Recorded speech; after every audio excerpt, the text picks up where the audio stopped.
disappear, right? They just vanish, or they leave no trace. Or, again, I think the thing is we often tend to think paranormal, that means it can't be physical. But we do have physical evidence of some of these things from time to time. They do. But just like every paranormal thing, I think it's paranormal's just outside of the norm. Exactly. It's just not what you see every day. That's correct. 100%. And I think this is one of those things where, you know, a lot of us, when we started off, all of this is like, okay, so cryptids are just unknown animals. And certainly that's true for some of them. But the problem is the longer you're like, no, you can't have that paradigm anymore for everything. There has to be that larger paranormal phenomena. We live in a supernatural world. And that's and at some point you have to address that's what's going on here. And I think Dogman is a great example of. I think it's a prime example of what we're talking about. Very, very much, and especially, you know, putting it in light of what is going on currently in the world of UFO UAP study, the recent Grush testimony that I know my audience is probably tired of hearing me talk about, but. Much like pennies in a hammer, I will slam sense into your head. Yes. And the use of that term, non-biological, so absolutely important, so incredibly important, because as we said at the MUFON conference, it's the fact of that now removes the box. Yeah. When you are saying, look at this alien craft, well, number one, you haven't proved aliens. Correct. Number two, you can't prove that is the source of that craft, even if you proved aliens. Yep.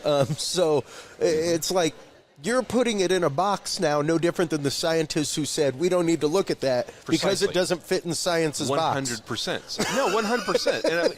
And like I said, I do a show with Dr. Dean Bertram. One thing, he's a true 40, and he's like, I don't think science is even capable of grasping what we're dealing with. I'm slightly more optimistic. I think so. But I think I think the problem is where we draw lines. Like, I'm not certain that we have the technology to understand everything or understand the way we understand ourselves, like this pen. But that doesn't mean we can't know. By the way, I love the Sharpie. Thank you. Yeah, there we go. Branding. I love it. But it doesn't mean we can't say there is a phenomena. These are things that are indicating that it's a real phenomena. Now, what does real mean in this situation? I think that's sort of like, well, that's where we've drawn our own boxes. Hundreds of years ago, you know, people looked and for them, reality included the supernatural. That's there was right. no question of that. That's right. And it seems like this is a phenomenon that does seem to alter and change itself with our culture. Well, and very much a phenomena that harkens back, like lycanthropy, the idea of, I mean, King Lycan, that's ancient Greece. Yeah. Like that is a story from ancient Greece that spread to Europe and everywhere else. So these are stories that go back, and especially when you're talking folklore. We have a folklorist here that we'll be getting on the show, Ron Murphy. And when you're talking folklore, it's fantastic to talk about it because, especially one of the things that was covered in the movie, the Dogman Triangle, which I thought was great, was the actual cultures of the area where it moved. Like, I am Cajun. We're French of descension. We have the Rougarou. Yeah. It is the lupine creature that stalks in the swamps and comes after people who are unjust. Goes right back to Gévaudan. Exactly. You know, and the fears of that were real fears. Like, people were dying. There was no question. Like, I don't think that eviscerated corpse was a real thing. Like, that was a real thing. It was a real thing. People were real scared to hell.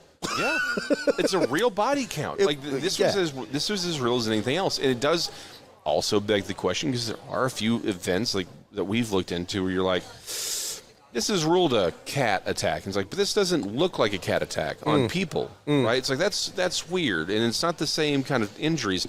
It begs the question: if we do have these accounts throughout history of supernatural, preternatural entities attacking and killing humans, why would that have stopped? Yeah. And is it, again, you talk about, the Rougarou, these things go all the way back, just as not La Llorona, of course, La Lechuza. Yes. That's a one-to-one parallel with the harpies of Greece, right? Yeah. And I will never pronounce that name correctly for the creature that's in Peru. Yeah, is it Peru? No, not Peru. Papua New Guinea. Now again, they're like, but that one's a bat. But that's a bat-like creature. Well, but stop. It is a female night creature, right? Flying night creature. We have a lot of the same themes, right? About who it attacks, what it attacks, how it operates. Goatman goes all the way back, right? You got your satyrs, you got your shahadim, you got your leshy. We have all of these things go back as far back as humans. That's the end of the conversation. Like, I'm sorry, these things are real. Dogman's a part of this weird milieu. Now, the question is, good verbiage. Thank you, I appreciate that. I knew you would get it. But the question then becomes: what is a dogman when we are not looking at it? Yes, exactly. Right? Are we dealing with werewolves and they're transforming from humans into something? Is it something supernatural, has a completely different form, and that's the form it either chooses to take or we allow it to take? Well, and especially whenever you're talking traditionally werewolf, folklore, things like that, that is a chosen transformation. That is a transformation that you have put yourself through either magical means, sacrificial means, something like that. It's not necessarily like, sure, a werewolf can bite you and you can turn into one, I guess. But that's much more modern. That's much more of a modern interpretation. Exactly.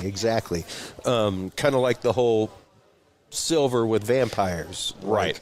That just came because they couldn't see themselves in the mirror. Yeah, it's a derivation of. All folklore is a derivation. Well, and even like the Eastern European werewolf legends, where a lot of this stuff comes from, is like they didn't even really transform initially. Yes, and in a lot of ways, they're almost a one-to-one parallel to the Wendigo, as far as when you actually look at the.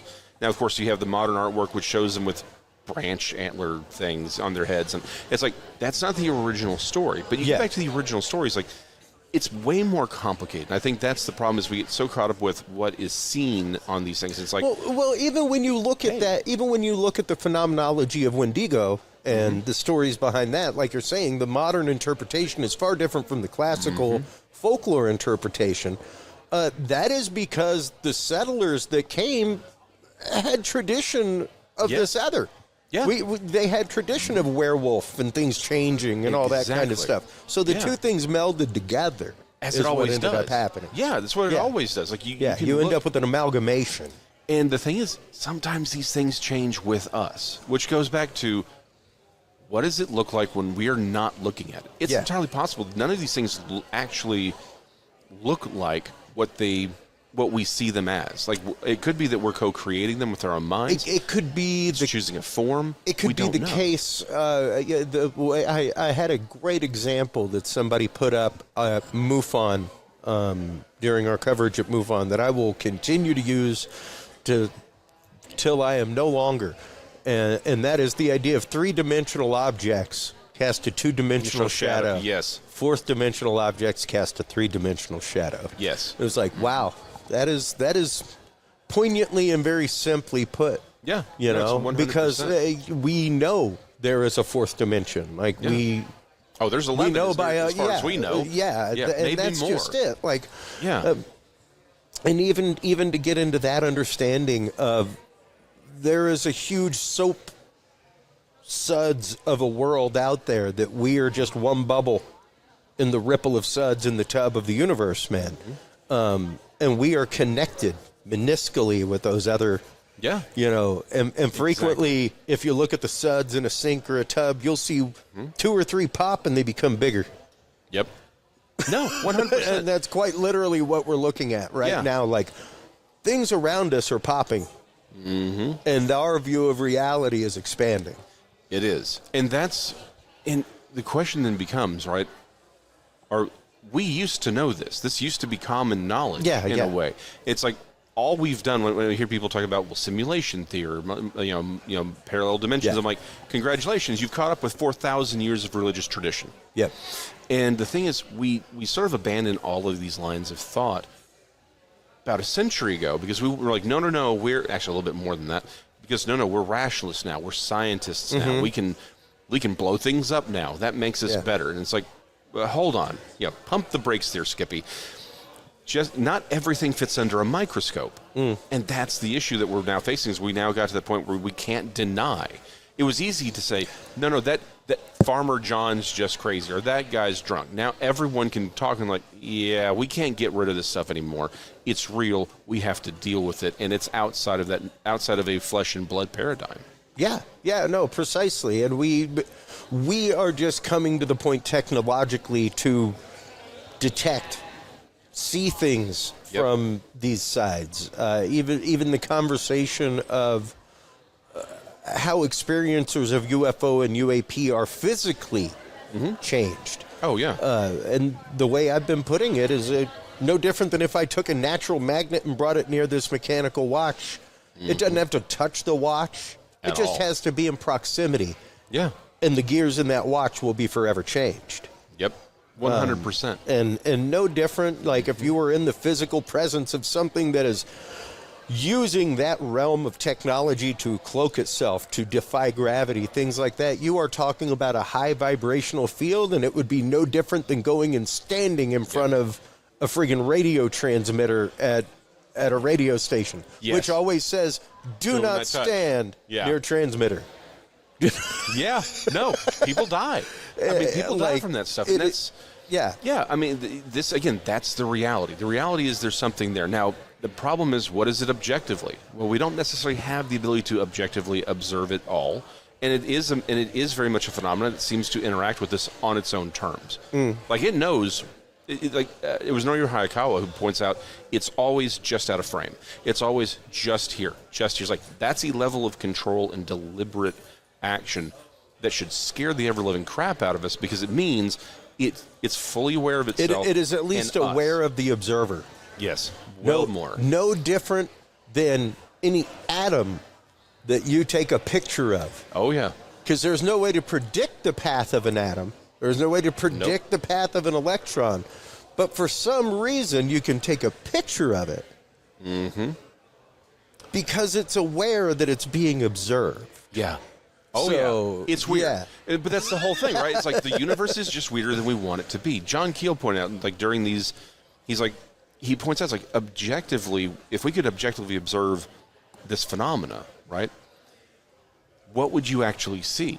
And that's where the question is, how much of this is even occurring on the psychic plane of existence? Yeah. Like, that's the problem, is we don't know.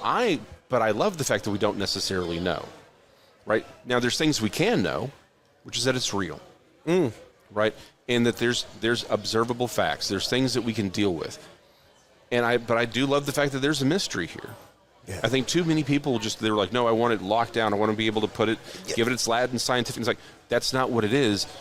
Well, deal with the mystery. Deal with the bigness of it. Well, what you get into at that point is the fact of the concreteness of time. Yeah. For prime example, like, time is a part of so many equations. However, time is not a static thing. It's not like the law of gravity. It's not like the law of motion. Yeah, some of that has loopholes too. Some of that has loopholes as well. But time is fully a construct that we came up with, and we said 60 seconds to a minute, 60 minutes to an hour, this many hours to a day. Like, that is a fully agreed upon across the world calculation. Yeah. To think that anybody coming from another dimension, from another planet, from another time, has the same concept of time. Yeah. Or even the same rule of time. Yes. Because it's just a rule. It's a rule that we have given it that, hey, you feel free to break it anytime you want. Well, let me put one caveat on there, right? Please. Our delineation and measurement is of something that we objectively observe, sure, right? But to your higher point, and we see this again as a Christian, I do come from that perspective. I know. We see throughout the Old Testament, God speaks backwards as far when He uses certain tenses and things, and this is even noted by the prophets themselves. Textual experts and the rabbinic scholars have talked about this for years. He is indicating that time is not the same for Him. That's the entire point. It's like, yes, we have an observable, like, time is what it is. Created in 7 days. On whose time scale? Right. On whose time scale? Correct. And the thing is, it says 1,000 years is a day is 1,000 years. The entire point is time is irrelevant in that realm of the universe. The thing is, it's applicable to us. It ain't applicable to them. Yeah. At all. And it's because... Nor is it necessary. It's not necessary. Again, he's entirely outside of time. Well, so that means also all of those other entities are as well. Even us. The only thing relative to time for us is this, my man. The corporeal. The corporeal stuff. Us, what we are, what we intrinsically are, like, we're going to be hanging out 2,000 years from now, bro. Yeah. And that's pretty hip. And maybe 2,000 years ago. I mean, that's... I would tend to think so, the way we get along. But you know, it is a mind-numbing concept, and you really do have to be willing to step outside of that constructed box that we have all agreed upon to live in, and understand the fact that no, we have all agreed that this is what is. That it doesn't mean it is what is, and you can't question it. Doesn't mean that this is a marker. I said this is a marker, and you said nice marker. Yep. Thanks. It's a marker now. Like, aside from that, it is a semblance of electrons. I could assemble these same atoms and probably get a friggin' hamburger. Yeah. If I assembled them differently. Yeah. You know, like, let me know when you can do that. Things. We made matter out of light 2.5 years ago. We are 3 steps away from replicator. Give me an espresso. Yeah. Coffee black. You know, we are not far away from these things that seemed science fiction at one point. You know, like the idea of a replicator was like, what? Okay, come on, dude. Again, we are pretty close to it. With the, again, official exception of, like, true teleportation and warp drive. Everything else that we see in even Star Trek: The Next Generation, even warp drive. Well, that's what I'm saying. I'm like, officially, right, but. You know, look at what we have. Yeah. Half the stuff that we handle is better than what we were watching in Star Trek: Deep Space Nine or The Next Generation. I don't even want to talk about Voyager. Just look at where you were at with what's in your pocket from 10 years ago. Yeah, just from 10 years ago, where it was literally you could A, B, C, D, E. Like I remember. Single, and man, I see people still rock that, like old folks. It's like, dude, look at them go, man. They're like, they're pros. But we, at one point in life, Jason, we had to ride a bike to the library. Yes. And look it up. And it may be a microfiche. It might be in a microfiche. And then it may not be available at your library. You may have to order it from the downtown library or something like that and wait for it to come in. And that realm of information is now immediacy. Yes. It is immediately available. As long as the overlords want you to have it. Sure.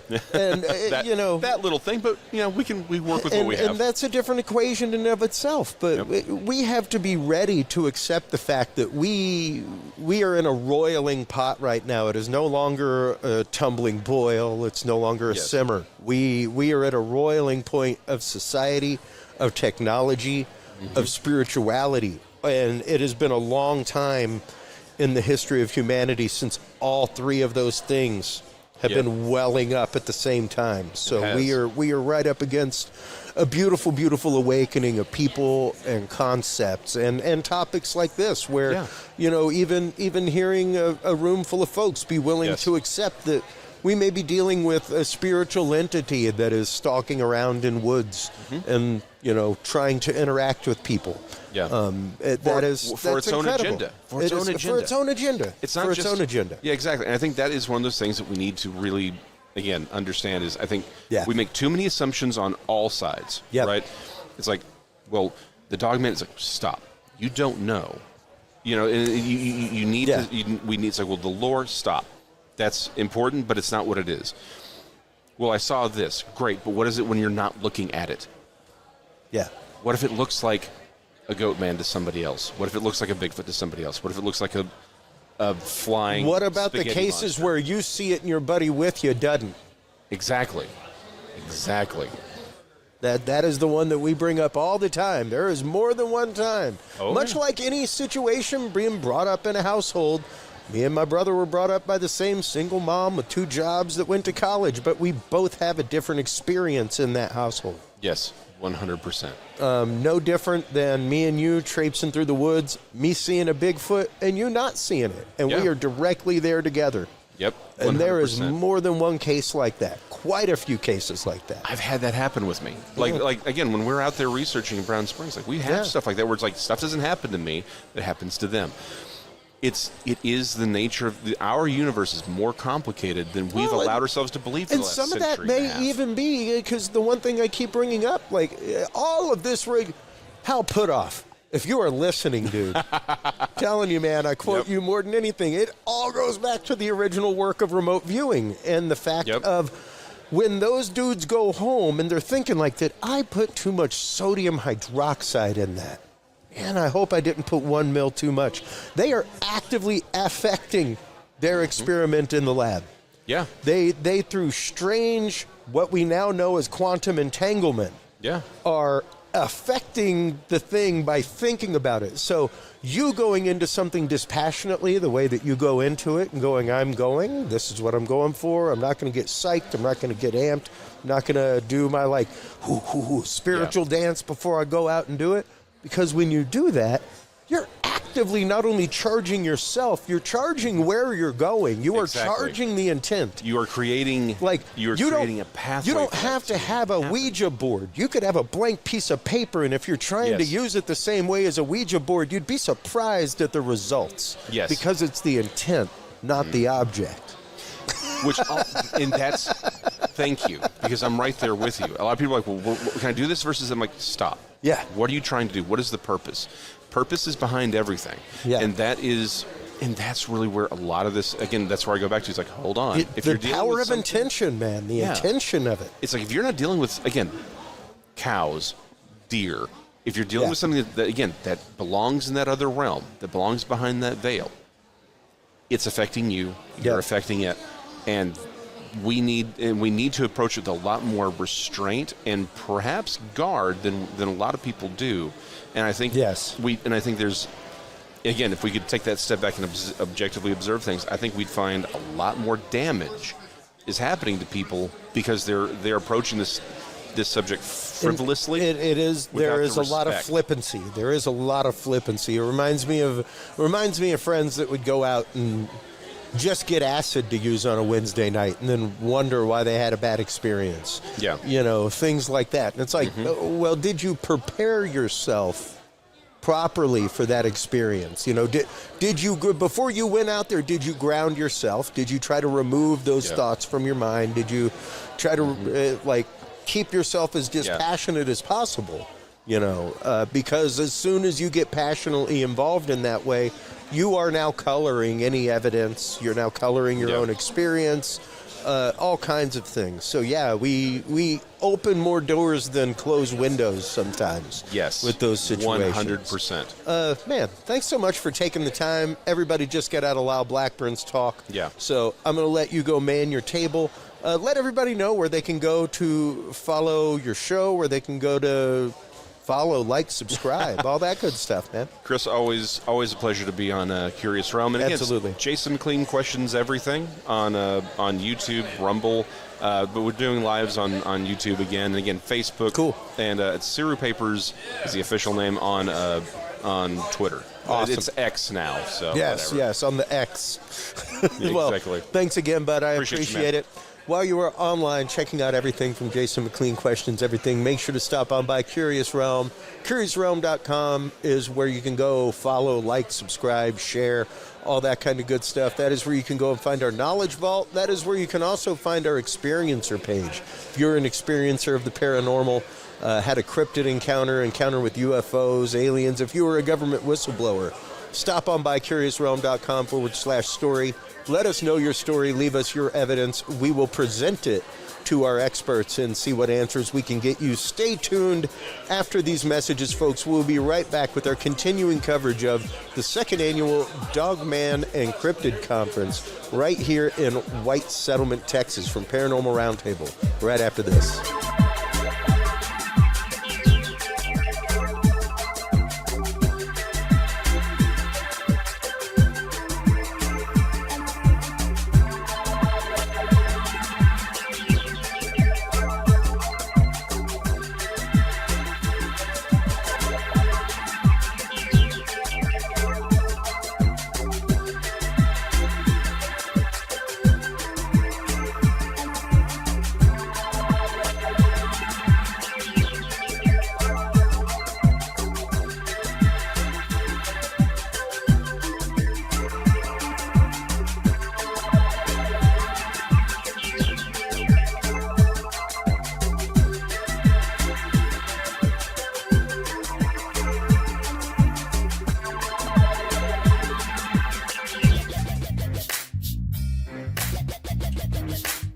With the rise in attention to the health benefits of cannabis and cannabinoids, including CBD, True Hemp Science has become one of the premier providers of full-spectrum CBD and CBD-related products.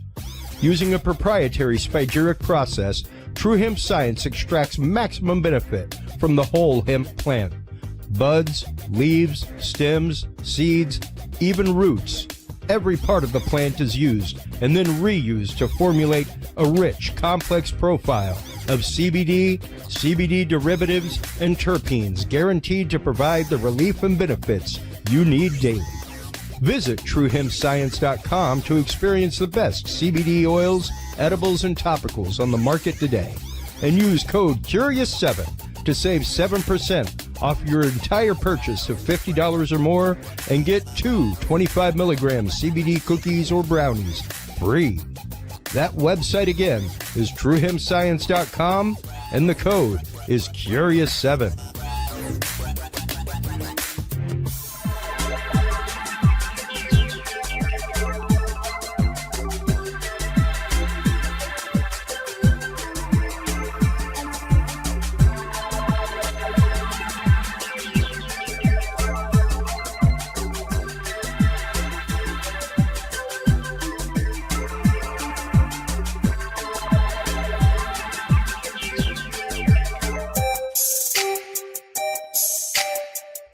Have you considered starting a podcast?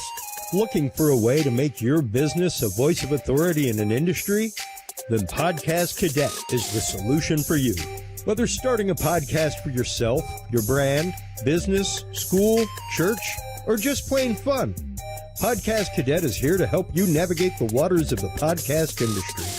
Specializing in one-on-one consultation and training with industry professionals in fields ranging from podcast technology and editing to distribution, monetization, and even social media strategies.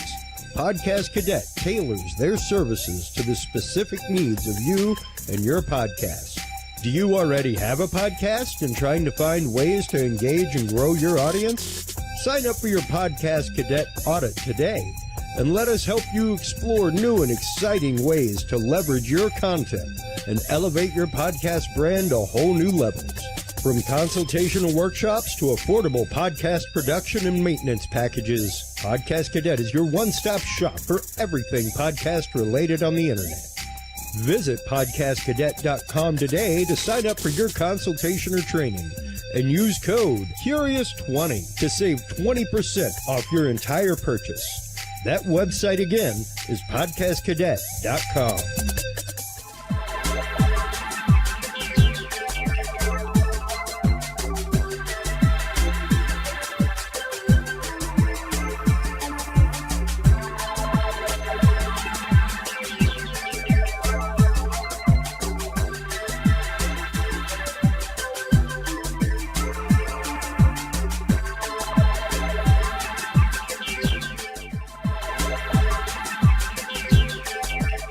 The Curious Realm Podcast is your source for the latest and greatest news and events in the world of the paranormal, esoteric, and forbidden knowledge.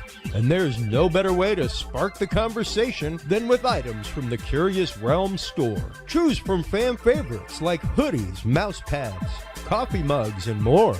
Buy books and items from your favorite Curious Realm guests. Get your hands on the latest gear for paranormal investigations and experiments we discuss on the show. Open your web browser and stop on by the Curious Realm store at curiousrealm.com/store to buy the latest Curious Realm wear and out-of-this-world gifts for yourself, your family, or a mind that you want to open. That website again is curiousrealm.com/store.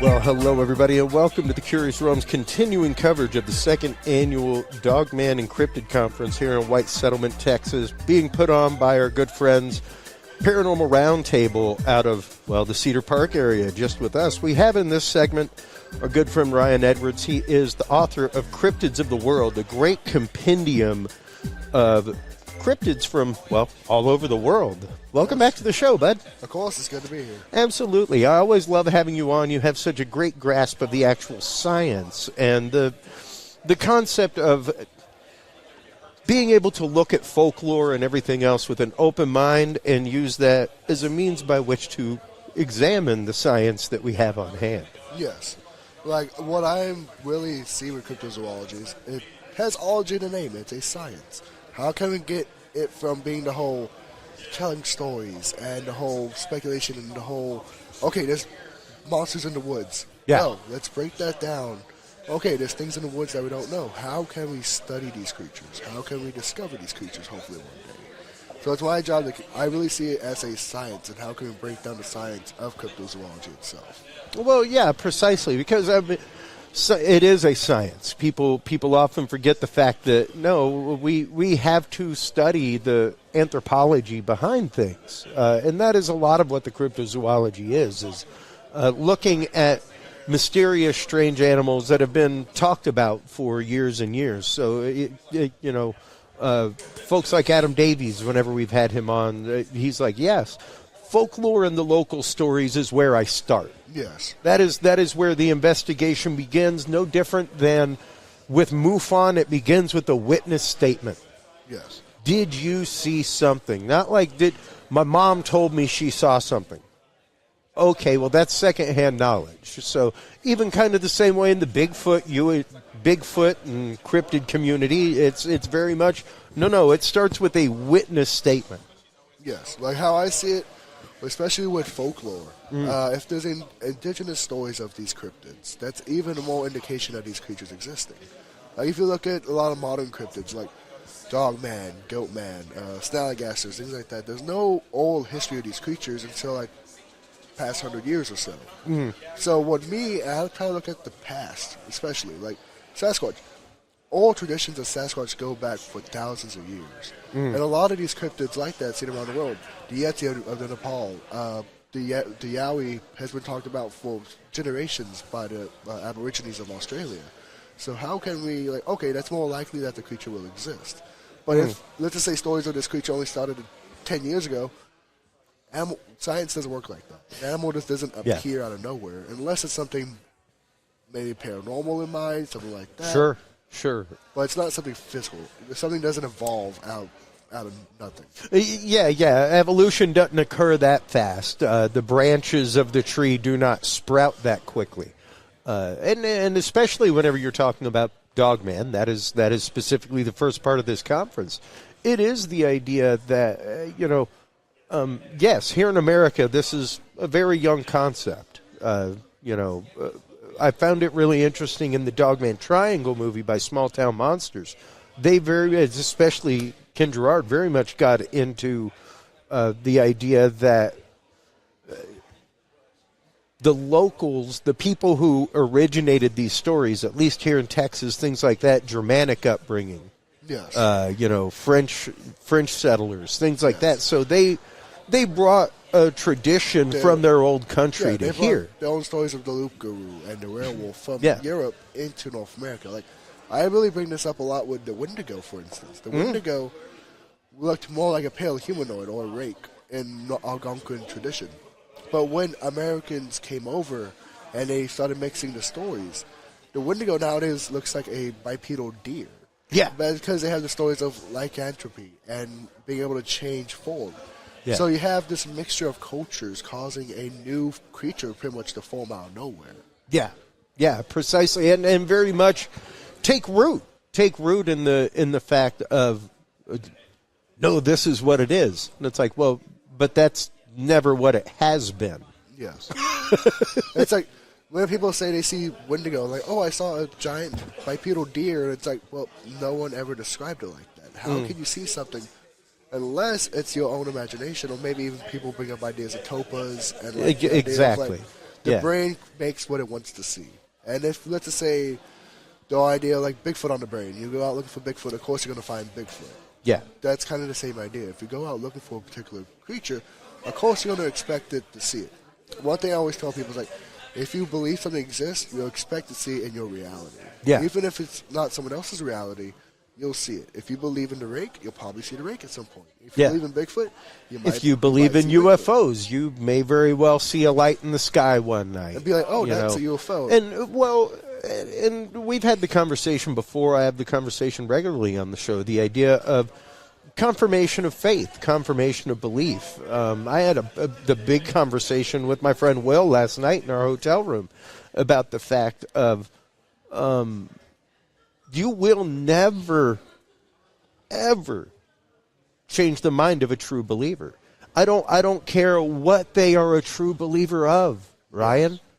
They are a diehard true believer. To change that paradigm, it can shake foundations. It can change things, and it's hard when we're living in a society that, in one hand, encourages people to come forward, tell us your story, be open.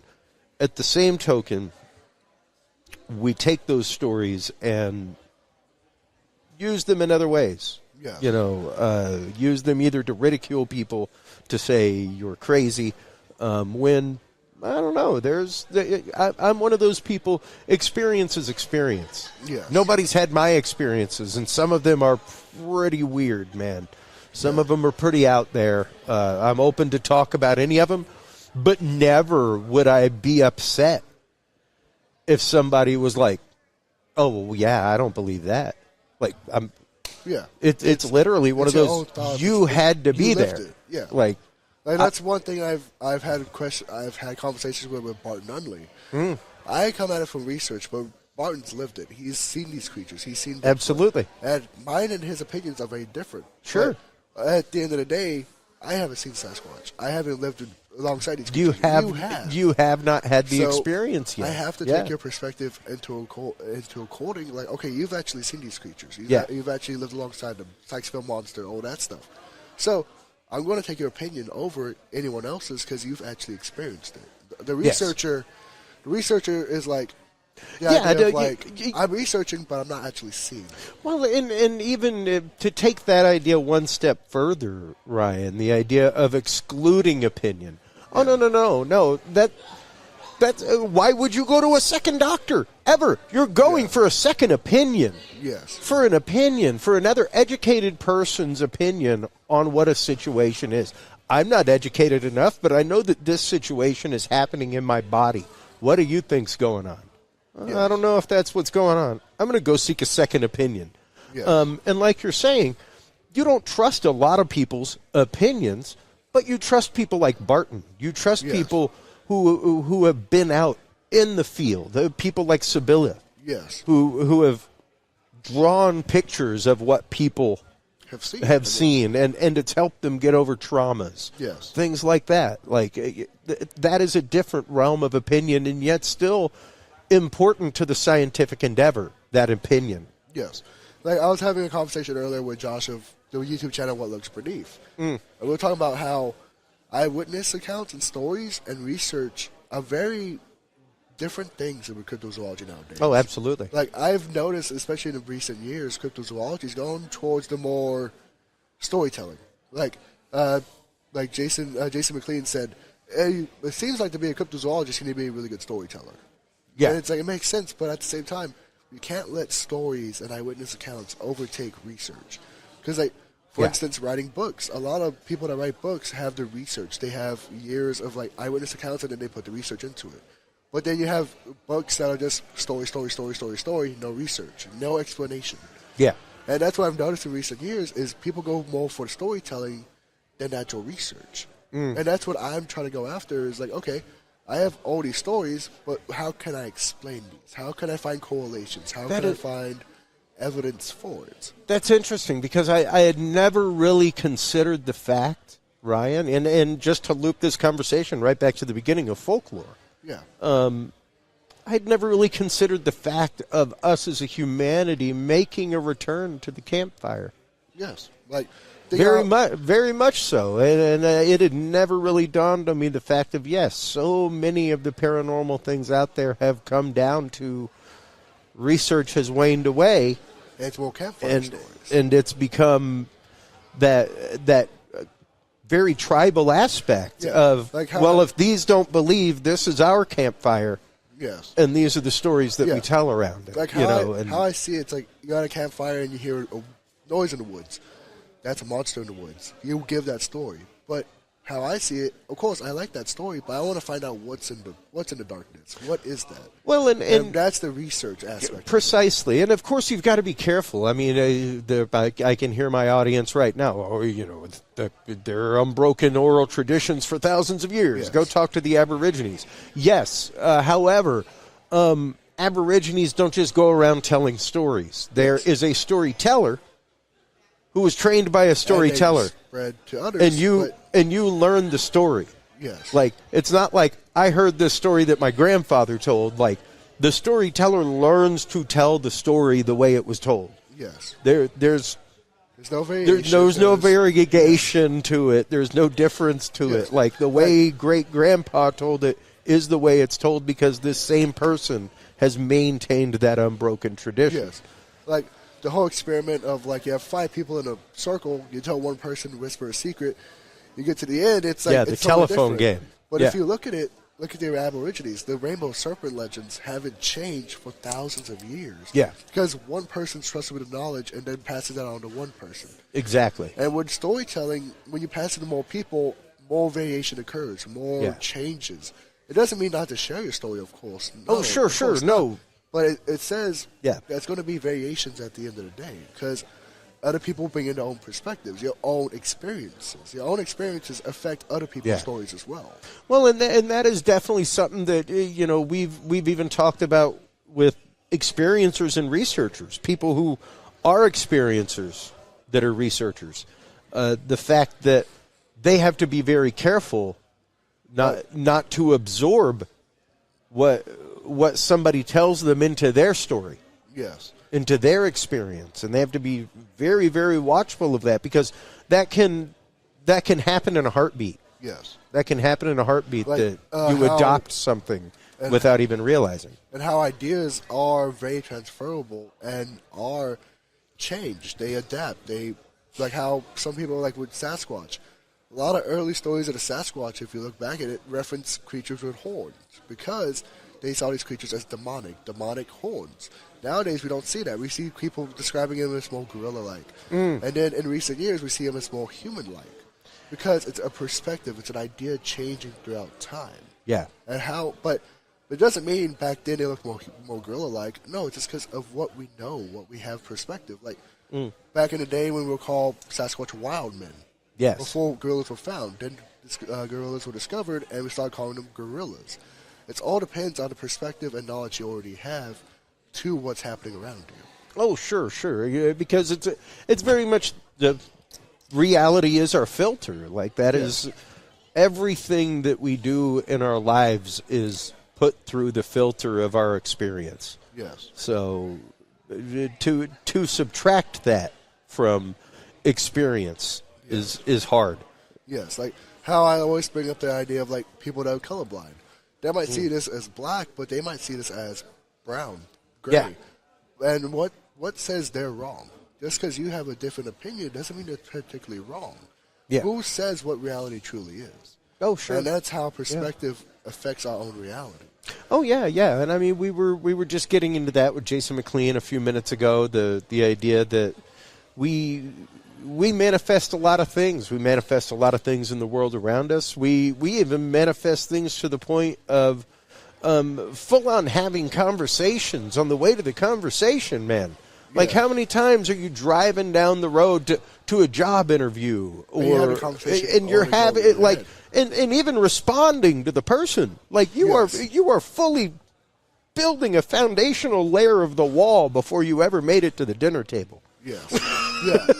And we, through our experiences, we have to be careful that we are not making a very good sand foundation to build a wall and to box things off to only our experience, right? Yes. And to only looking at things through the lens of our experience. Yeah, like how I see it, it's like your experiences will affect your own perception, but if you look at research isn't meant to let experience really affect you. It's supposed to be like, okay, where's these stories? What's the research? What's the data? What's the evidence? Yeah. And how I see it, with cryptozoology especially, we need to go more towards the research. Because like, storytelling is okay. It's awesome. It's perfect. There is a definite place for it. But if you like look at like a lot of authors, some authors write a whole book and it's nothing but stories. No explanation. Some authors, like the late Linda Godfrey, she has stories, but then she also explains what the people are seeing, like the indigenous Dogman hypotheses, things like that. Yeah. So what I want to see with cryptozoology is more towards our research. Like Josh with What Burks Beneath. He was talking about like with YouTube. YouTubers are like Darkness Prevails or What Lurks Beneath give stories. They're a lot more successful than the researchers because it also affects emotion. There's an entertainment value. Dude, when I'm on the road, I listen to classic radio dramas. That's my jam. I love it. It freaked my wife out at MUFON. I was like, do you mind if I listen to... And what's funny is she's a theater major. So you'd think that the idea of like, hey, let's go real black box right now. Yeah. Let's turn off the lights and just listen to a show. And she was not about it. But for me, the fact of being taken somewhere. Yeah. Like, I don't have to see anything. It's going to emotively move me. It's going to get my mind working. There's a reason why podcasting has taken over the morning drive time, Ryan, and why nobody's listening to the Q Morning Zoo with Jimmy and the Bone anymore. Yeah. You know, and why they now have a podcast after their radio show. Yes. Because we got to keep you there. We got to keep the stories going, you know. And even if you listen to those shows, most of the time it's what'd you do over the weekend, man. It's storytelling. It's storytelling. And that's the thing with, like, a lot of people see storytelling as old, but storytelling continues in today. We might not be around a campfire. Oh, yeah. But now we're around a phone. We're around a laptop. We're around a TV. It's the same ideas, but just transversing time and just the medium changes. Yeah. We're no longer hearing it person to person. We're hearing it over a electronic device. Mm-hmm. But it's still the same ideas. Yeah, precisely. And once again, we are getting our validation as human beings from that. We are getting our validation of thought form. We are getting our validation of faith in certain things from all of that.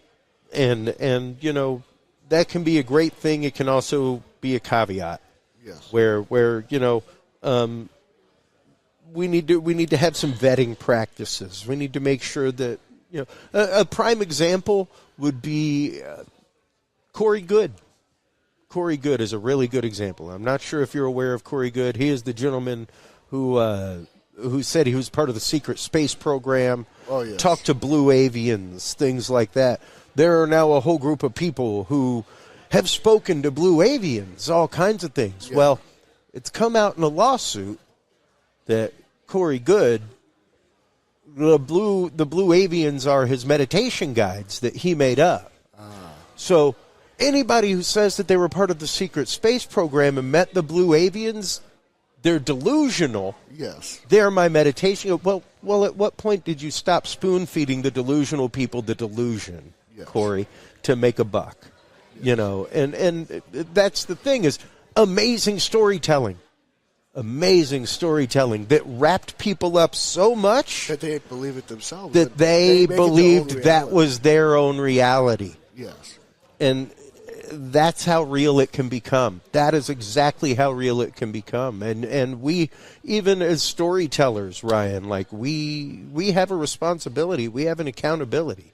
Yes. I look at it as my job. There's 101 people out there that tell stories. There's 101 people that sit around a table and talk about conspiracy theories. My job is to demystify. My job is to sit down with people like Ken Gerard, Lyle Blackburn, and let's demystify this. Let's talk about the science and the myth, how they commingle, and let's get into the depths of it. Because without that, we aren't going to advance the science. It's not going to happen. Yes. It's just a bunch of storytelling, but there's no depth to it. Yeah. It's like having a skim part of like water, but there's no depth. It's a lot there, but there's no depth to it. Yeah. So it's like we want that depth, that like explanations, the research behind the stories. The stories are awesome. It's great to have stories, but what's the next step? Yeah. How do we find the research from that? Yeah, precisely. What can we call from that? What data can we call from that? And even the idea of using AI for sighting databases. And like, I cannot wait until the day that MUFON lets loose AI on their 50-plus years of sightings. Yes. Just to see the trends that we were not able to pick up on. Yes. You know? Same thing with these sightings. I guarantee you, if we fed Dogman sightings into some AI, we'd come up with some interesting stuff. There'd be some distinct patterns going on, and I think that is really one of the new tools that we can really, really leverage in a lot of these things to narrow down. Because we've had the conversation before. I'm not going to say Bigfoot can't make a portal. I'm not going to say that they're hitting a real Bigfoot. I'm also not going to say that they ain't flying spacecraft. But the question is, well, if you're just talking about a Bigfoot, now we got one unknown quantitative to deal with. Yes. If you're talking about Bigfoot coming down out of an alien spacecraft, well, now we got to prove alien spacecraft before we prove Bigfoot. Yes. Or do we prove Bigfoot? For, like, which part of that do you start tugging on first? Answer your question with a question.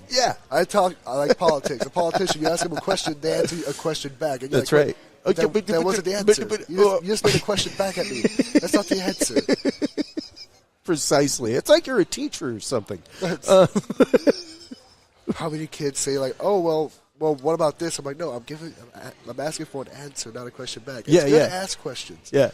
But answers are more important sometimes than the question. But a lot of times, too, the question shows how much you're thinking. Like, it's like being able to, like they say, to truly master a subject, you need to be able to teach it. If you can ask those questions, then we know truly you've mastered something. You've mastered, like, whatever you're doing. But you've also, and to build on that and to take it one step backward, it's the fact of you've got to be willing to question everything you know to be true. Yes. And you've got to be willing for that paradigm to be destroyed. I unfortunately get a lot of heartache from a lot of people in groups, Ryan, for being called a skeptic. Yeah. I will correct people and say I am a capital S skeptic. Yes. Because a proper skeptic is fully waiting for the opportunity for my mind to be blown and changed. Yes. There's a difference. I'm not there to poke things and say, like, what you believe in ain't real. Yeah. Because I believe in it, too. But I have to skeptically look at all of that. Yes. Every bit of that. There's a difference between a skeptic and a non-believer. Exactly. Non-believer, like how you said, a true believer cannot be changed. A non-believer truly cannot be changed either. That's right. A skeptic, because they're a believer in non-belief. Yeah. There's a skeptic is right in between. They can sway to either side. Yeah, absolutely. And for me, it's show me, and then we'll have the conversation. Because I'm willing to. I am all about the scientific method. Yes. And I think what people have forgotten, Ryan, is that it begins with hypothesis. Everybody always says, I have a theory. Whoa, no. Hypothesize, then you create the theory. Because you're allowed to hypothesize any crazy thing you want. Yes. It's through experimentation that we prove or disprove the hypothesis, then it becomes a theory. So take it a step back and remember, you are allowed to hypothesize any crazy thing you want in science. Yes. Any crazy thing. The earth is flat. Hypothesis. Now let's start proving. Yes. I love when the flat earthers do the calculations and they prove it's actually round. And you're like, you just disproved yourself. Good job, buddy. You just made a sphere. Yeah. Good job. But that's just it. We have to be willing to look at things in new lights. We have to be willing to pull things outside of a box. Yes. You know, and not even let it live in a box. Like, the minute you put it in a box, it's no different than the scientist who said, it's not in our box, so we don't want to look at it. Yes. Like, no different. So, yeah. Tell everybody where they can go to get your copy of Cryptids of the World, where they can go to keep up with all your work, Ryan. Gotcha. Cryptids of the World, you'll be able to find it on like Amazon, Barnes & Noble, most other places that sells books.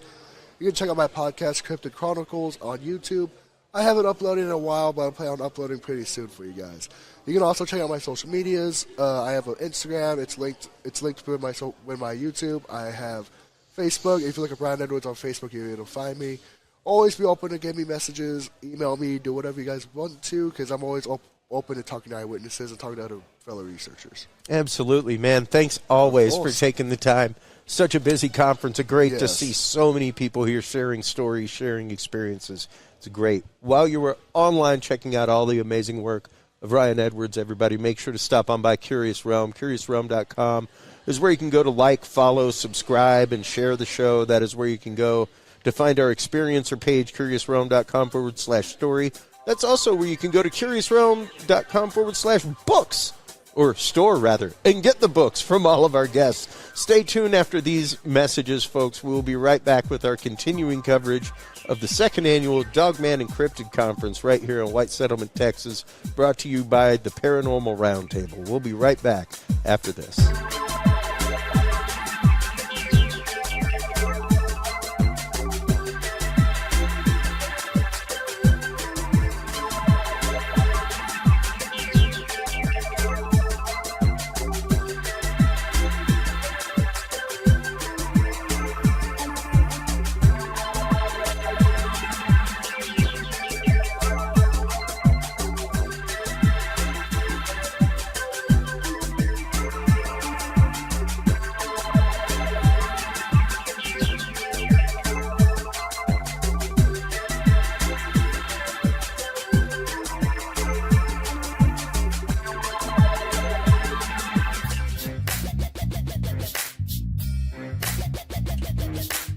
With the rise in attention to the health benefits of cannabis and cannabinoids, including CBD, True Hemp Science has become one of the premier providers of full-spectrum CBD and CBD-related products. Using a proprietary spagyric process, True Hemp Science extracts maximum benefit from the whole hemp plant. Buds, leaves, stems, seeds, even roots. Every part of the plant is used and then reused to formulate a rich, complex profile of CBD, CBD derivatives, and terpenes guaranteed to provide the relief and benefits you need daily. Visit TrueHempScience.com to experience the best CBD oils, edibles, and topicals on the market today. And use code CURIOUS7 to save 7% off your entire purchase of $50 or more and get 2 25-milligram CBD cookies or brownies free. That website again is TrueHempScience.com, and the code is CURIOUS7.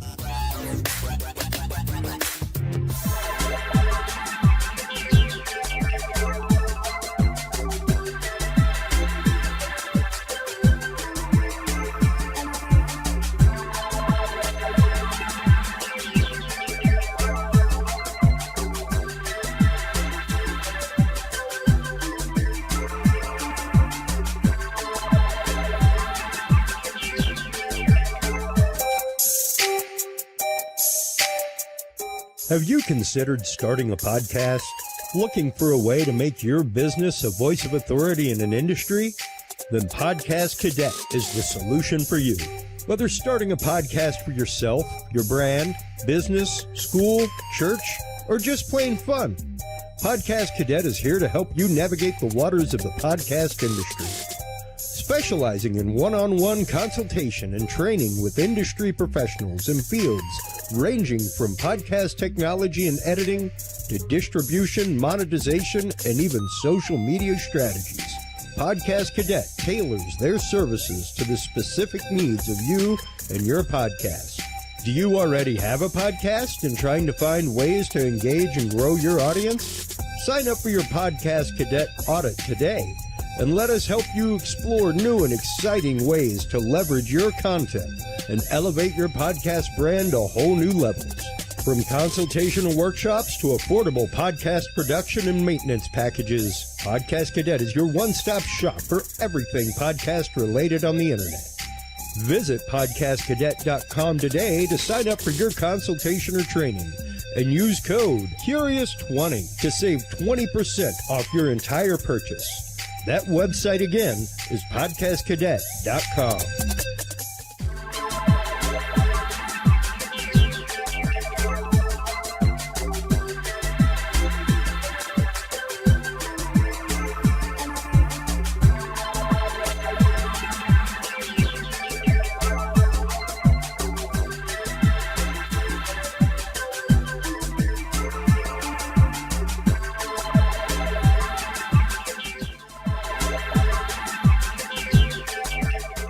Curious Realm Podcast is your source for the latest and greatest news and events in the world of the paranormal, esoteric, and forbidden knowledge. And there's no better way to spark the conversation than with items from the Curious Realm store. Choose from fan favorites like hoodies, mouse pads, coffee mugs, and more. Buy books and items from your favorite Curious Realm guests. Get your hands on the latest gear for paranormal investigations and experiments we discuss on the show. Open your web browser and stop on by the Curious Realm store at curiousrealm.com/store to buy the latest Curious Realm wear and out-of-this-world gifts for yourself, your family, or a mind that you want to open. That website again is curiousrealm.com/store. Well,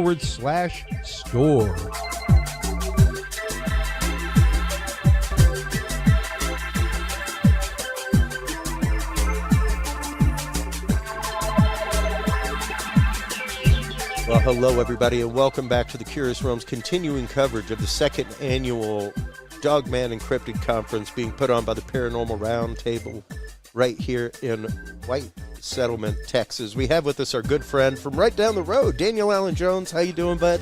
Always a pleasure. Always a pleasure. Great having you on the show. We were just sitting here talking about UFOs, UAPs. That is what you're here presenting on today.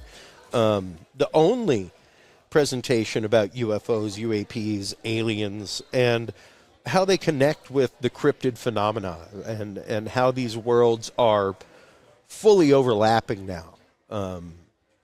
It is like big rocks in a small pond being thrown at the same time. All of these things just roiling together. We were discussing that earlier, how right now all of these topics seem to be boiling to the top. Right, and I think that it's really fascinating time to be interested in any of this stuff. And of course, I, jokingly was saying to some people earlier that here in White Settlement, just outside or kind of within the Fort Worth area, which is my hometown, it's great to be able to see this kind of event going on here.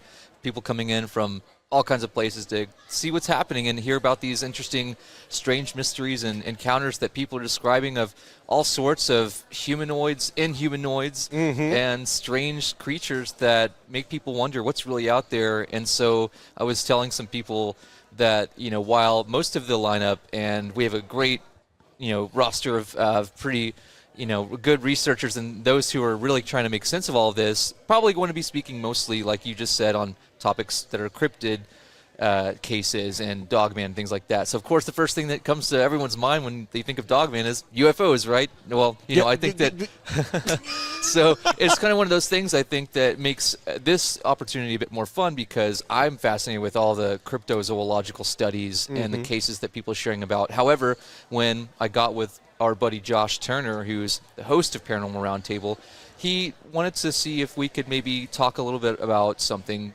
aside from just the cryptid stories and talk about something that's also kind of current and relevant about UAP. And the UFO issue right now is probably one of the most looked at in the news and in people's interest online.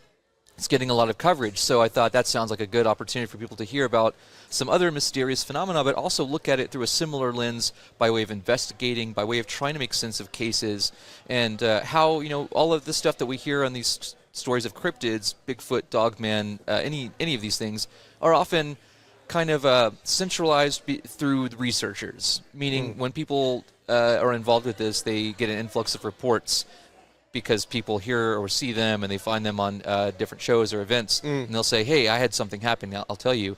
And because of how a lot of that works, some of those researchers go on to share about those accounts in books or other material, but a lot of times it doesn't really get an access to what people can look at other than through research. I think that there aren't as many centralized reporting agencies through cryptid efforts as there might be with other things like UFOs. Yeah. So I think it's kind of relevant because it helps to show that, and I'm not insinuating that we need a central, cryptid reporting agency necessarily, but it does help to show that the data can be accumulated. You can see statistics. You can gather other forms of information because of something that otherwise I think is helpful to see that other groups are trying to make sense of. And in a similar way of investigating and filing reports, there can be things that I think help to sort all kinds of cryptid cases, similar to how maybe UFO investigations work. And I know that you were just at the MUFON Symposium, and that's a part of something I'll be talking about earlier, is that groups like that try to use a systematic methodology, and I think that it's important to maybe see how that can be applied in other similar communities. Absolutely. We had that discussion. When was that? Was that Falk that we were talking about that maybe? Where we need, I mean, and there's BFRO, Bigfoot Research Organization. They've been around for a long, long time. They've got the map of sightings across the United States. But to take those things one step further, to start marking them green for springtime sighting, orange for fall, once again, to see, is there a migration pattern happening? Is there a route of migration happening? Even through that basic statistic, we can start to see a pattern. And the one thing I've been bringing up, especially with MUFON, is they have had a unified reporting system since 1969. Since they started, they have had, this is how we take in a report, this is the process. If it hits this point, it now gets moved over to a field team and maybe a star team, which they're rebooting. The star team is the team that comes out with like soil analysis, radiography, things like that, where it goes beyond, are you in a common flight path? Were there any astronomical means happening? And to be able to get that information, in a unified field where this is the statistic way that we are taking in information, gives you a means by which to really go through and start examining it. And I can't wait until they cut loose AI on that. The commonalities that we are going to find in cases that we weren't even looking at are going to pop through the roof, man. It's going to be insane. I think so. And, if we know that civilian organizations are attempting to use these types of resources, there's no telling what government agencies that are, probably not bound by certain monetary confines as most civilian efforts Lockheed's have. right down the road. Literally. Like, I passed the Lockheed Plant 4 on the way over here. I took pictures. Yeah, blocks away. It just goes to show that I think that, with those kinds of resources, they probably have a lot more at their disposal. And with some of the new efforts through, even something like what the government's doing with their program Arrow, the All-Domain Anomaly Resolution Office, is something that they're trying to use as a way to, look into UAP systematically and have access to things in an official, transparent way. Yeah. Now, many people might say, well, beasts don't just believe everything they say because it's the government and they're not telling you the truth. And that can be fair, but at the same time, at least they're showing that they're interested. And, of course, we know that back decades ago they tried this a few times with different committees, and then they have, Project Blue Book, all of those things. But one of the things I think is important in bringing that up is that you had a civilian professor of astronomy who got pulled into that Project Blue Book to help investigate UFOs back in the 60s, and that was Dr. J. Allen Hynek. Yeah. He, later on, of course, he's renowned and maybe a bit infamous for the whole swamp gas comment, which he was reluctant to talk about in that way, but it was used as a sense of trying to, kind of dissuade people from realizing that there could potentially be something of interest, up there that, the military doesn't want them to really know. So I only say this because he later on actually founded the Center for UFO Studies and came up with what we now call the Hynek scale, which is the close encounters scale. And this is important because it provides a framework for how encounters can be described. Yeah, it provides a classification. Right. And I think this is valuable here because if we can see that maybe a framework is in place or can be made by various efforts through individuals, researchers, groups, you mentioned the BFRO, there are people out there, and I'm not trying to say that there aren't, but I think that if you look at how you can have a corresponding framework for similar efforts that are investigating these encounters, we don't have, as far as I know, and maybe there's something out there, close encounters of the first kind, you see someone observe something. The second kind, it's a physical effect that people have. The third kind, you basically people are observing or witnessing entities or occupants. The Yeah. fourth and fifth kinds have been added. Hynek didn't originally come up with these, but they've been popularized later on, the fourth being abductions and the fifth being human-initiated. Now, Yes. these are really interesting ideas of encounters with something, some intelligence or entities or beings. Now, as far as I know, I don't think that there's a CE 1, 2, 3, 4, 5 for Bigfoot encounters or No. cryptid encounters. So No. what I'd like to maybe see is how people can utilize a similar framework Sure. to start to systematically organize known cases and future cases going forward that maybe they can say, did you see it from X far away? Yeah, yeah. Did it actually physically come into contact with you? Did you have another experience or did something else happen? Did you elicit a response? Were you out there wood knocking and you got a vocalization back? That's that would be like CE5, where someone's deliberately trying to go out of their way. Initiating contact. And I think that you can see how maybe this type of framework can apply across the board, not just with the UFO subject, but with cryptids, with the paranormal. Absolutely. So absolutely. many things. And I think it's something that we should maybe consider that allows for us to work at organizing the material for other data sets that might help us cross-culturally, cross-community, and I think that's interesting to consider. And we will see what happens with Arrow. Arrow.mil, AARO.mil, everybody. They just released their reporting form yesterday. Yeah, literally. Yesterday. It's live. You could not be more hot off the press for this topic. And, we as a humanity, once again, are facing a huge quandary with a lot of these things. And with science right now, the science is becoming more and more unbelievable, Daniel.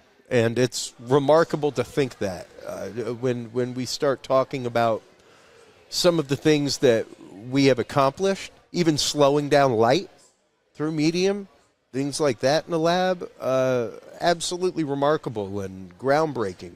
When you're talking sustained fusion, which has now been replicated, not just replicated, but with more potency. Like, we did it better than we did the first time. We are hitting a realm of technology that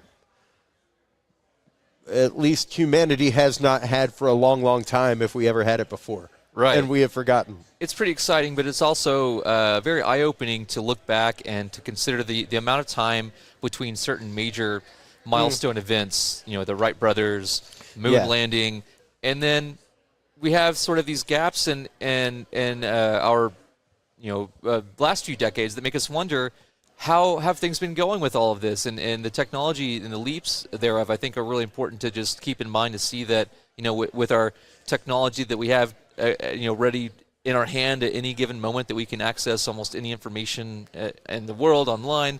It's so different than just a century ago that people had access to things through books and other multimedia that may have helped in some ways, but not everyone could go over and just be able to search and connect and contact anyone in the world instantaneously. And it's fascinating to consider that even in this brief span of time from that till now, where we could potentially go in the next century from this point. Yeah, precisely. When you look at just the small amount of time that we've even been walking, I wouldn't even say that we are running with this technology yet. Yeah. We are still walking with it, It is still technologically and human race speaking, very young technology, very, very new. So how will we apply it? How will we work it? How will we utilize AI to help these endeavors? Because, so many people view it in such a horrible way. And the way I keep explaining it to people is, please remember, it will only be as smart as we let it be, period. It will only be as smart as the conglomerate information that's out there. It's not going to be able to, synthesize its own thought. It is culling information from the internet to write something. Yeah. That's how that's working. And even Zoom just came out and released the fact that if you're a Zoom user, just so you know, especially if you're using them for lessons and things like that, folks, Zoom has officially said that they are recording all conversations and feeding it to their AI for training. Interesting. So many months ago, whenever we had Billy Joe Kane, hey, buddy, from Radical Imp, the Education Foundation. He was talking about some of the amazing things that he was doing with Zoom and AI, that they had all these plugins. He's like, I don't know why they're just like giving them away. I'm like, are you joking? Why wouldn't you give it away? Right. You have the most open opportunity to train that AI in real time on language that you would ever have. You have people having Zoom sessions in Pashtun over here. They're having them in Spanish over here. They're having them in English over here. They're having them in French over here. Like, you can real time train your AI in all of these things. Yeah. In the same time. It's pretty incredible. It's remarkable. It's remarkable. Well, one of the things that I think is fascinating is that we were just together here a few weeks back at Craig Woolheater's event, the Texas UFO Con, and I presented on a fun topic that I threw together about cosmic anthropology. And one of the themes in that presentation was cryptolinguistics. Why I think that's important is because here at our Dogman conference, we've got Ron Moorehead, and he's fairly well known in his involvement in the Bigfoot world for what's called the Sierra Sounds, which he captured in the Sierra Mountains in Washington State back in the 70s. And whether it was real or not real, people can argue back and forth. One thing that's interesting, whether you want to use this or just I'll have it as an example, and we've got him here, which is really great. I think that with the advances in how AI is deciphering different ancient languages and scripts and things, it could potentially help us, whether it's with the Sierra Sounds or something like that. It can give us some perspective very similar to what we were talking about earlier that maybe humans might not immediately pick up on. Yeah. And I think that can be a helpful way for us to start to break down patterns. And that was the other big topic, is that when we start to see things and fundamental structures of reality, maybe that these are common traits that other intelligences might utilize, and that can be on a grand scale or something even here terrestrially. And I think that, let's say if those sounds that we hear in the Sierra Sounds are actually creatures that are associated with Bigfoot, if that's going on and they have some kind of form of language, that implies that they've been able to in culture some knowledge to pass down to their families, if that's what's going on, to share about a common knowledge base that they can speak upon physically with physical speech. Now, they did have a crypto-linguist try to look at that, and maybe they found some things, and maybe there could be some improvements. But with this idea of AI being able to look at all kinds of information now, assimilate it, sort it, process it in ways that are different and probably much more efficient than most people, to me, reason to say that we could probably find out not just about things that are already recorded or archived somewhere, but that when we encounter new information, new things, new encounters, new dialogues, that AI is probably going to help us interface beyond just us being able to have a physical conversation like this. And that's something I think we might be able to look forward to. Oh, sure. You could have AI detect infrasound, ultrasound, all kinds of things that may be part of that communication. And in addition to that, they are actively using AI to catalog animal sounds. So, you would be able to take those Sierra Sounds and put them against an entire catalog of recorded animals. Yeah. And compare and contrast them at rapid speeds. Yeah. To see, like, not a tiger, not a lion, not a bear, not a... So, it speeds up the process. The example I give is my good friend Todd Cochran, owner of Blueberry Podcasting. They put on an awards ceremony, and they have for years been trying to figure out how many people are cheating in the awards ceremony for the best podcasts. It was prohibitive. It was prohibitively expensive, the mound of data to call through. For the first time ever, they put it through an AI and found thousands of fake emails, fake votes. Oh, wow. Everything else. Kicked people out of contest. Wow. To be like, you are cheating, and we found you. So it's amazing to see where this technology is leading. It's great to see that it will be something that helps break these fields apart and really break them open. It's going to be great. I think so, and when it comes to the idea of encountering, whether it's cryptids or some kind of non-human intelligence, whether it's aliens or something else, I would say that AI can have a hand in helping us a lot, and for many reasons, but some people do think it's a sort of a double-edged sword, but we have to, I think, like you said, be careful about... Any technology can. Exactly. Music can be. Yeah. Music can be. You can put horrible messages into music and make people do what you want them to do. It's crazy. Yeah. But yeah, it's all double-edged. It's an incredible part about, I think, how we'll continue to expand our knowledge base cross-culturally. We do it already, like you're saying, with some of these different programs and things that we have at our disposal. But when it comes to new scientific discoveries and on that frontier, I think that it will revolutionize how we can access data in the field and interface with it in a way that maybe was never accessible to us before. And that's been an interesting consideration of mine, in not just the UFO field, but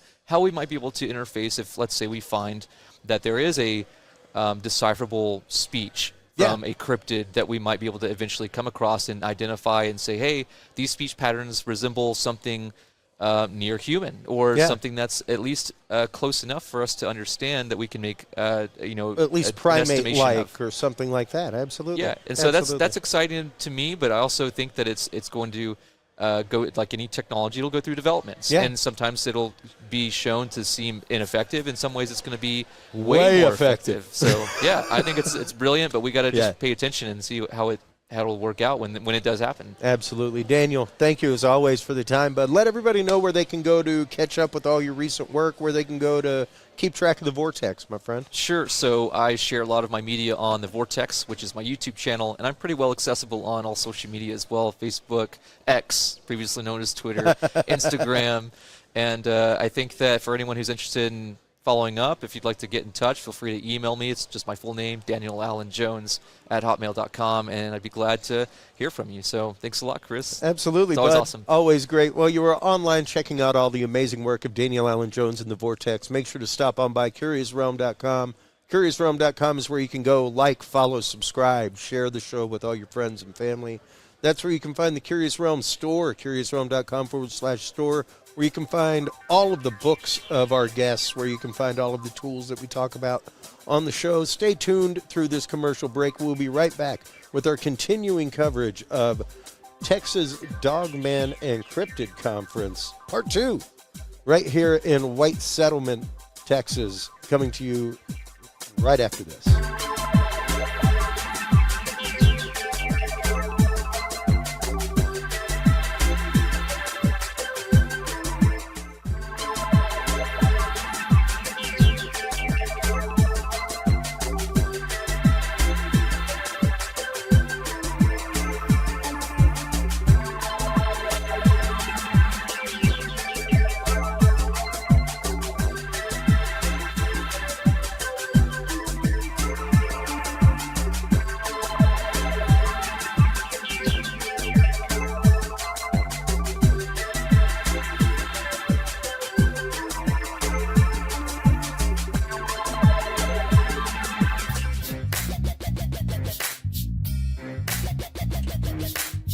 With the rise in attention to the health benefits of cannabis and cannabinoids, including CBD, True Hemp Science has become one of the premier providers of full-spectrum CBD and CBD-related products. Using a proprietary spagyric process, True Hemp Science extracts maximum benefit from the whole hemp plant. Buds, leaves, stems, seeds, even roots. Every part of the plant is used and then reused to formulate a rich, complex profile of CBD, CBD derivatives, and terpenes guaranteed to provide the relief and benefits you need daily. Visit TrueHempScience.com to experience the best CBD oils, edibles, and topicals on the market today. And use code CURIOUS7 to save 7% off your entire purchase of $50 or more and get 2 25-milligram CBD cookies or brownies free. That website again is TrueHempScience.com, and the code is CURIOUS7.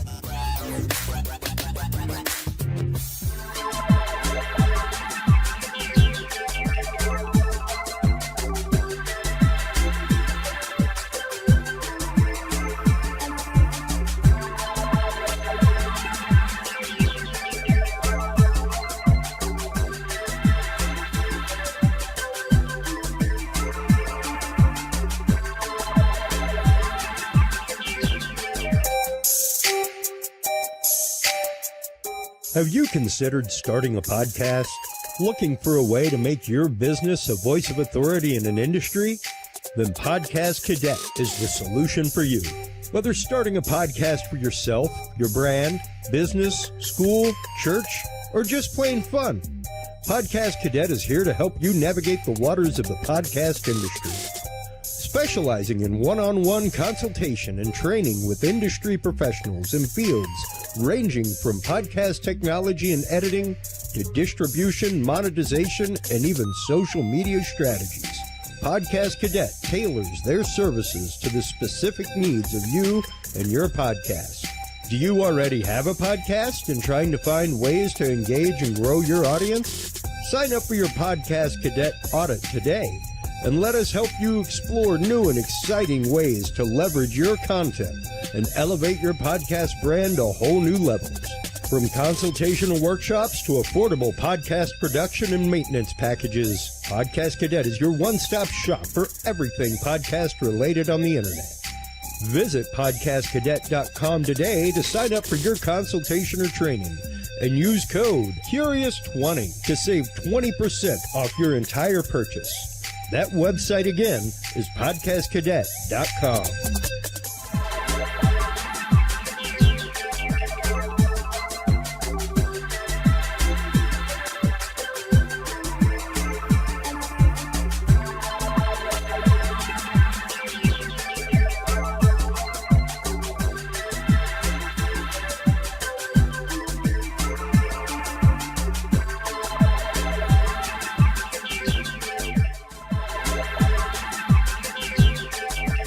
The Curious Realm Podcast is your source for the latest and greatest news and events in the world of the paranormal, esoteric, and forbidden knowledge. And there's no better way to spark the conversation than with items from the Curious Realm store. Choose from fan favorites like hoodies, mouse pads, coffee mugs, and more. Buy books and items from your favorite Curious Realm guests. Get your hands on the latest gear for paranormal investigations and experiments we discuss on the show. Open your web browser and stop on by the Curious Realm store at curiousrealm.com/store to buy the latest Curious Realm wear and out-of-this-world gifts for yourself, your family, or a mind that you want to open. That website again is curiousrealm.com/store.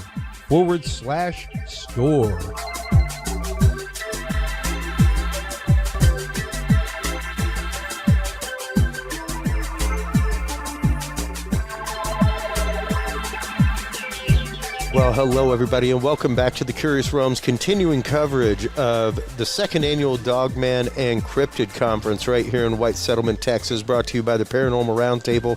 Our guest in this segment is Lance Hightower. Welcome to the show. How are you doing? Thank you so much. I'm doing great. I am looking forward to your presentation tomorrow. You are giving a presentation on basically the tracking of people within the paranormal community. Let's get into that a little bit, because there's been a lot of talk over many years that not a lot of people are aware of, that, yeah, people in the paranormal community get targeted and tracked pretty regularly. It is. It's something that kind of is a secondary level. When people have an encounter, they don't plan on this. First of all, when they have an encounter, it's shocking. It can be, depending on the nature. Was this a very aggressive encounter? Was it benign? Was it at a distance? Was it close up?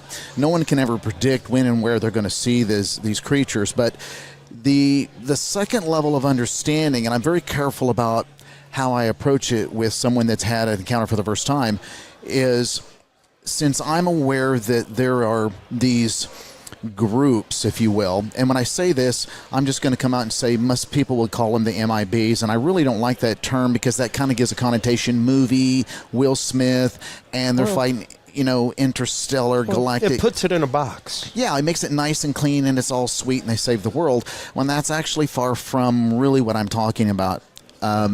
I would like to call them the mob in black. These, more specifically, what we're talking about is corporate contracted individuals. I call them corporate spooks. Yeah, your Blackwaters.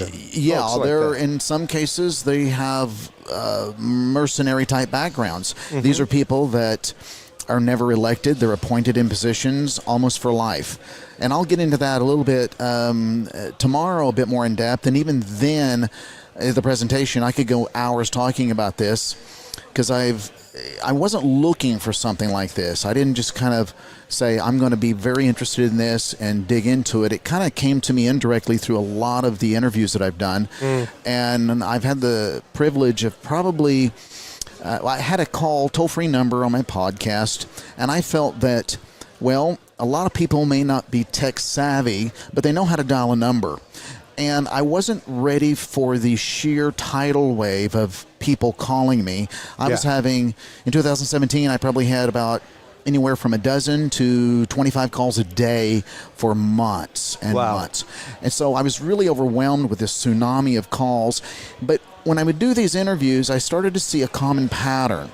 People would call me back and say, why did you call me a second time in the middle of the night? I remember one call specifically out of Oklahoma where he said, if I would have known you'd been working for these people, I would have never told you my story. Yeah. I'm going to expose you for who you are. And I didn't answer the call. He left it on the toll-free, but I heard the message. And as hard as I wanted to call him back, I knew right then that I was being monitored and tracked, and my guests were. So I never called him back. I wanted to kind of go dark in the conversation. Yep. And this is just one of many instances. I'm going to, I don't know, I won't be able to get to all of it tomorrow, but that's why I'm just currently writing about this. But basically these people, they have an extreme high interest in the paranormal community, especially in what we see.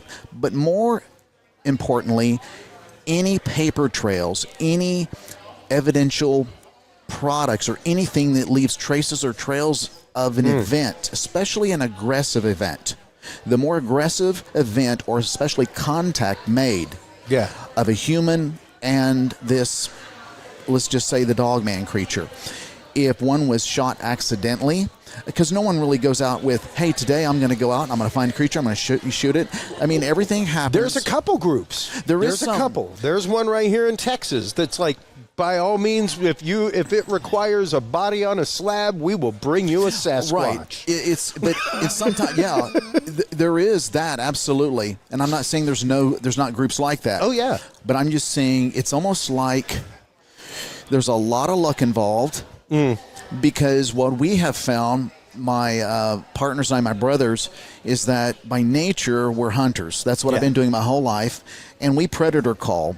So an aspect of this particular creature we're talking about has canine instincts, predatorial instincts. In other words, Wiley Dave would say, you can fool a predator by its sight and by its ears, but never by its smell. So that's kind of what we do. We're in development of a very special call right now that we're still looking at, that Dave actually designed it, him and his father, back when he was actually building predator calls. And it has very overlapping tones or hertz. So, in other words, if you're going to catch a big fish, you use a big lure. Yeah. And that's the premise behind our call.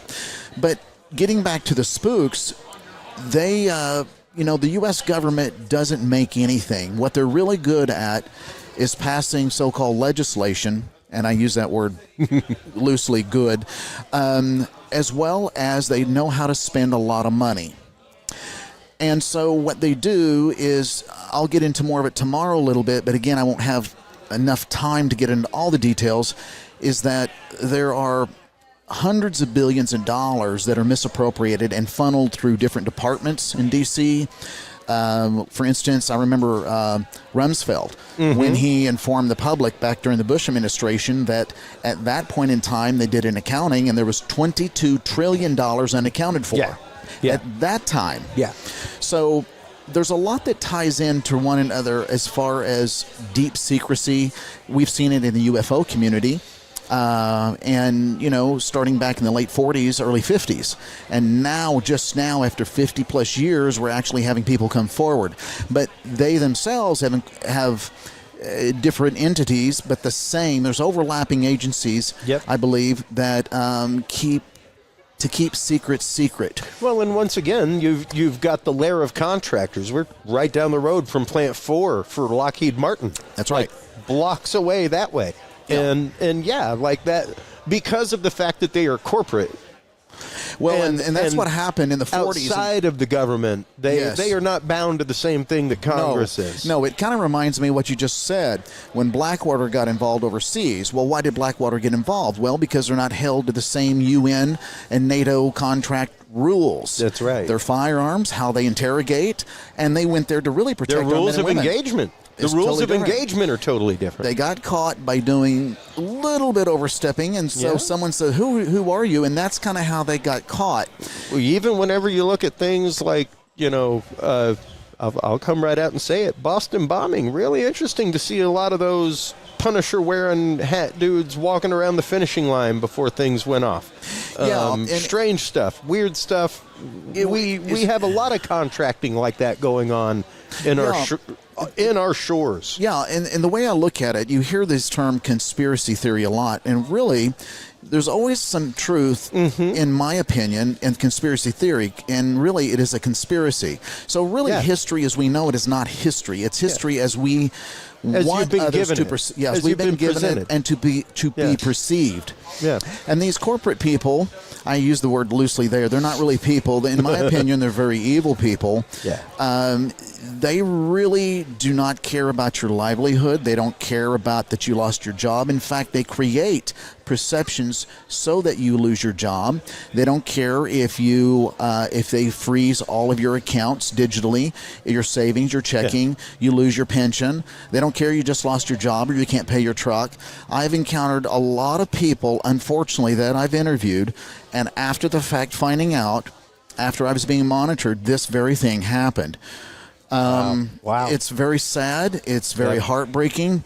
But these people that are these corporate contracted spooks, that's what their main mission is. And after they do this, I'm sure that they go home and sleep like a baby because they feel there's a lot of different aspects of why they're told, I'm sure, in no uncertain circumstances, this is what you do, this is how you do it. You have unlimited money, which means unlimited power, and everything, as Josh was talking about, is compartmentalized or labyrinthed to the point where they themselves may not fully be aware of John over there. He's in another project. They're not, don't ask, don't tell, don't talk.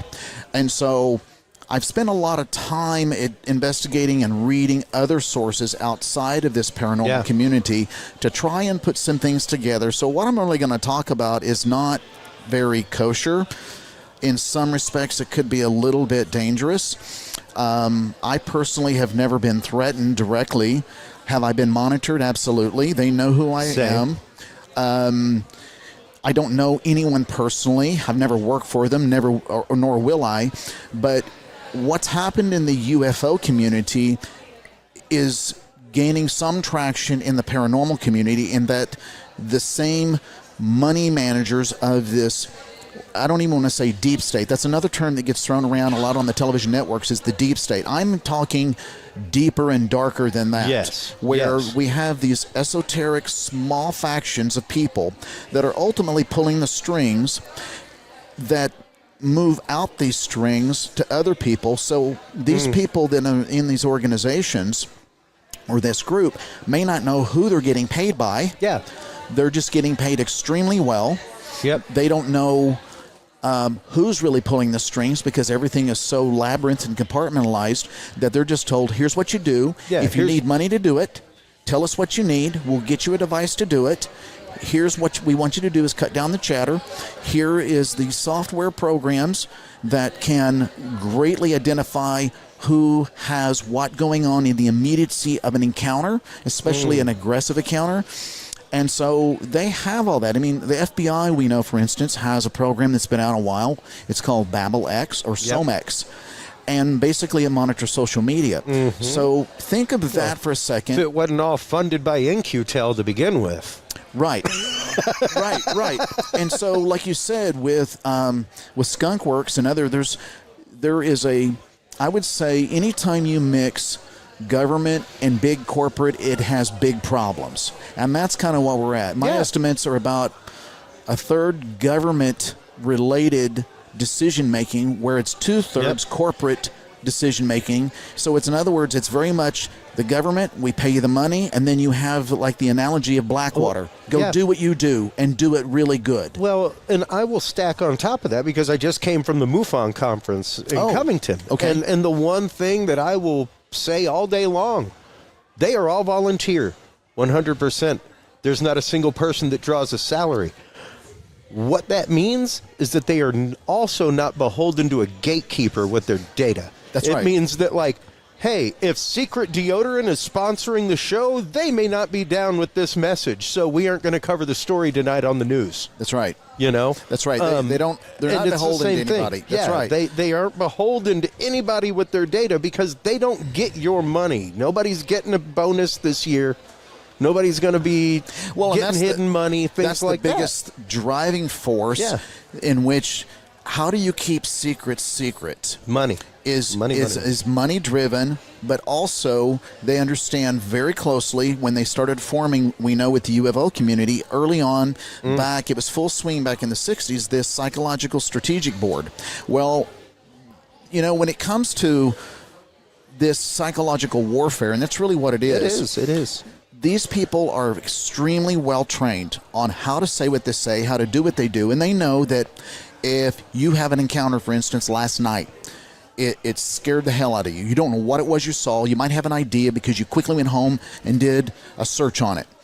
But you're still got that adrenaline going, that cortisol going, and they know that you want to spill your guts on what you saw. So what they do is they were monitoring you. They, within a week, will visit, and then they'll say, we hear you have a problem. And you're going to go, well, if you mean what I saw 2 days ago, yeah, then and it was this big, and it was this, and he did this, and it touched, it growled, and then it jumped away. They know that. So these are strategic terms and psychological advantage. So they want you to spill your... They already know what happened. Oh, yeah. So they're just trying to say, is he going to tell me the truth? How much is he going to defend what he saw? So when you get done... And how much is he willing to tell other people? Exactly. Just say, have you told anybody else? Are they reticent to tell other people? They're very benign, and I'm with you. Okay. And so tell me, did you tell anyone else? Well, just my wife and my brother-in-law. Yeah. And, okay, anyone else? Well, no, just those. Okay. So here's the way it's going to go. You saw a bear. It was angry, and it was rabid. And you're going to like, what? Excuse me? Yeah, that's what you saw. You saw a bear. Yeah. It was rabid. It was angry, and it just leaped away. Well, no, I just told you what I saw. That doesn't make any sense, sir. Well, here's what I'm saying. By the way, who are you? No, that's not important. You saw a bear, and so they're seeing how many times they can get this across to you, and they're testing you, they're measuring you. Yeah, that's a braking mechanism. That is one of the many mechanisms. You begin by gaslighting. Yeah, very much so. You begin by gaslighting, and that's what that is. No, that's not what you saw. That's not what you saw. I know that's what you think you saw, but that's not what you saw. So if you're defiant in your belief because you were the only person there, you're going to say, are you hearing what I just got through saying? I'm telling you, and they go, okay, here's the ways it's going to go down.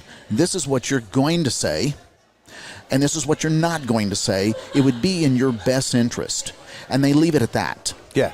Have a good day. Boom. So then you say, you know what? This is crazy. I'm going to go to the newspaper. I'm going to tell it online. Then all of a sudden, your bank account's frozen. Social media gets hacked. And come to find out, your boss fires you, and your boss said, you know, it's kind of criminal what you've been doing, and I'm just going to just let you go after 15 years. I'm sorry. Criminal about what? Well, I don't want to get into it because I just didn't know you were doing drugs. And you're like, what? Because it's never about the truth with these guys. It's about the perception of what they want others to believe about you. And that's what wields this power that they have. So down deep, they're very evil. They're very good at what they do. You have to be extremely careful about what you share, with whom you share it. Yes. And so that's kind of the premise of what I'm going to get into, definitely more in depth in the book that I'm writing, but share tomorrow a little bit. What do these people drive? It is a little bit dangerous to talk about. It's hard to talk about. But it is, because they've gotten a little smarter. I probably have a slew of burner phones that I've had over time. But good for you. I don't use those anymore. I use other means that I probably won't discuss now. But sure. They've gotten smarter. They don't drive what they used to drive. They were very easy to spot. Now they drive civilian cars. But there's still very common threads to identify who they are. They're very apparent when they start asking questions, because they really don't ask in a sense you and I would ask. In a normal human curiosity way. No, they would say, I'd say, Christopher, tell me what? Someone said you saw this. What's going on? That's more human interest. Yeah. I'm engaged with you. They don't ask that way. They're very stoic in the delivery, very brash, direct, stoic, and matter of fact. So you saw something Tuesday. Almost robotic. Yeah. Which gets into a whole nother thing that I wonder just how human they are. Well, two things. One, a point that I don't know if you've considered, but I brought it up on my show when it happened, and I keep bringing it up. When the FBI declared conspiracy theory a watchword, I started using conspiracy hypothesis because, hey, let's just follow the scientific method. Conspiracies exist, because otherwise we wouldn't have people convicted of them. Every DA is technically a conspiracy theorist. Right. That's all they do is hypothesize, give you a mantra to follow, jury, and see if you follow it. Sure. Here is our rote of how the crime went down. But when the Naruto run happened on Area 51, where everybody was going to storm the gates. I remember that. That is when the FBI said, conspiracy theory is now officially a watchword. What a prime opportunity to mass swath gather the data of a bunch of people who, if you're there, guess what you are? Oh, yeah. You're a conspiracy theorist. Now we have full right to, you are in front of... You're fully labeled. You are in front of one of the largest electronic gathering data spots in the world, Area 51. Yeah, exactly. And at the same time, you are now labeled what we are allowed to mass swath your data from. You're now labeled a conspiracy theorist. You wouldn't be there if you weren't. Right. So and that's why I tell people, in my opinion... It was a very dirty way to get a whole bunch of data on people in this mindset. If you can gaslight people, if you can have ulterior motives or this chicanery of smoke and mirrors together... this would be a perfect. I won't give hints, but if I was one of those people, it'd be easy together because we've got vehicles out here. Yeah, I would easily slip in. So how do you actually bastardize the truth, or you have infiltration, and how you keep secrets secret is on their side. You do it by threats, and when I say threats, it's what I call what their acronym is, which is TRIP, which is terminate with extreme prejudice. Well, I like to call it what they do to these paranormal people that have these sometimes horrible encounters. I call it DWEP, devastate with extreme prejudice. So they will close accounts. They will offer very soft threat. It depends on the circumstance of the intensity of the encounter, and it's in so many words how they say what they say. Now, interestingly enough, Lance, we have a great number of people who listen to our show, and one of the topics that we talk about is targeted individuals. Not a topic that a lot of people are aware of. Not many people know that people out there have been suffering Havana syndrome type symptoms for decades and been called crazy. And a lot of what you were talking about, my man, which is perfect, rings straight into the world of targeted individuals. The idea of being able to read brain waves at a distance, being able to EEG heterodyne somebody and get what their physiology is from a distance. Yeah, and if those people that label those people of crazy, then this corporate group has done their job, because the primary emotion that they try to inflict on you is ridicule. One of the documents I have in my knowledge vault is we have Dr. John Hall on regularly talking about this stuff, and it is a paper called The Hall Effect, where literally a group of scientists have gotten together and said that the people who come to Dr. John Hall and say that they are experiencing this are the same people who say that they are hearing voices and experiencing ghosts in their house. That, you know, they're just as crazy as those people. Mm-hmm. And this is in the realm of paranormal, things like that. And it's funny to me that you were saying this and that paper actively exists. That is an active research paper that is out there to discredit this man and his work. That's interesting. Well, and that's what they do is if they can discredit you, especially if you hold a license or degree. Yeah. And, they have, you know, that's the one thing that I remember, you know, blessings to her and her family. I remember Claudia Ackley. I talked to her before she passed. Wow. And I talked to her early on before she really got involved with anything. And one of the reasons she got involved was because of the story that I broke with the Ohio cousins, the Ohio Bigfoot and Fed cover-up. And that's kind of the first story that I had other interviews, but that was the interview that kind of was icing on the cake where I started putting things together fast. And then from that interview that I did, that's what she said to me was kind of the catalyst for her to move forward in our discussion. And I warned her, I said, you need to be very, very, very careful, because if we want to continue, in my opinion, I told her, if you want to continue, because she held a professional license, she told me, that you have to be mindful of that. I don't believe you're going to have any state or federal entity come out and admit anything, because that would be opening up Pandora's box of legality issues. And loss of license on your part.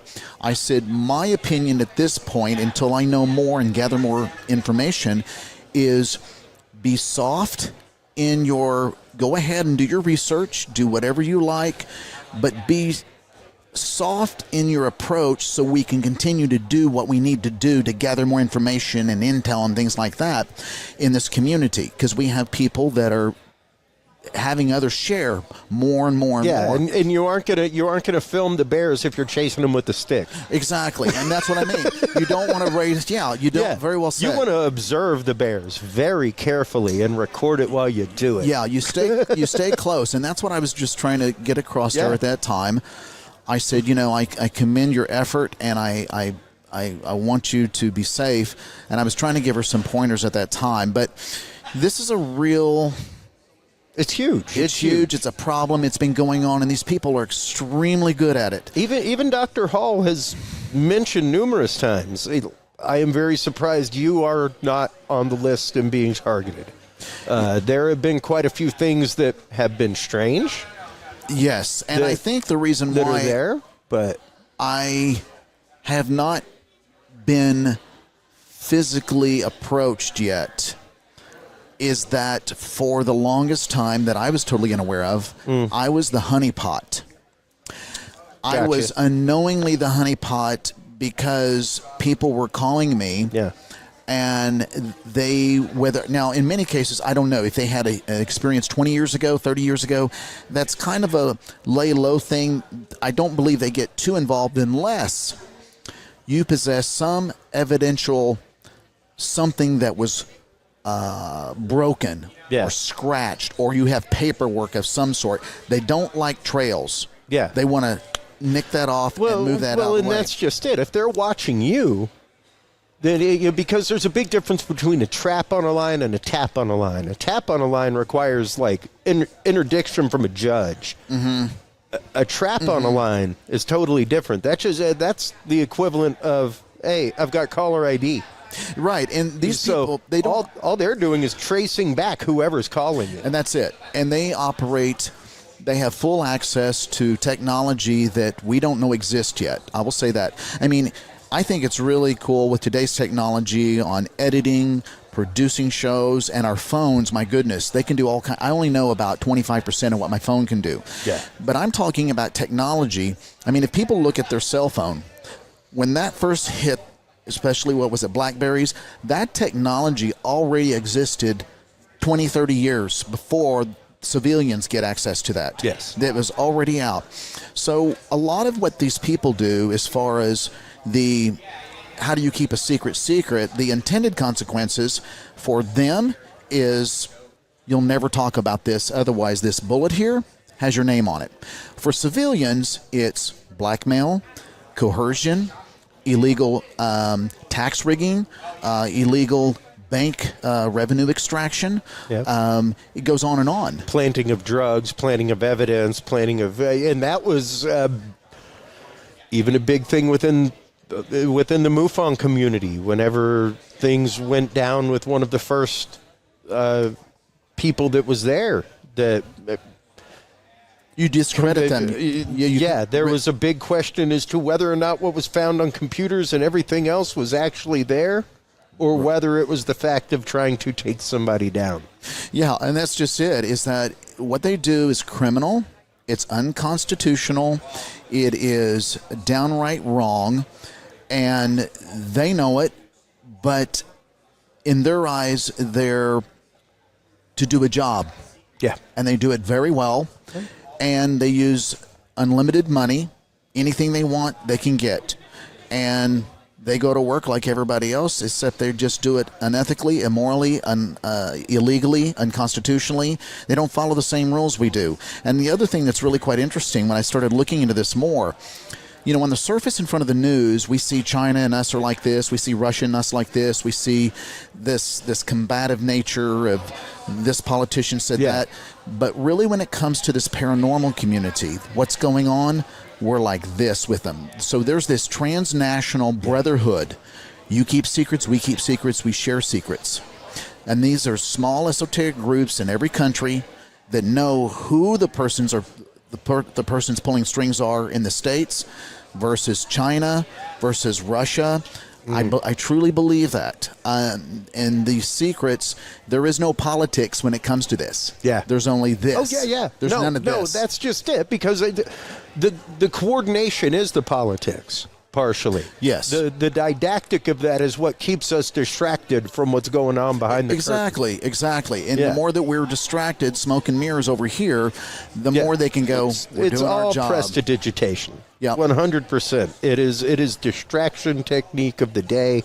Feel free to take a look at that. A lot of what we do on this show is posting news articles, watching news, things like that. And while you're watching all of this, there's 2 or 3 stories that were released over here. Mm-hmm. But this is what's dominating the news site. Like, why things like, hey, we made matter out of light.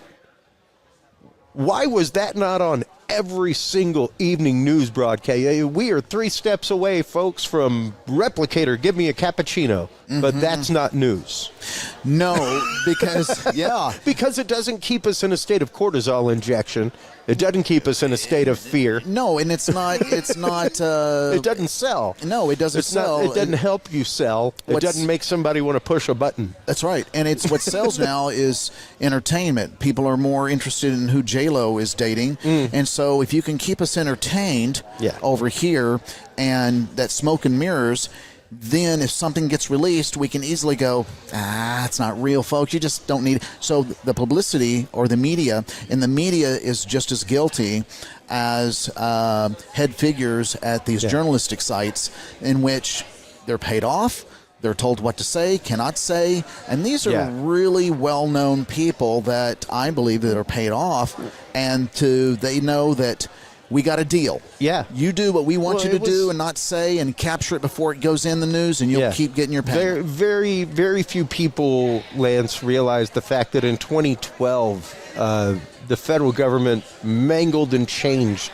the Smith-Mundt Act, which is actively what kept propaganda out of the news. Okay. Right on the tail of that, 4 years later, as that same president left office, he set up funding in the national, in the funding acts.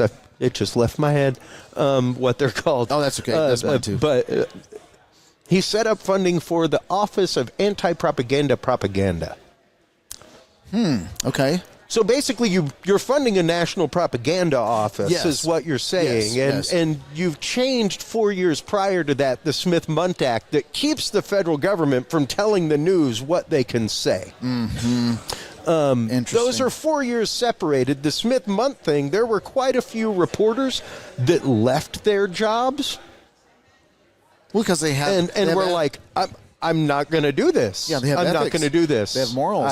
This is a only the facts situation, and you're telling me what to say when it's more than the facts. Yeah, how's that journalism? And, yeah, exactly. And there were quite a few people that left their positions at that point. I believe that. And I wasn't aware of that. Yeah, it's an interesting one. Check that out. Just look up Smith-Mundt changed. And that happened in 2012. And then once again, the funding of the Anti-Propaganda Office was just like NDAA, the National Defense Authorization Act. Okay. Where a lot of the black funds come from, and the under-the-door stuff. And another one is Urban Housing Development Commission. And the other thing that really, after reading a lot of different materials and kind of assimilating everything, I didn't realize that, on a more illegal transnational level, you have the U.S. They also give things away for money in return. So if people think like that UNESCO. the government, like illegal firearms dealing, like pallets of money going to countries in the back of C-130s. Yeah, exactly. And so we actually, the U.S. has side hustles, if you will, side hustles they're doing. And again, they make nothing. They always are good at spending money and giving money away. That is what I have been saying about all. Just to frame this in a bigger picture, the thing I have been saying about the whistleblower testimony, Grush, everything else, to folks like my dad who are like, "Oh, you're a little green man. What are you talking about? You're crazy." Okay. You don't believe in aliens. You don't believe in little green men. They said if you believe in little green men, this may not be the panel you want to tune into today. Right. Their question was the accountability. Were you cool with the Pentagon Papers that told us that we went into Vietnam illegally? Were you cool with Iran-Contra? Because Grush is saying that there's been something on a much bigger level since 1939. Yeah, with your money and your employees. Was this the gentleman that wouldn't really divulge some? Was this like a Senate panel hearing? Yeah. It was the one where he was like, we can get into that in a skiff. That's it. If we need to hit a skiff and talk about that, which, just so you know, folks, a skiff is like if you remember Get Smart, the cone of silence, it's a room that is bug-proof and everything else. It's a secure communication intelligence facility. Yes. And these skiffs, I heard this just a moment ago in there, are usually, not always, before these people that I'm talking about, these corporate spooks, everything is removed. Belts, buckles, wallet, shoes, glasses. Yeah. So nothing of metal goes into these places. And then they're told, and as they're read into the project, reading into a project means we have cleared you, we have accepted you, and on the flip side, you will not be talking about you this. will not be talking about it, and they put a bullet right there on the table, and they say, now people don't realize that we have civilians that have been read into these projects. Hal Puthoff. Hal Puthoff is the one I talk about all the time. He was the person whose paper led to remote viewing. Yes. And he has read. I invited him onto my show, had breakfast with him. We had an amazing conversation, but he was like, Chris, I don't do a lot of shows because, well, most of the time my answer is I can't talk about that. Yeah. Because they continually read him onto things. Well, as long as you're read on to this topic, you can't talk about the 28 topics that are no longer funded that you were a part of because they're still related to this. Yeah. So they continually keep people read onto things so that they can never talk. That's right. So you never really fully retire. As people talk about, I want to retire and go fishing. No, and I'll you're write still a book a private consultant. Very you're much still in consultancy. That you're always monitored and tracked. Hey, and hey, we had this thing that kind of rings back to your research 20 years ago. What do you think? Yeah, awesome. You're read on again. Yeah, exactly. So you're never fully retired. Yeah. You are always going to be monitored, and that's what they mean when you're read into it. Yes. And so they are held. That's the intended consequences, and they're very well aware of that. And there are civilians that are read into these based on certain skill sets they possess and certain knowledge they possess that either of interest or something that they've required on the side. An example. Travis Taylor would be a modern example. Bob Lazar. Yeah. He went to MIT and some other places, but he didn't go, hey, you know what? I'm going to go work at a Nellis range where it's really secure, and I'm going to work on the reverse propulsion systems on aircraft. He didn't go into that, but he was found. So as he was semi-read into, they were kind of going through. It's very interesting how everything overlaps. So civilians are also read into these programs too, and people forget that too. Now, it's just these skiffs are a place. Sometimes what I was going to get at, they're at these dumb sites, deep underground military bases. Yep. And I tell people on my show that just think everything you see in a picture that's above the surface is not what you're seeing. The way to hide things, look at it like an iceberg. It's always going to be below ground or in space. Yep. Those are the two. If you want to hide secrets, below ground or in space. Yeah. Nothing on the surface. Yeah, absolutely. Where people can't get. Where they can't go. They can't get up there. Yeah. And they can't get over here because this is highly secured. It does, in fact, it doesn't exist. It is non grata. It's not a only do I black want you to site. talk about it, it just doesn't exist. Yeah. Non grata, sub rosa, just no, nothing. Absolutely. And we have tons of those. We do. You know, on occasion we find out about things like Gitmo. Yep. On occasion we find out about things like Area 51 because a bunch of people got sick from them off-burning materials. You know, had those people never gotten sick, we would probably still not know about Area 51. It's just desert dust. It was a federal lawsuit that led to that. Yeah. You know, that led to the disclosure of that and the fact that, there's more than one test range. It just boggles there's more than one. Yeah, it just boggles my mind on what the government has been involved in, that they intentionally knew ahead of time what the outcomes possible, what they wanted to see, yet they intentionally put people in harm's way to do things. And that's really what they're doing here in some cases, is that I have some suspicion. I cannot prove, but then again, you cannot disprove. You know, I said a moment ago, you cannot predict when and where some of these creatures are going to be, but I feel that there might be some level of truth in tracking, possibly. I didn't think so at first, but I think there might be some level of monitoring or tracking, and to see what the interaction is going to be with the human. Yeah. Now, I can't prove it again. It sounds out there, but then again, everything we're talking about is out there that's come to fruition, that's come, so that's just It's all stranger than fiction. It is. It's horrifying. Real life is stranger than fiction. It really is. Just out of curiosity, because my audience, I can hear them screaming right now, like, why? Why, if they're a Sasquatch? Why do they care? Not why do they care? Because, hey, food sources, things like that, taking care of endangered animals. Hey, if there's Sasquatches, they're obviously endangered. They ain't as great population as black bears, and those are protected, right? Why the animosity? Why hunting down and following people with encounters? Why track them? Because they're not just an animal. If it was an animal, like, say, that exists indigenously in Texas and Oklahoma, black bears, if it was just a deer, if it was just this or just that, those animals have an instinct nature in their DNA. They eat, they poop, they breathe, they drink water, they mate. It's instinctive in their nature. They evade or they attack if they have babies or whatever. They have the same mammalian needs that you and I would have. Exactly. But they don't have a level of humor. They don't have a level of awareness of their own demise. And that's what these creatures represent. They're intelligent. And that's why it matters. You can't compare oranges to oranges. It's totally opposite.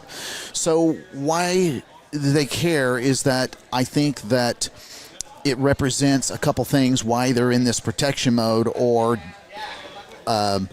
ridicule mode against someone that's an eyewitness, is that I believe that these creatures are responsible for abductions. I believe, and they know that. Now, you can't predict when and where, unfortunately. I think that it also has a level of validating the Christian doctrine, which gets into some of the discussion I heard today. There's a lot there. There's a lot there. I'd love to say that if you take the Bible figuratively, there ain't much there. You take it literally, there's some stuff there that is out of pocket. It goes deep. It is out of pocket. And then I think another level too, which I know, it represents a massive tidal wave of revenue loss at state and federal levels. Because if you knew, even at a small level, that these creatures are responsible for some level of human abduction, not all. I mean, unfortunately, humans commit crimes on humans. Oh, sure. And all it the happens, time. unfortunately, very horrific events. But I think that there's a level of abductions that I think that the loss of revenue from, if that information got out, so they have to protect it. So can you imagine the amount of license and certifications of people, loss of recreational areas, like national parks, which, by the way, the 2 national parks that has the biggest secrets on the number of missing people is Yellowstone and Yosemite. Now, why is that? You would think at a federal level they would be free with their information on how many people go missing. Yeah, no. I just saw David Polides speak at MUFON, and they don't share it. They don't. They don't. They softly say, not a threat, but they say, well, that's going to cost you a ton of money. You could probably find out how many handicapped parking spaces there are at both of those parks. How many are available?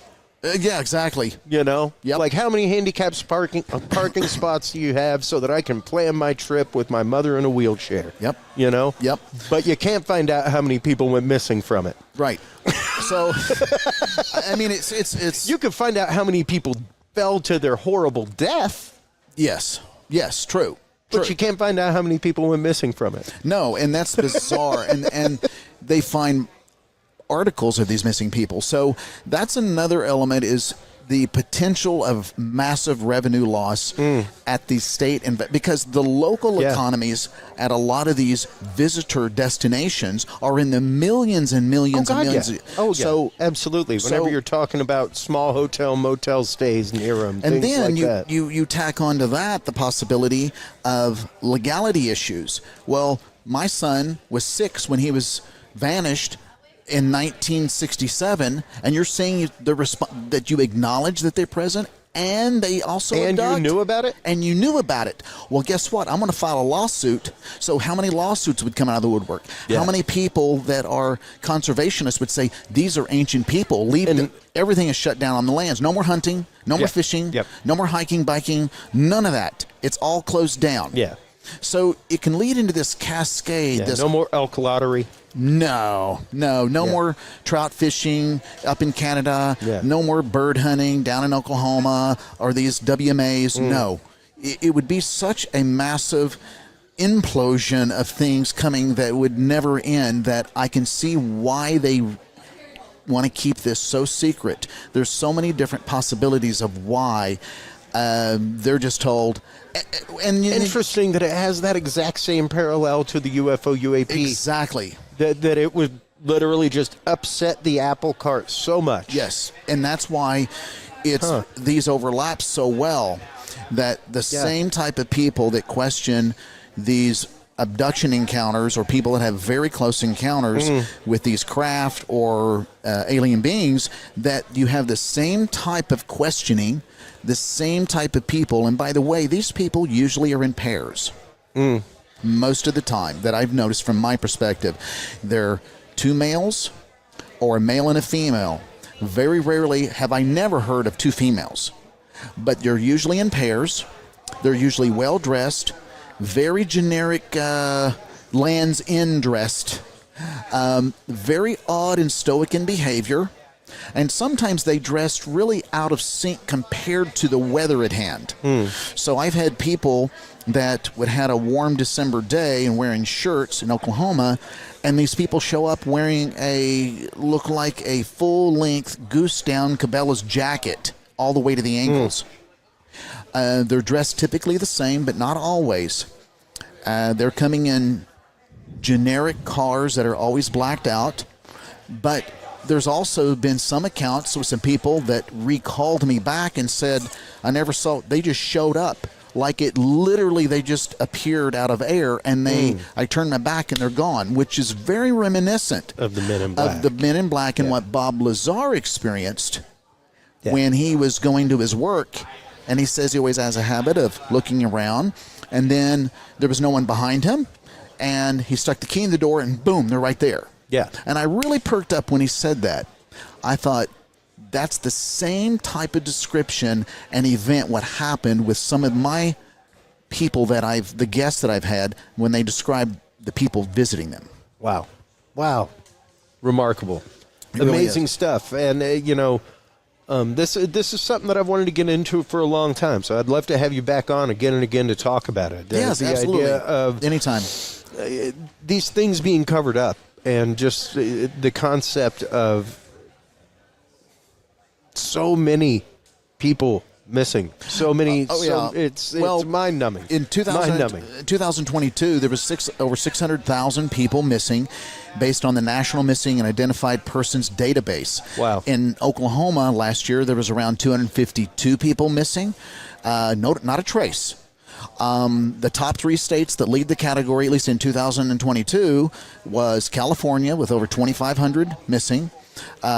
Florida was next with over 1,200, and then Texas with over 1,200. So if you think about it, 600,000 plus people missing alone in the U.S. Wow. In other words, not a trace. So is it all creature cryptid related? No. Yeah. But I know in my heart of hearts that there is a percentage based on cryptid, extraterrestrial, that no one's talking about this and no one wants it out, because either you've got people that have already been threatened softly and hardly on it, and then they've told in no uncertain terms, you shall not talk about this. Yeah. Or we will do X. Or we've demonstrated X. Yeah. A lot of people don't connect the dots. They have an event happen that's stranger than life, and then they have their account closed.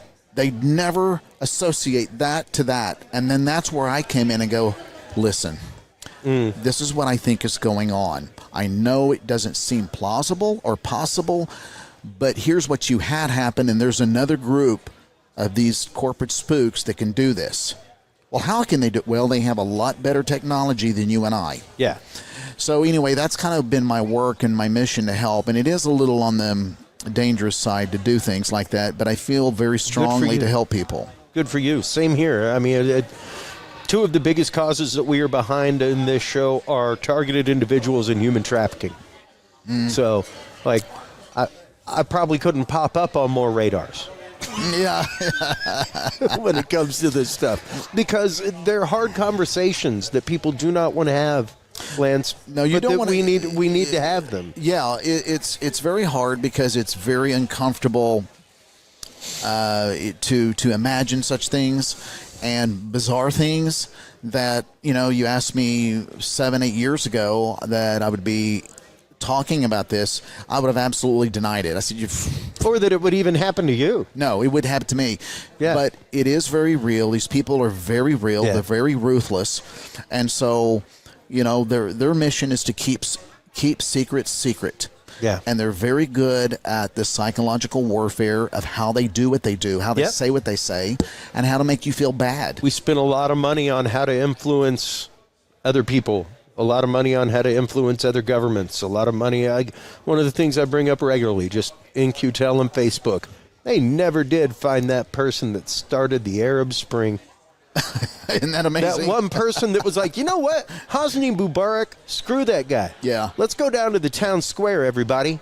Yeah. And then he was ousted. They never found that dude. Yeah. Isn't that very interesting how you just don't find the key people? I mean, it kind of gets back to the... They just used a social media platform to utterly overtake a government. Yeah. And then when you get into the Orange Revolution with Zelensky, who we put in power as our puppet president, a lot of people say, what's the Orange Revolution? Well, we removed a legal, truly elected president by the people and basically pulled him out of office. Yeah, pretty much. And then, well, you get into the whole polonium handshake that got Vlad into office to begin with.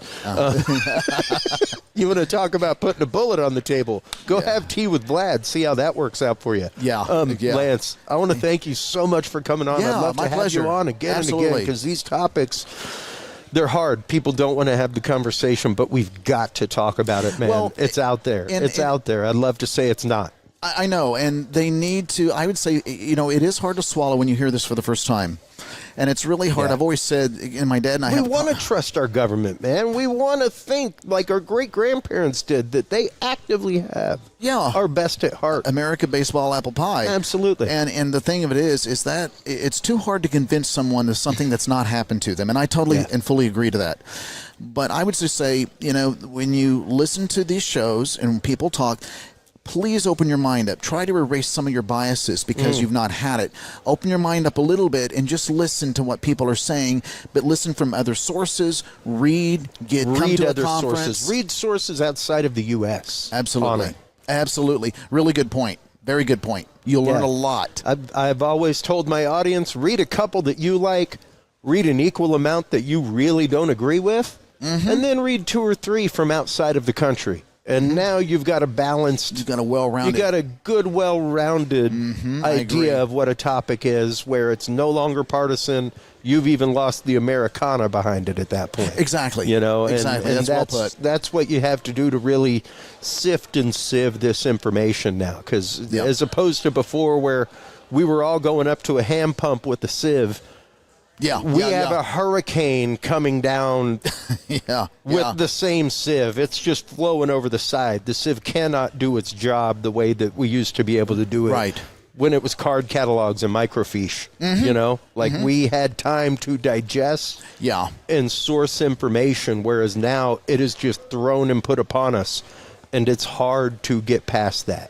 It really is. It's hard to get past that and really get to the root of it, Lance. It is. It is. Truly is. But very good point. Absolutely. Let everybody know where they can go to follow your work, where they can go to... Oh, yeah. I mean... buy books, all that kind of good stuff. Yeah, well, the book that's coming out. Yeah, the book that's coming out. I won't give away the title yet, but I've started on it. This will be my first book. I'm excited about it, but like a writer, when you first have your first... writing, you always keep thinking, I should have put that in there. I need to put this in there. And I want to have illustrations in there because some of what I'm going to talk about is really hard to get pictures of. Yeah. So I'm going to have this, hopefully it'll be coming out this year. But people really, if they want to follow the show, it's on YouTube. It's Monster 911, formerly Cryptid Brothers Investigations of Oklahoma. I still have a lot of shows I need to... go through and edit and post maybe 40 or 50 shows that I did maybe 5-6 years ago. People ask me why I don't edit. That's why. And then they can follow me on Twitter, at monster_911. Let's see. Instagram too, Monster911, and Facebook. Awesome. Well, fantastic, man. I can't wait. Yeah. Like I said, I'd love to have you on again and again. This is a fascinating be my guest. and in-depth topic. Be my pleasure. Absolutely. While you were online checking out all the amazing work of Lance Hightower, everybody, make sure to stop on by Curious Realm. CuriousRealm.com is where you can find all the episodes. That's where you can follow, subscribe. That's where you can find our experiencer forum at CuriousRealm.com/story.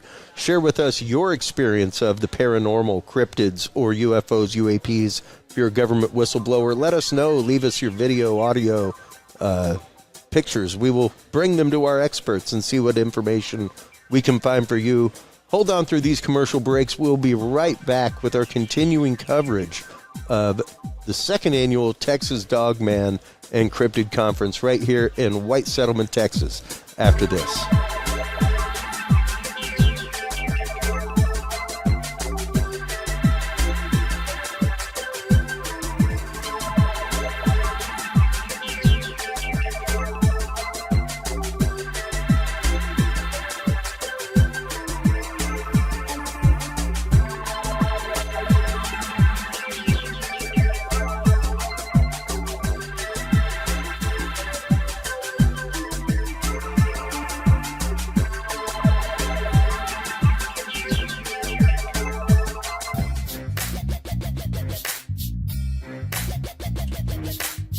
With the rise in attention to the health benefits of cannabis and cannabinoids, including CBD, True Hemp Science has become one of the premier providers of full-spectrum CBD and CBD-related products. Using a proprietary spagyric process, True Hemp Science extracts maximum benefit from the whole hemp plant. Buds, leaves, stems, seeds, even roots.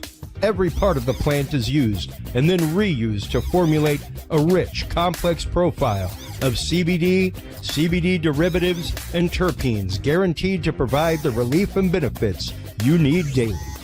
Visit TrueHempScience.com to experience the best CBD oils, edibles, and topicals on the market today. And use code CURIOUS7 to save 7% off your entire purchase of $50 or more and get 2 25-milligram CBD cookies or brownies free. That website again is TrueHempScience.com and the code is CURIOUS7.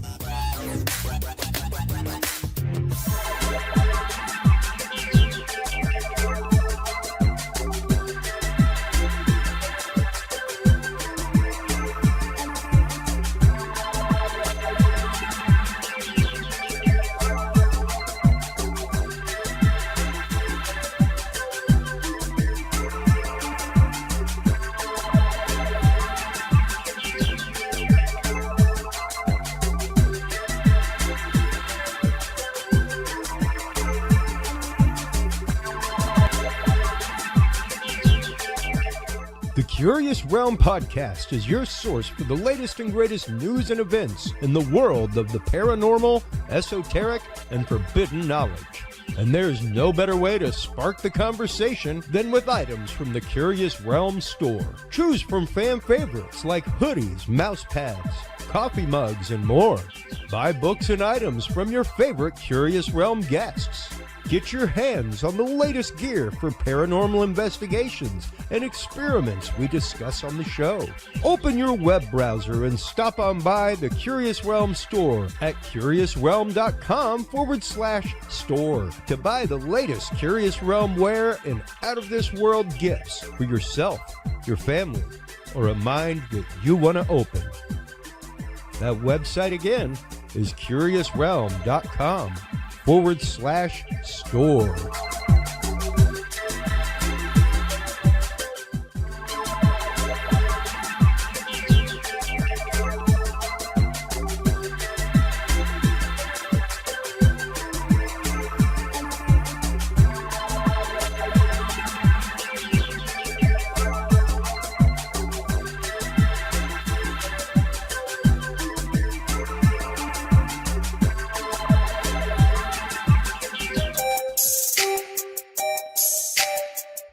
Have you considered starting a podcast? Looking for a way to make your business a voice of authority in an industry? Then Podcast Cadet is the solution for you. Whether starting a podcast for yourself, your brand, business, school, church, or just plain fun, Podcast Cadet is here to help you navigate the waters of the podcast industry. Specializing in one-on-one consultation and training with industry professionals in fields ranging from podcast technology and editing to distribution, monetization, and even social media strategies. Podcast Cadet tailors their services to the specific needs of you and your podcast.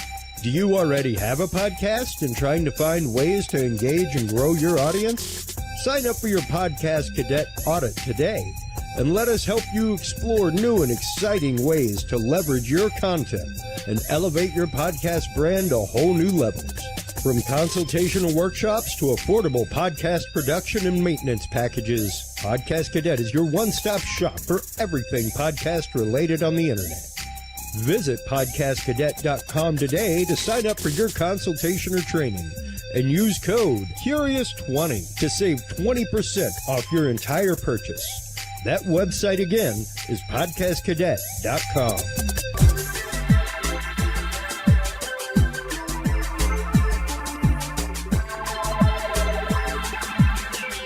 Well, hello, everybody, and welcome back to our continuing coverage of Day 1 of the second annual Dogman and Cryptid conference right here in White Settlement, Texas. We have with us in this segment the amazing David Weatherly. He is the author of an entire series of books of cryptids of the United States. He's also well known for his research into the world of Nephilims, giants, the stories that are contained therein from native cultures, as well as black-eyed children and so many other topics. Welcome to the show, David. Thanks, Chris. Good to be on. Absolutely. I had a chance to meet you at the Cibolo Paracon, which happened a few months ago. It was a great event. Cannot wait for the second one coming up.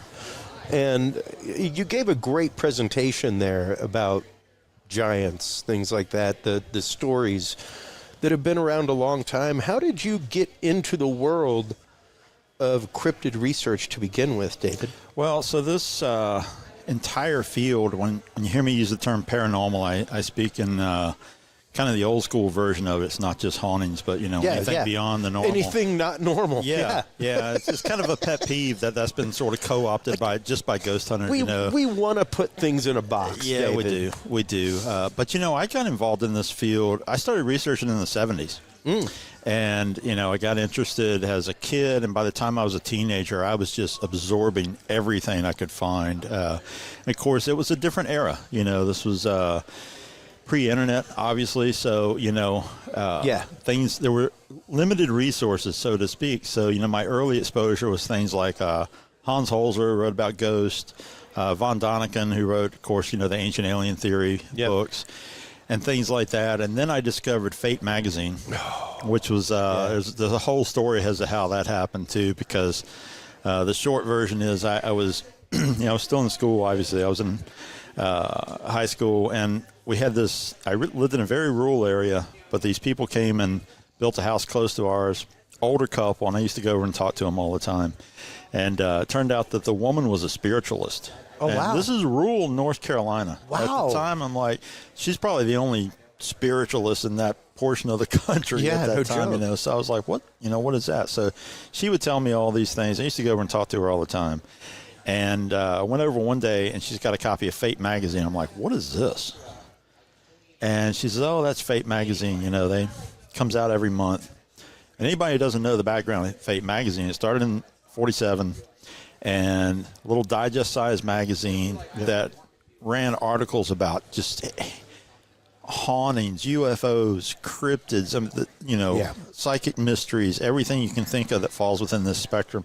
So I saw this magazine, was blown away. And the short version is she said, well, make sure you come visit tomorrow, after school.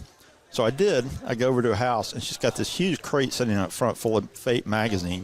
She says, wow, I think I'm done with these. You can have them. So, I was joking. I was like, it's weird. I was too sick to go to school for like several days afterwards. That's odd. It was a very odd coincidence, And but man, I tell you what, I just absorbed everything that was in those issues, and that was a big early influence. John Keel was a big early influence. Wow. I met Keel, early on, and his approach. A lot of people have compared me to him, and because I take sort of a journalistic approach, but I just love digging into these mysteries. I really do, and I'm intrigued by all of it. Everything from ancient mysteries to giants and cryptids and everything else, and I have been very fortunate because I've spent my life exploring that stuff. Well, it's interesting that you bring up the work of John Keel because, yes, investigative journalist, like that's what he did. That's my approach. And he was not necessarily a believer. He wasn't really a believer in the paranormal, so to speak, or anything like that. But it was through his investigative journalism into the Mothman case that really just rang to him. Where like, something else going on here. Yeah. And to see that, and to see that even right now with the big move with Graham Hancock, right, and everything else, to see the very fervorous reaction from scientists to his work and to the recent series. Oh, and yes. He's a pseudoscientist. The outrage. And the hilarious thing is him saying, never once have I said I'm a scientist. I am a journalist. Right. I just go where the evidence leads me. Exactly. And sorry if it's led me here. Yeah. But this is where all the evidence has led. Yeah. So feel free to disprove the evidence that I have. That's right. And Now, you very much approach things the same way, which is what I love. I do, and as I said, there's a few early influences. Keel was a big one. Hans Holzer, because he did that specifically with ghosts. He really dug into stories. Jacques Vallée. Of course, Passport to Magonia was just, mind-blowing when that came out. Of course, Vallée is much more scientific-oriented. But, there is one thing that really distinguishes me from a lot of these guys, and that's that I sort of followed a dual track from the time I was young, because the other thing I pursued was what I term real magic. I was interested in shamanism, native cultures and their practices, and I started pursuing that around the same time.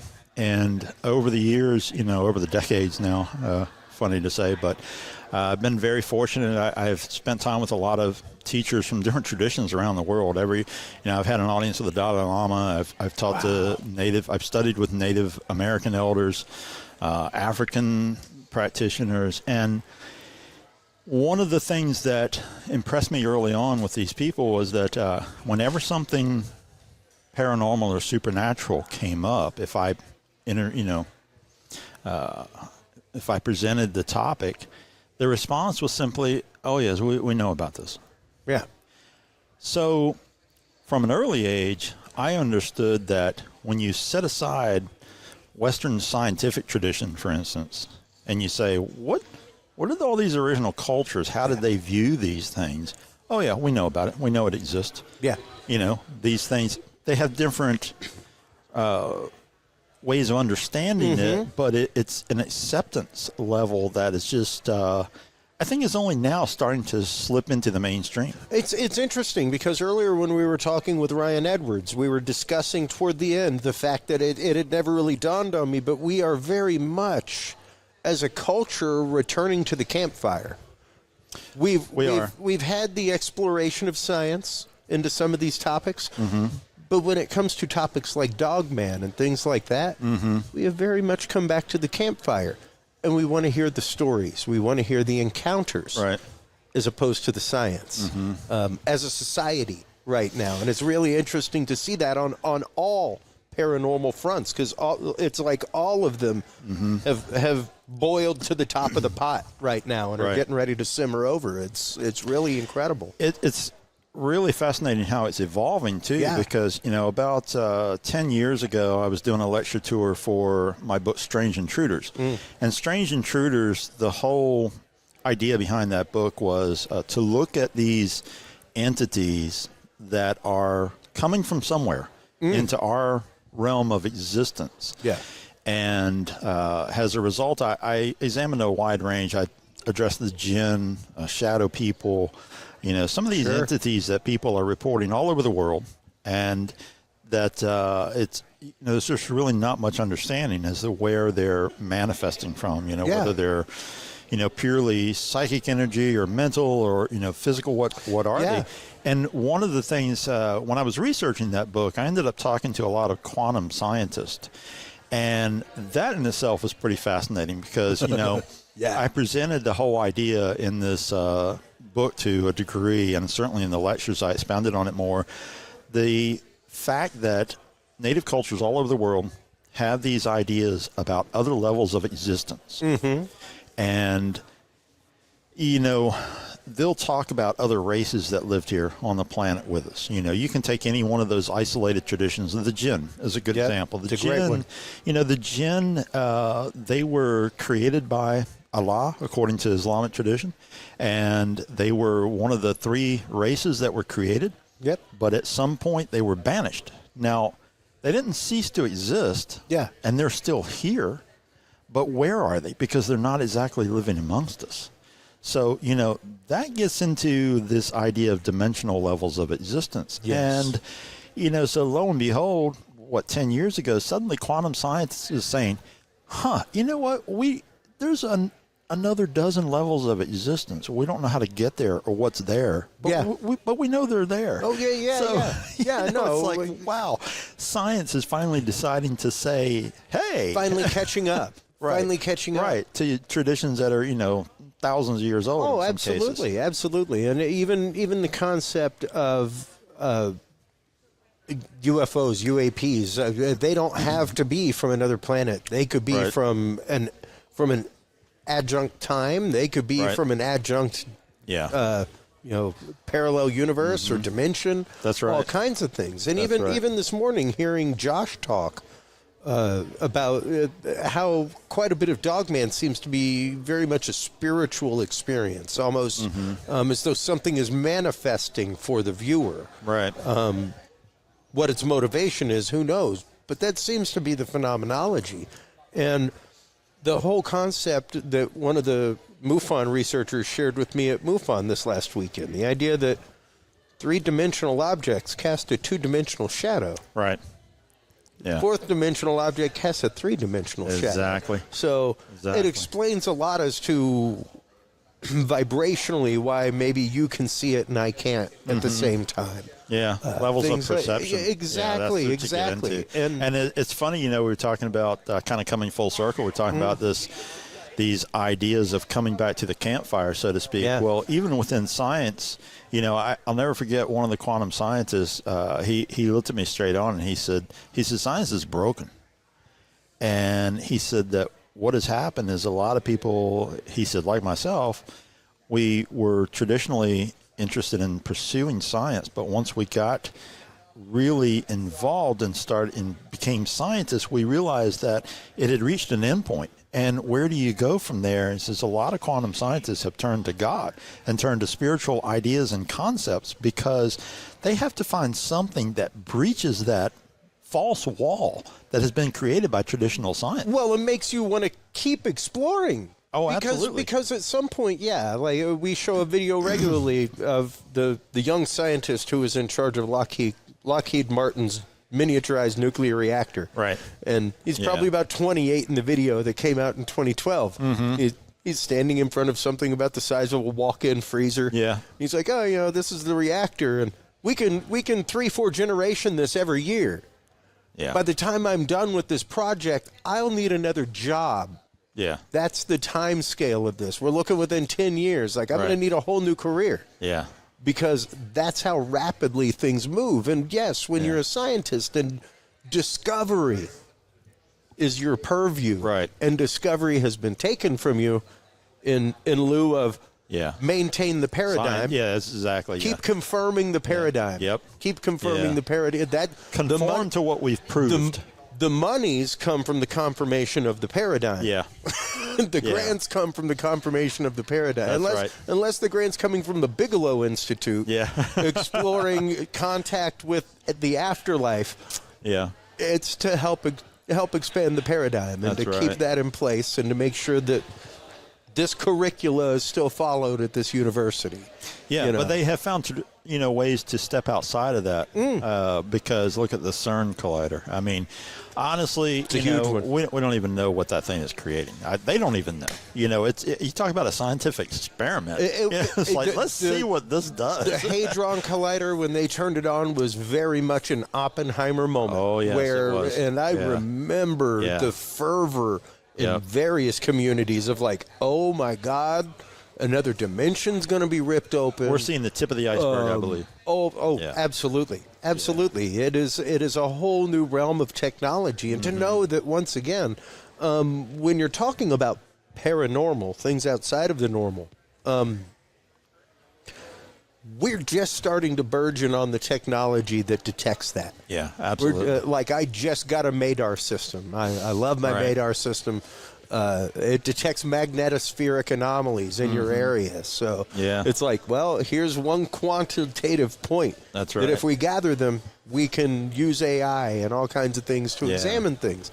And even looking at the new ways that we can apply technology to old evidence that's out there, be it cryptid, UFO, UAP, what have you. There are a ton of new methods for examining evidence and putting those things through the rigors of science. Yeah, I believe that's the case. And, sort of looking at the other side of that equation is the human experience. And, I think that people are coming back around to traditional stories and saying, I had this experience, Yeah. be it a Bigfoot or a Dogman or, a winged humanoid, whatever it is. They're saying, this is what I experienced. And I think that, I believe there are a few people that are at this point now where they experience something like that, they try to rationalize it, but then they realize that science doesn't have the answers for everything. So there's a certain level of comfort in knowing that science can't answer it because they haven't addressed it.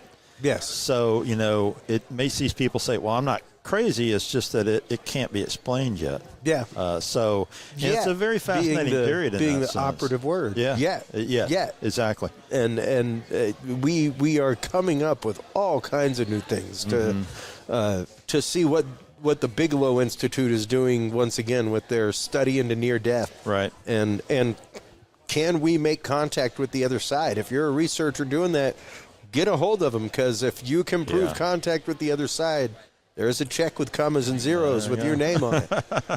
It's out there. They have already floated it. Yeah. So it's interesting to see how these communities have truly not just overlapped, but come together over the last many years, David. Yeah. There have been more and more cross connections between these studies and even experiences amongst experiencers. Now, amongst your numerous number one, how many books are you in right now? Because you're going for every state in the U.S. Oh, for the state series, number 14 just came out, which is Lone Star State Monsters, Cryptids and Legends of Texas. Epic. 14 states and counting. There'll be another one announced probably in the next couple of weeks or so. Incredible. And obviously the goal is to do all 50 states. Yeah. Now, when it comes to Native experiences, when it comes to the First Peoples experiences here in the United States, how many of our cryptids that we talk about in modern society, things like that, migrate over to the realm of oral tradition from their cultures? An awful lot of them. So, Bigfoot obviously is the easiest one. You can go all over the United States and talk to Native people if they'll talk to you. If they're open enough to share their information, you'll find that there are traditions in tribes from east to west, north to south. They have these legends about these hairy giants. A lot of times they're cannibal giants in some cases. In some cases, they're simply another race of sometimes they call them men, but another race of these creatures that should be left alone and respected. Sometimes there's an idea that, we were at war with them at one point, but it stopped and we leave them alone, they leave us alone. So it's pretty fascinating. I'll tell you, you talked about giants at the top of the conversation. And one of the things that has been really intriguing to me, many years ago, I was in a site called Lovelock Cave in Nevada. It's a whole legend around Lovelock Cave about the Sitika, which were these giant cannibal creatures that were attacking the native people in the region, the Utes, and they eventually had to band together with some other tribes in the region to go and fight these things, to go to war with them and to kill them because they were losing too many of their people, the women and children and even hunters. And this whole idea of this war between a group of natives and some kind of cannibal giants, I thought that's really fascinating. I found a similar story. There's a similar story in Idaho. And the more I've explored over the years, I have found that this seems to be almost a cultural memory because I have found similar stories in Arizona, Alaska. So there are these traditions that seem to be kind of consistent where it's slightly different in the location depending on the cultural perception. For instance, you go to Alaska and they had a fight with what they refer to as the tail men. And it was these large bipedal creatures that had a tail. And it sort of gets a little bit into the territory of what the Alaskans call a kushtaka or a kushtaka, which is a land otter man. So it's this giant bipedal otter thing, which sounds really weird and looks really weird when you see the artistic depictions. But the story is fascinating because it's another battle where the native people were being preyed on by these cannibal giants and had to go to war with them. And, you know, it raises a lot of questions for me because it's fascinating on the one hand, and on the other hand, it's like, what's the original source for these stories? I mean, we have some physical evidence from the Lovelock Cave, the Nevada story. The Nevada story is, first of all, it's not quite as old. There was a woman named Sarah Winnemucca who was a Paiute who was a child and heard these stories from her father, who was part of the whole tradition of fighting these things. Now, she had a dress that was adorned with red hair that she says came from these giants. Wow. You know, there's a lot of questionable stories. There were things that were pulled out of the Lovelock Cave site over the years when they did excavations in the cave that were very unusual. You know, they found 15-inch sandals, for instance. Now, you know, people today say, well, that's nothing as basketball players. But you go back to, you know, the 1800s. I'm here to tell you, David, this is a 12-inch foot. Right. I wear a size 15.5 to 16. Yeah. I have a very overlarge foot. Yep. That ain't 15 inches. Right. Yeah. Yeah. Something with 15-inch feet is way bigger than me, and I run about 6'3". Exactly. and you have to bear in mind, you know, that we're talking about a period when people were smaller in stature in general. You know, that's scientific evidence. Well, you know, that's just would have been highly unusual. Our mass amount of food and things like that is what allowed us to grow this size. Exactly. Yeah. One of the things that really intrigues me about some of these native tales, you know, Lovelock Cave is a great example because in later periods, what happened was Lovelock Cave, the site, which you can still visit and go into, the legend is that the natives chased these cannibals up to this cave. The cannibals refused to come out. So the natives piled the front entry to the cave up with brush and gave these creatures plenty of warnings and said, come out and fight like men. The creatures refused to. So the natives lit this brush up and they burned out the whole cave. Now, we know this really happened because you can go in Lovelock Cave today and the scorch marks are still there. There was, you know, where the fire was. With the cave being abandoned so long, of course, bats took up residence and, you know, bat guano was being produced in there. So at one point, these guys who were digging bat guano went in the cave. They were digging all this guano out and they started finding artifacts. And they thought at first, oh, this is connected to the native people. So even today, you talk about, you know, maintain the party line, right? Even today, historians say, well, this is the native people lived in this cave. You know, the Paiutes lived in this cave. You go to the site. They didn't. They say they did not. They are, in fact, they are adamant. We were not cave dwellers. Our ancestors did not live in caves. None of our people have. We do not live in caves. It's really funny because you go to the site and there's a couple of placards up for, you know, that designate this Lovelock Cave. And there's one that has this whole thing saying, you know, the native people lived in this. And the native people, somebody has went up there and scratched this out. You know, you can't read what it used to say. You know? Epic. And they won't allow that to be on there because they're adamant. We did not live in those caves. Now, there's legends that giant bones were taken out of that cave. Yeah. And were put on display for a time. Of course, you know, there's no record of that. You know, we don't know what happened to those. Yeah.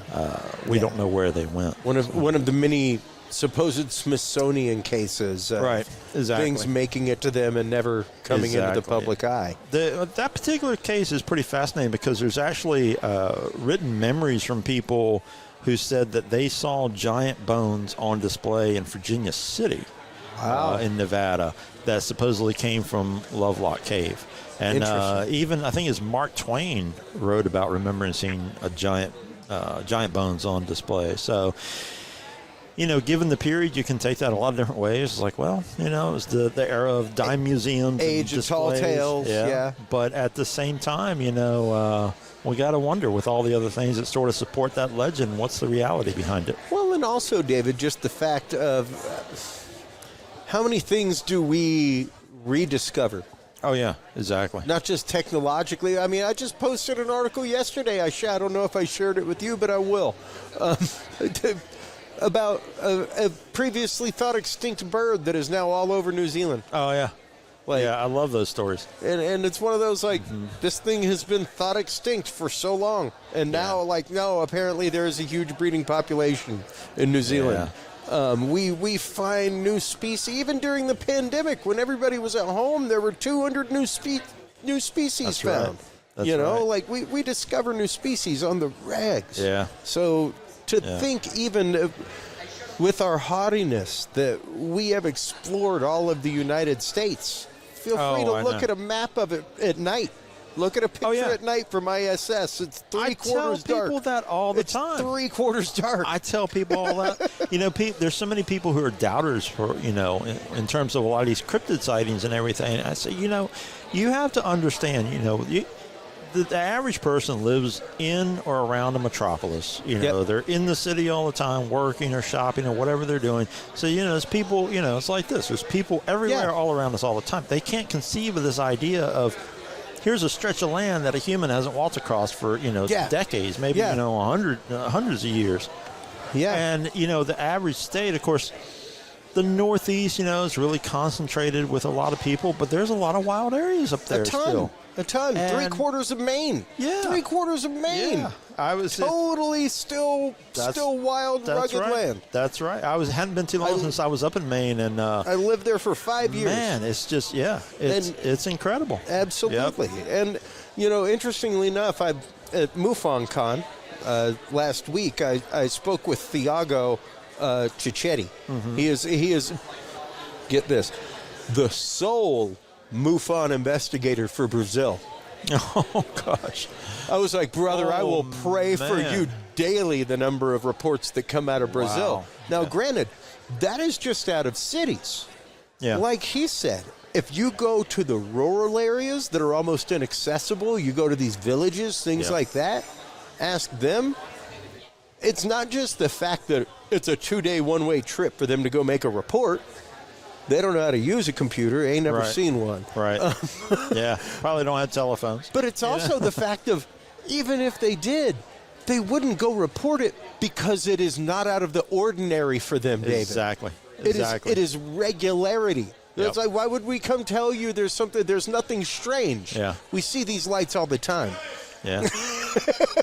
Right. You know?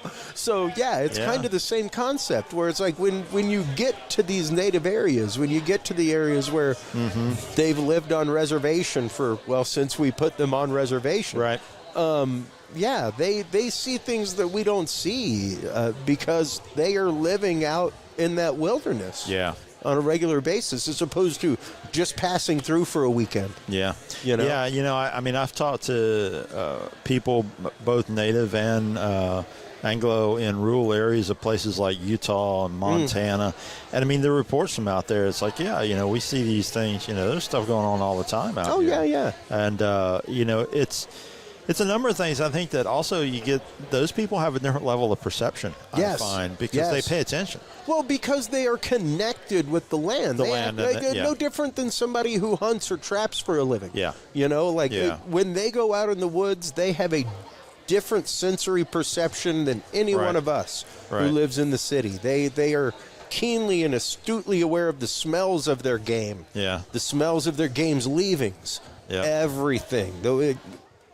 Even the way that the wildlife reacts to them is different because of the presence that they put out in the wilderness. That's correct. So that's correct. Yeah, all those things. They're not in a city with their heads down in their phone and, you know, heading for their cubicle or their Starbucks run or whatever it is. You know, so and yes, very much the fact of we have lost that connection with the land. There's quite a few people who still farm and stuff like that, but if you go back to my grandparents, great-grandparents' day, things like that where, hey, man, when it got dark in Mamou, Louisiana, you didn't have a lantern or a fat lamp.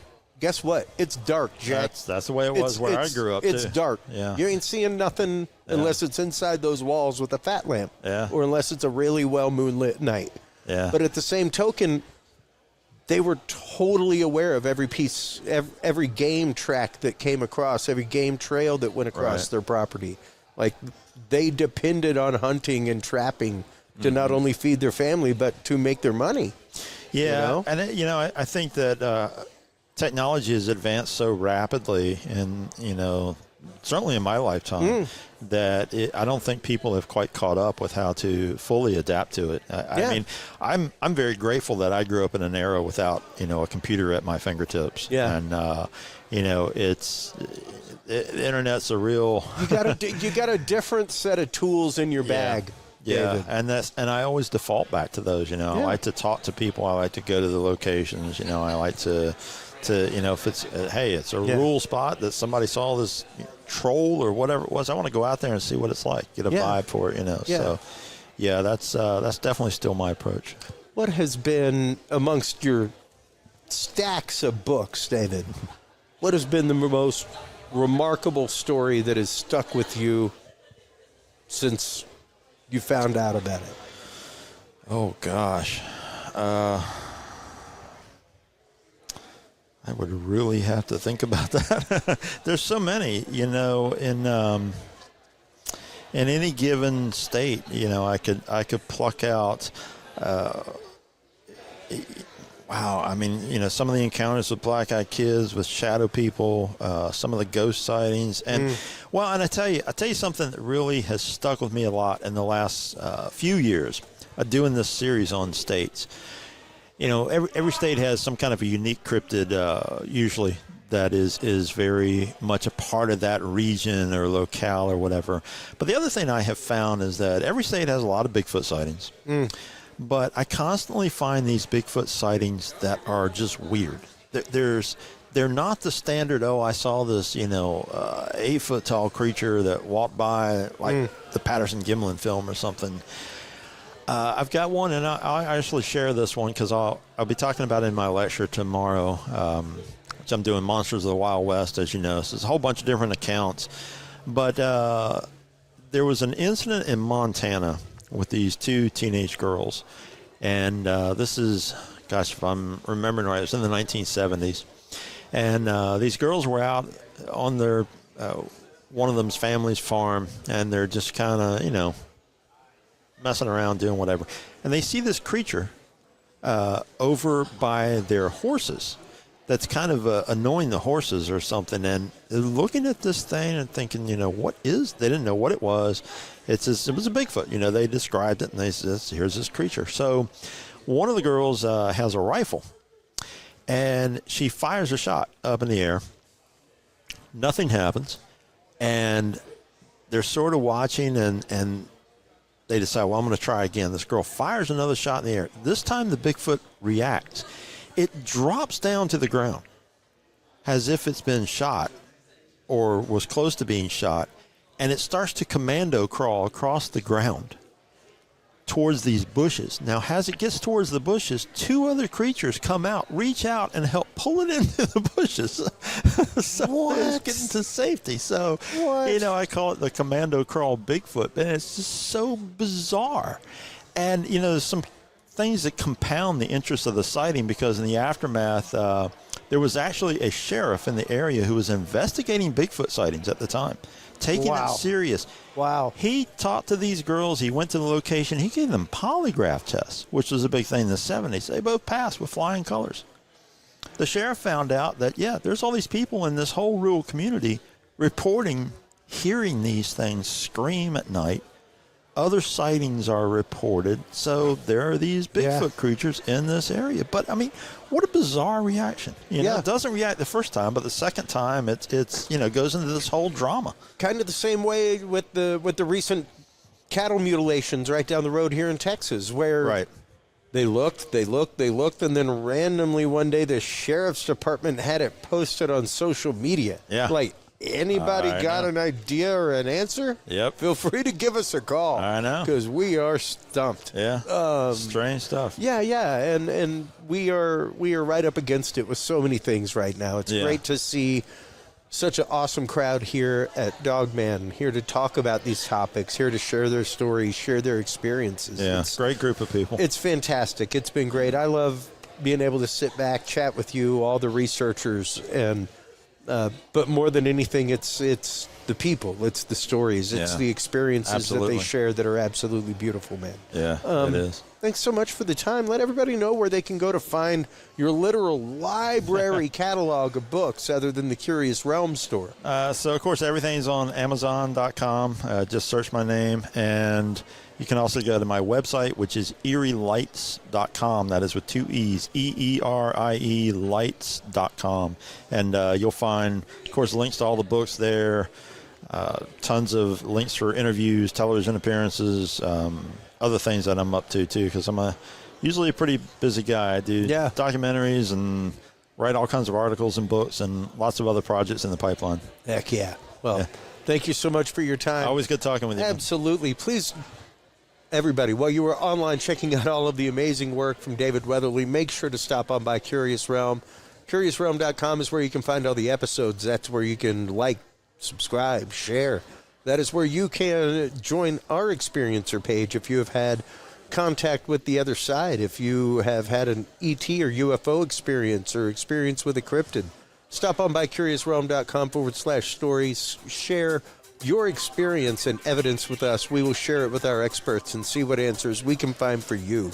Stay tuned through these commercial breaks. We will come back with the conclusion of our first day of coverage here at the second annual Dogman and Cryptid Conference in White Settlement, Texas, from the Paranormal Roundtable. We'll be right back after this.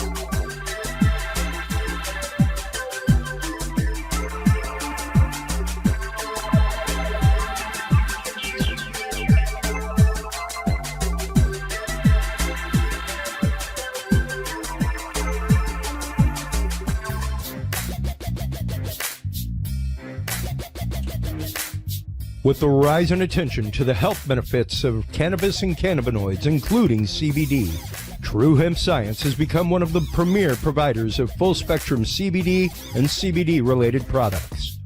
Using a proprietary spagyric process, True Hemp Science extracts maximum benefit from the whole hemp plant. Buds, leaves, stems, seeds, even roots. Every part of the plant is used and then reused to formulate a rich, complex profile of CBD, CBD derivatives, and terpenes guaranteed to provide the relief and benefits you need daily. Visit TrueHempScience.com to experience the best CBD oils, edibles, and topicals on the market today. And use code CURIOUS7 to save 7% off your entire purchase of $50 or more and get 2 25 milligram CBD cookies or brownies free. That website again is TrueHempScience.com and the code is CURIOUS7.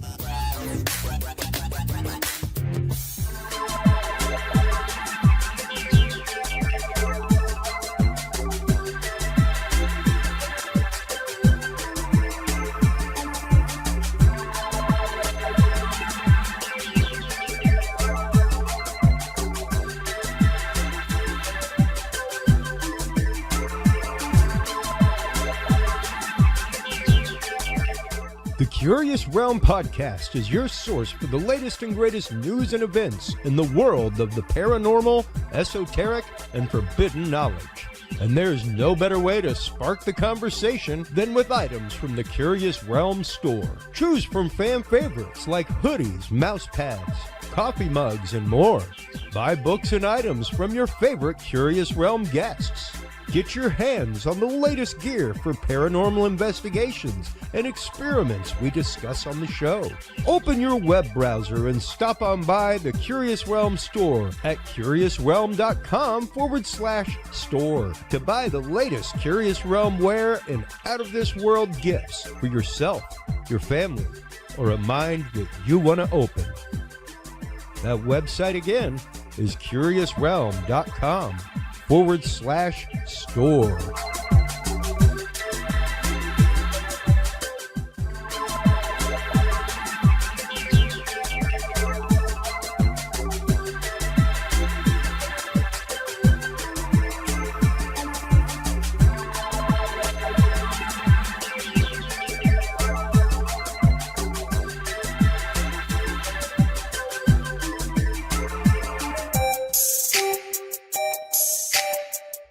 Have you considered starting a podcast? Looking for a way to make your business a voice of authority in an industry? Then Podcast Cadet is the solution for you. Whether starting a podcast for yourself, your brand, business, school, church, or just plain fun, Podcast Cadet is here to help you navigate the waters of the podcast industry. Specializing in one-on-one consultation and training with industry professionals in fields ranging from podcast technology and editing to distribution, monetization, and even social media strategies. Podcast Cadet tailors their services to the specific needs of you and your podcast. Do you already have a podcast and trying to find ways to engage and grow your audience? Sign up for your Podcast Cadet audit today and let us help you explore new and exciting ways to leverage your content and elevate your podcast brand to whole new levels. From consultational workshops to affordable podcast production and maintenance packages, Podcast Cadet is your one-stop shop for everything podcast related on the internet. Visit podcastcadet.com today to sign up for your consultation or training and use code CURIOUS20 to save 20% off your entire purchase. That website again is podcastcadet.com.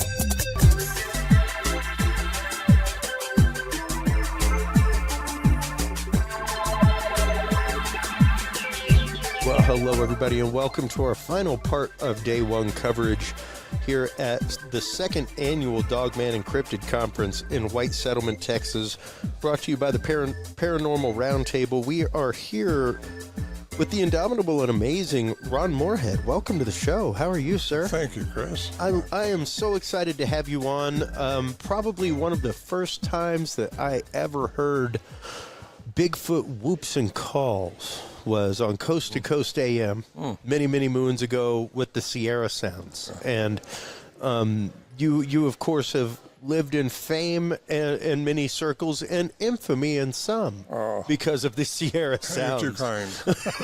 Well, I mean, really, it was, and I think still is, a very groundbreaking field. The idea of animal calls, the idea of Sasquatch calls in particular, and to hear that we are now going to be able to leverage the world of AI in this research to be able to Good point. basically use AI to listen to wildlife calls and go, well, let's compare it to an entire database in that amount of time. Pretty incredible, pretty awesome. How did you come into the world of Bigfoot research, encrypted research to begin with? Well, not on purpose. I was in a remote hunting camp. Some guys that had invited me in. Actually, one of the guys got scared off and he wouldn't go back, so I went back with him. He wanted to go back and see if everybody was all right because they didn't know what they were dealing with at the time, and he wouldn't go back by himself. Just a little freaky the sounds were, and so anyway, that's how I got involved. I started going up to as often as I could. I got considered part of the group then. I was friends with them all, but I wasn't a hunter at the time. But then I started going up there and hunting with them, and we started experiencing this stuff year after year. And anyway, I didn't realize how significant it was until days like this, when people are really interested in it. Yeah. And once again, to see the field now get to the point of folks like Jeff Melgrim being involved, actual primatologists, things like that. It's fantastic to see that there is a group of researchers out there that is really heavily looking into the physical possibility of a large hominid ape in America. Well, yeah, they are large. They are hominoids. And but I got some information I think is more relevant. Please. We've had the studies done that shows the sounds were not manipulated, and it is a language by the human definition of language, which is unique. It's not just a call or a scream. It's an actual chatter between them. Same thing that John Green reported years ago when he interviewed Albert Ostman from Canada. And you got that going. He represented, according to a sound engineer, he did a year-long study, Dr. Curlin, and he said they represented an animal over 8 foot tall compared to the human vocal mechanism, and there was not manipulated, not played one way or the other backwards or nothing like that. And you got a cryptolinguist who studied as a cryptolinguist for the military, the Navy, and he listened to them, and he came out and interviewed us to find out the context because he heard a language in there, which It's critically important because only humans, according to Dr. Liebman at Brown University, have the vocal mechanism for sapient language. These things have that. That puts it to me, they have a human component to them. And so some of them, I'm only talking about the ones I dealt with, which we dealt with them for quite a while up there. And it's hard to get people to understand just everything we went through, but there was some really strange anomalies that was associated with them. Lights, just unusual things, not just their vocalizations, but strange stuff. And one of the guys that went in to investigate, which was Alan Berry. He was a master's degree in science, and he said, don't talk about the strange stuff up here. You're going to get in trouble. So we didn't for a long time. He said, you got to stay with science, got to stay with science. Well, it has to be an answer to everything. So when you see or hear sounds going on outside the little shelter we were in, thinking the whole camp's being torn apart, and you look out there, nothing's changed, how do you answer that with classical science? You can't, it's something. Were they hypnotizing us all? Because we all heard it. And a lot of other things, too, besides that. And so anyway, it got me into the study of quantum science. And I know a lot of the doctors that are studying the classical science way, and that's fine because the parameters that they're trained in is classical science. And that's where I draw the line. I'm not in that line of box of classical science because things are outside of that box.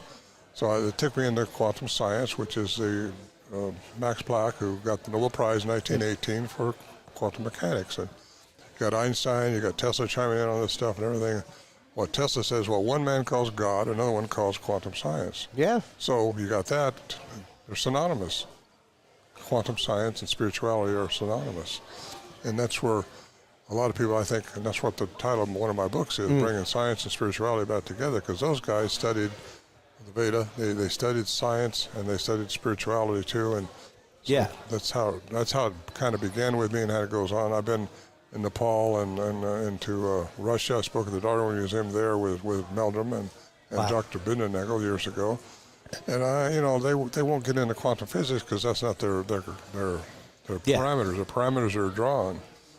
So I'm not a physicist, but I studied that now for years and years, and there's a lot of science behind everything that's been happening, and that's why this stuff is so popular, and that's why so many people are coming out now of the woodwork and reporting strange stuff. So, and even this morning to hear Josh talking about Dogman specifically and how it may be a manifestation of sorts, and as even one of the things that we postulate on this show regularly, whether you're talking a CE5 alien contact experience, whether you're talking Bigfoot, Dogman, or whether you're talking going and investigating a haunted house, are we and our expectation of the experience charging that moment or that location before we ever get there? Good point. Before we ever get there. Because we create our reality. Whatever you find, whatever you're looking for, you find. However, you were looking for nothing. Good point. Yeah. But you hear people say, well, it disappeared right in front of my eyes. Yes. You hear about the trackways stopping. Where it doesn't make any sense. Where to go, Yeah. It happened to me. Well, even the very famous now skunk ape footage, where you see it just, boop, and it's gone. Okay, 1933, Dr. Paul Dirac won the Nobel Prize for antimatter. Get into antimatter, it's the direct exchange between matter and energy, established by CERN in Switzerland in 2012, when a particle changes into energy. So matter and energy are interchangeable. Yes. And that's Einstein. Everything is energy, frequency, and vibration. You get into the vibration of anything, you can change its matter if you get on the right frequency. So that's where I go with my studies, that's where I go with my talks, that's where I go with my books. Absolutely. And that is a topic that we talk about regularly, Ron, on this show, is the fact of I'm a comic book freak. So the example I always give is the Flash. There you go. And his phasing ability, where it's like, oh, well, there's somebody stuck inside of the steel, bank vault. Let me phase through the wall, and he matches his, atoms with the same speed as the bank vault, and he just passes through. That's energy. Same thing, like that. That is actual physics. I'd love to say it's not, but it is. By all physics, Ron, we aren't even here by all physics that we learned in ninth grade. We're an illusion. We're 90% empty space. Because we're all trained in classical science, 1687 Newtonian physics, and there's more going on than Newtonian physics. That's right. We only see within 430 and 770 terahertz. That's our light frequency. That's right. All these other frequencies are out there that we don't see. Yeah. We don't hear like a dog here. We don't hear an infrasound or ultrasound. We don't smell. Our olfactory sense is not like a bear's. It's 20 times better than ours. Yeah. And you realize your human components, what we are, and your human limitations, and you realize there's more going on than what meets our eye, our three-dimensional eye, and there's more dimensions going on. So, well, and even more colors. Even more colors. People don't realize that we just had a tetrachromic on 3 weeks ago at the International Remote Viewing Association. People don't realize there are people who see red, green, blue, and yellow, like parrots.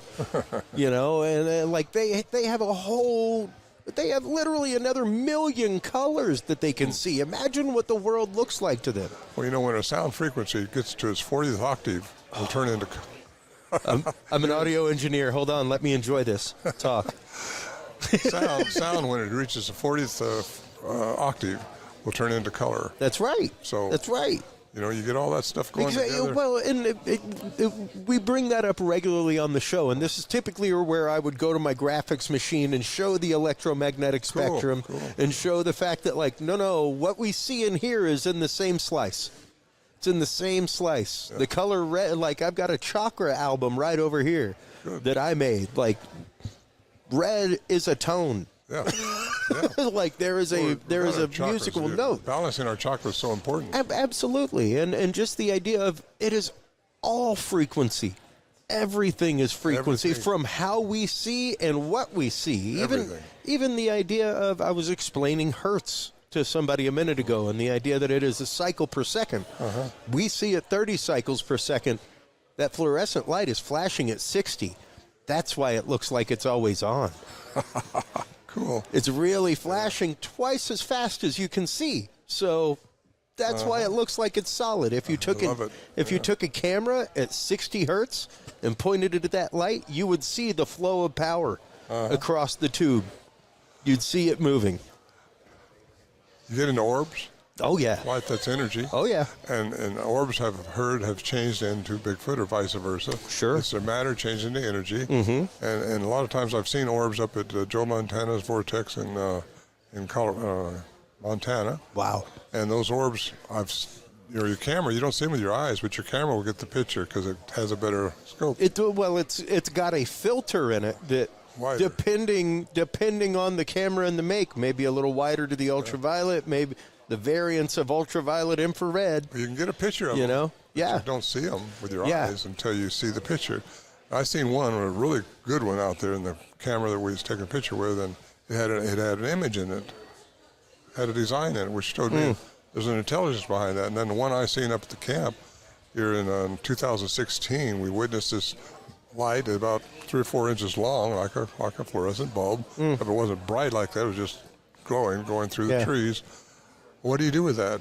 It's a form of energy, but it's not like a streaking through. It's just floating through like it's studying or something. You don't know what it's going to do, so you don't know what to think about it. But nothing's really that foreign up there. Everything's different at our camp, Sierra Camp. Yeah. And now, just out of curiosity, especially talking about frequencies, vocalizations,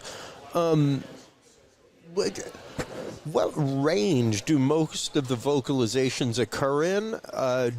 Have there been found any infra or ultrasound qualities to Sasquatch vocalizations? Kind of like in the realm of elephant calls, things like that. You have to have the right equipment to record that. And we were recording with cassette recorders in those days, so it only recorded what it could record. You have to have the right equipment to and you'll only see it, you won't hear it. Yeah. But you need to know that, but we never even thought about that back in the 70s when these things were interacting with us. Yeah, you were lucky you had a tape recorder that you could take out into the woods. Exactly. Battery-operated cassettes, that's all you need. And it's limited, with those type of things. Yeah. So I have a feeling they can communicate in infrasound, because there's been times when we've been frozen in our steps up there where you just can't go anymore until you go backwards. And that's when one of them we know was behind this tree. It was sounding off, and we shoot out of the shelter, we'll see it run off. Bright moonlit night. Well, we step out of the shelter and start walking up towards that tree, and just got froze.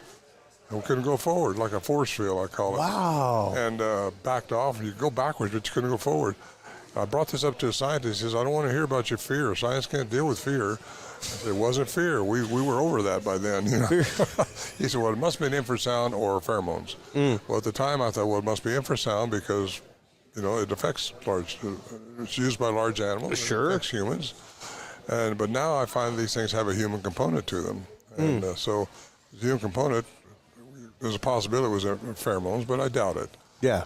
But I still stay with infrasound. That would have to be a huge hit of pheromone to. Yes, it would. And especially now, if you were like a full-on trained tracker, hunter, things like that, I could see how maybe a pheromone hit might make you freeze in your tracks to think about something. I'm sticking with infrasound. Not in the realm of like I physically can't move my body. That's the way it was. It happened to me again out in the woods up there when I was not even thinking about Bigfoot, and all of a sudden I just stopped.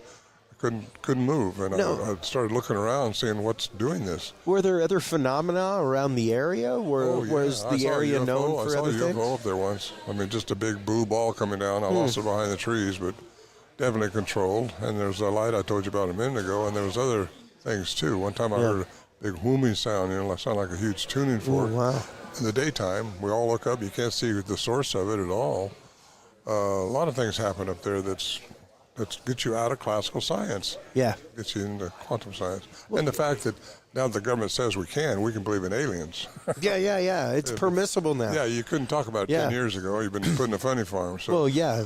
So I talk about that now, and I think aliens have been coming in for eons, and they've messed with the genome of different species on this planet.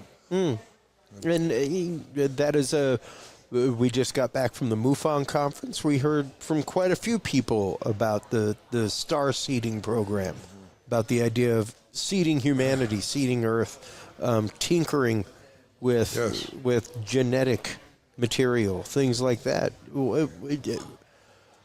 When it comes to Sasquatch and that, have you come across any stories in your investigations of, I guess, Sasquatch being alien? Well, a lot of people think so, but they're not all the same, in my opinion, because there's different type of aliens. They've been on this planet, and they're doing different things. Yeah. They're all after this planet, and they're hoping we don't destroy it like we're doing. We're a warring species, and we got to get away from that. They're hoping we'll learn to love and have compassion, and we can get over this warring species thing, and then maybe we won't blow ourselves up again like we've done in the past. It seems that way. Let's hope not. And with that in mind, how do we go about beginning protection for this animal, for these species? They don't need protection, in my opinion. They don't need protection? No, we need protection. All right. Get into that a little bit. Well, I think we need protection. We're destroying the planet. We're doing things that we shouldn't be doing. We're killing each other. We're hurting each other. We're doing all the bad things, which we're not supposed to be that way. I think we're supposed to be more with compassion, love, and spreading that around. A lot of the masters taught that, so. Oh, yeah. That's the key to making things better. If we could all just learn that, I think we would stop being such a species that's destroying everything, and that would save the planet, really. Yeah. Now, curiously, were you a cryptid enthusiast? Were you anything like that before you were invited to come up and go hunting at this camp? No. None of us were. We didn't know what we were dealing with at the time. Underestimated everything we were dealing with at the time. But we were smart enough to start recording or had fun with it then, because we knew they weren't going to eat us or carry us away or something. Sure. So we were recording. And it wasn't until we took Al Berry up there, investigative reporter with a master's degree in science. He was looking for who was tricking us. How could that happen? Because we all thought it was a hoax. Everybody did. Sure. But it wasn't, and he couldn't determine that by anything that went on. 8 miles in the wilderness, 8,700 feet elevation. It's just a really imposing place to get to. And it'd be ludicrous for anyone to go up there. And plus, they'd have to know when we're going. Yes. And to trick us. And You can't trick them either. We was trying to trick them. We'd get a picture, and they'd mess up with our camera traps or something, go around them or something like that. But no, none of us were Bigfoot enthusiasts or cryptozoologists, nothing like that. Hunters is all they were, and I became part of that group and started experiencing what they were experiencing. So we kept it kind of closed like that. We don't take people up there because it's a real phenomenal place. Yeah. Now, how has this experience changed you, Ron?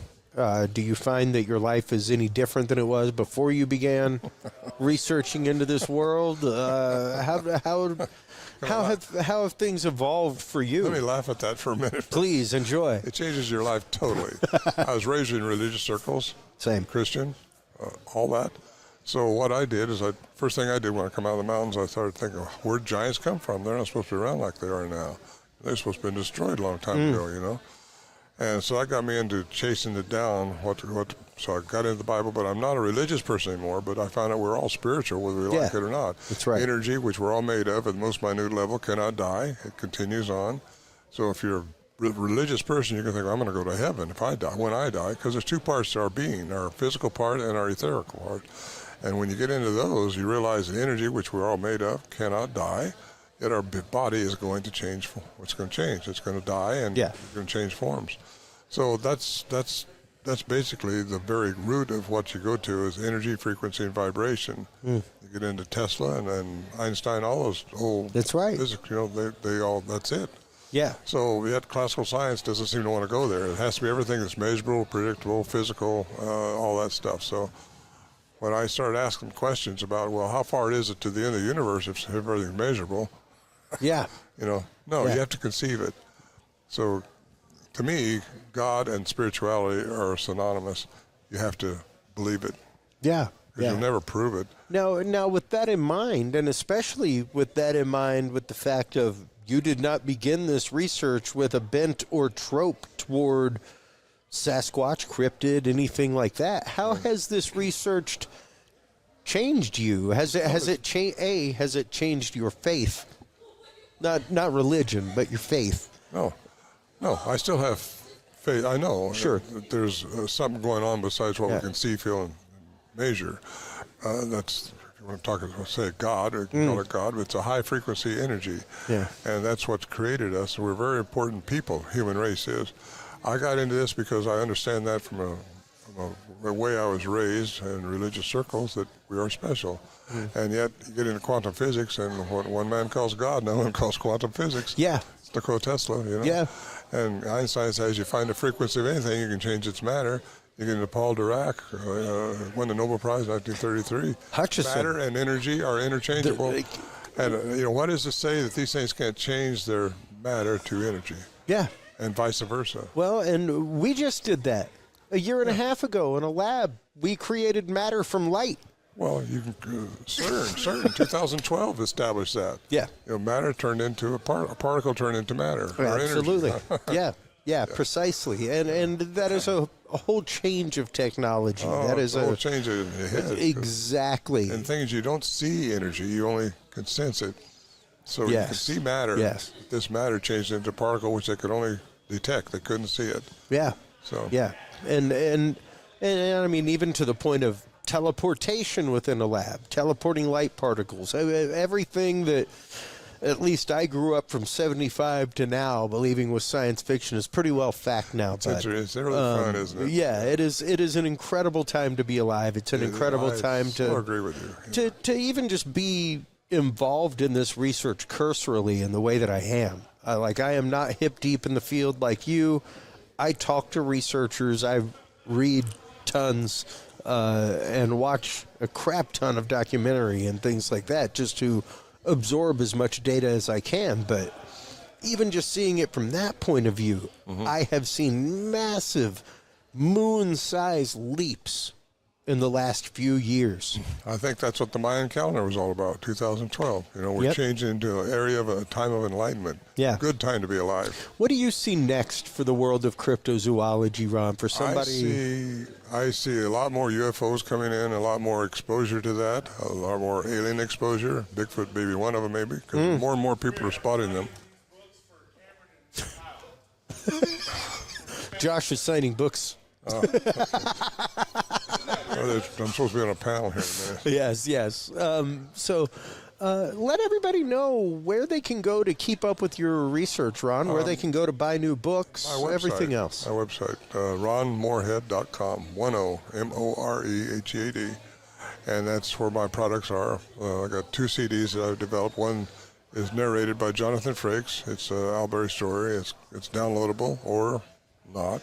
And then you got the other CD, which is me narrating. It's both about 40 minutes long with integrated sounds. And you got my books, which are hard copies or downloads. Awesome. ronmorehead.com. Awesome. Thank you so much for the time during this very, very busy conference. My honor. Appreciate it. It was truly my honor, Ron. Thank you. While you were online checking out all of the amazing work from Ron Moorehead, make sure to stop on by CuriousRealm.com. CuriousRealm.com is where you can find all the episodes. That's where you can like, follow, subscribe. That's where you can see all of our live event coverage from events like the 2nd Annual Dogman and Cryptid Conference. Come back after these commercial breaks, folks. We will get into more coverage from the 2nd Annual Dogman and Cryptid Conference right here in White Settlement, Texas, brought to you by the Paranormal Roundtable. We'll be right back after this.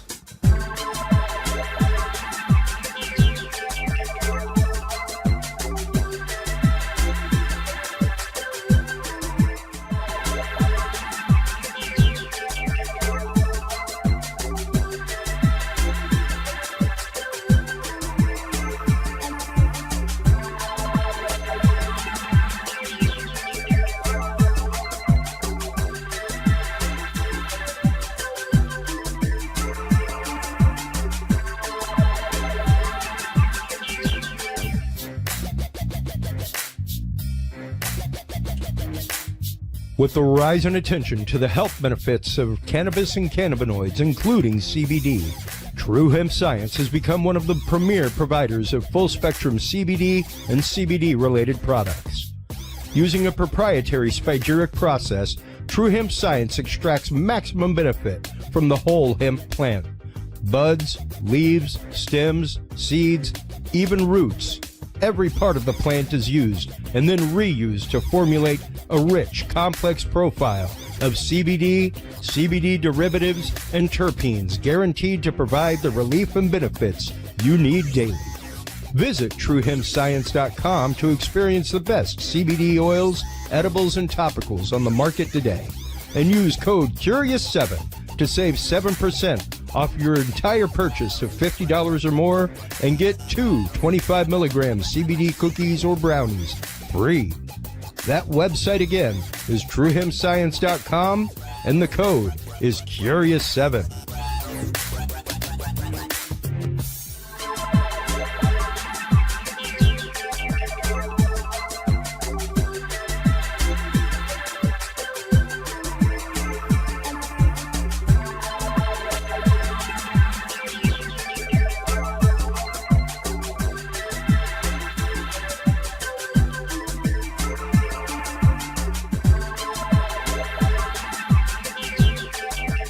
The Curious Realm Podcast is your source for the latest and greatest news and events in the world of the paranormal, esoteric, and forbidden knowledge.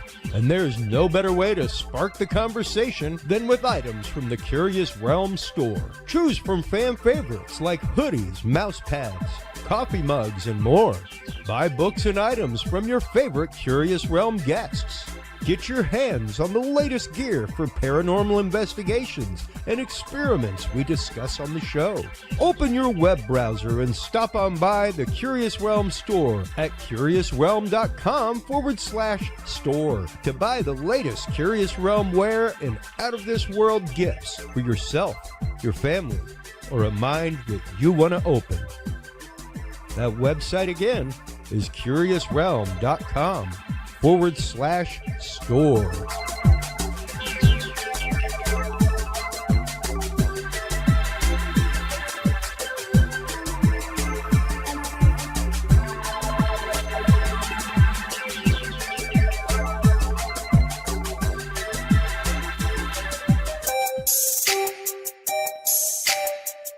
Have you considered starting a podcast?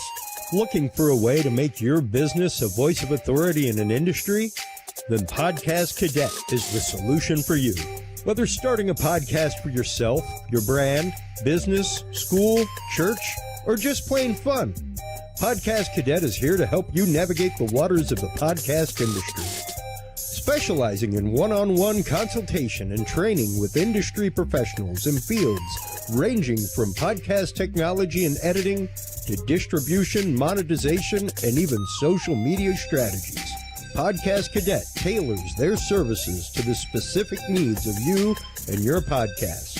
Do you already have a podcast and trying to find ways to engage and grow your audience? Sign up for your Podcast Cadet audit today and let us help you explore new and exciting ways to leverage your content and elevate your podcast brand to whole new levels. From consultational workshops to affordable podcast production and maintenance packages, Podcast Cadet is your one-stop shop for everything podcast related on the internet. Visit podcastcadet.com today to sign up for your consultation or training and use code CURIOUS20 to save 20% off your entire purchase. That website again is podcastcadet.com.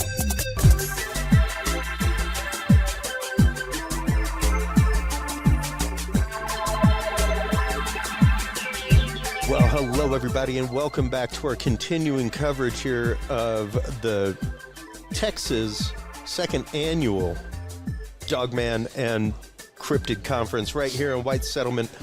We are joined by Jesus Payan Jr. Most of you may know him from the television show Breaking Bad, but I also know him from Breaking Bigfoot, his amazing channel on YouTube.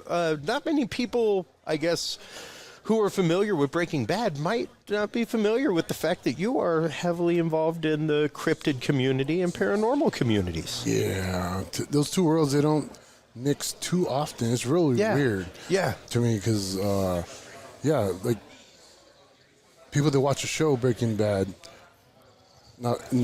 they'll ask me about nothing but TV and movie stuff. Yeah.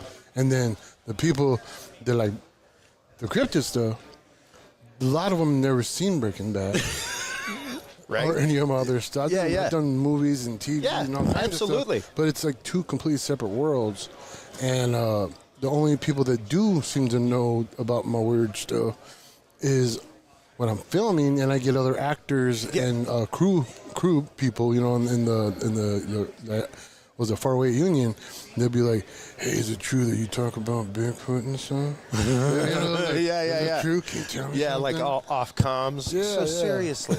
And I mean, even folks like Rob Lowe, like he had the Lowe files with him and his son, and it's interesting to see so many celebrities coming out with that kind of stuff. How did you first come to the world of paranormal and Bigfoot research and looking into this? I was kind of born into it. The first memories I have of just in general and being alive, I was about 3 years old, and we were stationed in the Air Force in England. Oh, wow. And we lived in this old house, this 200-year-old house that we were living in, 2-story, and I remember there being ghosts. And we had the old television sets that weighed about 1 million pounds. Yeah. And I was the remote. Yeah. Click clack. Yeah. There was a UHF. There was and hold the antenna like this so it doesn't wobble. Exactly. So in the middle of the night, we would hear the TV turn on and the channels changing. Wow. And that takes a lot of effort. That's a little bit, yeah. It's not just, the remote's battery. Yeah, it's not like you got a sticky button on the remote or something, or the cat stepped on the remote. And so me and my sister, I guess I was 3.5 turning 4, and that was my first memory of the UFOs. I had a long cigar-shaped UFO. My sister remembers it being green. I remember it being orange. And it coming down towards our window, and then we don't remember nothing. That was literally in 1980 December. That's when the Rendlesham Forest incident happened. We were just 1 hour away from it. Yep. My dad was working in the Air Force there, and so it was just interesting timing for everything. That and coincidental that we're seeing UFOs and being, visited at that same time. So that's really, really, I would say, what's opened the door that way. And then my mom, I couldn't speak very well until I was like 5, maybe. It was real strange. Okay. Kind of did the whole gibberish thing. Sure. But I could read at 4. Yes. Makes no sense to me. Now, but my mom had bought a book called Mysterious World by Arthur C. Clarke. Yeah. And that was my real introduction of this mysterious world. Yeah. There was a Bigfoot section, a UFO section, and Loch Ness Monster section. Yeah. And that same year, while I was 4, we traveled to Scotland for 2 weeks and went to the Loch and spent 2 weeks on the Loch hunting Nessie. And we didn't find Nessie, unfortunately, so we scooped up water from the lake, and we figured we had Nessie poo in there. Yeah. So technically, we got some Nessie. Yeah, exactly. You have genetic material in that water. Yep. So that's Absolutely. what opened, I guess, my entry into that. But I didn't know that was weird stuff. I didn't know that was normal. Yeah, exactly. And good for your parents for being open-minded and letting you explore those topics. I regularly talk about, I grew up in a pretty Catholic household, and I think my mom was happy I was reading. Right. Period. It was either lasers or books on like amulets and werewolves and, like voodoo, things like that I was bringing home in 7th grade. Like my brother would go get like the latest Dinar Koontz novel at the library, and that's what I would come home with, was things like that. Yep. And yeah, once again, I think it was just effective. Well, he's reading something. Yep. Good for him. You know how like in elementary they had the book fairs? Mm-hmm. Oh yeah, Scholastic Book Fair, man. Anything that was UFO, Bigfoot, or anything like that, I had to have it. Same. And yeah, for me, early in life, it became an obsession of wanting to know about it. It was just fascinating. Yeah. How did things? Was your family accepting of the experiences? Were you the only one that had experiences in your house as a kid? Well, my sister did experience stuff. Like when we were in England, she wouldn't sleep in her room. Because I think that was more of the ghost side of stuff. The room wouldn't, no matter how high we turned up the furnace or whatever, her room would stay frozen. So she would come to my room instead and stay with me. And, we would hear the ghosts walking up downstairs and weird stuff at night. And a lot of it I confused as growing up, thinking it was all ghost stuff. But I think some of it was actually abduction scenarios happening, like the blankets being pulled off our bed. Oh, wow. From our feet. Weird things in the corner staring at us at night. Of course, we were like, I didn't want to look. But it continued to happen as I got older, and I realized it was big, black, almond-shaped eyes. And those little funny guys. But, she experienced it just to a certain point, and then as we grew older, we kind of grew apart. I was the nerd little brother, and she was the older sister, and society kind of took over. Sure. The whole thought process, and stay away from his and my friends, get away. So we really didn't talk no more, as just friends. So I had to continue experiencing all the weird by myself. Oh, man. My mom now, on the other hand, she experienced weird stuff as I grew up. She's been visited. She's seen grays, hybrids in the house. Oh, wow. Tons of UFO stuff we've seen together. Is this something that because frequently, like we just were talking at the MUFON conference with many researchers, frequently this is a bloodline thing. Yeah. It's as though families get visited. Is this something that runs in your family? Do you have a connection to the paranormal within your family? Yeah, I'm a weird ish magnet. So I started researching more and more, right, as I got older. And my grandma, she would tell me about how demons would come in the night, right? And I would be like, well, describe this, what happened, Yeah. Because I asked her one day, I said, Grandma, why are you, I called her a super Christian.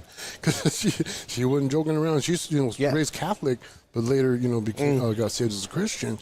And she told me, she told me that demons would come into her room at nighttime. Her husband, my grandfather, would be frozen. She said it was like he was turned off. Yeah.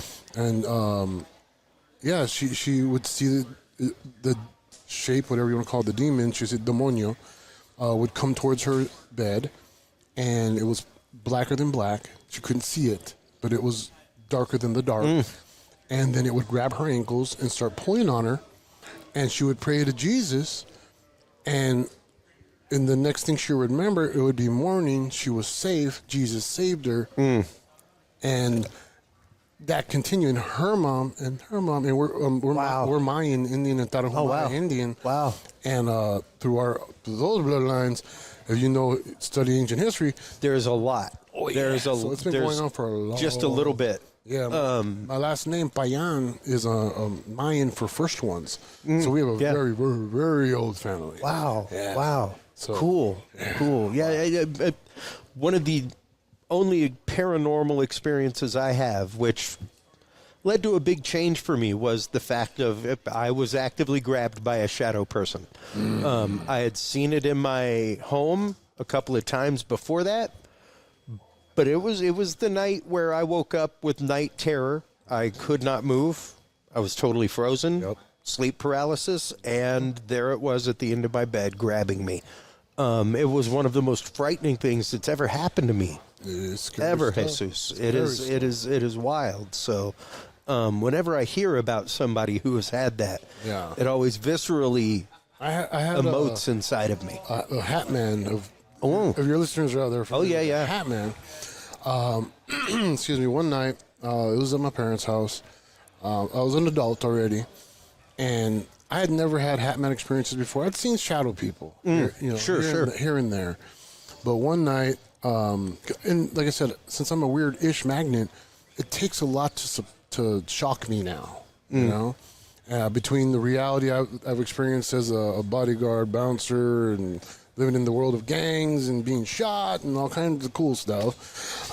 Not cool, but stay in school, kids. Yeah, right. And so one night, I wake up and I'm standing in front of a hat man, right? And in an instant, I'm no longer in my room.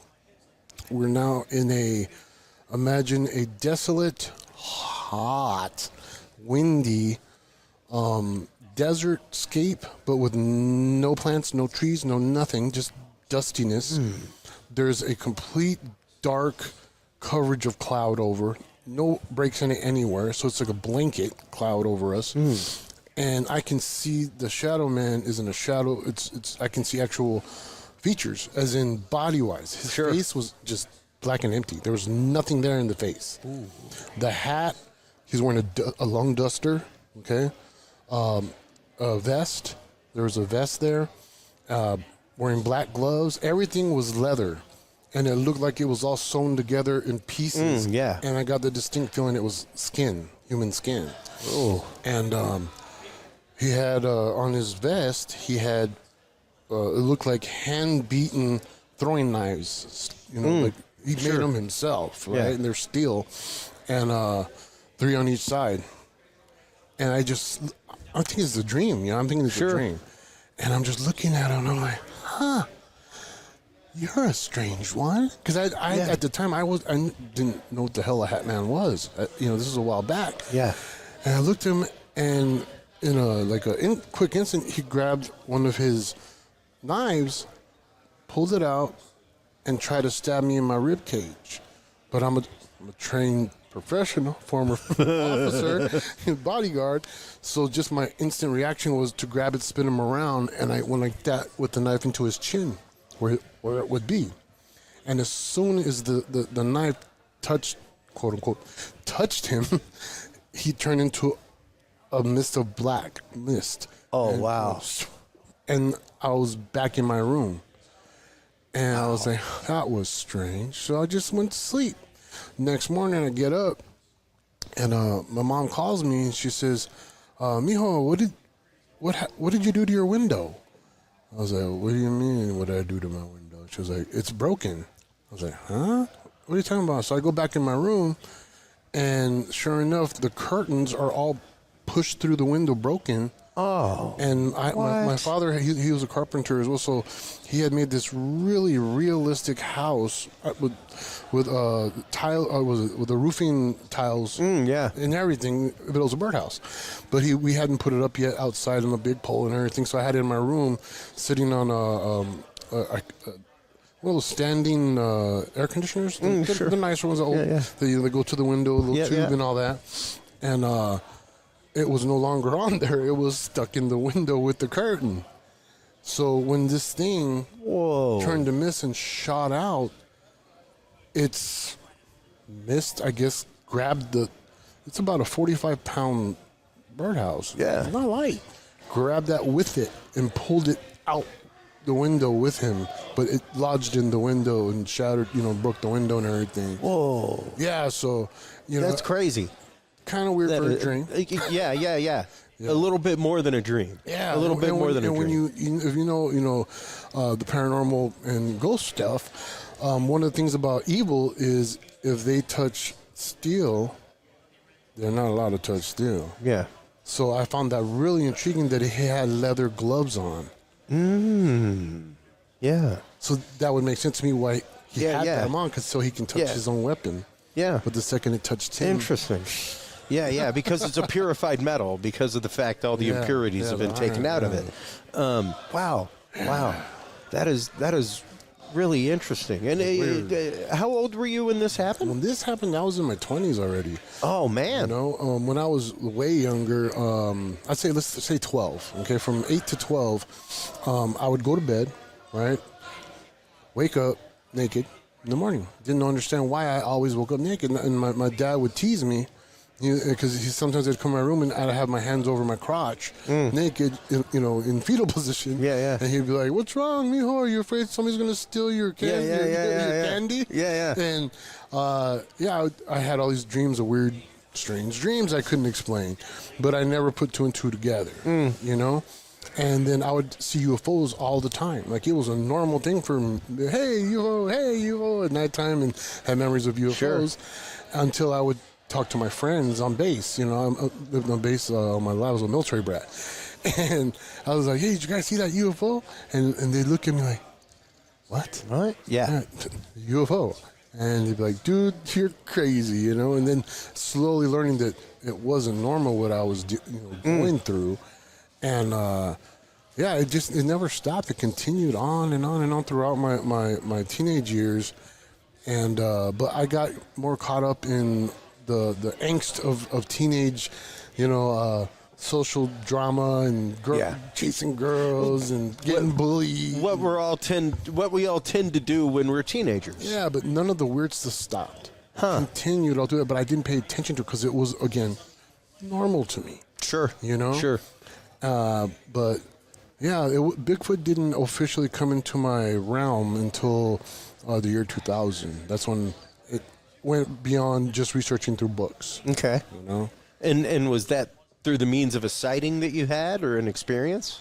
A sighting through just hearing it. Okay. I didn't see it. My mom had just got a job in the forest department in Ruidoso, and my sister had just got hired as a police officer in Ruidoso. And so we moved up to Ruidoso, got a cabin, and we just moved in, and we pull up to the house. We came from Walmart, pull up to the cabin, and we get out of the vehicle, and my sister's not living with us, but she was visiting, and we hear the craziest sound I had. The only way I could compare the sound to would be like if you ever slammed on your brakes when you're driving, on a highway or a street or whatever, and you hear the squeal, right? Yeah. But instead of just, it was,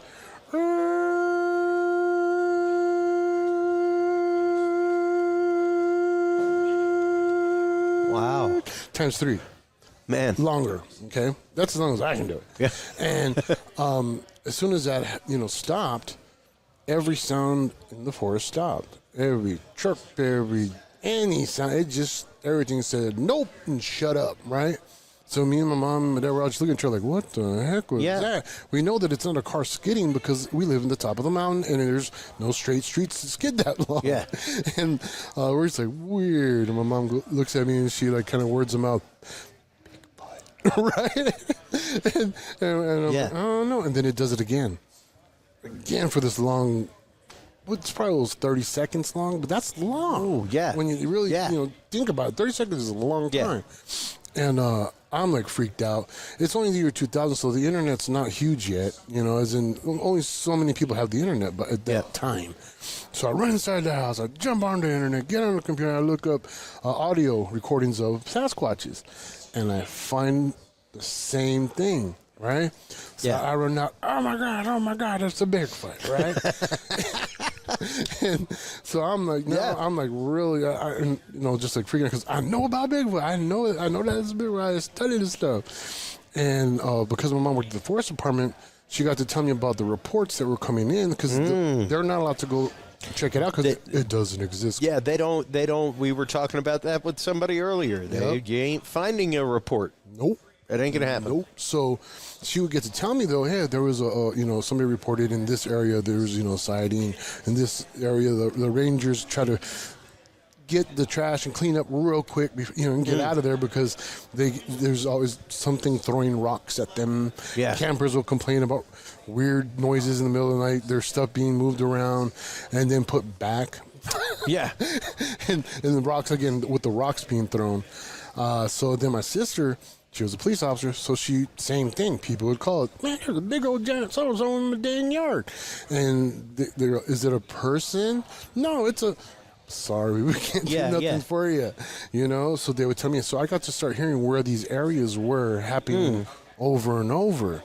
And I would do the investigations. Awesome. Yeah, so that's what really got me into doing field investigations. Before that, I never even, thought about it too much. I didn't know what to look for. None of the stuff then, Yeah. So it was pretty much the introduction and the obsession. It became an obsession. Learning about it and trying to figure out a hypothesis of where they would be going, what they do to hide their tracks, and just different things like that. And it worked. And I figured out how to track them. I've learned how to track them now and recognize I can drive down the highway. If there's trees somewhere, I can drive down the street and I can tell you, oh, that's an area right there. Wow. Oh, that's an area right there. Oh, wow. That's a doorway. Oh, that's a... So what led to you beginning breaking Bigfoot? What led to you, I guess, really going public with your story, your experiences, and helping other people by talking with them? I would say it was my nephew. Okay. I love my nephew, Andrew. He's a real smart, good kid. And I was the crazy uncle that liked weird stuff. That's me too, buddy. We should hang out and go bowling. Right? Yeah, that'd be awesome. I am the weirdo. I love bowling. Same. So, he's lived in Florida, and he would only come down so often, to New Mexico. And he came one summer. He was about 16 years old, and he'd never been on a Bigfoot hunt before, And I was like, all right, I'm going to take you on a Bigfoot hunt. We're going on a Bigfoot hunt. You know what? Let's film it, and we'll do a documentary. Yeah. Never had filmed one before. And he was like, all right, cool, Uncle. And I was like, I have an idea where we should look. I was like, I pinpointed it. I'm pretty sure they're passing through this area. And I go, and if they are passing through this area, we should find something. Some kind of something. Yeah. But if not, then they're obviously not passing through there because I know everything. No. So we went and we started filming, and sure enough, we found footprints. And then at the end of it, interaction with Bigfoots, like 4 of them. What? And the bushes by us, whistling back and forth to me. Like it was wild. So I made that, and that's what made me open. I already had my account to YouTube, sure. I watched YouTube, you know. But that was the first time I was like, "Oh, I need to post this." I actually had real evidence, you know. And so that's what started my YouTube channel. It wasn't called Breaking Bigfoot back then. And it's just, I kept on getting more dang evidence and getting deeper in the science of it. And having, hypotheses, not, everybody's just theories, but hypotheses. Yes, no. Thank you for making that distinction. We make that distinction all the time on the show. Right? By all science, you're allowed to hypothesize anything you want. Yeah. Anything you want. That's science. Welcome to it, people.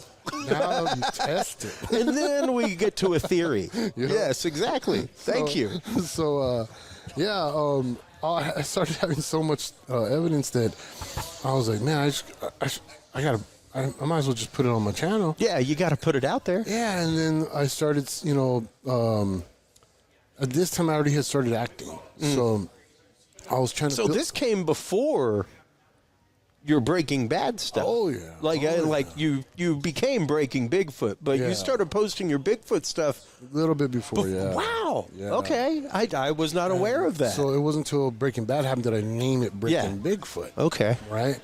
And because, like I said, that was... My coworkers are all talking about it, and hey, can we see it? Can we see it? And I was like, I'll put it on my YouTube or something, Did y'all have like YouTube watch parties with the they would with the cast afterward? Oh man, And so and then becoming an actor and started paying attention to what views are, and you got to have a channel name. You got to have proper branding and marketing. So I was like, cool, maybe I could do the YouTube thing, That'd be fun. Yeah. And then I realized that unless it's like, I'd say the ghost paranormal stuff is more popular on YouTube, subscriber-wise and views-wise. Sure. Like Nuke's top 5 and, all these different things. Bigfoot, still the numbers are real low, I think, Across the board, I would say. Yeah. Yeah. So I never was like striving for, I was already famous. Yeah, so I wasn't like, this is going to do it for me. No. Yeah, this is going to be my big break. Yeah, so this was more, I want to present my evidence. It's it wasn't, I wasn't like worried about sending it everywhere and people everywhere. It's just, hey, if somebody comes upon it, cool. And that wasn't until I started doing podcasts did I get more, people going to my channel and being requested to go on NVTV, Sasquatch, case files, and all the other ones that I've been on. Oh yeah, especially once you have representation and you're in the loop and you're in the circle. Yeah. Doing that, and then I started getting invited by other researchers to go research with them, and it just flipped and flopped. And before I got known for Bigfoot, though, I was more known for UFOs because that never stopped. And I'd say when I was 24, which was 24 years ago, so it was a while back, I was having visitations in broad daylight. It used to be just a night freaky thing in the corner staring at me. Them grabbing my ankles and whatever, and I pass out. Have some weird memories of being in bright rooms and being shown weird things and medical stuff. And I had one memory of being brought back, and I'm outside. It's dawn. I'd say dawn, and I'm looking up, and there's 3 UFOs floating above me that just dropped me off, and underneath them it looked like I wouldn't say hieroglyphs, but there were symbols underneath them, and they were going hot pink. And the UFOs went wee, wee, wee, and then next thing I know, I'm in my room, I have a memory of when they came to get me. And it was like I guess like Pavlov's dog, is that what it's called? Yeah. And here where you respond, and I just stand up, okay. And I could see, literally, which made no sense. I could see right outside my window, literally, the edge of the UFO right there at my window on the ground, which made no sense because I had a clothesline, poles and clotheslines right there. So it's like, how is it sitting there without crushing the poles, destroying our stuff? Yeah. And then I just knew. I wasn't like, well, how am I supposed to get out there? I got to go outside, walk around, and go out the door. No, I just walked through the wall.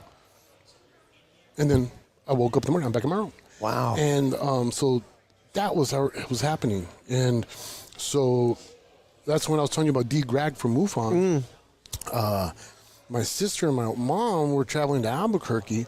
They were driving through White Sands Missile Range towards Socorro when they saw a fighter jet chasing UFOs.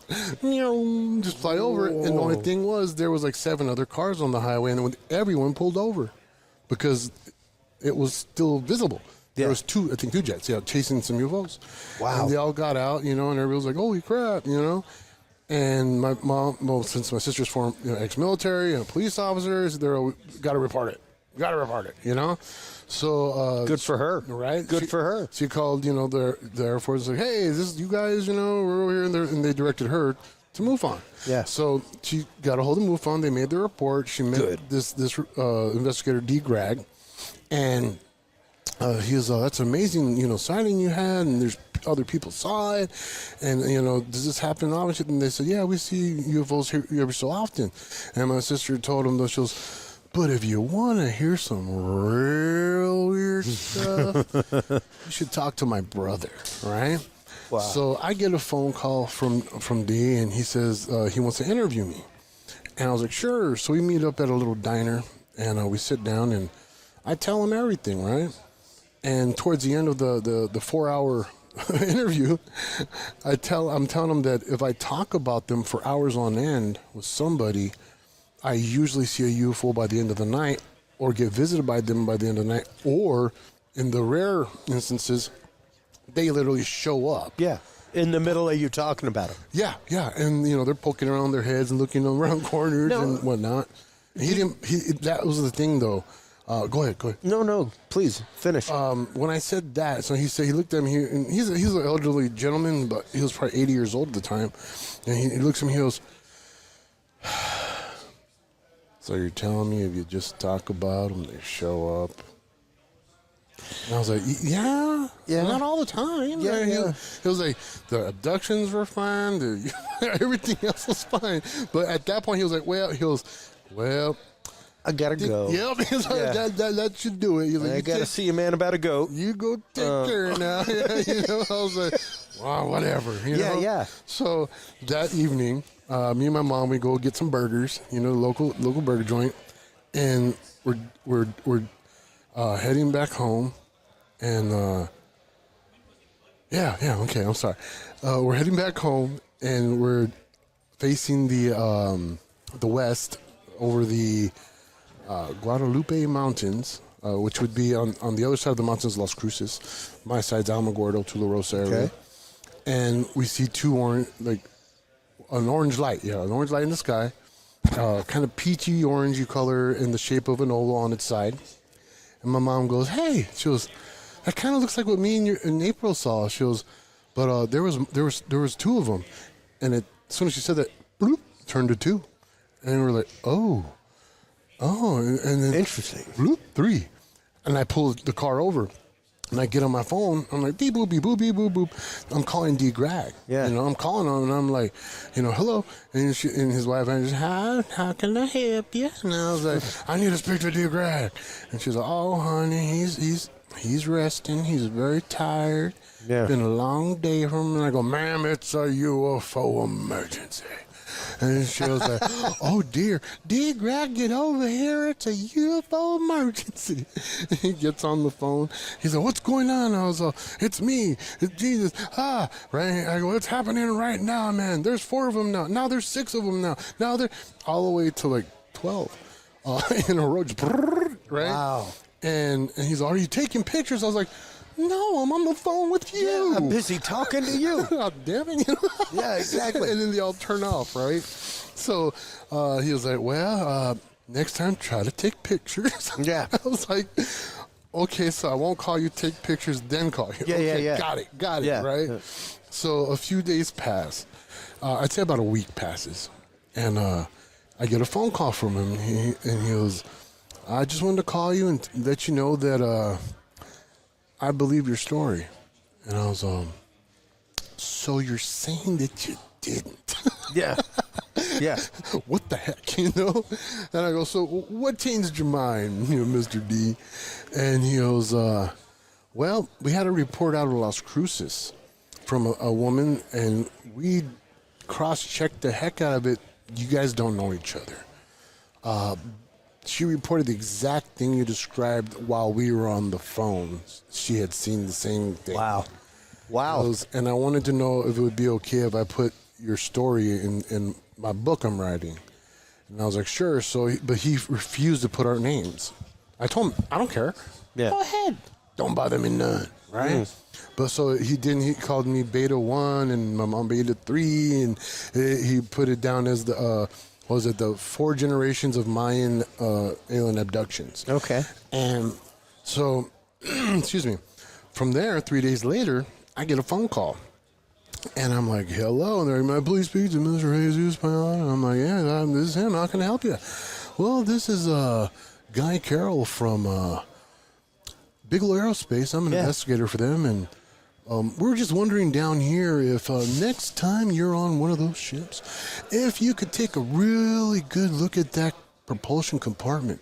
And when you get back, try to sketch it out and email it to us, if you don't mind. Yeah. At this point, I had never heard of Bigelow. I thought I knew all the different agencies. And I was just like, okay, this is one of my friends messing with somebody that I know is messing with me that I haven't told that I'm being abducted. Yeah. But whatever. I was like, sure, bud. Okay. You take care now. Yeah, bye-bye. Yeah. Okay, bye. Right? So it's bugging me, though. I'm like, I hadn't told nobody, though. I hadn't shared that much info with any people that know me that well. Yeah. Let me jump on the interweb, and tibbity-tibbity-tap. There's a website. It's probably a fake website. So I go to the website. I'm looking at it. I'm like, wow, this is a really, really good fake. Yeah. They're hiring. Straight. There's a contact number. There's offices, Huntington, Las Vegas. Yeah. Okay, I'm going to call it. And I'm going to ask for that dude. And they're going to be like, no, sorry, no such person exists. So somebody knew that there was a website, and that's, gotcha. Yeah. Right? So I call it up, and the lady answers, hello, Bigelow Aerospace, how can I help you? I was like, yeah, could you connect me with Guy Carroll? Yeah. And she was like, one moment, please. Click. Do. Yeah. Do. Click. Guy Carroll, how can I help you? And I was nice. Yeah, this is Jesus. Didn't know what to say, And he goes, you got something for us? I was like, well, not exactly. I was all, but I have a whole bunch of missing time. You guys got any hypnotists? Yeah. I'm sure there'll be something you guys would be interested in. He goes, no, just scientists here. He goes, but you see anything, let us know. Yeah. And I was like, okay, bye-bye. And hung up, and I was just like, OMG. Yeah. Holy crap. Yeah, so that's when I guess it became public. And when I realized that the agencies knew more than I realized, and then I was like, hold on, I was raised on Air Force bases all over the world, and I was at the same place as the rental incident when it happened, and I'm sure they're watching their airspace, and I got visited by UFOs constantly over on the bases. So, yeah, they probably know.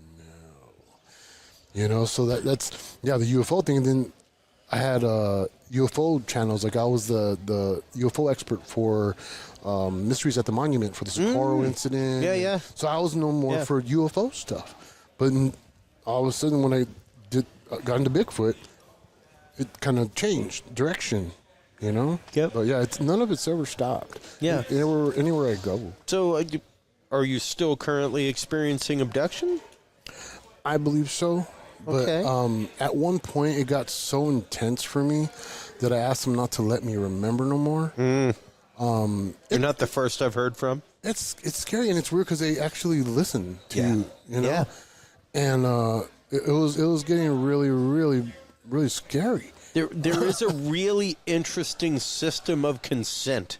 Oh yeah. That is inside of there. Even the fact of when the shadow person grabbed your abuelita, and she invoked Jesus. When she invoked that name and started praying, that revoked her consent. Yep. At that moment. Yep. And it's funny how it stopped. Yep. Because as soon as you revoke your consent, things change. Oh, yeah. Are you? Have you ever felt any enmity in any of your experiences? I'm sure many of them have been more than frightening, especially if they were instances where you woke up and you were in them, or I had things like that. But nothing ever that seemed too bad and scary, evil. Yeah.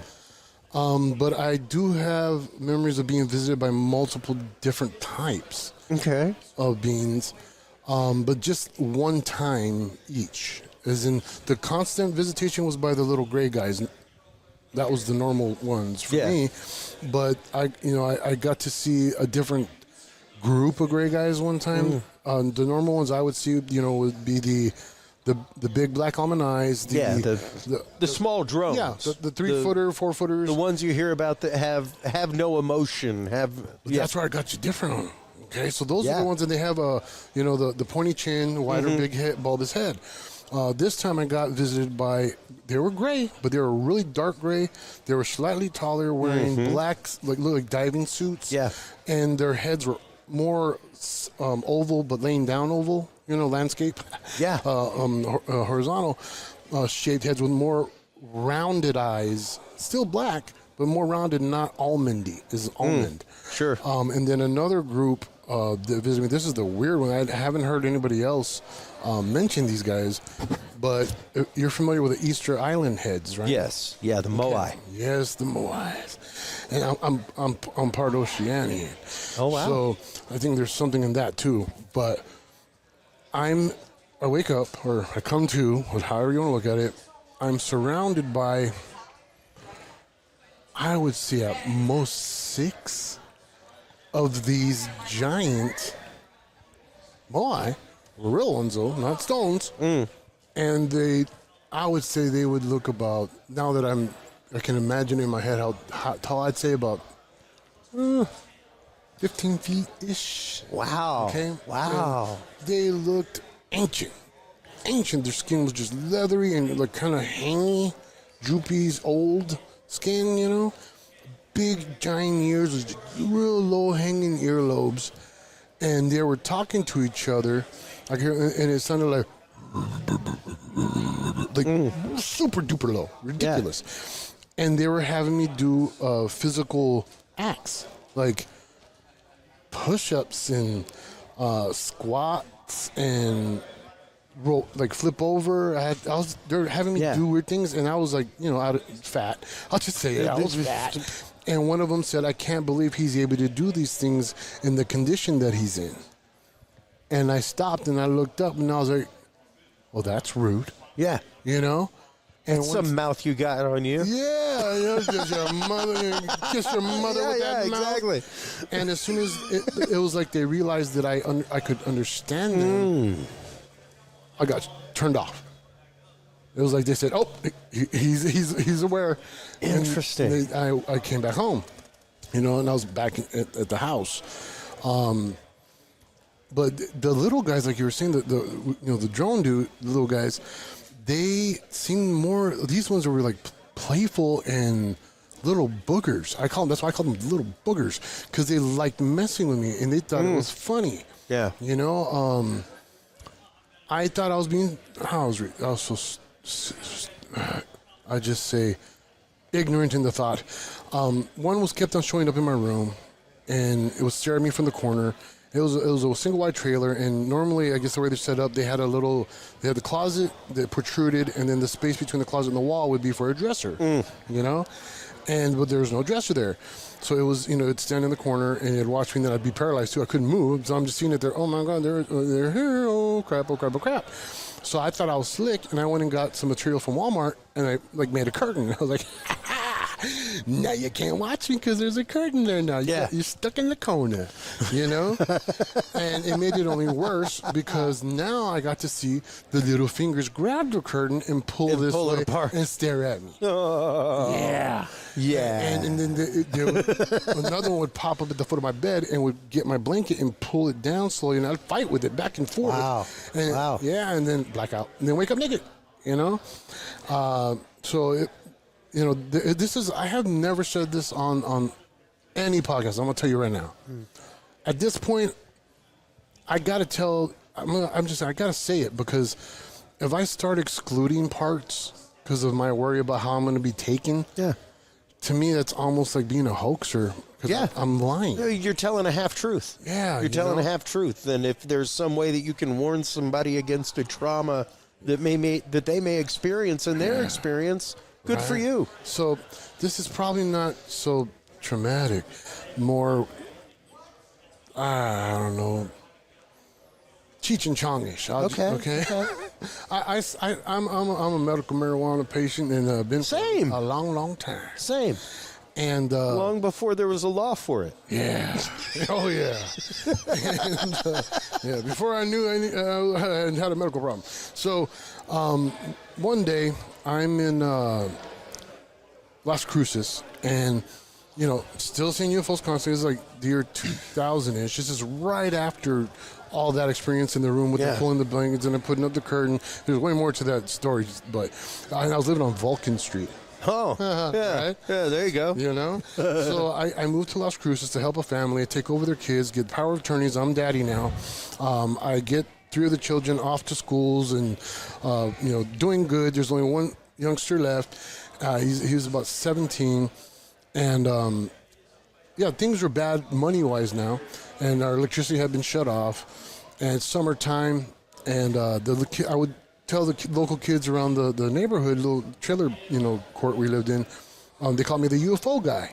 Because we would sit outside. We had no electricity, so no air conditioning. So we'd be outside just chilling in the front yard, smoking on some J's. And, the kids would come and I'd tell them about UFOs and aliens and stuff. So I was the UFO guy. So one day we hear bang, bang, bang, bang, bang, bang on the door, right? It's about 4 o'clock-ish in the afternoon. And they're yelling, UFO guy, right? And I'm like, here we go. What do these little buggers want? Yeah. So me and Anthony go to the door, open it up, and there's like 5 kids there, and they're like, there's a UFO over your house. There's a UFO over your house. And I'm like, okay. Yeah, all right, kids. Get out of here, And then I look over them, and all their parents are standing in the middle of the street looking over my house. It's like, crap. And I lean out, and I look, and I look, and there's a big white disc over my house. Wow. And as soon as I stick it back out again and look at it, it goes, boom, shoots over to the mountain range, the Guadalupe Mountains, and then turns into 3 white ones. Well, they was already white, but turned into 3 like this. Yeah, 3 dots. And just starts spinning and spinning and spinning and spinning. And, so these youngsters that I had taken over for, they didn't understand that their mom didn't want them no more. And they thought because I was there, that was preventing them from their mom coming back home. So they set up this whole thing to get rid of me, rob my boss's house. Oh, God. Wearing my boots. I wear size 16 shoes. It's a very unique size. I know your pain. I fully know your pain, my friend. Yeah. So, I get arrested. Luckily, I come from a law enforcement family, and I know procedures, and I know I didn't do it. So, I had to use a little reverse psychology, and I told the officers investigating, I was like, y'all are stupid, man. I was like, y'all probably didn't even do any fingerprinting, huh? Yeah. We got your footprints. And I was like, well, because I know Bigfoot, stuff. Yeah. And stride and how that works. And I was like, okay, you got my footprints. I was like, how tall was the person wearing them? What do you mean? Yeah. Yeah. So I had to explain it to him. And my uncle, he's a sheriff in El Paso, Texas, and my other uncle was 911 for that area. And we came to the police station and everything, and sure enough, they went and finally did what they were supposed to do and checked for fingerprints, and they found out that the guy that was wearing those shoes was 5'3". I'm not 5'3". Yeah. And those fingerprints were not mine. So somebody else got to go to jail, not me. And my uncle, he had told me I had called him. This was this is before when I saw the UFO over the roof and everything. And I called him up a couple days later because I saw at my boss's house a newspaper. And on the newspaper, on the left side column, it said, Air Force says UFOs scare only weather balloons. Again, just really, come on. The oldest one in the book, And he had kept that newspaper because it turned out his father had just been arrested for narcotics, something. It was front page news, right? Yeah. So I call up my uncle because he was a 911 operator in El Paso. So I was like, hey, uncle, I go, because I didn't want to coerce him to say something about UFOs. I didn't want to say, UFOs. So I just said, hey, uncle, did you get any weird calls these last few days? Any strange reports? Yeah. And he goes, that's so strange. I was like, why? He goes, because I specifically was going to tell you about, what happened. He goes, and I just can't, weird. I didn't even think about it till you said that. And I was like, well, what happened? He goes, all 911 lines in El Paso, Anthony, Texas, and Las Cruces were jammed with UFO reports. And he started describing. Interesting. What? Yeah. And that night that happened, we got visited. And they came in the house, and that is why I will always say, make a report. Right? Make a report. I don't care if you really don't like what MUFON does. Make a report. Right. If anything, your report may help confirm somebody else's sighting. Exactly. And the reason why I tell you that whole backstory is because me and my friend, when they came in that night, later that night, we had a water pipe, we'll call it, a double barrel, plastic one, and it has the bowl in the middle. And we were, like I said, had no money. Things were really, really bad, and we're like, man, we're gonna scrape the bong. Got to scrape. You know what I mean? We had nothing. Got to handle business. Yeah. So in the middle of the night, all the weird stuff's happening. We're outside freaking out because there's flashings of light and there's little weird things running around in our trailer, and we're like, what the hell, man? So I finally get brave and I get a newspaper, roll it up, wet the bottom half, put some gasoline on the tip, and I was like, we're going in. I can't take this no more. I need to scrape that bong and get a hit. I'm freaking out. We're freaking, you got freaking UFOs and everything going on. And so we go inside and we're looking around, with the flame, and walk up to where we keep the bong. We had it on the plant stand with them wooden black ones that looked like a pyramid shape. And that was our, prized, living room piece. And it was gone. It wasn't there. We're like, what the heck, man? I know it was there when we ran out just, about 3 hours ago. It was there. So the door slams in the house. We run back outside. And we locked ourselves in my car. The battery was dead. Transmission gone. So we can't go nowhere. Can't roll down the windows. Morning eventually comes. And it's Las Cruces, so it's really hot, right? And I don't feel the heebie-jeebie feeling no more. I think they're gone. So we go back to the door. Nobody can come in the house except for through that front door. The back door, it was duct tape shut. I mean, fire hazard all day because the lock was broken. So duct tape the crap out of it. So we go back in the house, we stick our heads and look around. We're not going in to look for this piece. We're just going in to see if they're gone. Yeah. I walk into the living room, and it's back. It's back on the plant holder stand. Whoa. Right? And we walk up to it. We're just looking at it like, what the heck? It has water in it now. Right? We're like, oh, heck no. And it has a loaded bowl. I'm not being funny here, okay? This is serious. So we look at the bowl and, a laser pointer? Okay. Remember, this is the year 2000. What it looks like is if you had a laser pointer that actually was a hot laser. A burning laser. And somebody went just once, perfect white ash down the middle of it. Everything else was fresh still, not tinged or nothing. And it was the brightest green you've ever seen in your life, right? So we had to test it, and it was real, and it was the best I've ever experienced. And now we're going to jump forward to when they set me up for the robbery. Yeah. And while I was 3 days in jail, they robbed me.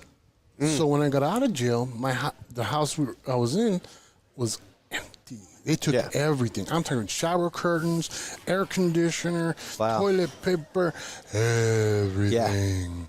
Except my books. That's all I had left was my books in my little room where I would sit down, light a stick of Nag Champa incense.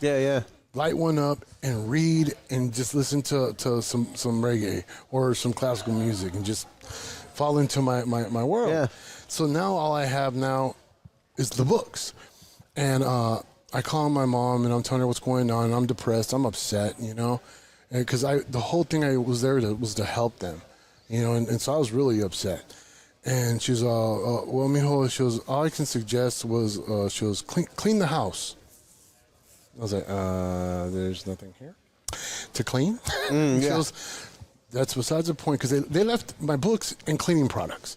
So she was all mop, sweep, whatever. Take your mind off of it. Yeah, and I was like, okay, Ma. So I do it. I clean and sweep and Clorox and Comet the kitchen counters, and I finally finish, and I sit down, and I'm like, nope, didn't work.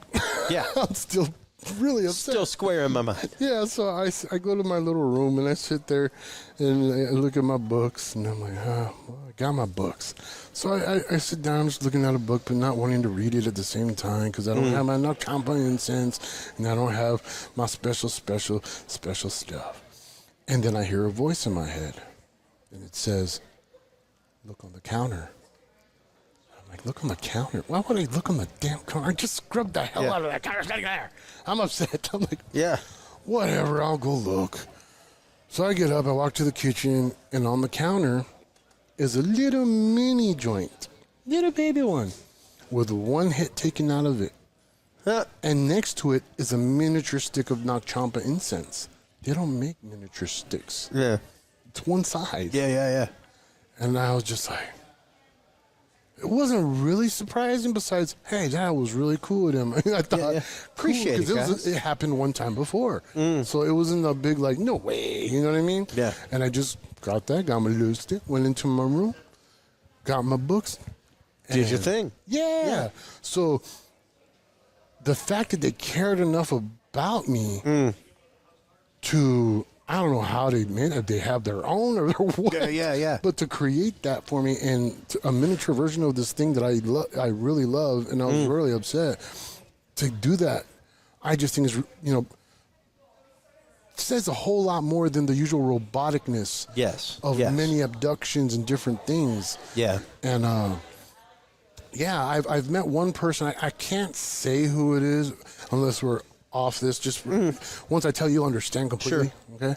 But I saw somebody while I was up there. It's in the book, D. Gragg's book, a simple explanation of extraterrestrials and alien beings. It's been a while since I thought about the book, but it's in there what happened. And I go up there. There's a girl. They bring me to this room. There's no doorways, no nothing. It's all white, glowing and stuff. And they walk in. I'm nude and visibly happy. I'll just say. And they walk this girl in, a redhead girl, and she's also nude. And they turn her around. She leans over, and they kind of like present her, kinda, and just telling me to do that. So it wasn't a sexual thing whatsoever. It was just I moved forward. It was over. Whoa. Pulled away. Whoa. She walked away. I got taken back home. Okay. Later in life, because this was when I was probably, it was in my teens when that happened. And not many years later, I get a friend request on Facebook. And I'm like, man, that looks like that girl. Whoa. But obviously it's not that girl. It just happens to look like that girl, right? Yeah. And I accept a friend request, and we message a couple times back and forth. And her dad's into UFOs, and she's into UFOs. She says, "I see that you're into UFOs." And I was like, "Yeah, you could say that." And we become friends. Nothing. I guess she has a husband. And it was nothing sexual. And I tell her one day, I write her and I go, "Hey, this might sound a little weird because, how do you open?" Yeah. There just one time. I think we had UFO sex. Yeah. You know. So I think we were bred together. Right? And I go, I know you sent me a friend request. I go, but I'm pretty sure that we've met before and not down here. That's how Yeah. without saying too much, right? And she wrote back, "Yeah, I remember it too." Wow. Yeah. Jesus, with all of these things that have happened to you in your life, with all of these experiences that you've had, what advice would you give a first-time experiencer? As we wrap this up, what advice would you give to the person that is experiencing any of this paranormal for the first time? I would say not take it with a grain of salt, but know that if they meant harm to you, it would have happened. Yeah, you would have been harmed. You would have been harmed. Yeah. If it does turn bad, ask them to stop. Because sometimes they will. And if not, then I would say invoke whatever religion you may belong to. Yeah. And then ask for help. And that also, can change things. But don't lose it. There's people out there that understand, that been through it, that you can talk to, you can reach out to. Communion was a huge thing for me, that book. Yep. That book, Whitley Strieber. I ended up being friends with him and his wife, and then, when Ann passed, that was real sad. But yeah, don't. The world's not going to end on you. And I know it's scary, but it will be okay. Yeah, absolutely, man. Thank you so much for taking the time. Thank you. I appreciate it. Amazing experiences, and what a path to go down in life with your experiences, to go out there and help people and share them and talk with other folks. I'll just say them. Is how I got into the film industry. You remember Close Encounters of the Third Kind? Oh, yeah. Sherry Rhodes was the casting director for that movie. And I ended up where it actually happened on Holloman Air Force Base. I was stationed 3 times. Oh, wow. And she's the one that discovered me. Wow. There you have it. There you have it. Man, let everybody know where they can go to follow Breaking Bigfoot, where they can go to follow all your work, everything else, man. Breaking Bigfoot is on YouTube. You'll see a picture of a Bigfoot with my face as the icon. Please subscribe. If you've seen my TV shows or movies, I'll just throw a couple out there for you to go check out. If you haven't, you got Breaking Bad, Better Call Saul, the movie Two Guns with Mark Wahlberg and Denzel Washington. If you like John Cena, you can see me get beat up by him in The Reunion. If you like Steven Seagal, you can see me beat up by him in Urban Justice. Did he break your arm? Almost. He gave me a bloody lip in real life. Okay, I got to fight him at his hotel. Oh, wow. Yeah, real fight. Yeah, we beat the crap out of each other. Okay, cool. It was pretty cool. That's hot. That's awesome. That's wicked cool. Hey, Seuss, thank you so much for the time, man. I appreciate it. I'd love to have you on again and again to talk about these experiences that not only you've had, but the people have come and shared with you, because through sharing these stories, we get to help other experiencers come out with their stories. So, thank you so much. I appreciate it. While you were online checking out all of the amazing work of Jesus Payan Jr., everybody, make sure to stop on by CuriousRealm.com. That is where you can find all the episodes. That's where you can find all of our live event coverage from great events like the second annual Dogman and Cryptid conference. I looked over and saw Bigfoot, and Bigfoot hit my head. So stay tuned after this, folks. We will be coming back with our continuing coverage right after this.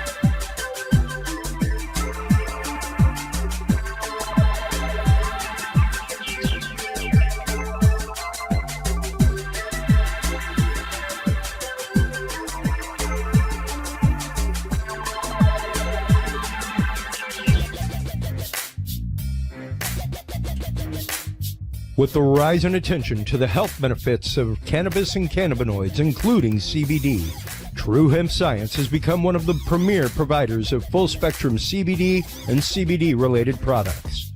Using a proprietary spagyric process, True Hemp Science extracts maximum benefit from the whole hemp plant.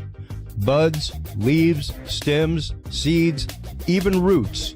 Every part of the plant is used and then reused to formulate a rich, complex profile of CBD, CBD derivatives, and terpenes guaranteed to provide the relief and benefits you need daily.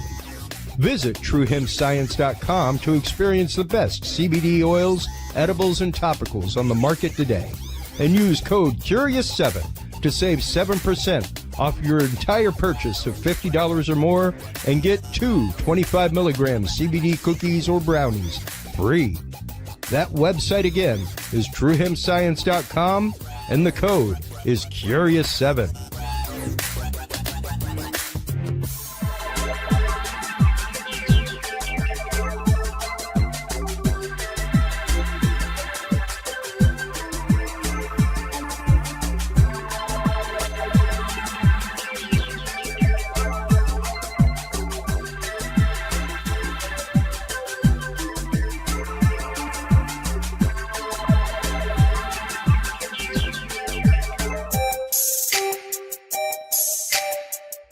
Have you considered starting a podcast?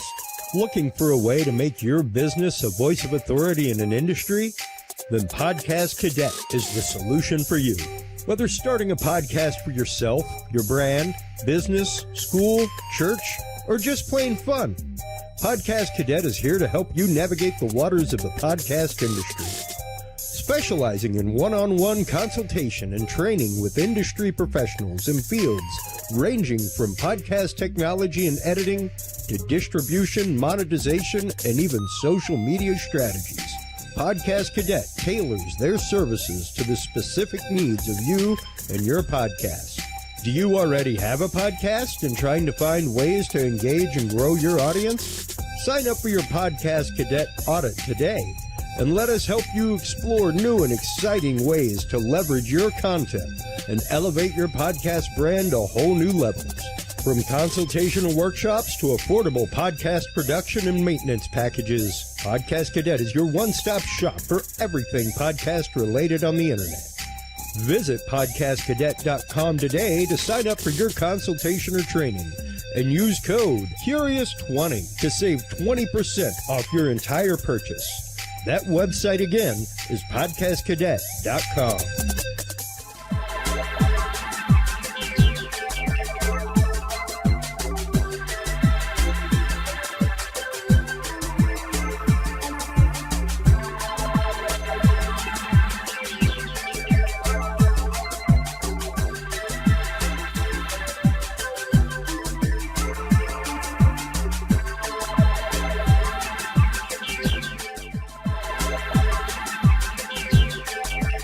The Curious Realm Podcast is your source for the latest and greatest news and events in the world of the paranormal, esoteric, and forbidden knowledge. And there's no better way to spark the conversation than with items from the Curious Realm store. Choose from fan favorites like hoodies, mouse pads, coffee mugs, and more. Buy books and items from your favorite Curious Realm guests. Get your hands on the latest gear for paranormal investigations and experiments we discuss on the show. Open your web browser and stop on by the Curious Realm store at curiousrealm.com/store to buy the latest Curious Realm wear and out-of-this-world gifts for yourself, your family, or a mind that you want to open. That website again is curiousrealm.com/store.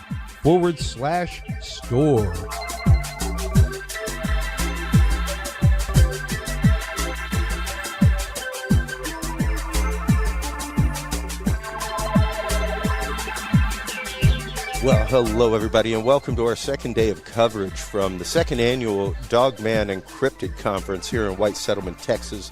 We have with us An Celine. Welcome back to the show. I'm excited to be here. Yeah, you were actually here presenting yesterday. I was pretty upset that I was, here at the booth doing an interview while you were doing your talk. I wanted to chat with you guys about it because you were doing a talk about like finding your inner wolf. Right. And the idea of manifestation with things. Let's get into that a little bit. Yeah. See, it started out with, everybody's so focused on cryptids and it being a monster. But I wanted to try to see, like, how did we even get to that point? Oh, yeah. So we wanted to add in the history. We wanted to look into, I learned a new word called ethnocenology. Oh. And so that was about early man and the relationship with dogs and how we've developed into what we are today. Yep. And especially with the fact that we start out walking side by side with them, and then somewhere along history, we merge. And now we're humans that can turn into wolves. You know, you see it with the skinwalkers, and they're wearing the skins, and they're transforming. You see it in werewolf stories. Well, what's interesting is if you go back to the stories of werewolves, King Lycan, go all the way back to Greece, things like that, it was always the fact of, it was either, his was a curse that came upon him, but it was always magically imbued somehow, either via curse or via invitation.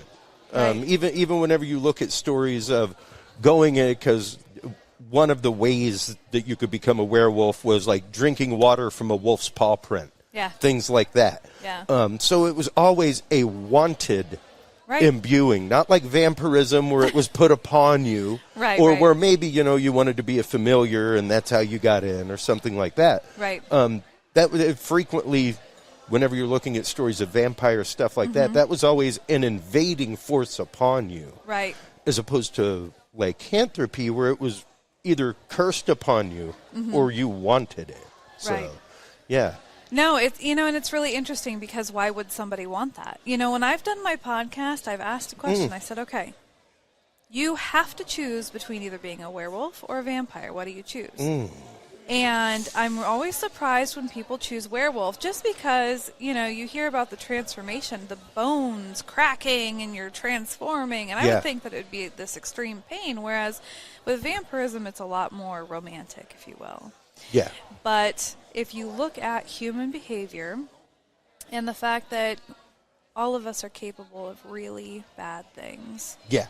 And when we transform into that, we are transforming into that full beast self, that shadow self. And it's this expression that a lot of us don't want to look at. We don't want to think about that. It is the story of the Incredible Hulk, quite literally. That is part of the story, is the idea that inside of all of us lurks this. Yes.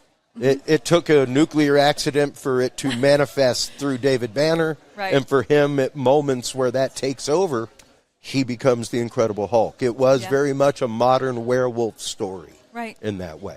Oh yeah, no, exactly. So I wanted to touch on that, and there was a song I really wanted to play it beforehand, but I didn't get a chance to. Oh, it's by Wardruna, and it's called Gra, and it talks about it's in a like Norse language and everything, and it talks about how we were once part of the circle. And we walked beside wolves. We were part of nature. But then we ended up going outside the circle. And that's one thing that I was talking about in the in my part of the presentation, where it was like as soon as we put up the walls in our villages, we separated ourselves and we were burying our dead outside of the walls of the village. Yeah. And now these things really started to, emerge being a lot more evil and scary and interesting. dark. Interesting. It's interesting that it's tied with the burying of things outside instead of with you. Right. Yeah. I had never really considered that. Yeah. Well, yeah. And whenever you're looking specifically at things like Dogman, stuff like that, because quite a bit of the talk around Dogman is the fact that it's not a flesh and blood creature, cryptid. Right. There are a few people, I think, that are in that camp, but most people, it's in the realm of something paranormal that is popping into this world. Right. So then the question is okay, so if we go back to our talks about energy, so everything is made up of energy, even our thoughts. So then if we're sitting there and we are thinking something more and more, then we're essentially creating it into our reality. So I'm curious what would happen to the things that we try to keep hidden inside. Where's the outlet? Could it be also emitting from us in some way? Oh, sure. And then all of a sudden it's creating something, subconsciously that we're not aware that we're doing, and then maybe it's part of us manifesting these creatures.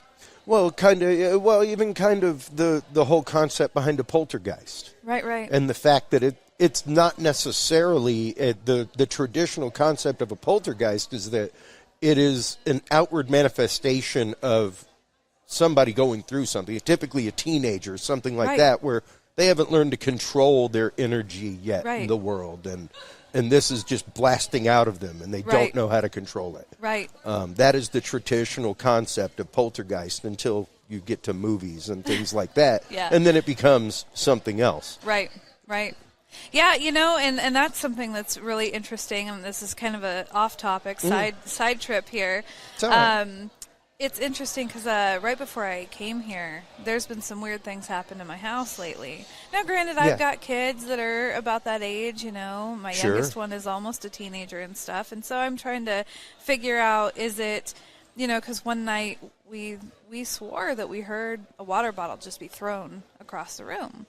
And we looked, it woke both of us up, and we looked and we found nothing. The second night, my other child actually thought, because see, I've got these bells on, and so she thought that I was walking down the hallway, and she thought that she heard something in the kitchen. So she was texting, Mom, Mom, Mom, are you in the kitchen?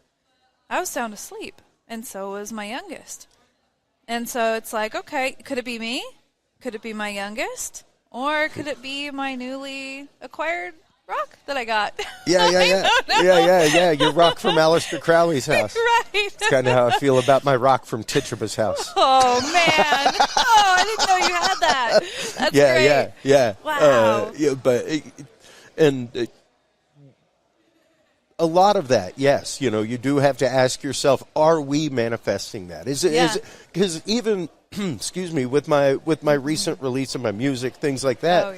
I've been on a few shows, and quite a few people have responded to me about my music, stuff like that. And one person responded to me about being a yoga instructor, and they loved the chakra series and stuff like that. But for some reason, when I listened to the root chakra thing, I had like this visceral emotional response, and I don't know what that was about.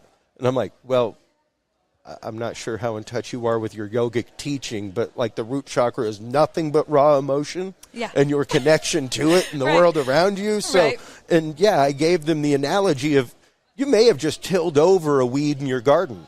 While you were tending things. Happens all the time. Oh, yeah. You know, something that you just kind of forgot about and you went about your day, and now it's in there. It's in there. Your brain's still thinking about it, and it's renting spare space in your mind, but you're nowhere aware of it. Right. No, exactly. You know? Yeah. And we have to ask, especially with poltergeists, things like that, whenever you come into a new space, and it doesn't have that history. It's not like you purchased a house, and I'm pretty sure Texas is a disclosure state.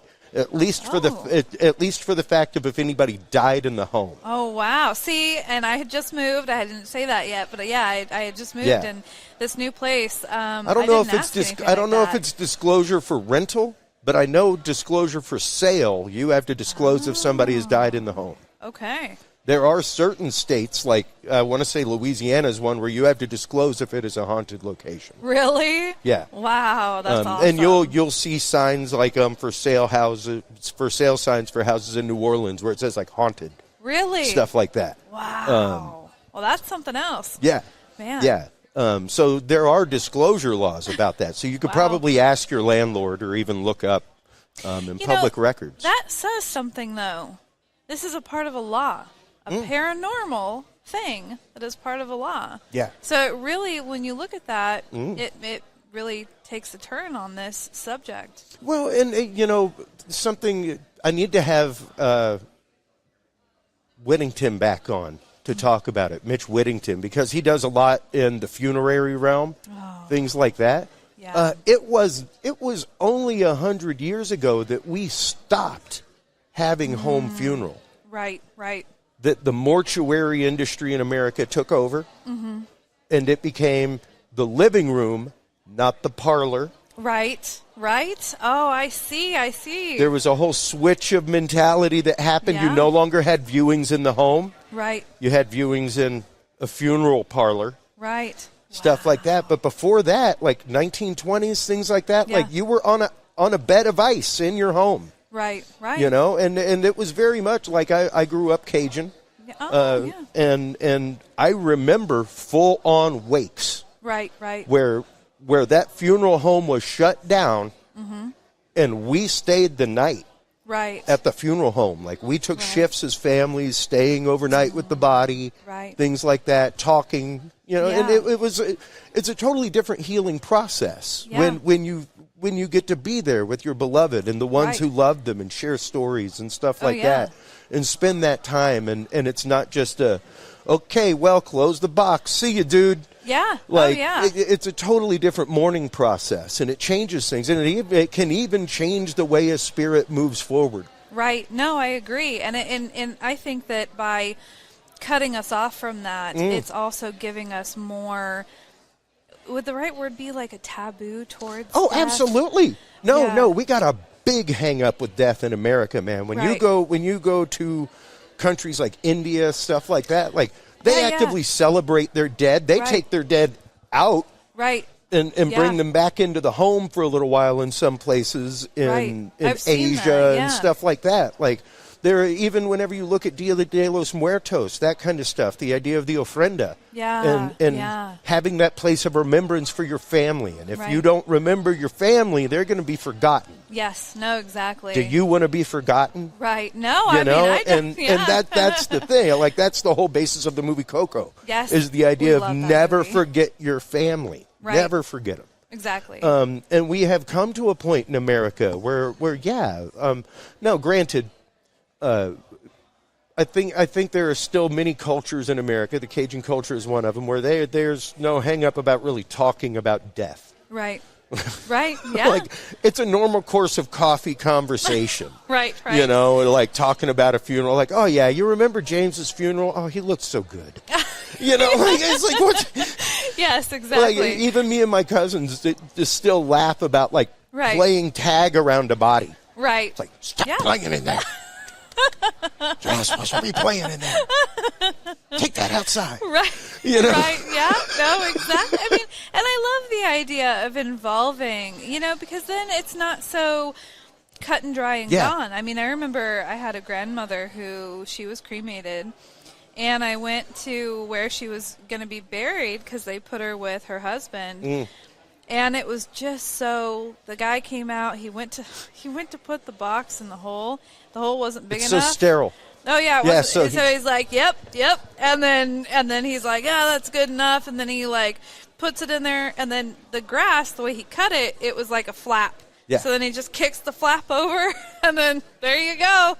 And it was just like very unceremonious. Yes. Very unceremonious, so to speak. And and it's different since the funerary practice took over in America. It's strange. It's strange, and it's interesting to see. Like, I'm one of those people. Hey, I fully want to just be turned into a tree. Oh. Like put me into a life pod, and plant me into an oak tree or something, man. Right. Like, put me back into the universe. I think it'd be cool to have one of those Viking funerals where you're going down on the boat in the river and all the flowers. Yeah. There's that whole water supply thing. Yeah. You know. Throwing corpses in the water supply, not the best idea. I know. Not the best idea, you know. Oh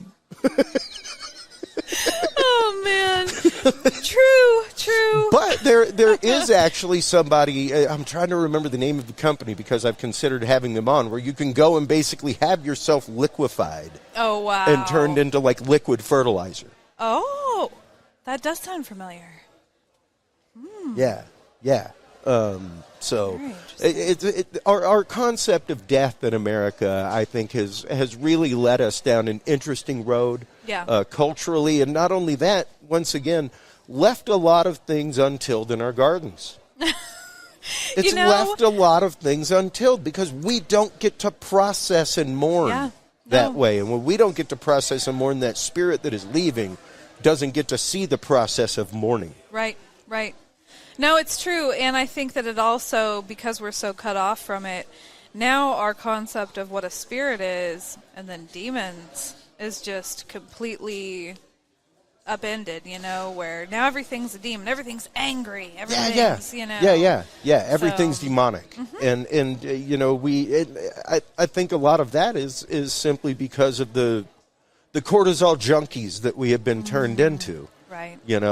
Because there used to be a time where, there were good spirits, there were bad spirits, there were helpful spirits. Mm-hmm. There were even if you go back once again to loop this conversation back to the concept of ancient Greece. Yes. There were spirits of the hearth who helped your home. Yep. Things I have that. A statue of Saint Brigide.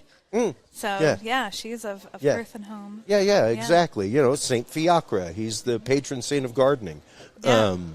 If you see something that looks like St. Francis, but he's got a shovel, folks, that's Fiacre. Because people will be like, why the hell is St. Francis holding a shovel and a bird? He's still got a bird like St. Francis, but there's a shovel there, too. What's that about? Right. St. Fiacre. But even the idea of there are spirits that are helpful to your home. that are helpful, that are not there to harm things, that are there to add blessing and stuff like that. So even you doing home witching and stuff like that, it's one of those, like, that is what you were imbuing. Yes. So. Oh yeah, no, we've got this tree out back, and there was just, I don't know what it was. There was just something about it that I just felt like I wanted to honor it. There was just something calling, you know. And then there was a stack of rocks right out by the front door that just seemed really odd. Like, this is a weird place to have this pile of rocks. And so I don't know, something just told me, make a circle around the tree, and I was like, oh, I can make a labyrinth. Yeah, you know, and it came out pretty cool. Yeah, thank you. And then I found this one. It looked like one of those little spirit guys. I can't remember what their name is, but it was a hagstone, so it's got the circle that goes all the way through it that you can look through, and it's a big, thick rock, so I was surprised, you know, and then it does have like that face to it, and I set it at the base of the tree, and I did my walk, and it ends up at the center of the tree where you feel like you're at the heart of the tree. And you can there's a different energy there. And then when we had the full blue moon the other day, I decided to go out and I had sage and I burned some stuff and I walked the labyrinth and everything. And so, nice. Yeah, it's definitely, there's a connection that we've lost. You know, and going back again to when we built the walls and we put ourselves in the villages, that we've come so disconnected. You know, we wear shoes, we're indoors, we're just, you know, we cover up the stars. We're not even looking at the stars anymore, you know? Yeah. So life has definitely changed. It definitely has. And when you look at the way that these stories change, the way that culturally the stories of werewolf move over here, one of the things that I loved about the Dogman Triangle movie was Ken Gerard talking about the fact that most of these sightings tended to be around areas of Germanic and French settlement. How interesting. Which directly bring things like the Beast of Jebediah and stuff like that. Right. The stories of Germanic werewolves and that kind of stuff. So it's interesting to see that culturally those were the people that settled in the areas where these sightings originally happened. Right. No, there's something there. It pulls you. It stays with you. Which and maybe even brought with you. Right. Because that's the fear that you had back home. Right.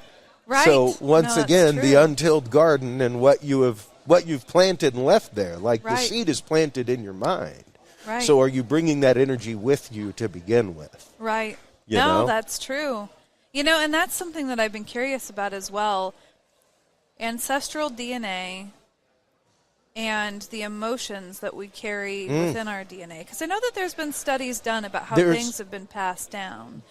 Well, and there is a ton of evidence for epigenetics. Right, right. The idea that minor tweaks in your genetic code happen because of the tendencies, the food habits, things like that of your direct relatives in lineage. Right. So that's where you get propensities for alcoholism. Right. Propensities for addiction, that kind of stuff. You had a couple generations of people who drank really hard in your family. You may have a pretty decent tolerance, but also have that propensity toward that. Right. You know? Right. And those are epigenetic changes. Those are things that, like, actively pass down.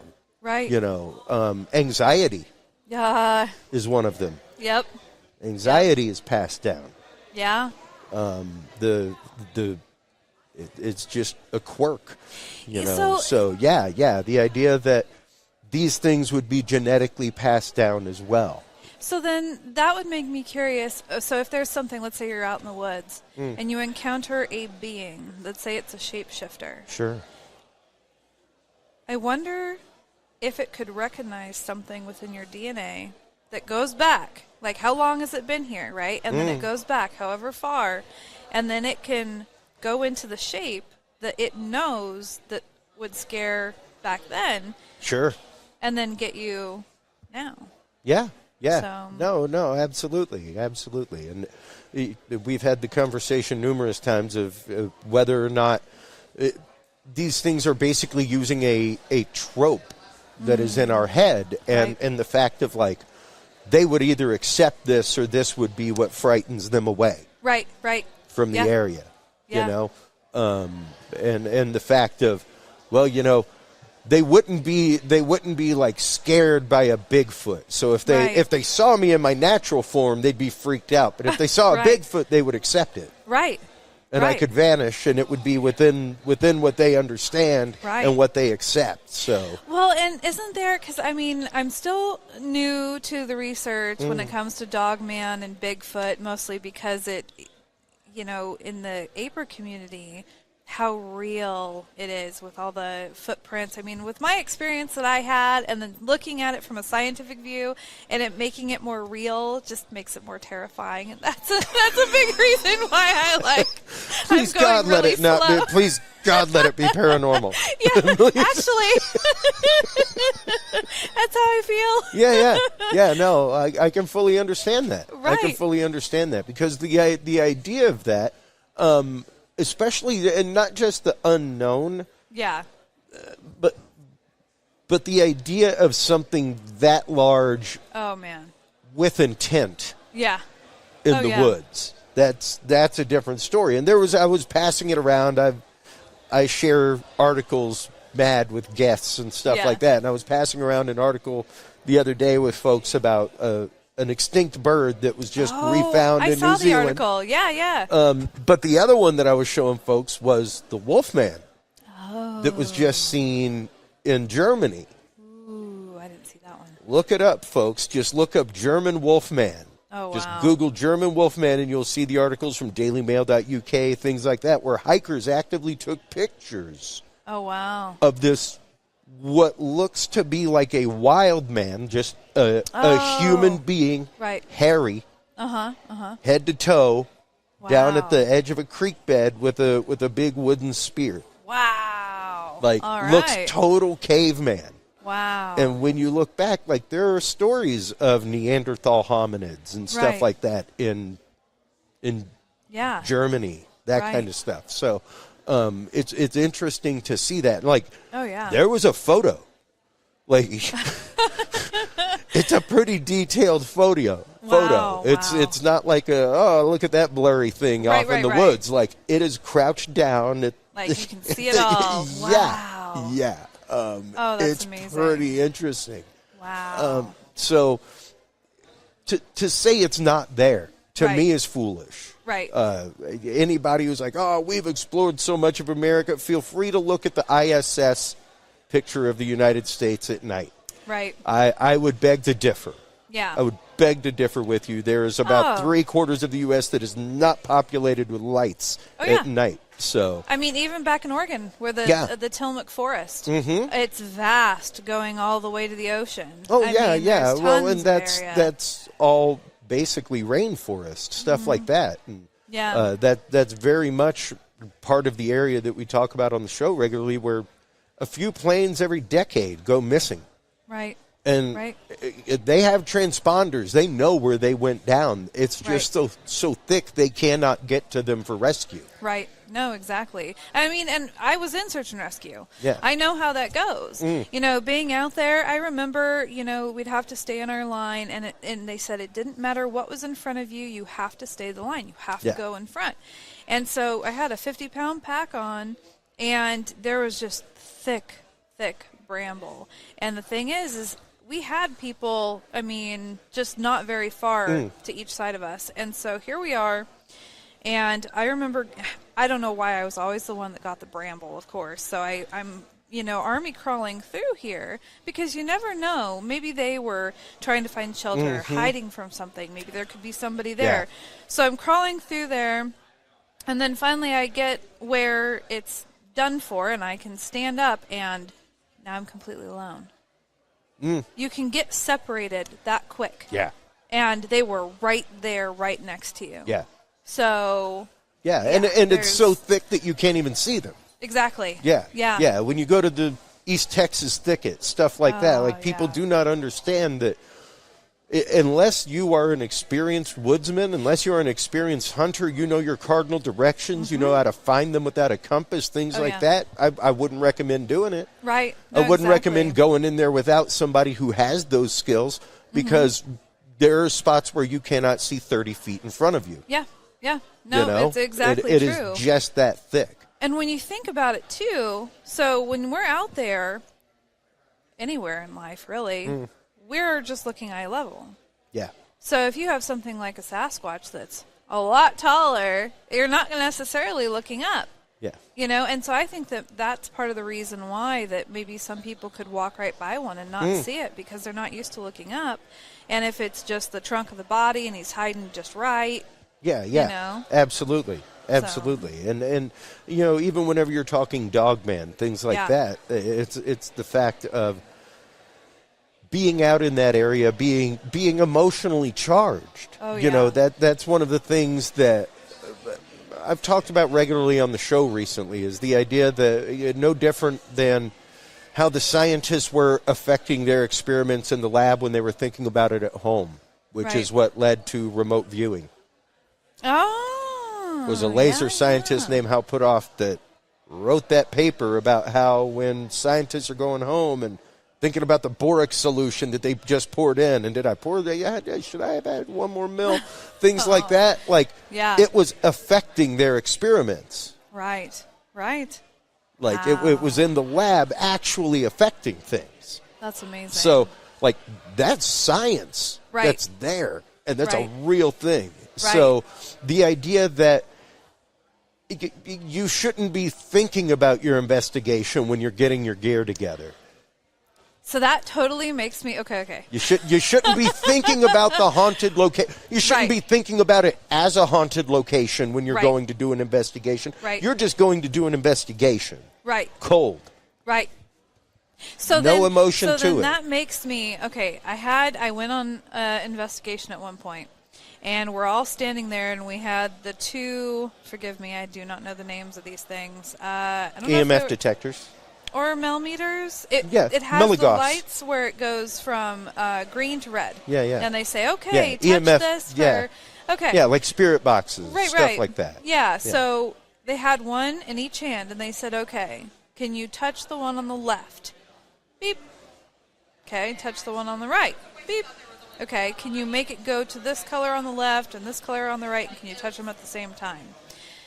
There was a group of us standing around the person that was holding these, and they did exactly what we asked them to do. How do we know it wasn't us? Yeah. You don't. You know? You don't.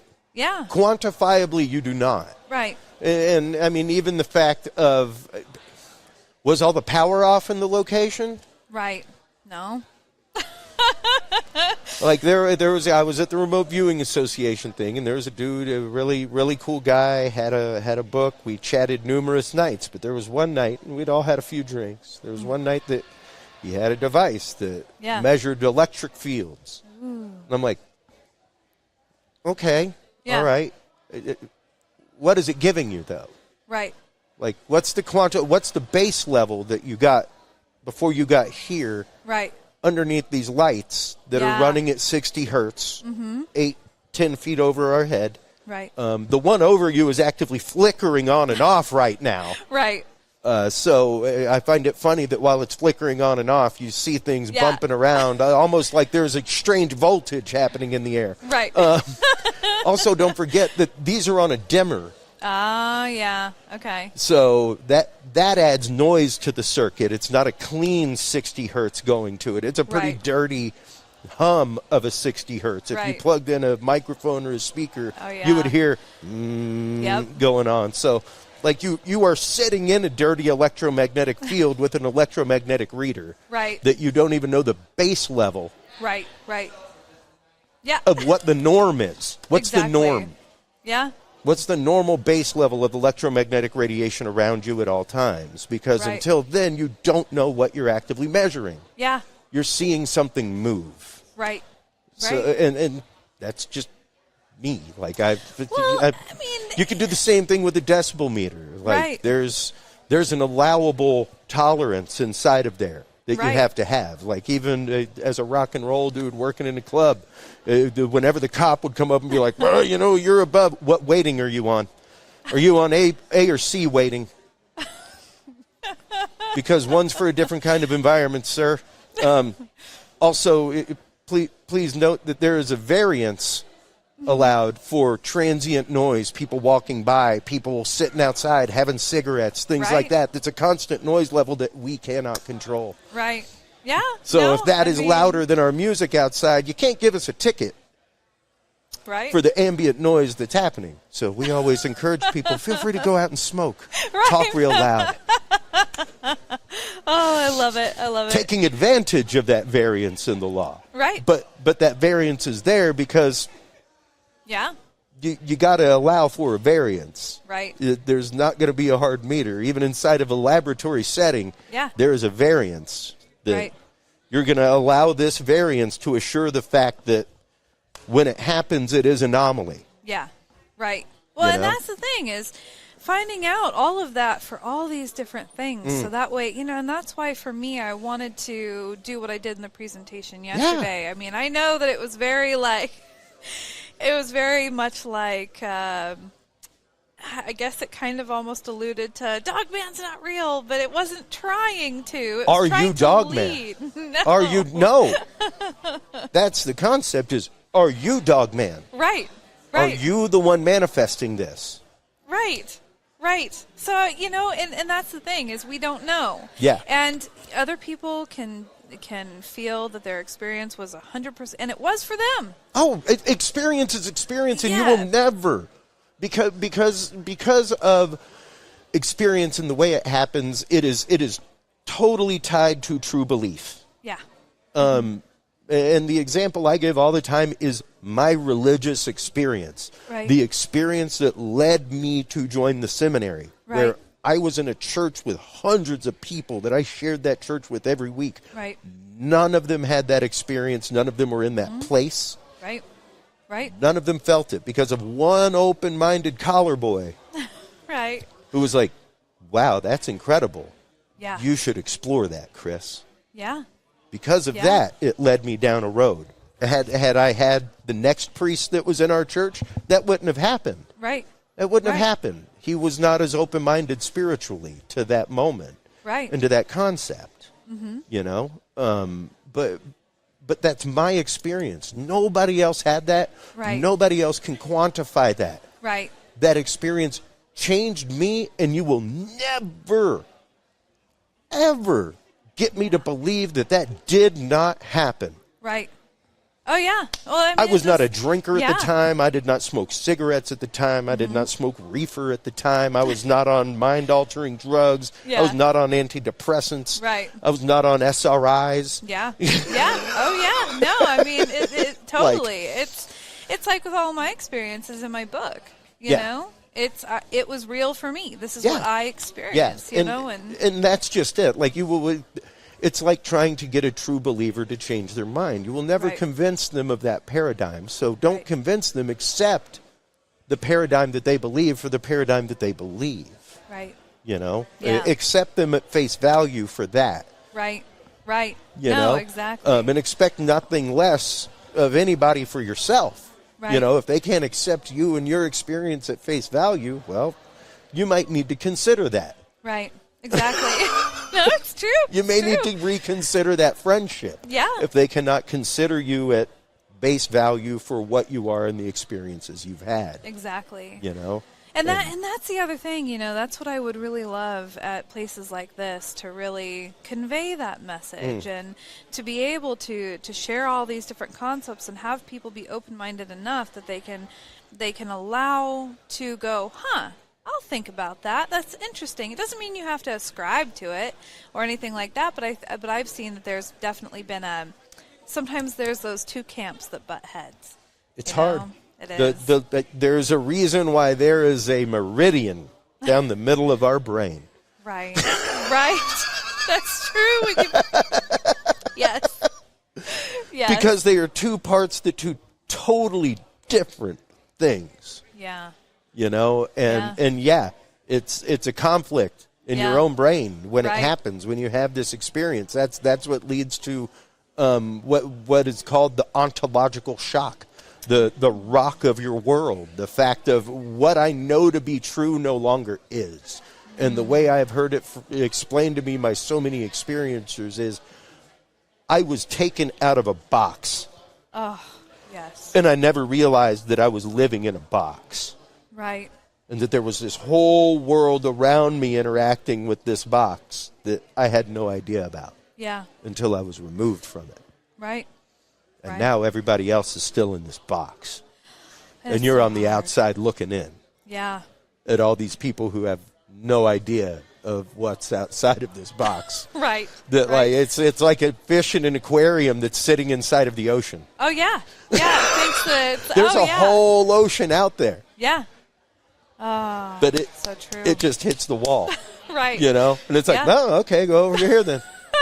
Cool, look, there's water down there. Oh, well, I guess that's where it ends. Right. You know, like literally, that is the analogy. Yeah. Like there's a whole ocean outside of that aquarium, but you have no idea. Oh, like, yeah. It's right there. Right. So, yeah. Well, and it's comfortable to stay in your box, and it can be very terrifying. Even me, somebody that I've had experience and everything, each experience I'm jostled, and I'm sitting there going, it shattered my reality because, like, what I watched or what I saw, like, I've heard about it, but until you've experienced it, you know, you're still in that box. So. Yeah, exactly. And don't be upset for people that live in a box, folks. Don't be mad at them. Don't be angry at them because they don't get it. Right. You know, and I can definitely say, like, I and quite a few people I know that left that religious tract of seminary, things like that. Right. It can be hard to process faith and being in a church after that because you were called to something, and you look around and you see a bunch of people that weren't called necessarily in that way, and that can be hard to process. And eventually you come to the point of understanding that, you know, be happy for the fact that they were just called to be there that day. Yeah. That they answered the call to be there that day, that hour. Mm-hmm. Be happy that they were open to that.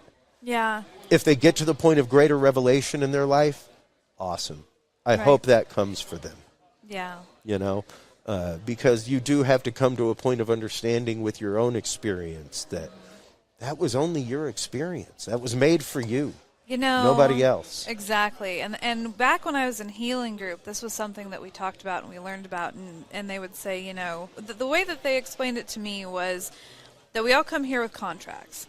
So we have this contract that we're like, okay, we want to experience this, this, and this so we can achieve learning this, this, and this. Sure. But there's still free will, and you can still kind of divert, you know, but it's still in the end you learn the same sort of lessons. And so if one person can't, like an experiment I would do is I'd hover my hands over theirs and see if they could feel the different energies, whether it was like earth, air, fire, each one felt different. And if they could feel it, it was like, oh, wow, okay. And then we'd kind of talk, and we were on like the same kind of wavelength or same understanding. But then there were people that couldn't feel it at all. Yeah. And that was just was their path, and they were taking, you know, they may never feel that. They may never experience anything that was, you know, paranormal or whatever. Well, it's kind of the idea, like Lynn Buchanan likes to say, anybody can be taught to remote view. Not everybody can be taught to be psychic. Right. We all have psychic propensity. Yes. We all have the ability to tap into our intuition, to walk into a room, feel the tug inside of your belly button, and go, oh, I don't know if I need to be here right now. Right. And you either listen to that and walk out, or you stay in the room. Right. You know? Yeah. But you can be taught to tune into that intuition, period. Right. We all have that intuition. Right. Whether or not you can be taught to be psychic and clairvoyant and tune things to that point is a different story. But we can all be taught, because of that intuition, right, to quantitatively remote view in the controlled remote viewing sense. Right. If you follow the protocols of controlled remote viewing, right, you will be remote viewing. It may take you longer to learn to run than me. Right, right. But we can all get to the point of running with remote viewing. Yes. We can't all be clairvoyant. We can't all be mediums. Right. Yeah. But we all have the basis of intuition there that is the basis of mediumship. Right. You know?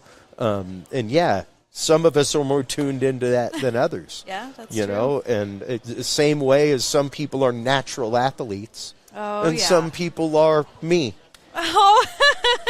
Who, my job was to rebound and pass. Right.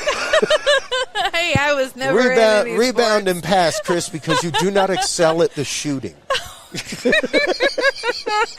Oh man, you know, I wasn't one for sports. I mean, I'll tell you, it's funny. But I had friends that were naturally apt. Yeah. Oh yeah. Naturally apt to that. Oh, you know, they were not naturally apt to science and electronics and things like that. Right. I naturally am. It's just a thing that I understood from the get-go. Right.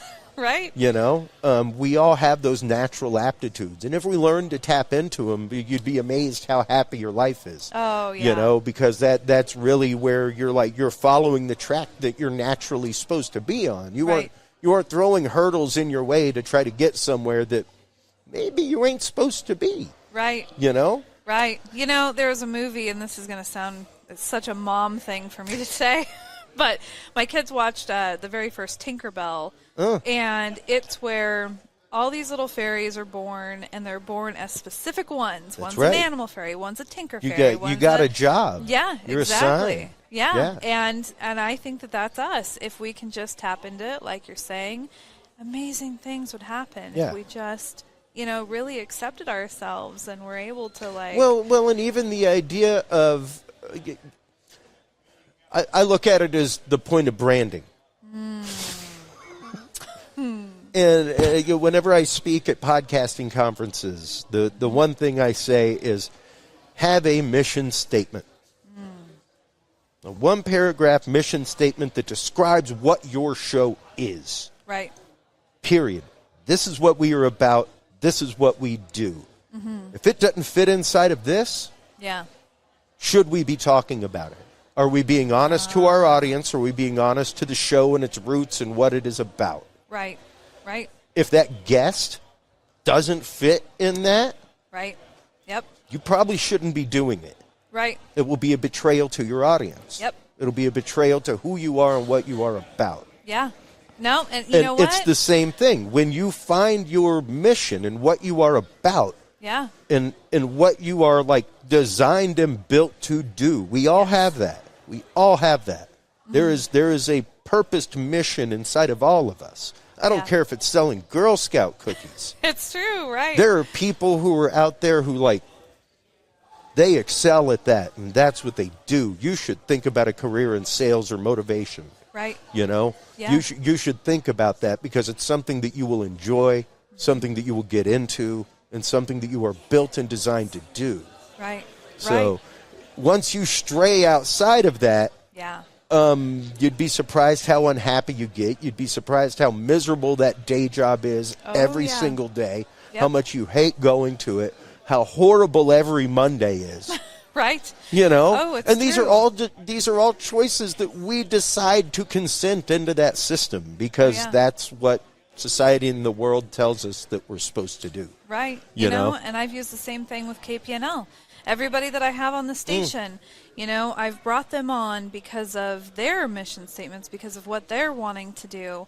And I believe in the work that they're doing. I believe that they're being true to themselves and their audience and everything. And so, and it's you know, I really enjoy being able to sit and learn about somebody before I invite them on, you know, and I think that it's just I don't know. I like the way that it all flows energetically as well. So. Well, absolutely, because you have focused that energy. You can go, even with life, manifestation, whatever. You can go with the shotgun approach if you want, which is wide pattern.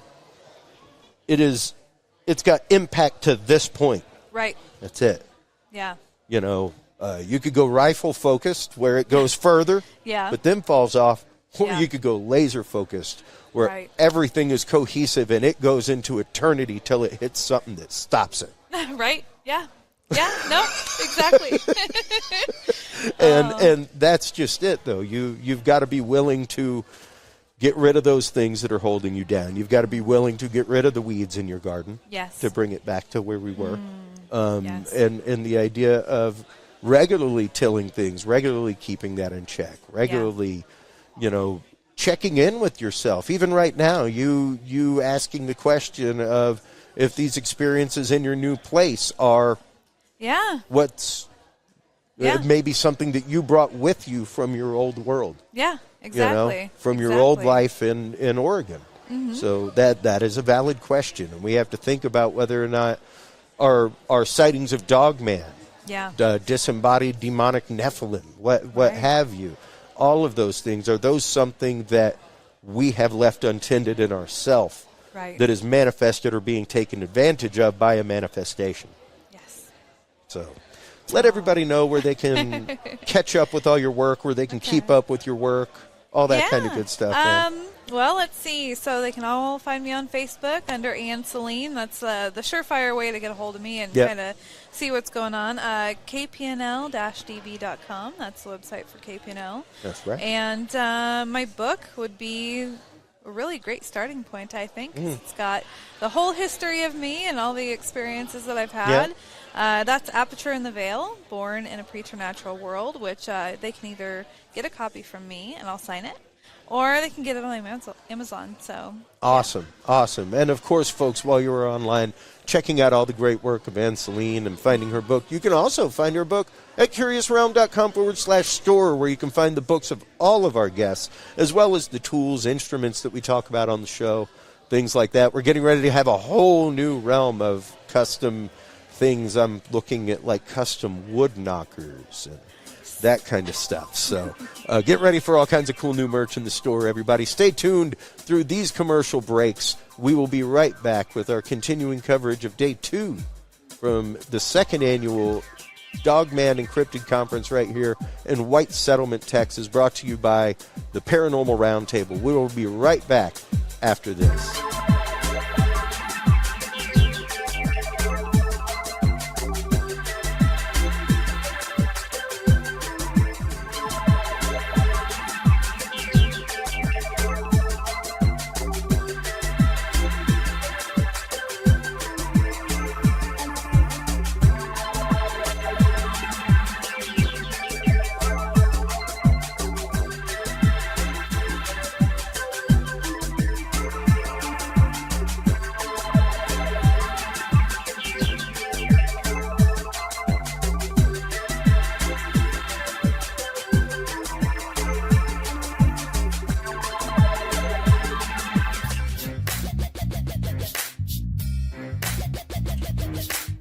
With the rise in attention to the health benefits of cannabis and cannabinoids, including CBD, True Hemp Science has become one of the premier providers of full-spectrum CBD and CBD-related products.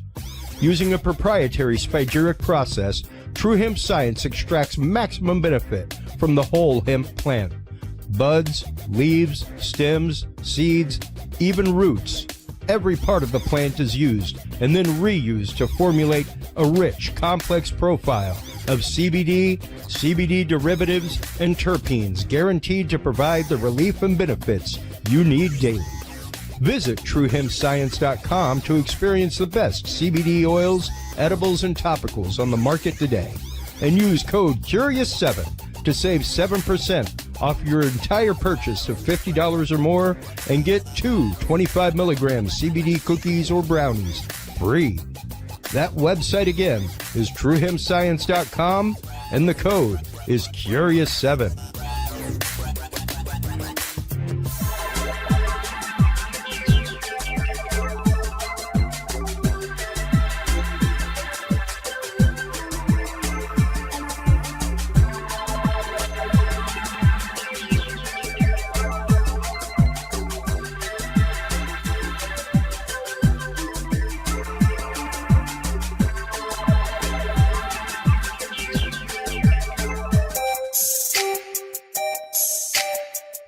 Have you considered starting a podcast? Looking for a way to make your business a voice of authority in an industry? Then Podcast Cadet is the solution for you. Whether starting a podcast for yourself, your brand, business, school, church, or just plain fun, Podcast Cadet is here to help you navigate the waters of the podcast industry. Specializing in one-on-one consultation and training with industry professionals in fields ranging from podcast technology and editing to distribution, monetization, and even social media strategies. Podcast Cadet tailors their services to the specific needs of you and your podcast. Do you already have a podcast and trying to find ways to engage and grow your audience? Sign up for your Podcast Cadet audit today and let us help you explore new and exciting ways to leverage your content and elevate your podcast brand to whole new levels. From consultational workshops to affordable podcast production and maintenance packages, Podcast Cadet is your one-stop shop for everything podcast related on the internet. Visit podcastcadet.com today to sign up for your consultation or training and use code CURIOUS20 to save 20% off your entire purchase. That website again is podcastcadet.com.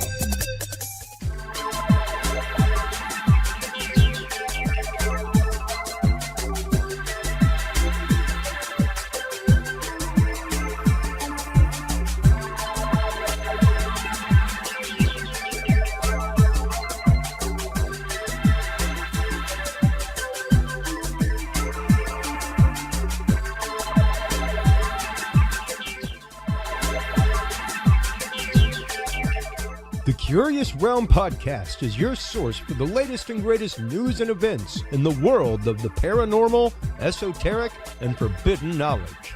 And there's no better way to spark the conversation than with items from the Curious Realm store. Choose from fan favorites like hoodies, mouse pads, coffee mugs, and more. Buy books and items from your favorite Curious Realm guests. Get your hands on the latest gear for paranormal investigations and experiments we discuss on the show.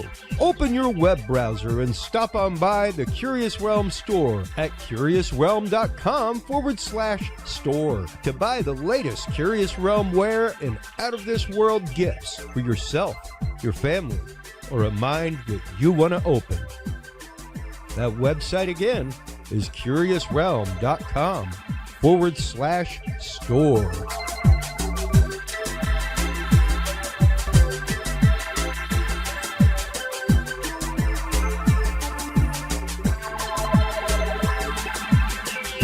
Well, hello, everybody, and welcome to the Curious Realm's continuing coverage of the second annual Texas Dogman and Cryptid Conference, brought to you by the Paranormal Roundtable. We're here with our good friend Tex Wesson from Texas Front Porch. How have you been doing, man? Man, if it's any better, it wouldn't be legal. Right? And this has been a hoot. I mean, and I can see I'm going to be fighting. You know what? Right, we're going to do this. Uh-oh. We're going to do this. Is Tex taking his hat off? We're getting serious here. I could not be more honored than for you to drop the hat. Well, you know, because it's a whole look. It's a whole look. It is, and it's not something. The hat is not something that, you know. It's just. It's like you mentioned earlier, just before we got on air. It's like, well, here, you know, maybe these headphones will fit, and maybe you can get them to fit or whatever, and you can be in character. Yeah. But it's not. It's not. The whole being in character thing is really not a character. Yeah, yeah. You know, it's really me portraying how I grew up. You know, because this is me. Yeah. You know. Yeah. And because I did actually rodeo for about 6 years. I did, you know, I grew up on farms and working ranches and all this kind of stuff. Yeah. So it's it's really me showing who I really am. Yeah, yeah. You know, and it's that is one of the things that I not only love about you as a person, but you on your show as well. Is you are as real world and honest as it gets, Tex. Well, thank you. I appreciate that. It is. I try. Well, you know, it's a different thing to be a truly genuine human being and talk about experiences genuinely, and come from a genuine place of care and concern for people about certain topics. Right. And you're here presenting today. Yes, I am. You'll be presenting. Tell us a little bit about your presentation and what you're going to be talking about. I may make some people mad today. Okay. Hey, I break hearts all the time on social media, but I learned yesterday, because I was on the Dogman panel yesterday, and I learned that my views are probably different than a lot of people that's here. Sure. And I mean, even the presenters and stuff, because we have been trying to figure something out in the field with all this phenomenon, and that's really all I can call it, because the Bigfoot, the Dogman, the woo that everybody talks about, and a lot of people credit or they throw everything into a Bigfoot or Dogman box. Oh, yeah, no. They're catch-all bins, like saying Kleenex or Xerox. Exactly. And being out in the field, that's not what we're seeing. And it's like not everything's a Bigfoot, not everything's a Dogman. I think we attribute way too much to these creatures. Don't get me wrong. I'm not saying that the people that are having these other phenomenon happen to them, these experiences, I'm not saying it didn't happen. Exactly. And just because it hadn't happened to me doesn't mean it's not going to. That's true. I can only speak from my experiences, what I've witnessed, and reports that I've gotten. So, but I do think that let's take mines, because that's a real touchy topic with a lot of people. I firmly understand. We were just talking with An Celine. We talked with Jason Mclean yesterday about the idea of. I'm sorry you had to put up with Jason, but that's okay. He questions everything, which being curious is all about. I've got Jason that questions everything, and I got Brandy that answers everything. And it is the question of, are we bringing something with us that is manifesting this in the field? That's the question I've had this whole time. Especially when you're talking Dogman, things like that. I do believe that there is a large hominid creature known as Sasquatch in the United States. Fully. There is a biological being out there. But there is also something else that is hijacking that trope that we are okay with seeing. Yes. That's something else. Yeah. Where it's like, they'd be comfortable seeing this. Right. But if they saw me in my true form, right, it'd be different. Or even the fact of, if they see a Dogman, it will scare them off in a known way. Right. So the concern that I have, and I've said this 1,000 times, and unfortunately, a lot of people take it wrong. I've even been accused of attacking people, and that's not what I'm doing. Yeah. But it is because I have dear friends that claim to communicate with these things telepathically, and it is a legitimate concern from my part. Sure. Maybe it's the fact that it's kind of like what you were saying. They want to communicate or having a relationship, or however you want to look at it, with these creatures so bad that they're opening the door to something else that's presenting itself as that. Bring it in, buddy. Bring it in. So, and once paranormal investigation, and I dabble in that. Oh, sure. I'm not now. Randy and Krista, they're the paranormal folks, I just go along for the ride. But Paranormal 101, what are spirits going to do to you? They're going to lie. Yeah. I mean, how many times have you heard, they come across as loved ones, they come across as children, they come across as this. Why? Because like you said, if I showed you my true form, you wouldn't want nothing to do with me. Yeah. Well, and even the idea of... is the location that you are going to investigate actively haunted? Right. Or is it because of the fact that while you're preparing, you're considering, I'm going to look at this haunted place. Right. You should dispassionately look at it as, I'm just going to do an investigation. Right. Because the more you put into your mind, haunted place, haunted place, haunted place, right, you are actively helping manifest something there. Yeah. You know, and like the example I make all the time is remote viewing. That came from a paper talking about how when people were thinking about experiments at home, they were affecting them in the lab. Yeah. This is all quantum entanglement science that we know to be a thing now. Yeah. And it's all convoluted. You know, you're so. My problem is I don't speak as eloquently as you do. You know, because my interpretation, it's a convoluted mess. It is. It is. It's a bowl of noodles. It is. It's a bowl of noodles, and good luck finding the beginning. There you go. Good luck finding the front of the noodle. I mean, I don't. You know, in a perfect world, at the end of the day, we're going to end up being like the two dogs in the cartoon. You know, and we're going to figure this out. It's going to meet. Well, hopefully, we won't end up like the dude, like plasma. Dog plasma. Exactly. Mixing them up. But you know, it's excuse me. That the whole mind speak thing is I'm really, really concerned about it. I could see that. I could see how you're concerned about that, because that's always been one of my things. Like, it's not the Ouija board, right? It's the intent, exactly, and the intent to use the Ouija board. That makes the Ouija board work. Now, the question of what's coming through on the other side? Yeah, you don't know. I mean, literally, the example I give is The Exorcist. Mm-hmm. Captain Howdy. Oh, yeah.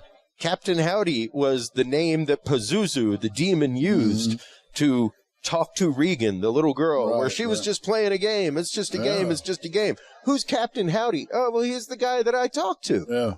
It was Captain Howdy. What that was her giving consent to Captain Howdy to come on in. Oh, yeah, no doubt. No doubt. The vampire kind of like in Renfield. I don't know if you've seen Renfield yet. I have not yet. There's a great moment where he opens the door, he knocks on the door, and the guy opens it, and he's like, well, thank you. And he just walks in. Because, you've opened the door for the vampire now. Yeah. You know, and they can't come in without invitation. You have to give that consent. You can revoke your consent from that system anytime you want. Yeah. But you have given your consent. You know, it's like the movie Lost Boys, where, you know, his mother invites him in, and then he shoots him with like a holy heart of cross or whatever. He's like, it doesn't happen. You've already given him power. You've already invited him in. Yeah, you're powerless now. Yeah. And you know, that's the mind speak thing. Okay. Now we address the cloaking issue or the porthole issue. Yeah. This is something I've recently started thinking about. Okay. That, in my mind, and again, this is my opinion. I know it stinks, but it's like everybody else's. You got one, you know how it is. But everybody's got one and they all stink. That's it. But as of right now, let me put it this way, because as of right now, this is how I'm thinking this is going. I think the difference between myself and everybody on my team is we're open-minded enough to change our opinion if we see the evidence to do so. Sure. Okay. Proper skeptic. Capital S skeptic. Right. And that's how we try to be, you know. But anyway, the whole talking about, there in my opinion, there's a physical creature. Okay. If you want to talk about Bigfoot, Dogman, whatever, I think there is a physical creature of both types.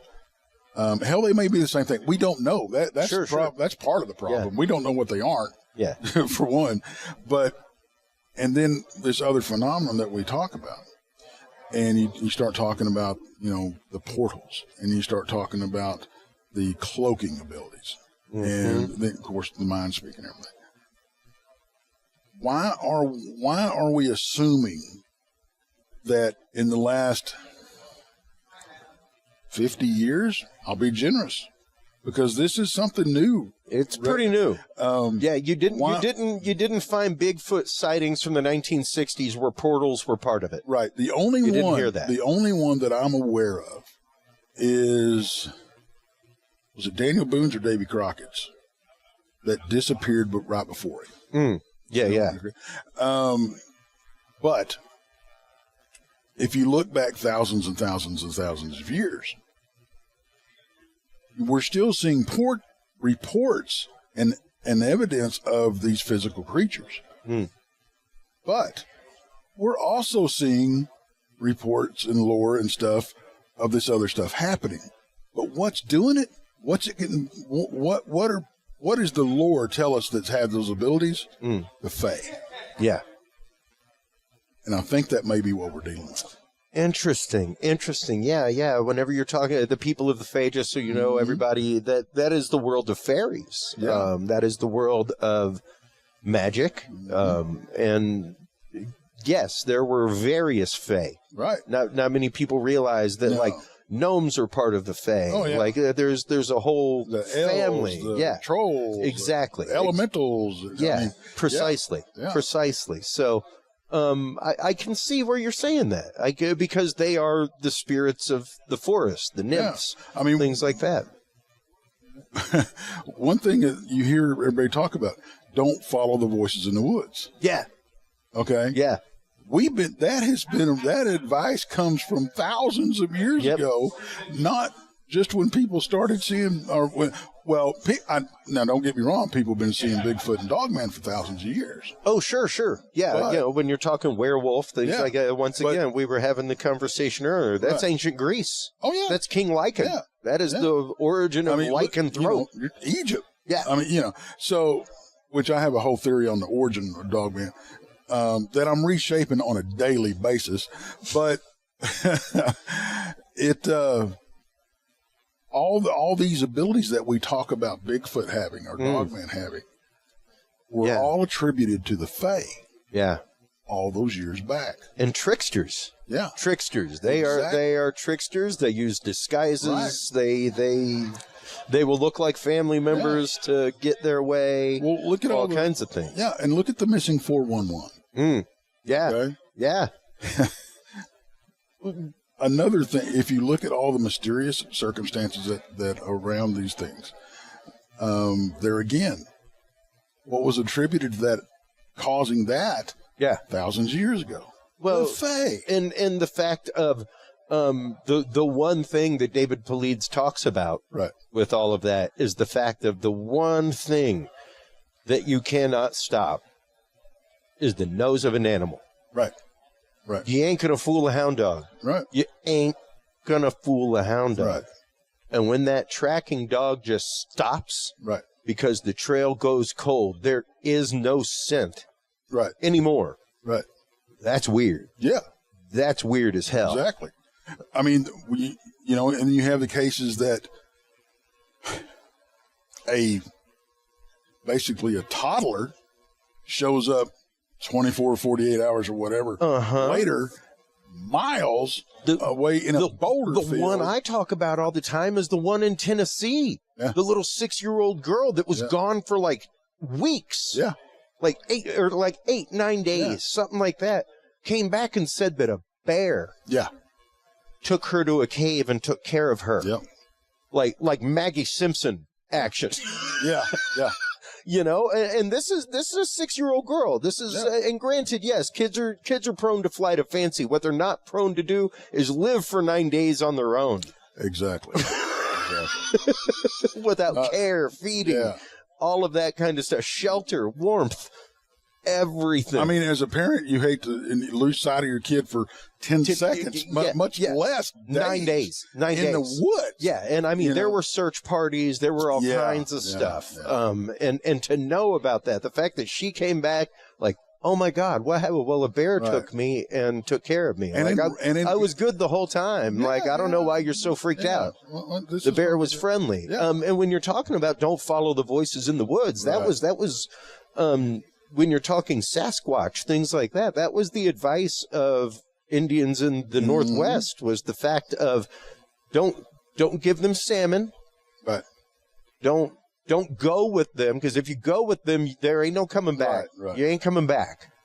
Right. If you go into their world, you're in their world. Right. You ain't going to be able to get back to here. And to be baited to go into the woods. Yeah. You know, I hear the creepy kid laughter from the trees right now. And we actually experienced that, but it was a woman, it was a female. Oh wow! And out in the field, and this is camp. I mean, our main camp, and there was like, golly, there was like 9 of us in camp that heard this at the same time. You know, and it was laughter on one side of our camp in the woods, and then a few minutes later, it was laughter on the other side of the camp in the woods. You know, I mean, so the weird phenomenon, yes, it happens. It does. That I'm not arguing. Yeah, it's what's responsible is what I'm trying to get people just. And I don't want you. I don't want you to drink my Kool-Aid. I don't want you to do any of that. Yeah, I just want you to be open-minded enough to go, what if? To stop and think. That's all I'm to asking. Stop and have the gentle consideration of the possibility. It's no different than somebody that, and I hate this term, and I'm trying to figure out something else to call it, but the woo. Okay? It's no different than one of these people that believe in that. Yeah. Talking to what we call an aper. Okay. Yeah. All they want is this person to go stop and think and go, what if? Yeah. You know, I'm asking the same thing. Well, it's kind of the idea. The conversation we've been having a lot is right now with UFO UAP. Oh yeah. And the whole Grush testimony and the fact and the use of the new term non-human intelligence. Yeah. Yeah. You know, that's a very vague term. Well. Yes. However, everything's been Kleenex, Tex. Oh, yeah. And everything's always been inside of the box of extraterrestrial. And when you put it inside of that box, you are putting it inside of a box no less than every scientist who said it doesn't fit in our box. Right. That is very true. It's unconsidered now. That is very true. Because it's not in our box of science. Yeah, we're so when doing you the say, same thing. when you diminuitize, and the way I put it, it's distillation thinking. And the only thing you get out of distillation is a volatile substance. That is true. That's the only thing you get. And I don't care if it's your politics, where it's us versus them. Right. And because they think that this must be the case, you don't know that person. No. That is not the case. Exactly. That is distillation thinking, and you have just created a volatile situation. Right.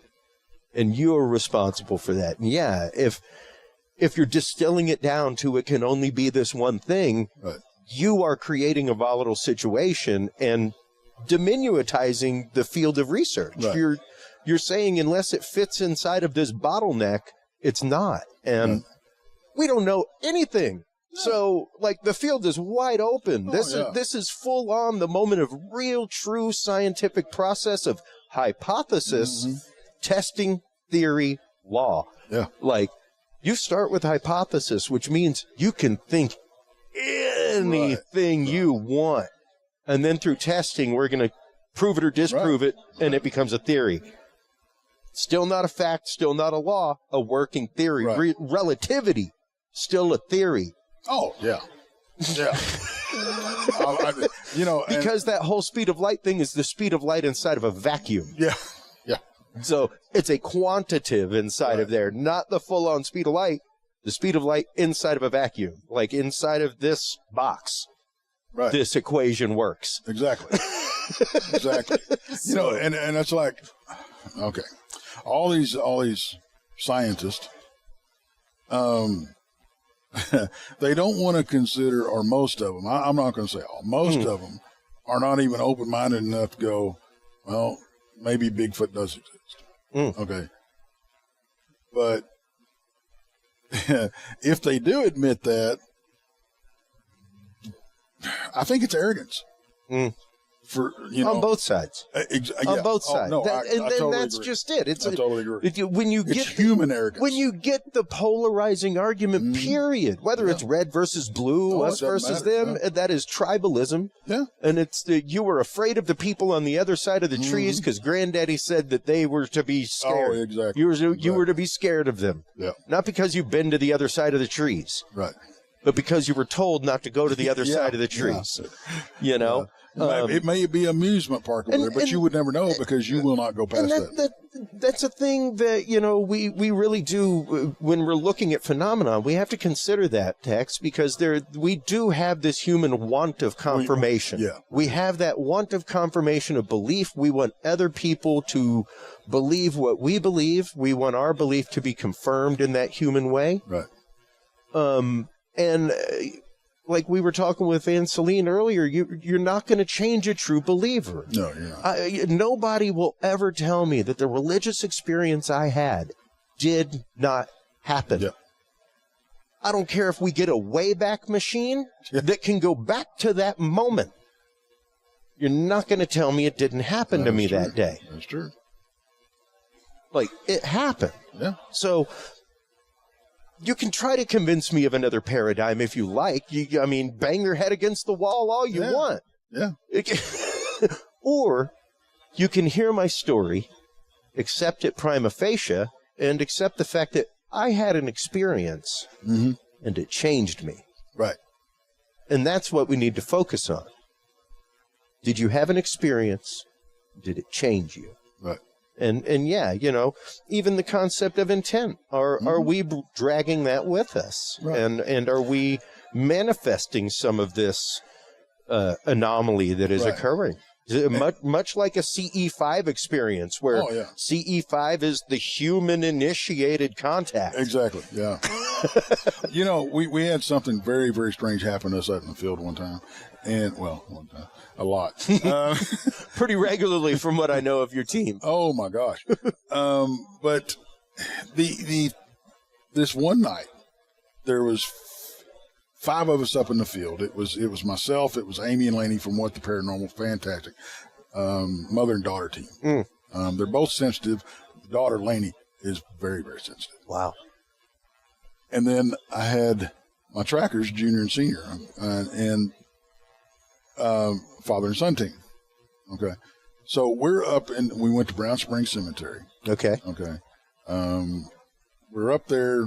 We're separated by several yards, but we can still see and hear each other. Okay. I'm with the girls, junior and senior over here. All right. Now, they start having something happen over there, and they're dealing with their thing. We start having something happen over here with us at the same exact time. This is all simultaneous. I get a feeling like I've never had before, as far as just being, it was, you know, just walking out in the woods and experiencing stuff.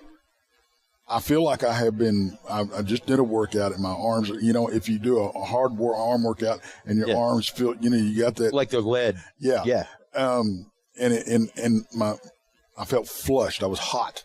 I mean, and I'm like, I'm trying to shake this off. I'm trying to understand what's going on. I'm talking to Amy and Laney, you know, because they deal with that stuff. I don't deal with that stuff. And I'm telling them what's happening. They're talking me through it. And they said, well, it sounds like something's trying to either get your attention or attach itself to you. And I'm just like, you know, get off me, you know? Yeah. And then Laney starts having her spidey sense go off. I say that joke. Yeah. But, you know, and right after that, oh, no, I'm sorry. Then they had an obelisk. Okay. An obelisk. And we get 3 words. We get, what was it? It was Grace, Beast, Solo. Okay. And I'll go into just a minute why those are pertinent. Then I'm wearing a headlamp. Amy's got this adjustable sun for a light that she uses. It's a 6x9 LED light. Oh my gosh, lights up. It's like daytime. And it's got an adjustment that you can dial the intensity up and down. They go dark at the same exact time. Oh. I mean, blink. Wow. I had to physically turn my headlamp back on. I had to push what we got.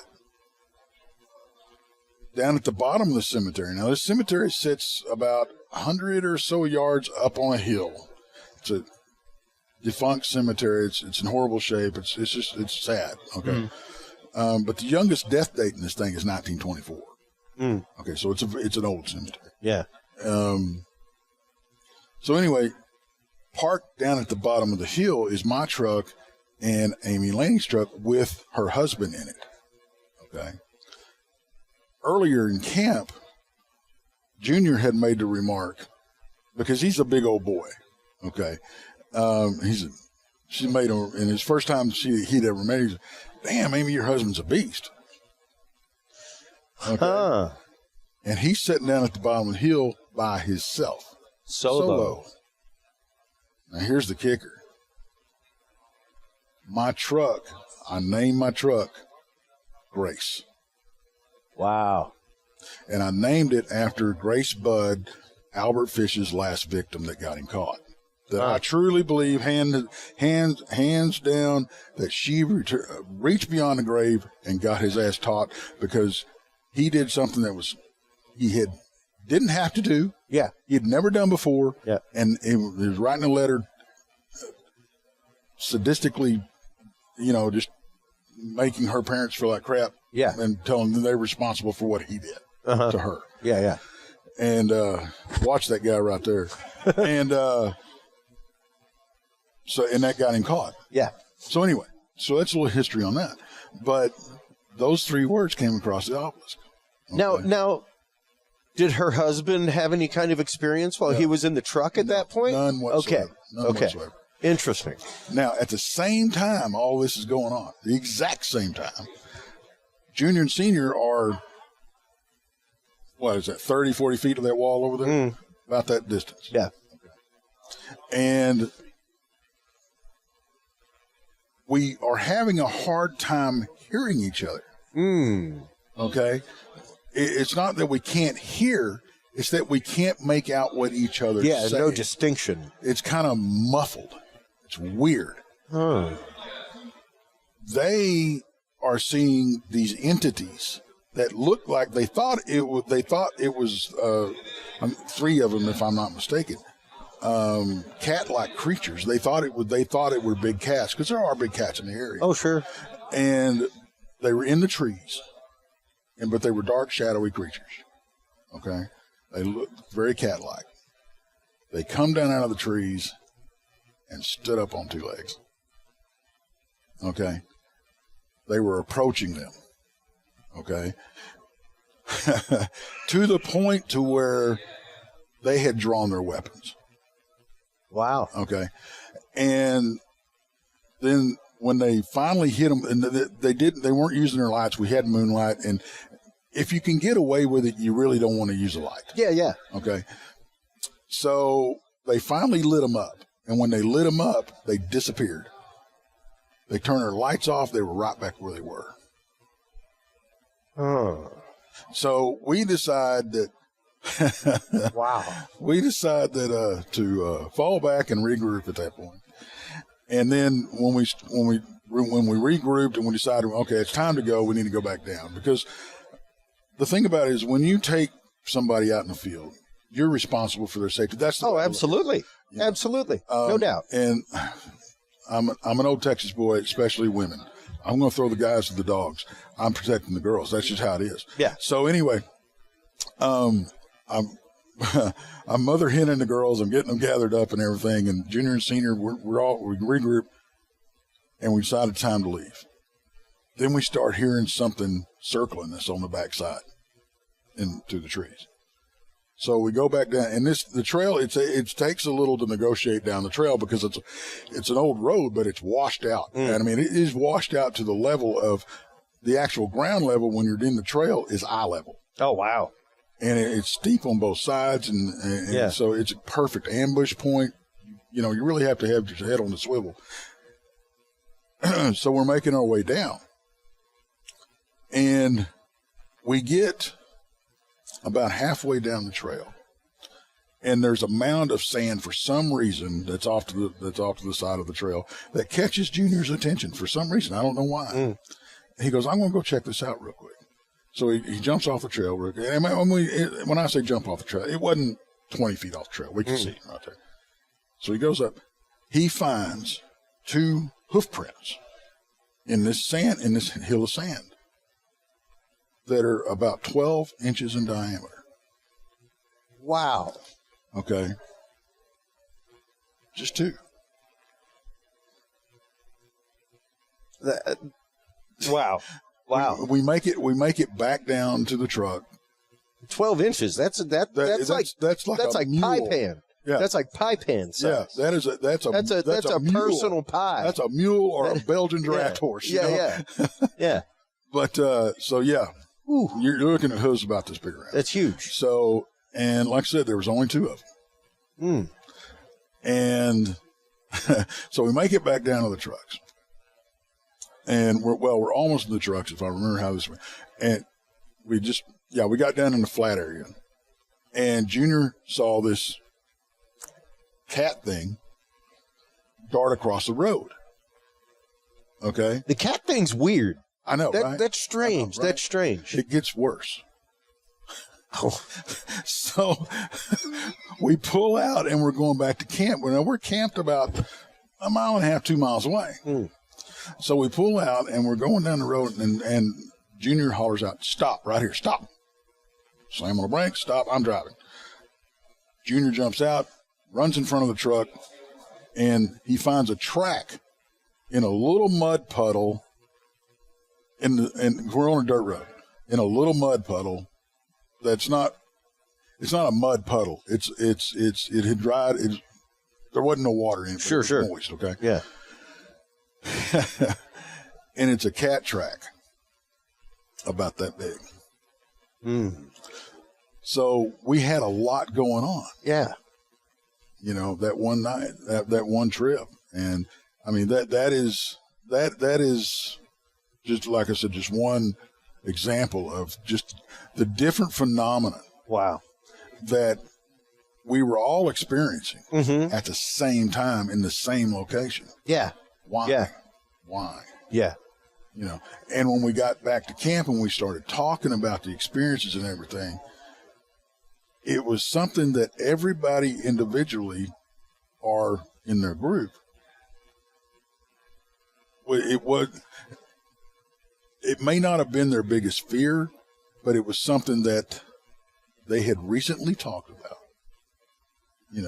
that bothered them or jarred them a little bit in the very least. Yeah.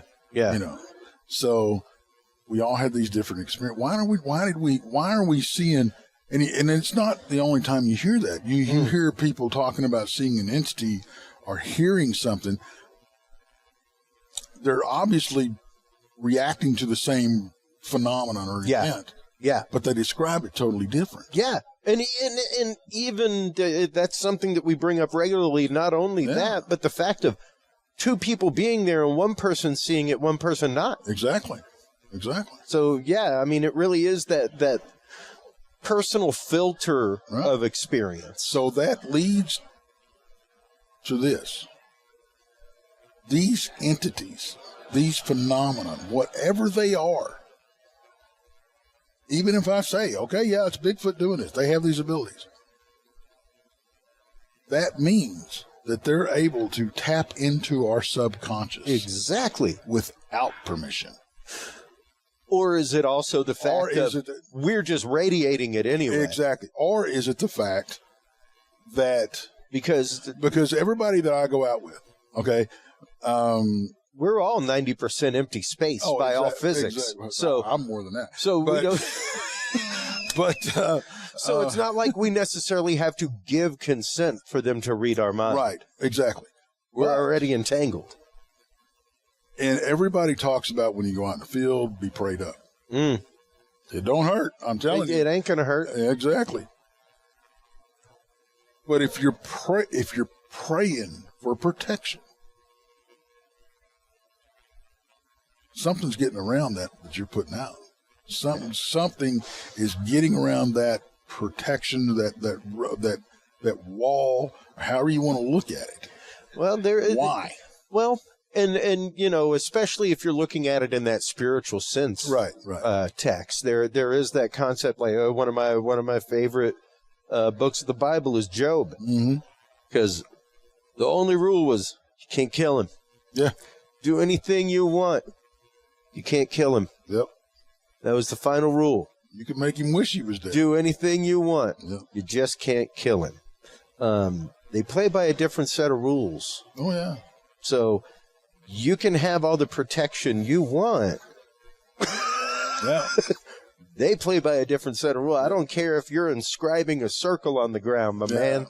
They play by a different set of rules. There's no doubt about it. And yeah, you know, to think that, and I'm not saying that invoking the name of Christ or anything like that isn't going to help you.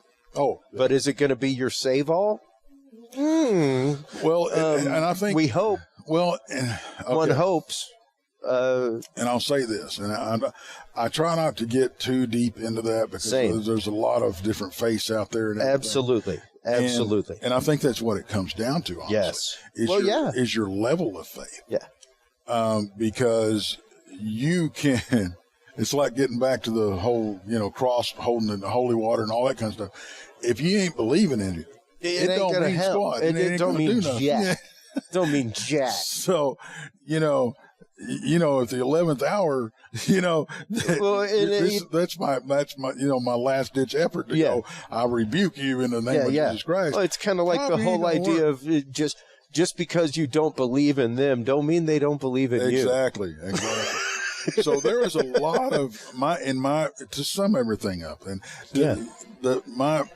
my thing is, I do believe that we're dealing with multiple phenomena. Absolutely, same. And this is a this is a multifaceted phenomena situation. And I do worry that people want to communicate or have a relationship with these, what I believe are physical creatures, so bad that they're letting this other stuff possibly get their foot in the door. Yeah.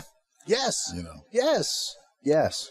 Precisely. Precisely, Tex. That is exactly one of the things that I have been considering and proposing on this show for a long time. Right. For a long time. Our want of experience. And I typically at this point is when I gesture to all of my guest books. Feel free to read any of them. They don't start off with a song. Yeah. They start off like a Disney movie. Right. Which the first 5 minutes is typically pretty horrifying for somebody. Yep. The story changes as it goes along. There's redemption, but it starts off as a pretty bad experience for somebody in the story. Yep. So are you sure that's the experience you want? It's kind of like Lynn Buchanan, Remote Viewer, when he's like, people always say that they want to get into finding missing children, that they want to get into helping solve murders.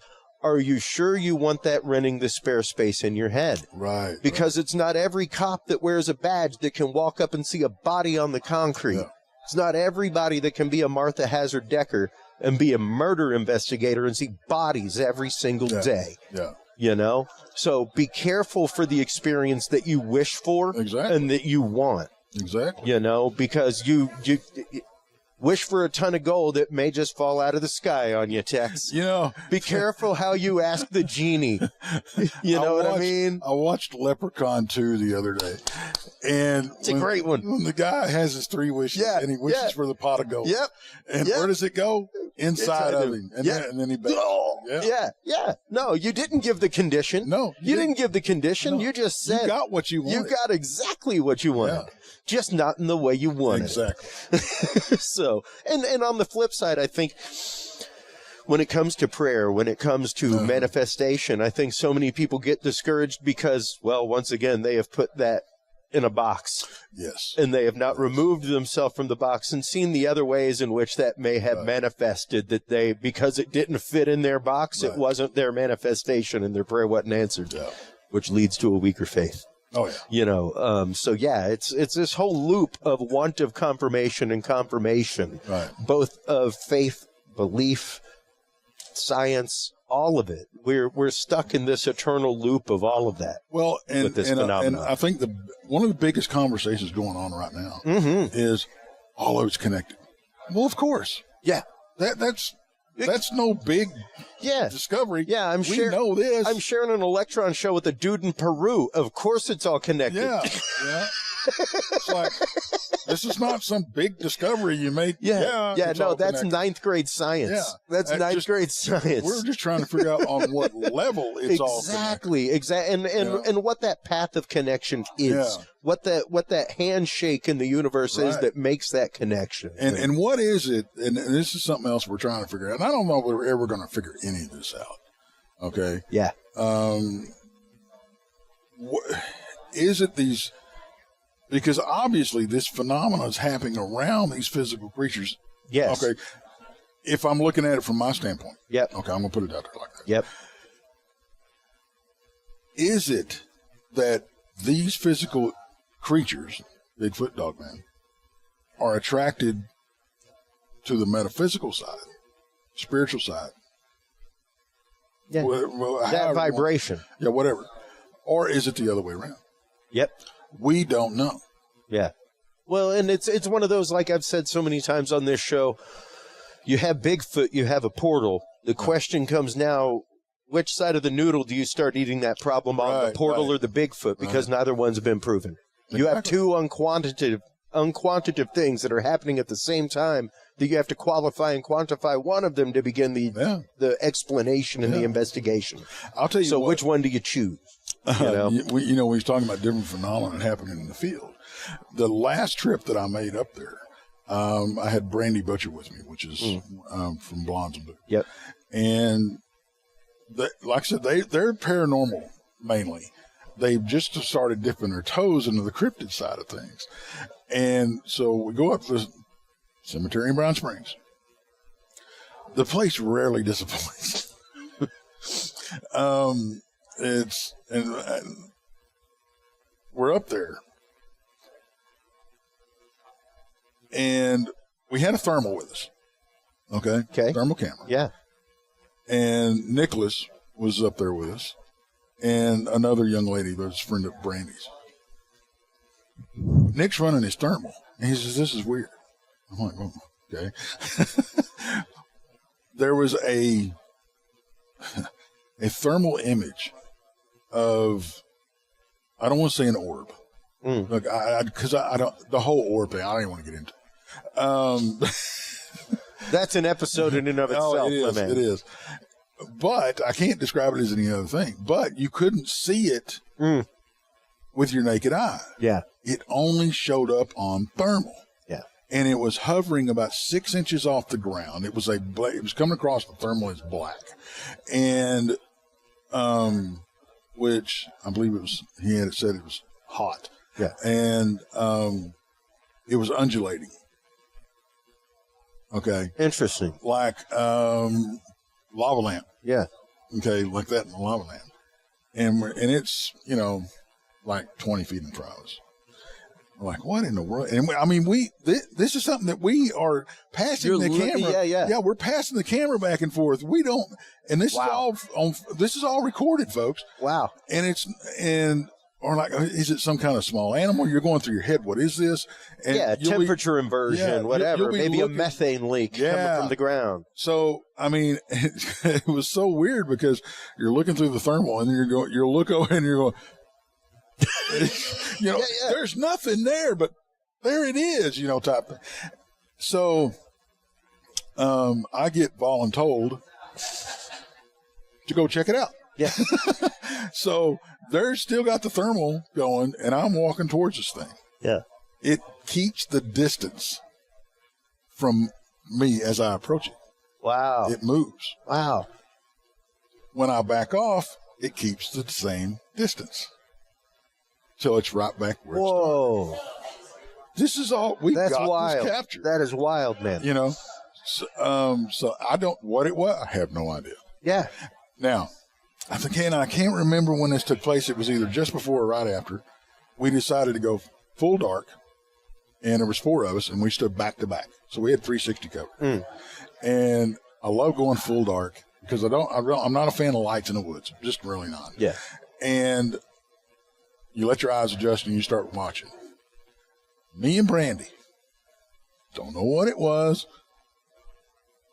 A giant, I say giant, about an 8-foot dark hominid thing walking through the trees. Yeah. About 20 yards away. We both saw this at the same time. It moved like a dancer.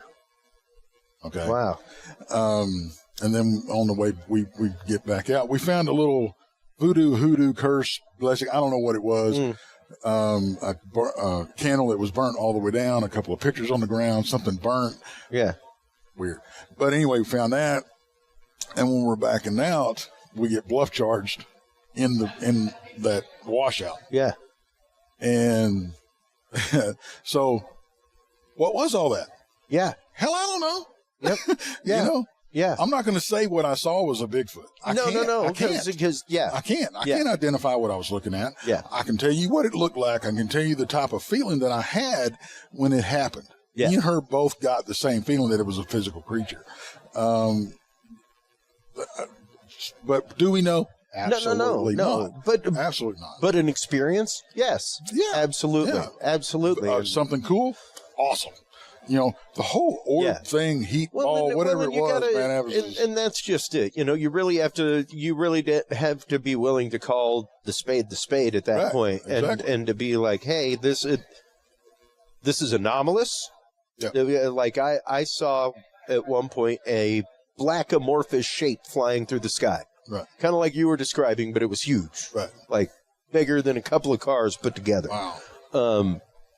Was not a craft, was not lights, was not an orb.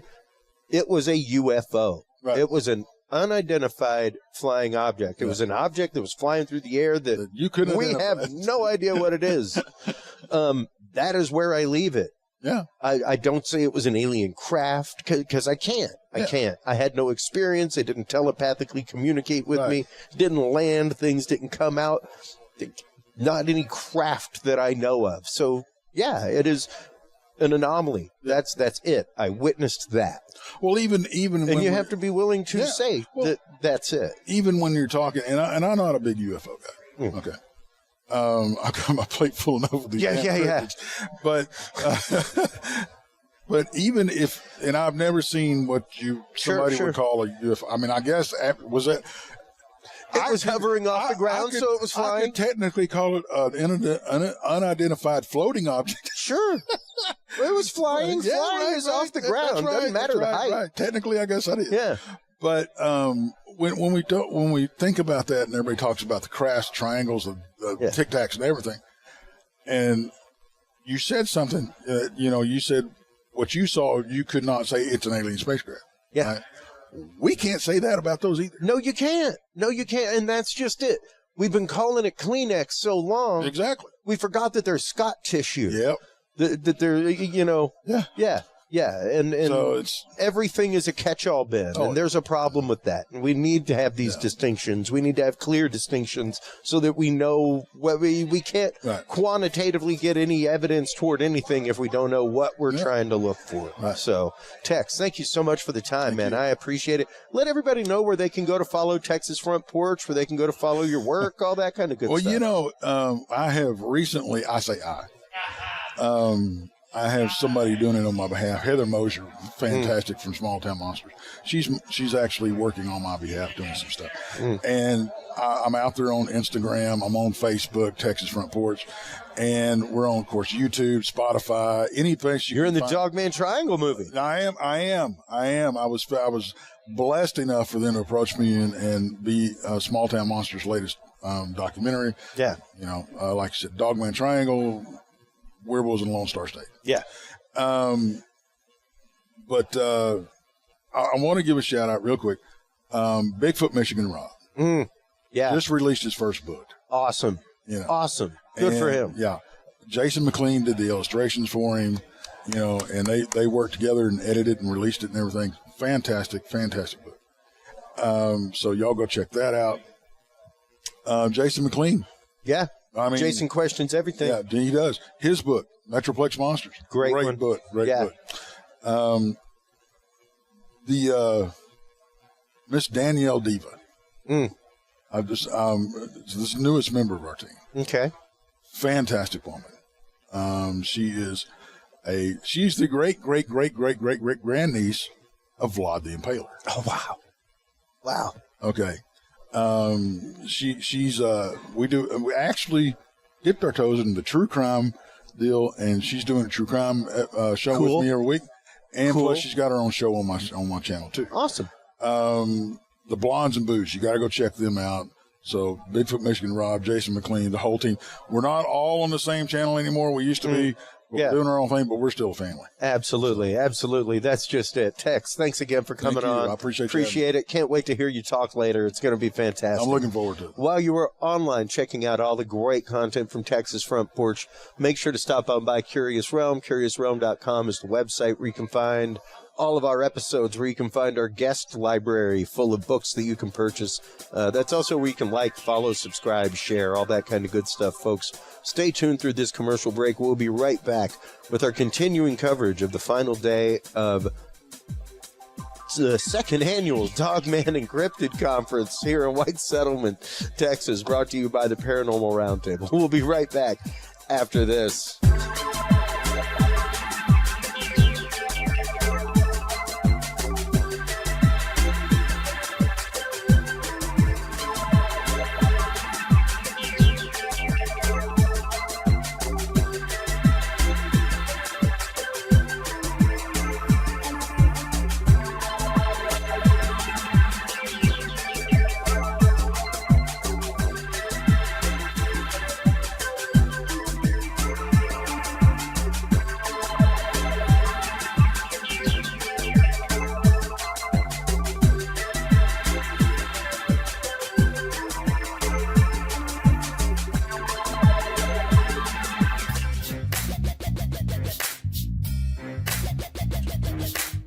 With the rise in attention to the health benefits of cannabis and cannabinoids, including CBD, True Hemp Science has become one of the premier providers of full-spectrum CBD and CBD-related products.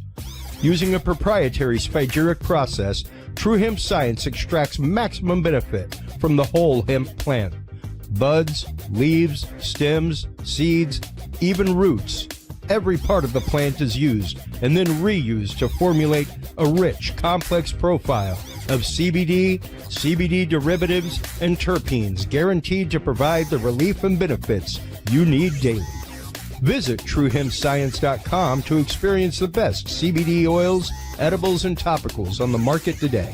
And use code CURIOUS7 to save 7% off your entire purchase of $50 or more and get 2 25-milligram CBD cookies or brownies free. That website again is TrueHempScience.com and the code is CURIOUS7.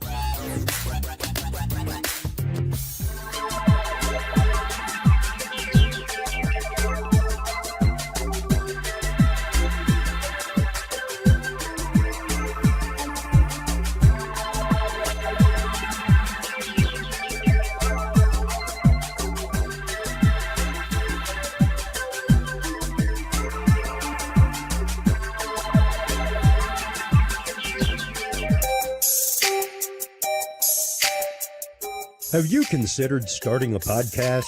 Looking for a way to make your business a voice of authority in an industry? Then Podcast Cadet is the solution for you. Whether starting a podcast for yourself, your brand, business, school, church, or just plain fun, Podcast Cadet is here to help you navigate the waters of the podcast industry. Specializing in one-on-one consultation and training with industry professionals in fields ranging from podcast technology and editing to distribution, monetization, and even social media strategies. Podcast Cadet tailors their services to the specific needs of you and your podcast. Do you already have a podcast and trying to find ways to engage and grow your audience? Sign up for your Podcast Cadet audit today and let us help you explore new and exciting ways to leverage your content and elevate your podcast brand to whole new levels. From consultational workshops to affordable podcast production and maintenance packages, Podcast Cadet is your one-stop shop for everything podcast related on the internet. Visit podcastcadet.com today to sign up for your consultation or training and use code CURIOUS20 to save 20% off your entire purchase. That website again is podcastcadet.com.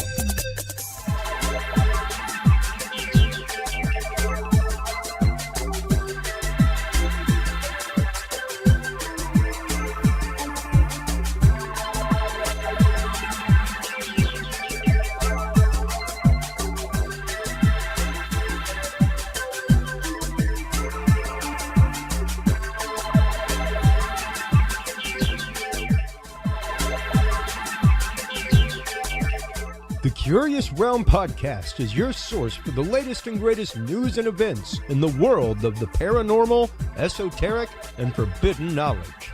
And there's no better way to spark the conversation than with items from the Curious Realm store. Choose from fan favorites like hoodies, mouse pads, coffee mugs, and more. Buy books and items from your favorite Curious Realm guests. Get your hands on the latest gear for paranormal investigations and experiments we discuss on the show. Open your web browser and stop on by the Curious Realm store at curiousrealm.com/store to buy the latest Curious Realm wear and out-of-this-world gifts for yourself, your family, or a mind that you want to open. That website again is curiousrealm.com/store.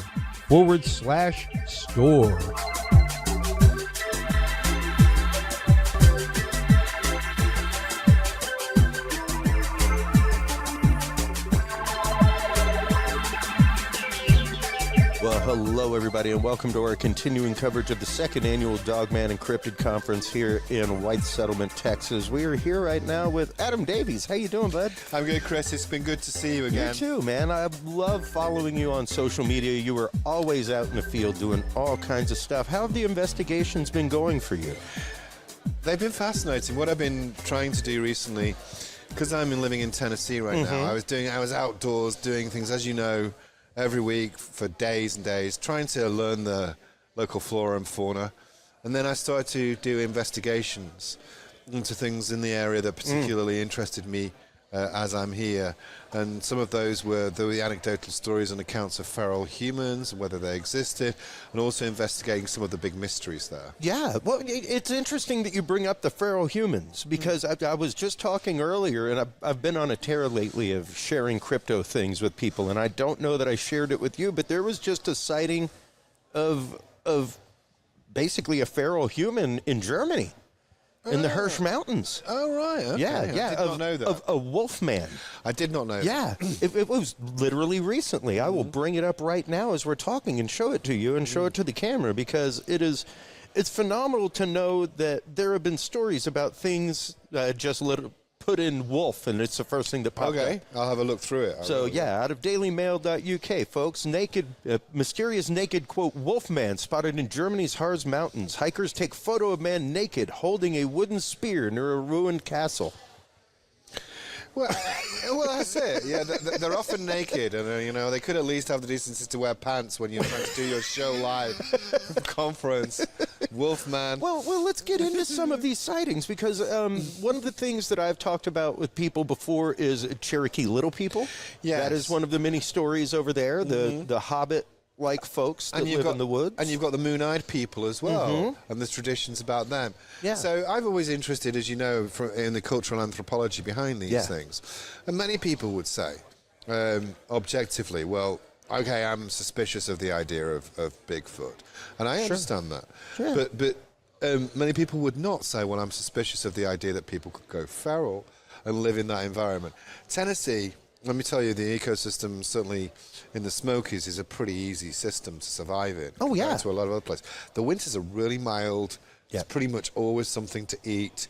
The bears, where there are so many bears there, it's ridiculous. Yeah. But the bears really don't hibernate very often. Yeah. There's not a hard hibernation like they go through in the Northeast. It's very soft. Yeah. So it's a very easy place to live, and there are many thousands of acres of forest. So if you were so minded, or if you had some sort of mental illness that caused you to go there, it would be very easy to become feral there. And there are also plentiful cave systems in the area under the Smokies. So, let's extrapolate that. So what you say is, you have stories about Bigfoot, you have stories about disappearance cases. What if there were feral people who were causing some of these stories, who could adapt to that environment and live there? One thing I think there's an important point to also add is, if these people did things like that, it wouldn't be in large groups. I think it would be isolated pockets, and they would have to have a lot of cultural regression. So what do I mean by cultural regression? They would have to have no fires. No fires. Why do I say that? Because fires act as a beacon of attraction. Sure. it's slightly different. But say when I was in Mongolia, I worked out, I was in a very remote part of Mongolia. Mongolia is the size of Western Europe, but it only had a few million people living there, like 3 million. Yeah. And there was one time when I was me and my driver and my translator, and I worked out that the nearest person was probably 50 miles away. Wow. At that point, it was super remote. Just sat there around a little fire, having a couple of vodkas, because that's what you do in Mongolia. I know I don't need an excuse, but I'm just telling you. But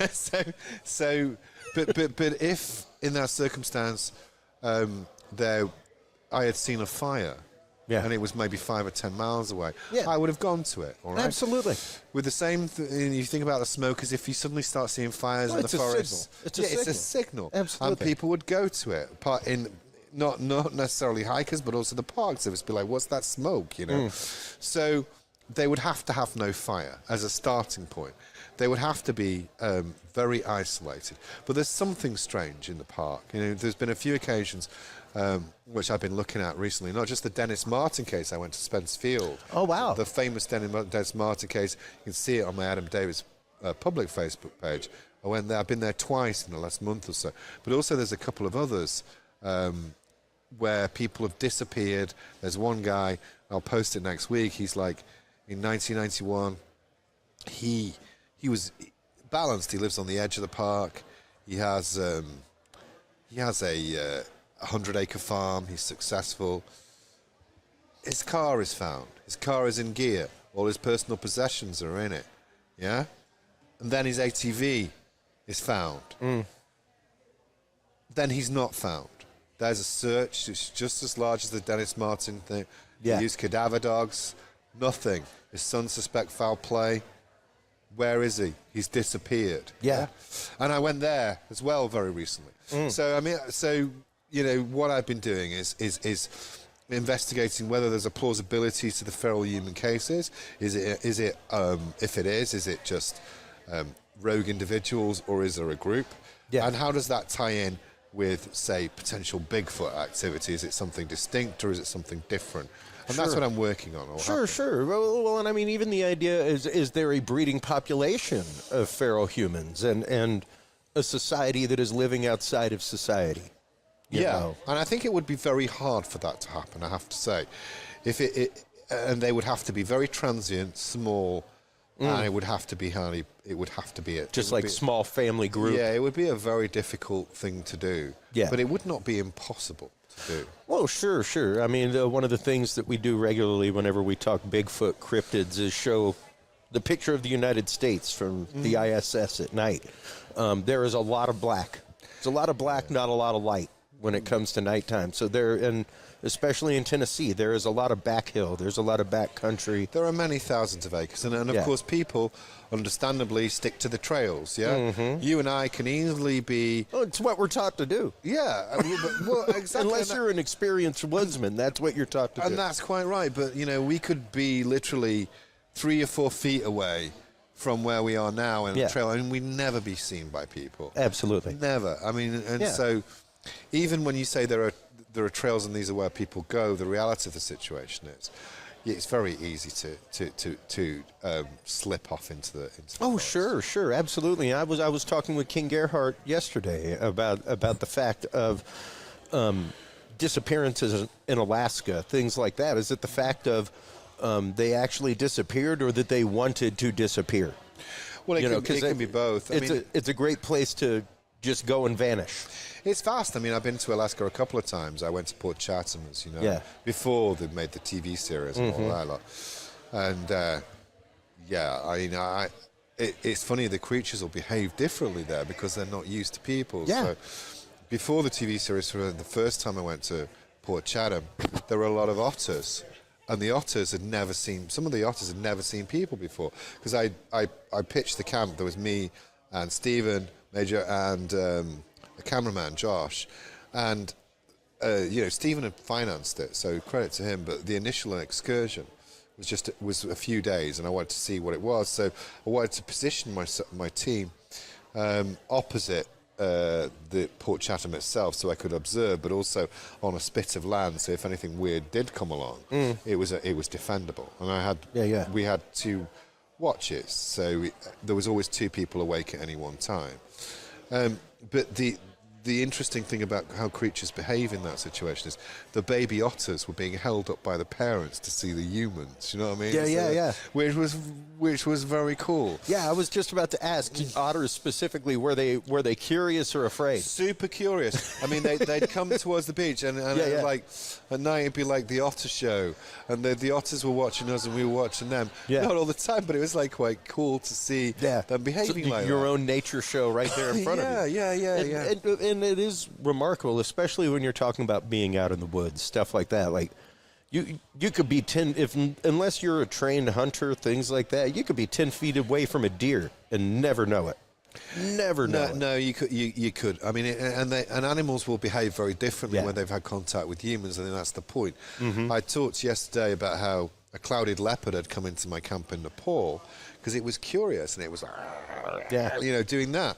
And it just walked in, and while me and Ian Redmond, the UN ambassador for gorillas, we just sat there having a whiskey, and there's the clouded leopard. You know what I mean? Yes. And I think you have this behaviour of animals which is very different in remote areas as opposed to areas where you see a lot of people. Yeah, and there was an interesting case out of, and I want to say it was Tennessee, a few years ago, of an 8-year-old girl that went missing for 9 days, ended up popping back up and saying she was cared for by a bear in a cave. That she was taken by a bear. And like, to me, kid from the 80s, I just thought of Maggie Simpson in The Bear, like, teaching all the bears and stuff like that, like being in charge of them all. That's what popped into my head first. But yeah, it was one of those. Well, an 8-year-old kid would definitely identify that as a bear, unless like this is one of your parents and they're into cryptids, things like that. Like, you may not have heard of Bigfoot as an 8-year-old. No, it's totally. I mean, in reality, or even a feral human. Especially if you're talking like what we just showed, where covered head to toe in hair. Well, they'd like wear that. furs because they have to wear some sort. You got to wear something to keep they'd warm. They'd wear furs and they'd behave, slightly differently. But it obviously wasn't a bear. If it was a bear, it would have eaten her. Yeah. That is a meal. Absolutely to bears. So what took her? Yeah, what took her? What not just took her, took care of her. Well, that's the important thing. That's the important thing, is that it cared for her. It cared for her, which is a human. It fed her. It kept her warm. Human thing. Because there's no way 9 days. You're out in the field. You're going to places like Nepal. You're going out looking for Yeti, things like that, with zero supplies. What are your chances as a grown man of 9 days? It would be very tough. It would be very hard. Tough. It would be hard. And you know how to make fire. You know how to purify water. You know how to find food to eat. Well, the food. An 8-year-old doesn't know all those things. She would have been dead of dehydration. Yeah. Yeah, precisely. So it's one of those, like you said, not a bear. Something took care of her and make sure that she had those things that you need to survive. Yeah. So even to think of not Bigfoot, but feral human, Yeah, and I think that those sort of things are particularly interesting in Tennessee. I think Tennessee is perfectly adapted for that. As you know, the forests of Michigan would be very cold and hard for people to do. I mean, it's doable, but there's no better place I've ever been than Tennessee if you want to have a feral human population, then that's the perfect place. Well, and many people living in the back hills, stuff like that still, in the foothills of the Appalachians, stuff like that. So the idea of somebody living fully off grid, occupying caves, things like that, not crazy to think about. No, it's not. I mean, it's difficult. I'm not saying that I'm not trying to advocate that that's what happened, because at the moment I'd say it's more unlikely than not that it's feral people. But I'm not going to investigate something that's wildly implausible. If there's a narrative to it, and I think that it's supportable, then I'll look into it. And that's what I've been doing there. Yeah, that's awesome. I'm glad to hear that, because it's an interesting point of research that I don't think anybody has really taken on. And not for a while. They've researched stories, but they've not done a lot of the physical investigation. Yeah. So I've been trying to do that, and I'll do that for a little bit longer, and then we'll see what I turn my mind to next. I'm never quite sure. I've been doing a lot of. I've also been doing, it's not connected with cryptids, but I've been doing a little bit of paranormal stuff recently. Really? Yeah. Really? Yeah. Cool. How have you been liking that? I enjoyed it. It was different. Now, I've always had an interest in it, but I've never really pursued it that much. But cool. Recently, I have. Okay. And I'll tell you one story, actually. Please. I've not told anyone else. So Chris is my friend, so I'm going to tell him a story. I'm going to give him an exclusive. Thank you. And this happened by accident, not by... I mean, there's a few things which I've investigated, which I found have happened because of my investigation. But this is... I'm not going to take credit for this. This is it. So I went to West Virginia and spent some time there. And for part of the time, I stayed in a house. And I just got a very weird vibe about this house. Very, very strange. You know when you go in somewhere and you feel like... it's almost like a repressed feeling. And there was a particular room in this house where I went into where I had like butterflies in my stomach for want of a better. I felt very uncomfortable. Just felt it. And I thought, I just don't feel great about this.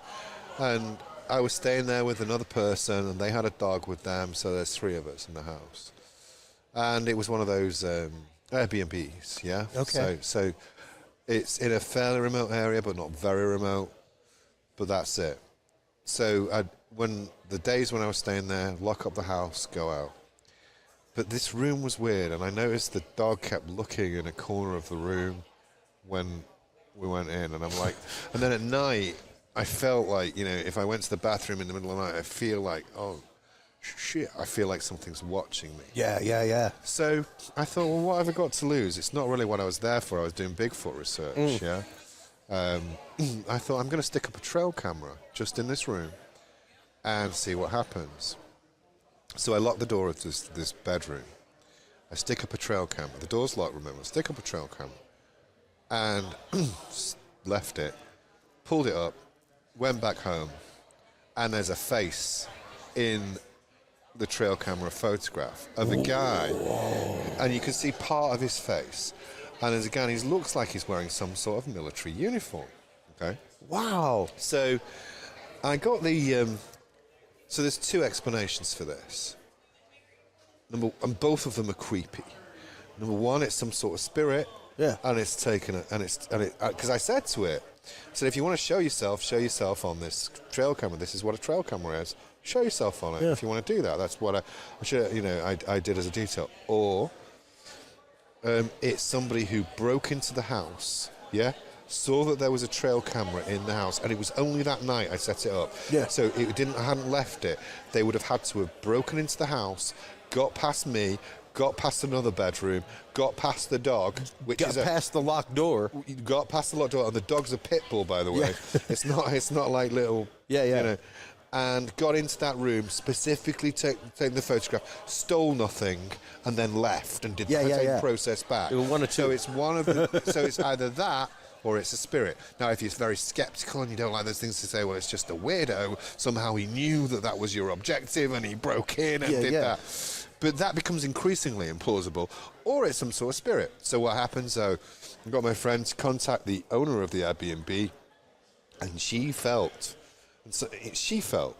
that it may well be her relative who was 19 years old, who died in Vietnam. She said, well, this was the place where me and him used to like to play. This was a childhood memory. And I just thought that's a fascinating story. And that's the first time I've talked about it, yeah? Wow, what an incredible experience, man. Yeah, it's interesting. Very interesting. That is wild. That is wild. And how has that changed you in any way? Is that... No, there's a couple of... it would take a long time to explain, but there's a couple of strange paranormal experiences I've had over the last year or so that got me into that. There was something in Michigan before that really got me into it. But I thought it was fascinating. I think the photograph's interesting. Yeah. And I can accept that some people may well say, well, that's just a weirdo breaking in. But why? And then why would he not steal anything? And how would he know about my experiment? And why would he do that and lock the door after? It's just... it's a chain of implausibility. It's a chain of implausibility. which lead me to think it could be something. And I'll put that up at some stage, I'm sure. The photograph. I've thought about it for a while, and I've thought about it, and I thought, do I want that level of attention right now? And I was busy doing a lot of things in Tennessee, and I thought, no, I don't want that yet, because I think if I put it up, it's going to just blow up. You know? Yeah, it's a big one to think about. Yeah, it's a big one. Do I want to on that one? Because I've always prioritized my field work for looking for new species and trying to get scientific evidence of those. Yeah, the paranormal thing has been something that has intrigued me because it's been fun. But it's happened. There's been a few hits I've had. Yeah, that was by accident. But there's been I suppose it wasn't in some ways. I set the trail camera up. You know what I mean? So I did think of that. Yeah, but it wasn't planned to get that photograph. But there's been a few things that have interested me in the paranormal field. Where I thought, well, I'll investigate this. Yeah. I don't know. You see, what I've always felt is that with science, I want science to evaluate evidence, and I'm never going to change on that point. But then also I've thought, well, my understanding, I've always been intellectually curious, Chris, as you know. I'm not, doing TV shows was never a plan of mine. It was a byproduct of the things of your curiosity. My curiosity, your just research. happened. And my research, and ultimately that's what drives me. I'm interested in answers and exploring necessarily nature, but also we can explore our own understandings on our own consciousness and persona outside that. It was really great during the NASA UFO UAP panel that happened about a month or so ago to hear the scientists themselves say that they have woefully been disregarding their responsibility as scientists by simply continuing to confirm known quantitative instead of investigating the 3 to 5% anomaly that's actively there. Well, that's the interesting thing. I mean, it's no good reaffirming what you already know. You have to explore the boundaries. And you have to suspend your ego and say, well, actually, I could be wrong. And actually, being wrong sometimes is a good thing. It's a great thing. It's a good thing because you're making progress. Well, confirming what isn't gets you closer to confirming what is. Yeah. And it's one of those, whenever I go to a targeted individual's house, I don't break out my RF equipment first and start scanning for signals. No. I go with known quantitative first. Let's pull out my radon detector. Yeah. Let's see if maybe you have a radon leak in your house somewhere. Let's pull out my gas meter, see if maybe you're living on a fault line. You could have some sort of natural gas leak in your house that you're not aware of that could be causing these phenomenon. All kinds of stuff. We will get rid of the known quantitative and then leave anomalous, and now we'll start looking at that. Yeah. But let's get rid of the known quantitative first. Exactly. I mean, and you always have to be aware, and I think in any of these circumstances, there's the adage which extraordinary claims require extraordinary proof. Yeah. And I think the problem with investigating those sort of things is very difficult to quantify the data and analyze it objectively to get that proof. But it's still a real damn good adventure, and that's great. Just it. That's the beautiful thing about real science, Adam, is that it is Magellan. It is that idea of, well, okay, maybe the horizon ends there. Who wants to hop on the ship with me and find out? Yeah. Because it took one crazy dude to be like, maybe it doesn't end there. Let's sail to it. And let's keep going. Let's do it. And let's keep going. And we need more of that almost reckless abandon in science where you're really willing to put aside everything that you know. It's very and explore it from a ground zero point of view. Yeah, and it's very safe to reaffirm what's already been known, and you can have a good career doing that. But it's how textbooks are written. It's how curricula come about. Yeah, but ultimately, I don't think if you have intellectual curiosity, you're never gonna quench that thirst by reading a textbook. Yeah. You need to read the textbook in order to do the initial groundwork, but after that, keep going back and looking at the same text. No. At some point, it comes down to that point of real science, hypothesis. And so many times we forget about the fact that it starts with hypothesis. And you're allowed to hypothesize anything. Yeah, and you should. And you should. That's how you build ideas. Exactly. And through the testing of that hypothesis, we'll prove whether or not there's a founding of a theorem there, And then from there, further proof will lead to fact of nature or law of science, what have you. But it starts with that imagination point of hypothesis. And the root of that is thesis and hypo. Hypo being huge. Yeah. Huge. You know? It's the point of expanding that. And how far are you willing to expand that thesis? Because the further you expand the thesis, the more possibilities there are. Exactly. Yeah, I'm with you. Yeah, absolutely. And we have to be willing to do that. We have to be willing to do that even as skeptics.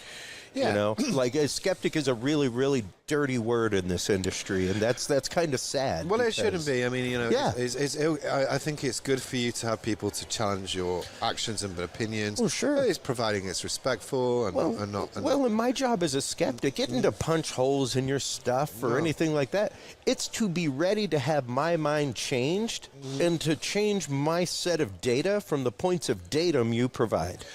Exactly. That's my job. But I also think as well, it's important for you to read and understand other people's ideas which you might not necessarily agree with. That's right. It's very important to do that. It's like being in debate. In all walks of life. It's like being in debate. Absolutely. You got to be able to see the other person's point of view in order to understand it. Absolutely. It's very important. And I always encouraged my students when I was teaching, and also when I was younger, I was always like, okay, well, this person's views are very diametrically opposed to mine.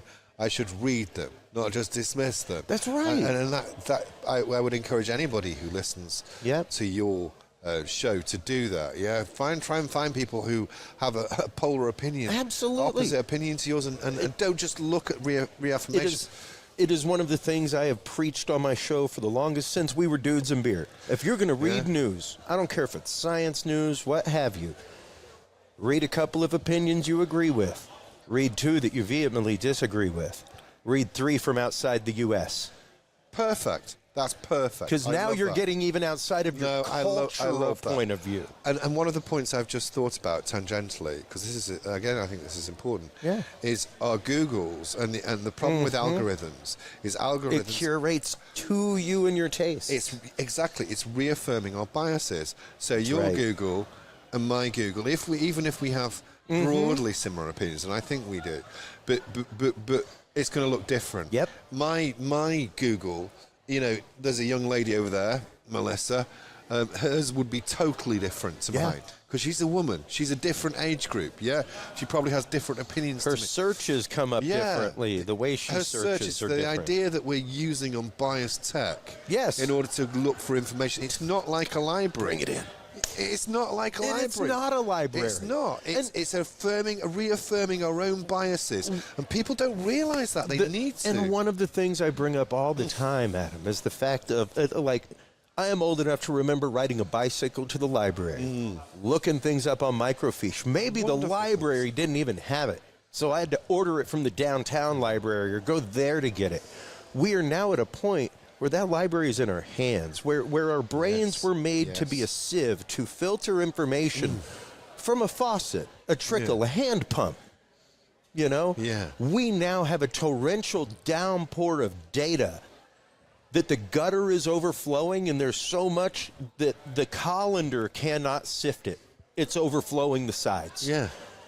And people trying to be able to sift and sort that information, it takes time to absorb. Not everybody can absorb, process, and spit out information that fast. Not everybody's brains can process things that quickly. It takes an absorptive process for you to bring it in, absorb it, see how it reacts to your life, your range of looking at things. We are bombarded with so much information so fast that the filter's clogged. The filter's clogged. Absolutely. But all the time as well. All the time. And then you've got the bias to deal with at that same moment. All the time that bias is trying to work out what it should show you. Yeah, not on a sentient level. Eventually, that'll be coming in. But what should it show you? What should it show you to make itself more efficient? So it provides for your needs better. So I can put more advertisements in it. Yeah. And that I think that's a worry. I think it's a worry now that everything is being tailored if you're a young person now, if you're like 14, studies 15, are being tailored, man. Tailored. Study results are being tailored. But it's and you've got the chat. But everything is now confirmation bias, and actually. You think it's an illusion to think, oh yes, I have access to all the information. I just have to Google everything. That's an illusion. Yeah. You do not, because you are constantly confirmation biasing. If you're doing that, you need to dig down into page 7 or 8. Yes, you need to dig way down into Google and get to things that would not be within that bias of what you're searching, because they're there, but the top ones are always what you see. You ain't making it past. You're typically not scrolling down the first whole page of search results to begin with before you start clicking things. Yeah. So most of that in that top Google search range is going to be what you typically look up. Yeah. It's what I want. Yeah. Let's get it. Yeah. And that's the not how the library used to work. It's the Brondo. It's what plants crave. Yes. It's what plants crave. Well, that's it. Well, the library, the last thing we'll talk about in the library, because this is a good discussion. I haven't had this discussion around it before. The library, you could wander down those aisles and you could see. It was all visual. Yeah. You could see. Yeah. I could pick out this book, that book. And you could take your time. I could take my time. You could peruse a book. There's a philosophy I really struggle with. It's abhorrent to me. I'm going to read it, There it is. But the tech won't give you that. You have to really search. You do, and that's just it. And many people can't be bothered with that. And that's just it. And that becomes an endemic part of the problem as well, is that you can't be bothered to search deeper. You don't have time to search deeper. No time. I've got 20 minutes. I need it now. Give me this information now. Exactly. Now, and research papers do not happen now. Oh. Proper research doesn't happen now. That is curated over a long period of time, and that's just it. Even field research, it's one of those that is curated over a long period of time. To even right now, for you to say you had any kind of answer regarding your field research into wild men living in the Tennessee hills. Might be never. Might be ages. Who knows? Who knows? But it's the continuous search for data and the continuing culling of data. And the one thing I have been saying about AI is that I can't wait till MUFON turns AI loose on 50 years of MUFON cases. The patterns that it's going to find that we haven't even thought about are going to be massive. Massive, and it's going to be the same thing. They're talking about using AI for wildlife call identification in Sasquatch hunting, things like that, to be able to rapidly put a call against a database of things to see if it lies within a known range quantitative of animals in the area. Beautiful things like that for this kind and field of research that these new technologies are going to bring to us. It's great. There's some wonderful positives. Wonderful. Yeah. And it's interesting within our lifetime to see the progress. Yeah. So, when I first started to do expeditions, and if I was doing, let's just take Sumatra as an example, because this is a good example. Sure. So when I first started to do expeditions to Sumatra, I used to write a letter to my guides, and maybe it would get there, maybe it wouldn't, and maybe I'd get a reply in a few months. Yeah. Yeah. And then, of course, computers started to come in. And so maybe when they got to an email place, they'd send an email. Maybe they wouldn't. And there was one woman who had a phone in the village. And I'd phone up. And I'd say I wanted to speak to Sahara, who was my chief guide there. Hold on, let me go a few doors down and get him. Well, I'd call back in an hour. Because I knew he'd be waiting an hour. Yeah, the 1 hour time block was easy to do for them. So I'd say I 1 hour. Then a few years later, I come out of the jungle one time. I'm exhausted and my clothes are ripped. Blah blah blah. We stagger we were all wet through. We stagger towards Sahara's village, which is on the edge of the jungle. And we go in, and there's one TV in the village. He has it, and SpongeBob SquarePants is playing. Like this, and I'm like, sheesh, this is so surreal. This is weird. SpongeBob, this is weird. And now, his kids are Facebooking live from the edge of the very jungle, which was considered semi-impenetrable. Thanks to Starlink. Yeah, it's like, okay, we're here, and behind me is Bobby the Gibbon, and it's and the Gibbon's the village Gibbon. It's that transition, that rapidity. If you were a medieval peasant, you'd see nothing for hundreds of years. There'd be no technological leaps. In my lifetime, I've visibly seen exponential leaps, which our ancestors would have considered implausible, even if they understood the tech. Even the logistics of putting together an expedition, like you were saying, the idea of you would write a letter. Maybe a month or so later, you'd get a letter back. Like the rapidity of being able to assemble an expedition now, of being able to go online, apply for your visa to the country. Not fill out a form, send it to an embassy, and wait for an embassy to reply. Like it's almost immediate. If I wanted to do something like that in that particular area, I have it all wrapped up in a week, easy. All wrapped up. I mean, where and it's amazing now how, I mean, people are very. But the other thing I'd say is, people are very connected. So when I was teaching, so I look at my cell phone here. In a way, we're almost cybernetic, because, if I asked any of these people at this conference today and we talked about phones and stuff, a lot of them would be, I understand, would be very upset if they didn't have their phone for even an hour. For a day, they'd be devastated. And that's that. So people might think they're independent of technology, but really they're not. They're not. Even not just on a functional level. Good Lord, look at what happened to us when we had no toilet paper for a week. Oh my gosh, Adam, a week. But phones, I would say phones would be worse. Phones would be worse if you had no internet. If the internet went down for a week, no internet, and people rely on that. It would be madness. It would be. They'd be like, good Lord, we turn cars over and burn towns because the team won. Imagine if that happened. Well, you are. I mean, madness. People say, I'm independent. Oh, what about all this? You talk about cybernetic technology coming in. We're already cybernetic. It's just not molded to your body in the same way. You're already fully connected. Fully connected. And your endorphin system is already fully connected. Well, that's my next point. It's a Borg thing almost for those people who are in Star Trek. You're already a kind of Borg.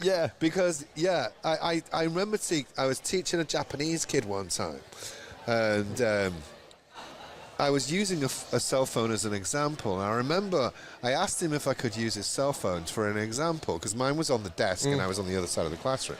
And he said, yeah. And then I noticed, while I was talking about the various terminology connected to the phone, he got very nervous and stressed. And I saw his hand actually. I gave him his phone back. I saw his hand. He started to drink water. And I had the phone in my hand for 5 or 6 minutes. But he was so connected with his phone. The thought of me having his phone freaked him out. I gave it him back as soon as I saw that. But it was like worrying. It was worrying. But, if you said to people, and it's not just young people, if you said to people, you don't have your phone for 4 days. Well, how do you do? What do you think? They'd be like, oh my gosh, what am I going to do? And it caused relationship problems. If you don't phone your wife on the internet or whatever, you'd be in a lot of trouble. I'll give you a soft experiment, folks. For a long time, Adam, I practiced Black Sabbath. So the idea of no technology on whatever you want to call your Sabbath day. You want to call it Wednesday because that's your day off work? Great.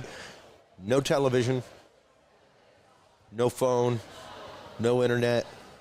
Go fishing.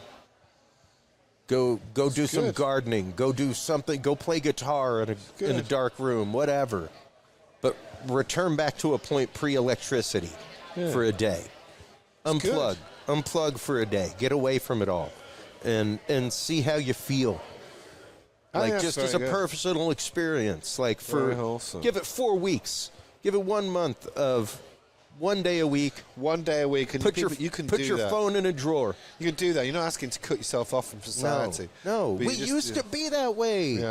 Not too long ago, where we weren't inundated with this, where we had do you remember when you remembered 50 phone numbers? Yeah, you had 50 10-digit phone numbers?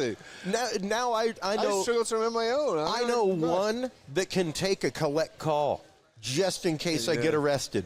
I remember one phone number that will be able to accept a collect call.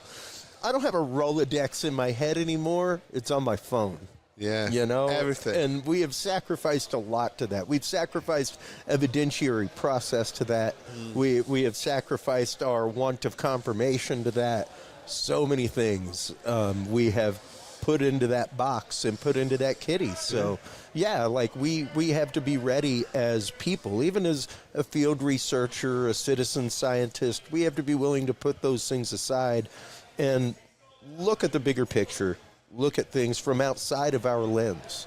You Definitely. know? So, yeah. And ladies and gentlemen, this has been Chris and Adam's philosophy. That's right. Lecture for the day. Welcome. Well, you know, when this show started, the idea was, like I was telling you earlier, it was a deep conversation about humanity and people and where we were going. And this has all roiled to the top of the pot. All paranormal, UFO, UAP, cryptid, like all of this stuff is roiling to the top of the pot right now in our society. And it's interesting to see this return to spiritualism, like this true centennial point of view. Like when you look back at the 1920s, that's what we were going through. You know, when you look back to the beginning of the 1900s, it was the beginning of the spiritualist movement. It was all of these things, paranormal, ghosts, all of that stuff was right at the top of the roiling pot, and we're right there again. So the difference is we have a realm of technology now. Yes. We're no longer following humors in our body. We know about medicine. We know about all these things. Yes. But yet still, that spirituality and that spiritualism is coming to the top despite the science. Well, I think and we it's have awesome. Yeah, and I agree. It's I think awesome. we have an intrinsic need for it. Yeah, as we human do. beings, we have an intrinsic need for something spiritual. Oh, absolutely. To be divorced from that is to be hollow. Yeah. I remember there's a great one of the great skeptics and atheists I knew. He died, but as he was dying, he knew he was dying, and he wanted a moment. He wanted a moment, a revelatory moment at the end, as he died, which would be some sort of cognizant download of information or spiritual yeah, the moment. Akashic records get released. Yeah, he had something that he wanted. He wasn't quite sure what it would be, but he wanted a moment of knowledge or a moment of spirituality, even at his death, even though he denied the existence of God. Sure. That's what he wanted. You don't have to believe in God to have a spiritual moment. No. It's a beautiful thing. And I think I think that's always going to be a fundamental need in human nature, Yeah. One last question, Adam.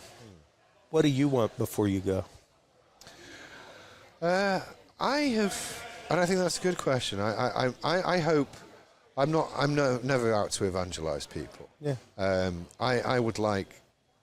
hope people enjoy my books. I hope they enjoy the expedition books and the fiction books, because I've enjoyed writing those after I got long COVID. Sure. And I started to recover from that. So I hope that people enjoy those. That's what I'd like. On a personal level as well. I'd like to see a Bigfoot type creature. I would love to do that. I've seen.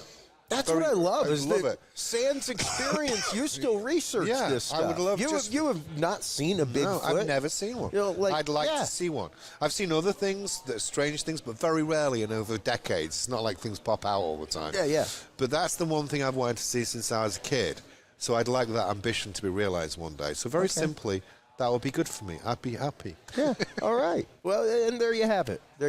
Adam, thanks so much for taking the time. I know you've been over there working your table hard. Yeah. Thanks for pulling away and coming over here and having this truly, truly deep and personal conversation. No, I've enjoyed it, Chris. Chris is a super nice guy. I'll say this. He doesn't know I'm going to say this, but he's very caring and an intellectual.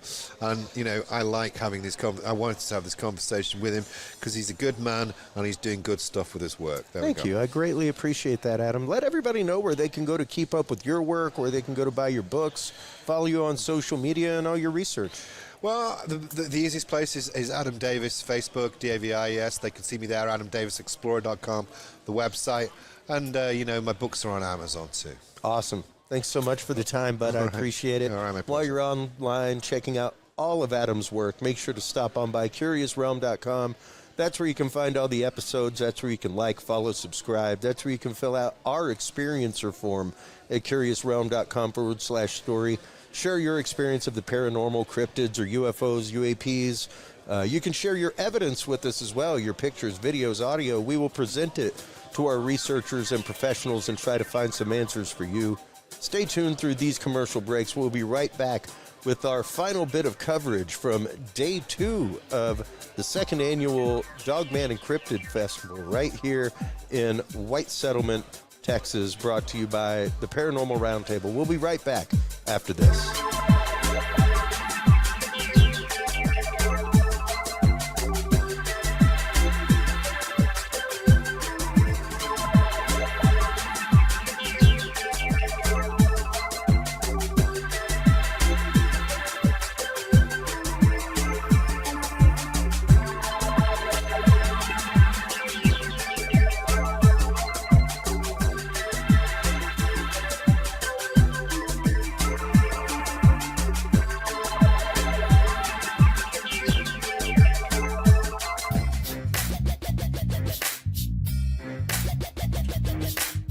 With the rise in attention to the health benefits of cannabis and cannabinoids, including CBD, True Hemp Science has become one of the premier providers of full-spectrum CBD and CBD-related products.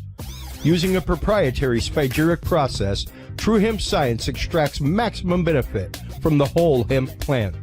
Buds, leaves, stems, seeds, even roots. Every part of the plant is used and then reused to formulate a rich, complex profile of CBD, CBD derivatives, and terpenes guaranteed to provide the relief and benefits you need daily. Visit TrueHempScience.com to experience the best CBD oils, edibles, and topicals on the market today. And use code CURIOUS7 to save 7% off your entire purchase of $50 or more and get 2 25 milligram CBD cookies or brownies free. That website again is TrueHempScience.com and the code is CURIOUS7.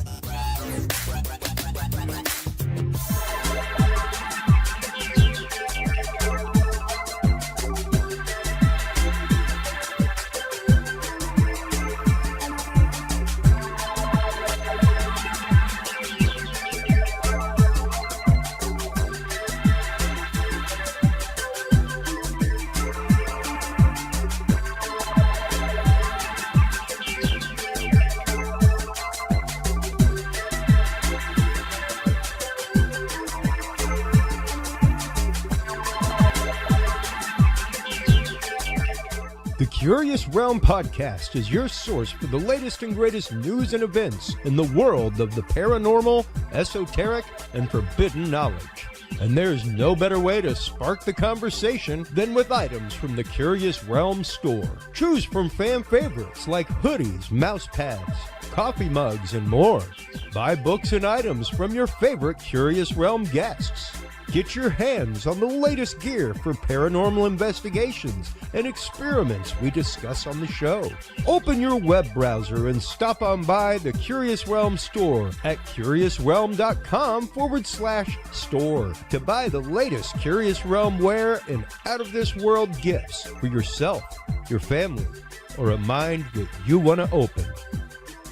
That website again is curiousrealm.com/store.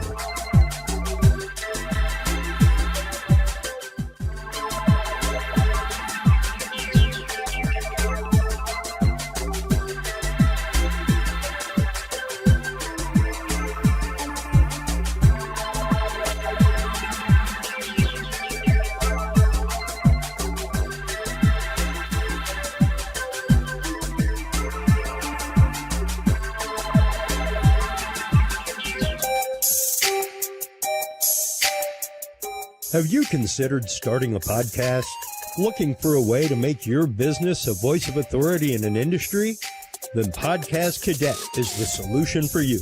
Whether starting a podcast for yourself, your brand, business, school, church, or just plain fun, Podcast Cadet is here to help you navigate the waters of the podcast industry. Specializing in one-on-one consultation and training with industry professionals in fields ranging from podcast technology and editing to distribution, monetization, and even social media strategies. Podcast Cadet tailors their services to the specific needs of you and your podcast. Do you already have a podcast and trying to find ways to engage and grow your audience? Sign up for your Podcast Cadet audit today and let us help you explore new and exciting ways to leverage your content and elevate your podcast brand to whole new levels. From consultational workshops to affordable podcast production and maintenance packages, Podcast Cadet is your one-stop shop for everything podcast related on the internet.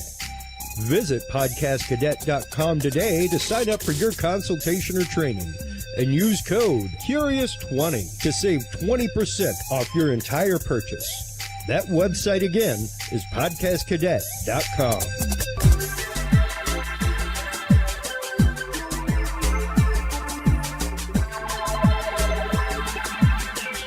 Well, hello, everybody, and welcome to our final bit of coverage from the second annual Dogman and Cryptid Conference here in White Settlement, Texas, brought to you by the Paranormal Roundtable. We have with us our good friend and cryptozoologist, Lyle Blackburn. How you doing, bud? I'm good. Fantastic. You were here, you're here as always, because we were right here in your backyard. You live right up the road, and you were presenting yesterday on the Lake Worth Monster, which is an occurrence that happened all of 5-6 miles away from here.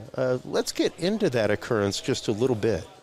Yeah, that's kind of one of the famous Texas monster legends. Yeah. And this all took place in the summer of 1969. So, you know, like the summer of love, as the hippies were hanging out in California. Here in Texas, you know, we were hunting monsters. Yeah. Which is, you know, was kind of anti what you thought was going on at the time. But, yeah, so basically what happened was around July 10th of 1969, some couples were parked out near Lake Worth at a location called Greer Island. And at the time, it's kind of northeast of Fort Worth is the location. And it was pretty remote at the time and basically kind of a lover's lane hangout. So people would go out there and park and party and hang out and do whatever lover's lane people do. Yeah. And on this late night, some couples were parked out there, and one of them was in a convertible, and something jumped onto the car, and they said it was like big and hairy, and they thought it had horns, and it tried to actually attack the woman and pull her out of the car or whatever. So they started up the car and escaped and went to a little cafe and called the Fort Worth Police Department, who responded and came out and looked at the car and there's scratches, and they went back to the site where it occurred, and of course the creature or whatever it was long gone. And that ended up getting printed in the Fort Worth Star-Telegram newspaper.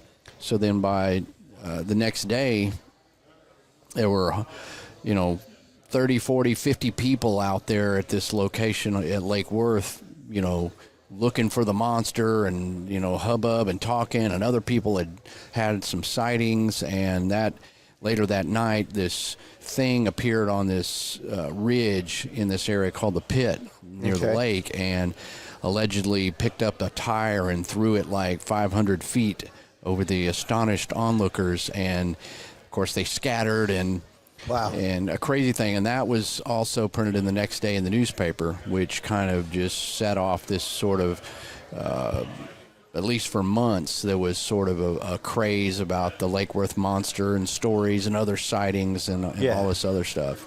And were there any other incidents after that happened? Yeah, there was several other sightings, groups of people seeing things, claiming to have seen the creature. People found footprints, and of course, people shot at it. Well, that sounds proper Texas. I mean, we're Texas, and what is that thing? Let's shoot it. Just about anything tastes great whenever you barbecue it. That's right. That's true. You put some sauce on that sucker. That's it. You smoke it long enough, it'll. Yeah, so I'm sure some people had their sights on that. And then on November 19th, a local Fort Worth guy was driving with two other people in the car late at night on Shoreline Drive, and suddenly this white hairy thing stood up, and he actually had a Polaroid camera and had the wherewithal to snap a photo. And so that is now sort of really one of the earliest kind of Bigfoot type cryptid photos. Yeah. It's this typical blob squatchy thing. It's a white blur, but I have no doubt he saw something. He just didn't get a very good picture. Well, it was hard to get a really good picture with a Polaroid camera unless it was broad daylight and it was sitting perfectly still. Right. Right. They were always slightly blurred, things like that to begin with. And even like you said, the wherewithal to snap a picture, because frequently it's the fact of people who often forget the third F. It's fight, flight, or freeze. Is what happens whenever you're in an emergency situation or whenever your body goes through that shock of what's happening right now. Yeah. Many people, soldiers, things like that, police are trained to fight through that flight or freeze moment. But most people freeze in disbelief, fear, things like that. So, yeah, to think that this guy even had the presence of mind to grab a Polaroid camera, put it up to his eye and take a picture is pretty awesome. Yeah, I mean, you think about the convenience of our phone cameras and other things. We need a Polaroid.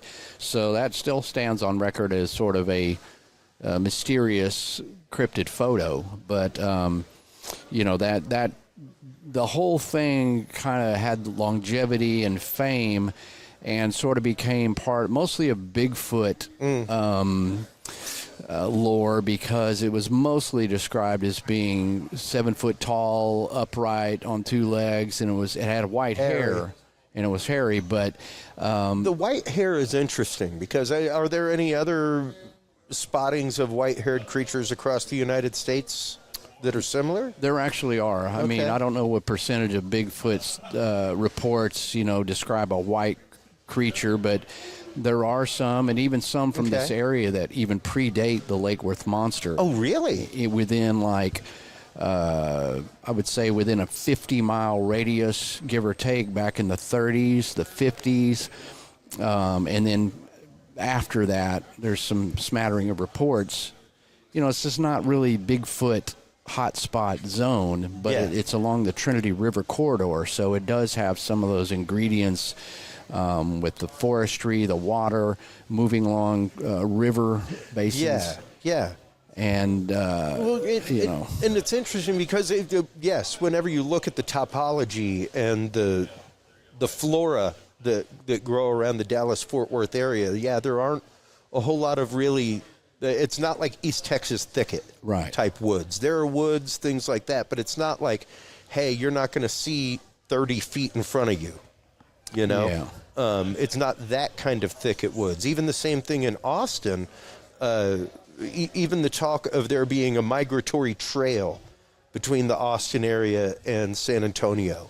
It's one of those, that kind of forest isn't really there. And it's interesting to see that the sightings that are there tend to be smaller in size, stuff like that. It's like there's a range variation of the topology they live in and the size and the color and things like that. You could really do a deep dive on the categorizing the data and filtering it for, that kind of thing, but these reports are so scattery.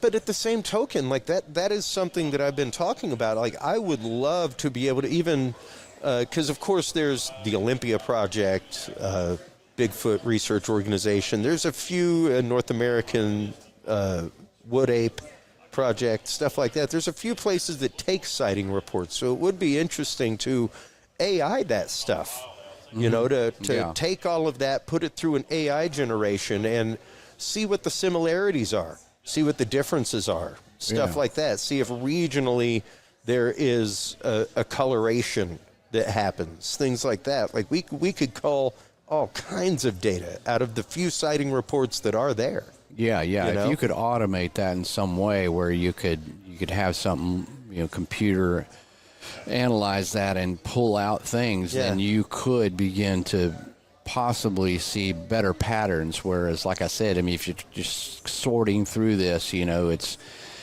just so many this reports are just scattered everywhere. Well, and speaking of scattered reports, this is the Dogman and Cryptid conference. You were in and featured in the Dogman Triangle movie by Small Town Monsters. Let's start getting into some of the sightings of Dogman, because that was one that is really interesting. Whenever I started diving into that, it was interesting to me to see how far back some of those sightings go, to original Texas settlers, that kind of stuff.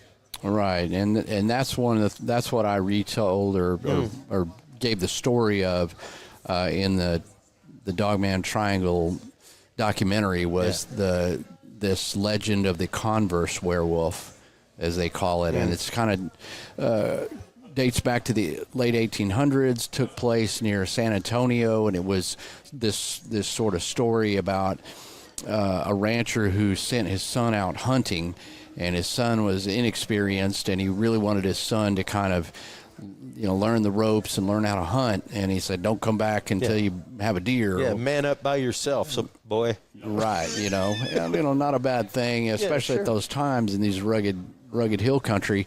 And the son late one evening hadn't come home. It's after dark, and now the dad's worried, so him and a couple of the nearest neighbors went out searching, and they went down to this place called Skull Crossing. It was a creek, of course it has to have that name. And nothing good can happen at night on that creek. Skull Crossing. It's going to be a bad ending. Yeah. So they came upon the dead body of this boy, and there was this big hairy creature crouched over him. And, when they, shone the lantern light on it, it stood up, and it, to their description, was sort of a wolf-like creature, yet it stood up on two legs, and it was tall, and it, darted off into the woods, and as they shot at it. And so there's no real, unfortunately, it definitely falls between just sort of folklore and possible what truth there is, we can't determine. But it does just basically illustrate that there were stories of dogman or quote-unquote werewolves, even here in Texas, that date back many, many years. And, of course, fast forward, I've talked to witnesses who have seen what they describe as dogmen, at various parts in the state. So Texas is an appropriate location to have a dogman conference because we got sightings here and legends that date back many years. Yeah, and it really surprised me whenever I first started looking into Dogman exactly how much there was to it. When it comes to stories, folklore, things like that. And I thought it was interesting. Ken Gerard brought up in the movie the fact of many of the stories came from areas that were settled by German, French settlers that in their own country have stories of werewolves, that kind of stuff. Right, which, may or may not play into their interpretation of what they're seeing because, they do have that history of werewolves and stuff in their culture. So this, much like the Rougarou type thing from Louisiana, where you have the French settlers who also had some of that Lougarou, which kind of transformed into Rougarou. And so likewise the German settlements in Texas, and in which we do have a lot of great just about areas. The whole hill country is German settled. Yeah. So their interpretation of things could be skewed or just purely coincidental, like, oh my God, we left this country and there's a beautiful new country and we got werewolves here too. How can we get away from the werewolves? Yeah, I mean, we thought you'd come this far to get rid of the werewolves, and here they are down at Skull Crossing. Yeah. Some nice place called Skull Crossing, and you can't even not have a werewolf there. Yeah, you can't have anything anymore. You can't have anything nice anymore. Anything nice. Without werewolves Scary jacking werewolf. it up. Well, and it is interesting to see how those stories span within communities and how communities respond to them. And we've had the conversation before privately on air about Falk. And about how there are many people, I mean, even the Falk Monster Mart, the town seems to have embraced it. But there are many individuals in the town that wish the Falk Monster would just go away. Absolutely. They wish the stories of it would just go away, that it isn't what our town was identified as. You know, like can't we just be the town that's 15 miles away from the Cooper tire plant? Right. Yeah, you know, nobody sets out to have their town associated with a monster. Yeah. Now, it's a plus for me, you know, if I live in a town and then... Well, it's a plus for I mean, granted, I don't know that there would be a whole lot of visitor traffic through Falk. I mean, even whenever me and my brother were going to the conference last time, called my dad up, hey, what's going on? He called, we were just driving. What are you doing? Oh, driving through Falk, Arkansas. And that used to be part of his route for Cooper Tire and Rubber Company. All right. The hell are you doing in Falk, Arkansas? Like, what off-road trip are you taking that you're going through Falk? Because he had a buddy of his that lived in Falk. And it was like, hey, yeah, like I'm going way out of my way to go visit my buddy and have a beer. You know, but that was his reaction was, what the hell are you doing way out in Falk? And when I told him about it, he was utterly surprised. He was like, wow, I'd never even heard of that thing. Yeah, like I used to hang out there all the time, at least a few times a year. Yeah, I'm surprised. Yeah. I mean, you can't be in that town very long before the monsters mentioned, whether it's derogatory or celebratory or people are just talking about it, naysaying or telling another story. But it's just it's there, and you know, you have some people who think it's cool and embrace it, and then a lot of people are like, it's not real. They just wish there was no attention for that. So kind of like the Marphalites, same thing. Yeah. You know, where there's a whole Marphalites viewing center and everything else, but there's many people who wish the looky-loos would just go away. Yeah. You know, I wish we could just have our little ranch town back. Yeah. And you do have to consider that because it can change a local culture in ways, and to see, especially someone like you, who's pretty well the Falk monster expert at this point. How many reports a year do you field from that area? Because, I mean, pretty much it's the fact of if you've seen the Falk monster or a family member has, feel free to get in touch with Lyle Blackburn. Yeah. That's pretty much the story. Yeah, I pretty much get filtered one way or another, the sightings, and whether sometimes they can be older ones or current ones. So, yeah, I mean, there's dozens to add to it or to try to suss out what the credibility is of it. But like I said, some of these are just people. There was a guy here who said, hey, my dad had a sighting out there, and I've never really told you, and so you're always learning of something new to add to sort of that log of centralized report. So I've gathered these kind of things up. And as far as new sightings, it kind of comes in waves. It's like there'll be several sightings, and it could go for months with nothing. It just seems like it depends on seasons and times of the year and whatever. But yeah, there's just sort of a steady stream coming out of there, which most people who know anything about the legend of Boggy Creek kind of tend to think, oh, that was crazy in the 70s. It was the movie and a bunch of sightings. Well, really quietly behind all that, there's been a continued stream of sightings. Yeah, precisely. And out of those sightings, Lyle, what's the one that really sticks with you? For me, there's some dramatic ones that were in the movie, but there was a witness who had a sighting in 1981. And that one for me just really sticks with you because of several reasons. This was after the legend in the movie and everything had kind of died down. And he was a teenager at the time when he saw this, and he saw it on his property, and he saw it in the late evening, but it was light outside, and the thing he was fishing on his family's pond, so he was quietly sitting there, and this thing just basically walked out of the woods over this little embankment, and it was in February, so it's kind of crunching the leaves. He looks up, and it's like 60 feet from him, and he sees it from the side, so it didn't really see him, and he was just sitting over there quietly fishing, and he observed this thing, for, several long seconds before it went and disappeared into a ravine. And then it's sort of all, anybody who lived there in 1981 was fully aware of this and maybe in the back of your mind, but he's just like, I'm seeing this and I don't believe it. And he could observe it well enough to know that's not a person. His property's pretty big. There's no trespassers. Yeah. There's no one in a monkey suit and any of this nonsense. And then interviewing him and also his family, his father. I got to know the whole family. Yeah. One of the most straightforward, credible witnesses, backed up by everybody in the town going, this guy you got to talk to. He says he saw it. We believe him.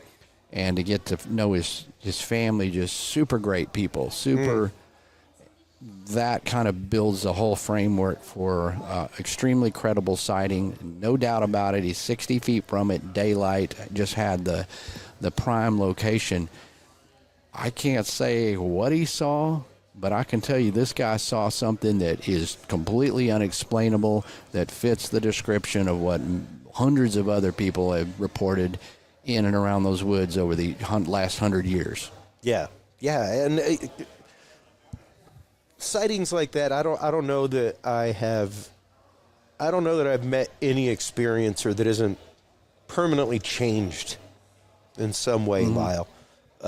That it doesn't change the way they think about themselves, the way that they interact with the world, the way that the world interacts with them.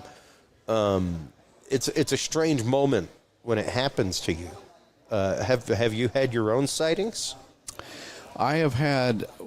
I won't say 100% that I saw a Bigfoot creature, but I'm pretty positive that's what it was. Okay. But it was, and it was in Falk actually in 2021 of all times, and it was during daylight hours, and myself and two of my research friends were there, and I just happened to be looking at some trees in an area where we were just kind of observing the level of the bayou channel and on the other side, and I saw this, which was a reddish creature, an orangish reddish in color, the hair, basically walk between some trees. So it went from an area where you couldn't see anything to another area and kind of through a clearing, and it wasn't a very long sequence, but whatever it was very large, tall, and this is in a place where there's no people.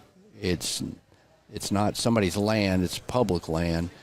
I've been down there for 13 or some odd years. I've never seen a single person over there, and you can't get to it because there's water. You can't get there. The only way is by boat. There's no boats. There's no person. And the thing that really hit it home was we had been up in Falk at the Monster Mart about 15 minutes, 20 minutes earlier, and a local was saying he had seen the creature. He goes, I'm pretty sure this is what it was. He goes, to me, it looked a lot kind of like an orangutan, and it was very reddish in color. And I kid you not, that was the color I saw. And, and he's not even the first one that said, sure. It's not that, if these creatures exist, there's most likely a population of them, because I've had a range of hair colors. You've got to have a population of them. I mean, otherwise, what is it? And don't get me wrong, we have creatures that range into the hundreds of years. A gar will live for 100 years. All kinds of things: crocodiles, alligators, tortoises to a couple hundred sometimes. I don't know of any mammalian species that has a lifespan of that long.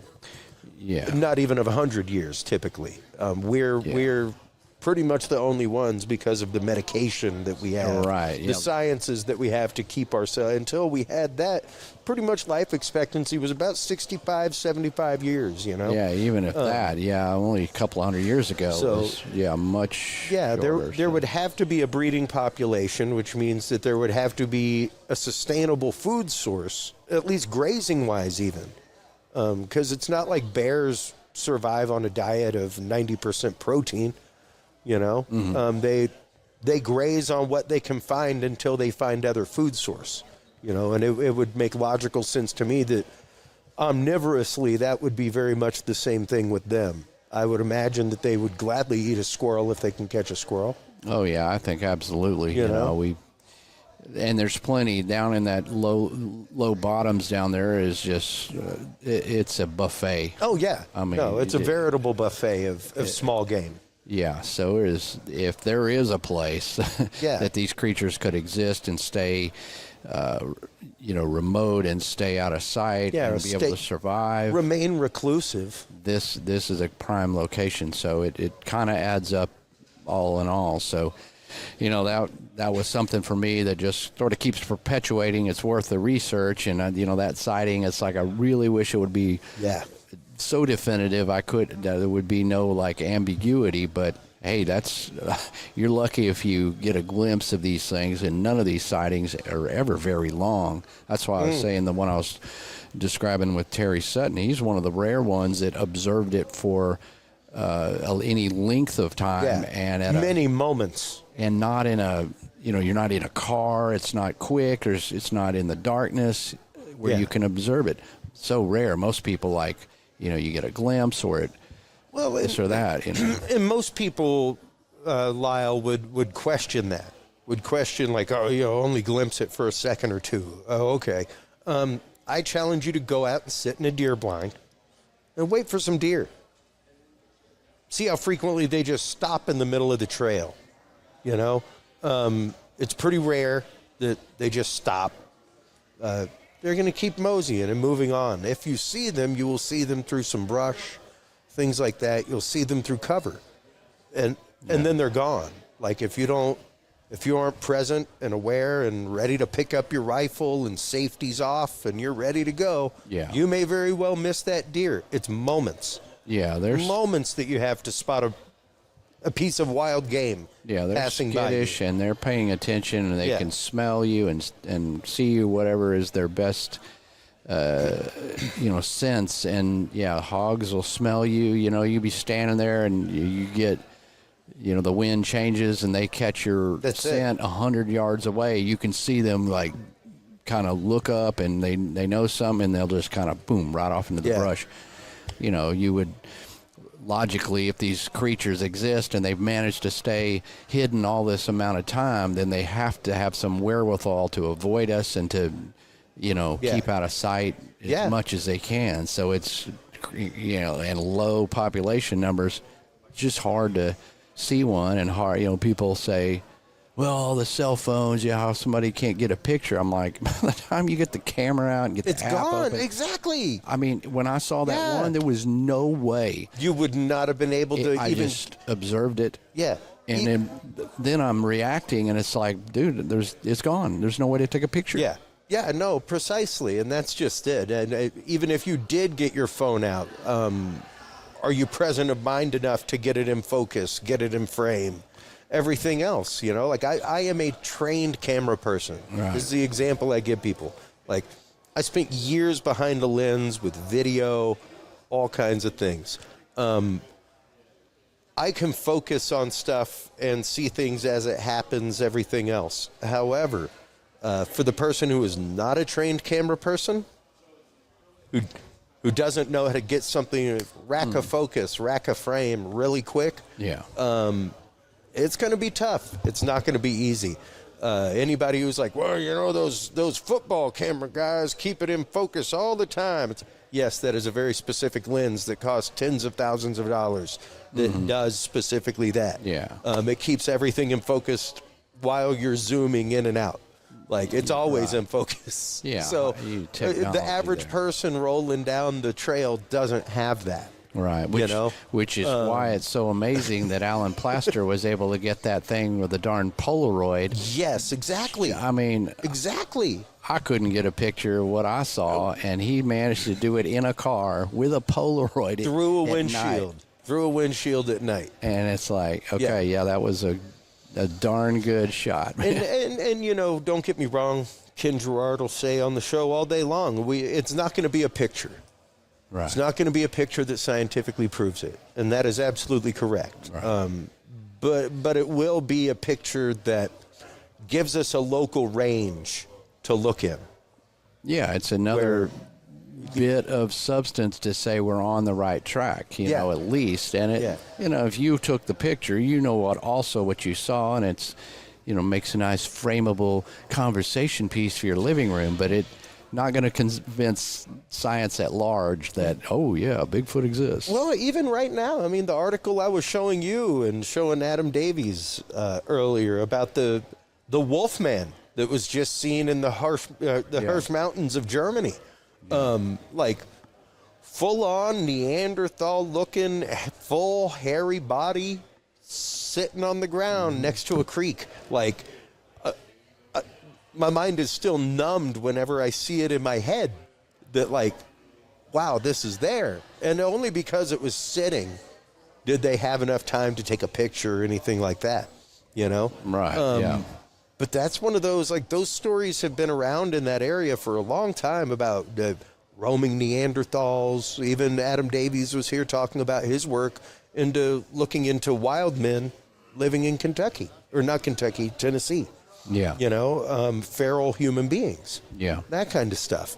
There are reports of that. There are reports, and evidence leads us to trails. That's all it is. It's a trail of evidence that you can follow. So the fact that somebody was able to take a picture, awesome. We now have a known location to go look for something. Yeah. It's worthwhile enough. Yeah. But yeah. And that's just it. Each part is a small facet to the gem. What do you see coming next in the world of cryptid research? How do you see us leveling and leveraging technology in the field? Well, I think Lyle? the eDNA, the capabilities of that to test for DNA without the actual specimen. To show us what may have been in an area, or drinking out of the creek or what pond or whatever. Those kind of things, might give us something to go by, short of having one of these creatures in front of us.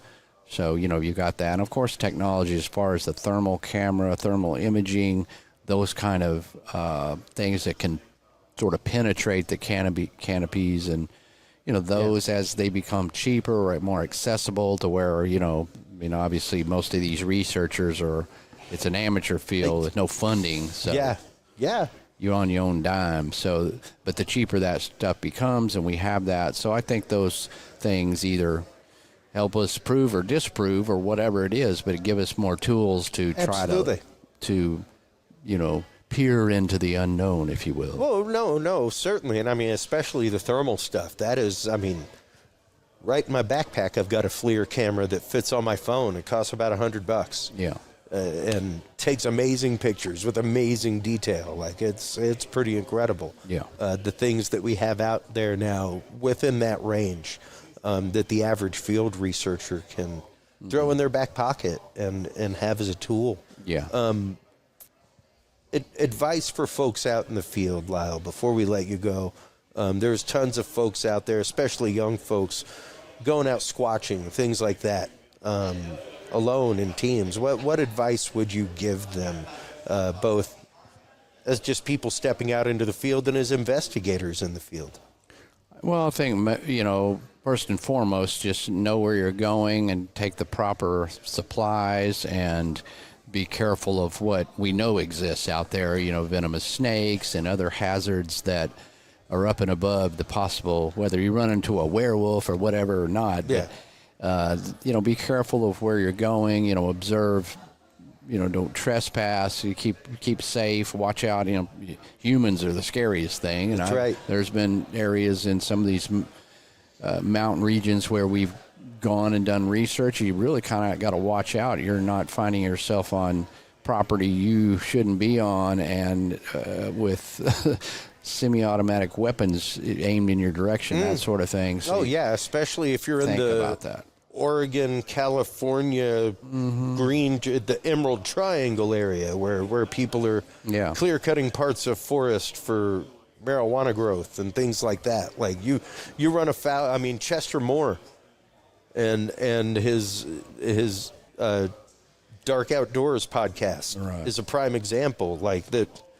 Feel free to go listen, folks. I'm not discouraging you from going out in the woods, but like he says, the most dangerous thing you'll find in the woods is us. and get ready to run across them. Yeah, so it's those things you got to think about. As much as what gear do I need to document a cryptid if I see one. So think about that. Respect to people's property, and mainly and then overall, I said just have fun with it. You meet some people that are interesting and have fun out there, because you may or may not see anything. You may or may not prove anything to anybody. Your peers may laugh at you. So first and foremost, just have fun with it and enjoy it. It's nobody's right or wrong. Nobody has all the answers, and you can have all the theories you want, and it's fun to interchange and respect others with their views, because we're all just trying to figure it out. So just at the end of the day, have fun. Precisely. Lyle, thank you so much for taking the time. I appreciate it, man. Absolutely. Let everybody know where they can go to get their copy of the latest Ghoultown music, where they can go, because you're out on tour right now, getting ready to hit a few cities with some stuff. And of course, you got tons of books, hot sauce, all kinds of things. Right. So if you want to learn more about me or find out about all my various projects, visit lyleblackburn.com. And my books are available on Amazon. My band Ghoultown is out there, available where you find Finder Music, on Spotify and iTunes and everywhere else. And we'll be on tour in October on some Southeast dates. So just hit lyleblackburn.com and you'll see links to all that good stuff. Awesome. Well, while you are online checking out all the great work from Lyle Blackburn, everybody, make sure to stop on by CuriousRealm.com. That is where you can find all the episodes. That's where you can find our live stream on Tuesday nights. That's where you can like, follow, subscribe, where you can go to the store and buy the books and tools from all of our guests. Stay tuned through these commercial breaks. We will come back with our waning coverage of the second annual Dogman and Cryptid Conference right here in White Settlement, Texas, brought to you by the Paranormal Roundtable. We'll be right back after this, folks.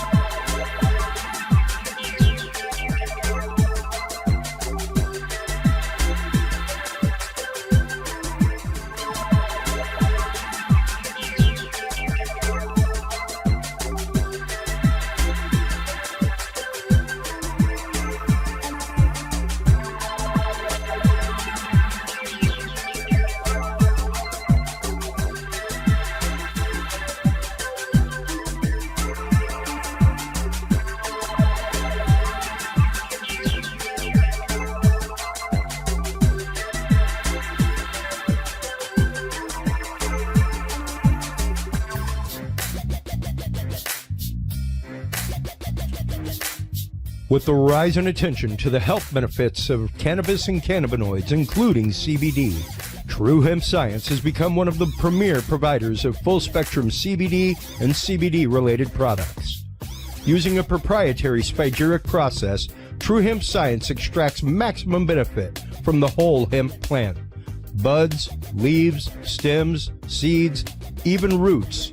Every part of the plant is used and then reused to formulate a rich, complex profile of CBD, CBD derivatives, and terpenes guaranteed to provide the relief and benefits you need daily. Visit TrueHempScience.com to experience the best CBD oils, edibles, and topicals on the market today. And use code CURIOUS7 to save 7% off your entire purchase of $50 or more and get 2 25-milligram CBD cookies or brownies free. That website again is TrueHempScience.com, and the code is CURIOUS7.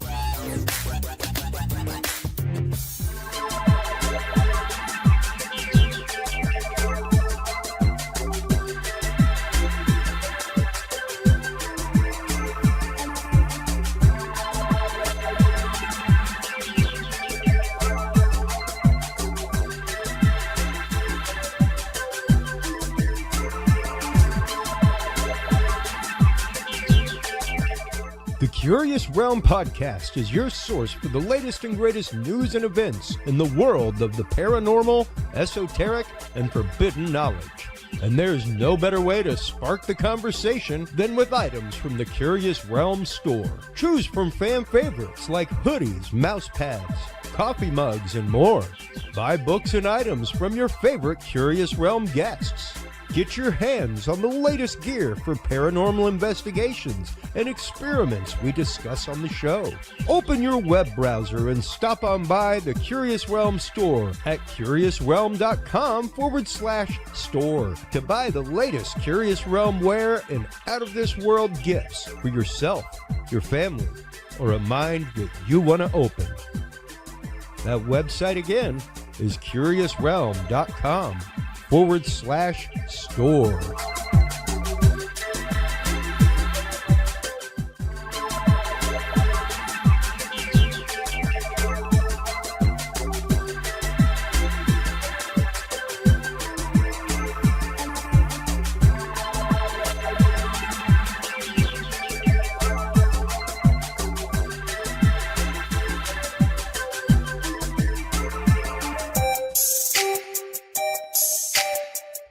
Have you considered starting a podcast? Looking for a way to make your business a voice of authority in an industry? Then Podcast Cadet is the solution for you. Whether starting a podcast for yourself, your brand, business, school, church, or just plain fun, Podcast Cadet is here to help you navigate the waters of the podcast industry. Specializing in one-on-one consultation and training with industry professionals in fields ranging from podcast technology and editing to distribution, monetization, and even social media strategies. Podcast Cadet tailors their services to the specific needs of you and your podcast. Do you already have a podcast and trying to find ways to engage and grow your audience? Sign up for your Podcast Cadet audit today and let us help you explore new and exciting ways to leverage your content and elevate your podcast brand to whole new levels. From consultational workshops to affordable podcast production and maintenance packages, Podcast Cadet is your one-stop shop for everything podcast related on the internet. Visit podcastcadet.com today to sign up for your consultation or training and use code CURIOUS20 to save 20% off your entire purchase. That website again is podcastcadet.com.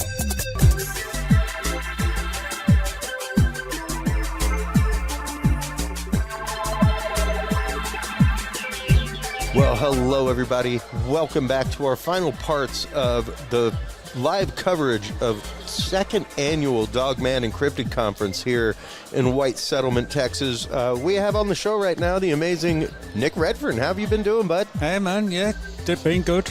Yeah, doing a bunch of stuff, and I got a new book out. A couple new books, yeah? Well, but last time we had you on, you were getting ready to release your How the Pyramids Were Built. Yes. And that's come out, and now you have your new werewolf book as well. And the rise and the rise of the machines. I've got a Mothman book coming out as well. Oh yeah, that's right. That's right. Yeah. When does that come out? That's just come out. When I say literally, I mean 4 days ago. Oh man. Yeah. I wish I'd have known. I'd have my copy waiting for me from Amazon right now. Yeah. Did you have that for sale here? Did I what? Did you have that here for sale during the show? No. I don't remember. Okay, because I was going to say, I don't remember seeing it. I would have definitely grabbed a copy of that. Oh, I put it on Facebook. Okay. And they put it on. Okay. But no, not really. I think. Right. But now, all of the books now, all Werewolf, Mothman, all of them in now. So awesome. Yeah. Awesome. That's great. And I mean, you were prolific, Nick. You all right? Cool. You have been writing at least for a good 20 years almost on topics varying from ranging on all kinds of things. From I think it's 20. Well, 26. Yeah. Wow. Yeah. Wow. I was. I wouldn't say a kid, but I was about 16 when I started writing. Wow. Yeah. Wow. Yeah. And what an incredible endeavor it's been for you to see where your research and the breadth of the research that you've done over the last many, many years. Everything from Men in Black cases to other paranormal stuff to aliens, cryptids, lizard people, all kinds of things. Yeah. So you were actively here presenting at the Dogman Conference. Let's get into your presentation a little bit. Wait, sorry, what did you... your presentation that you gave yesterday.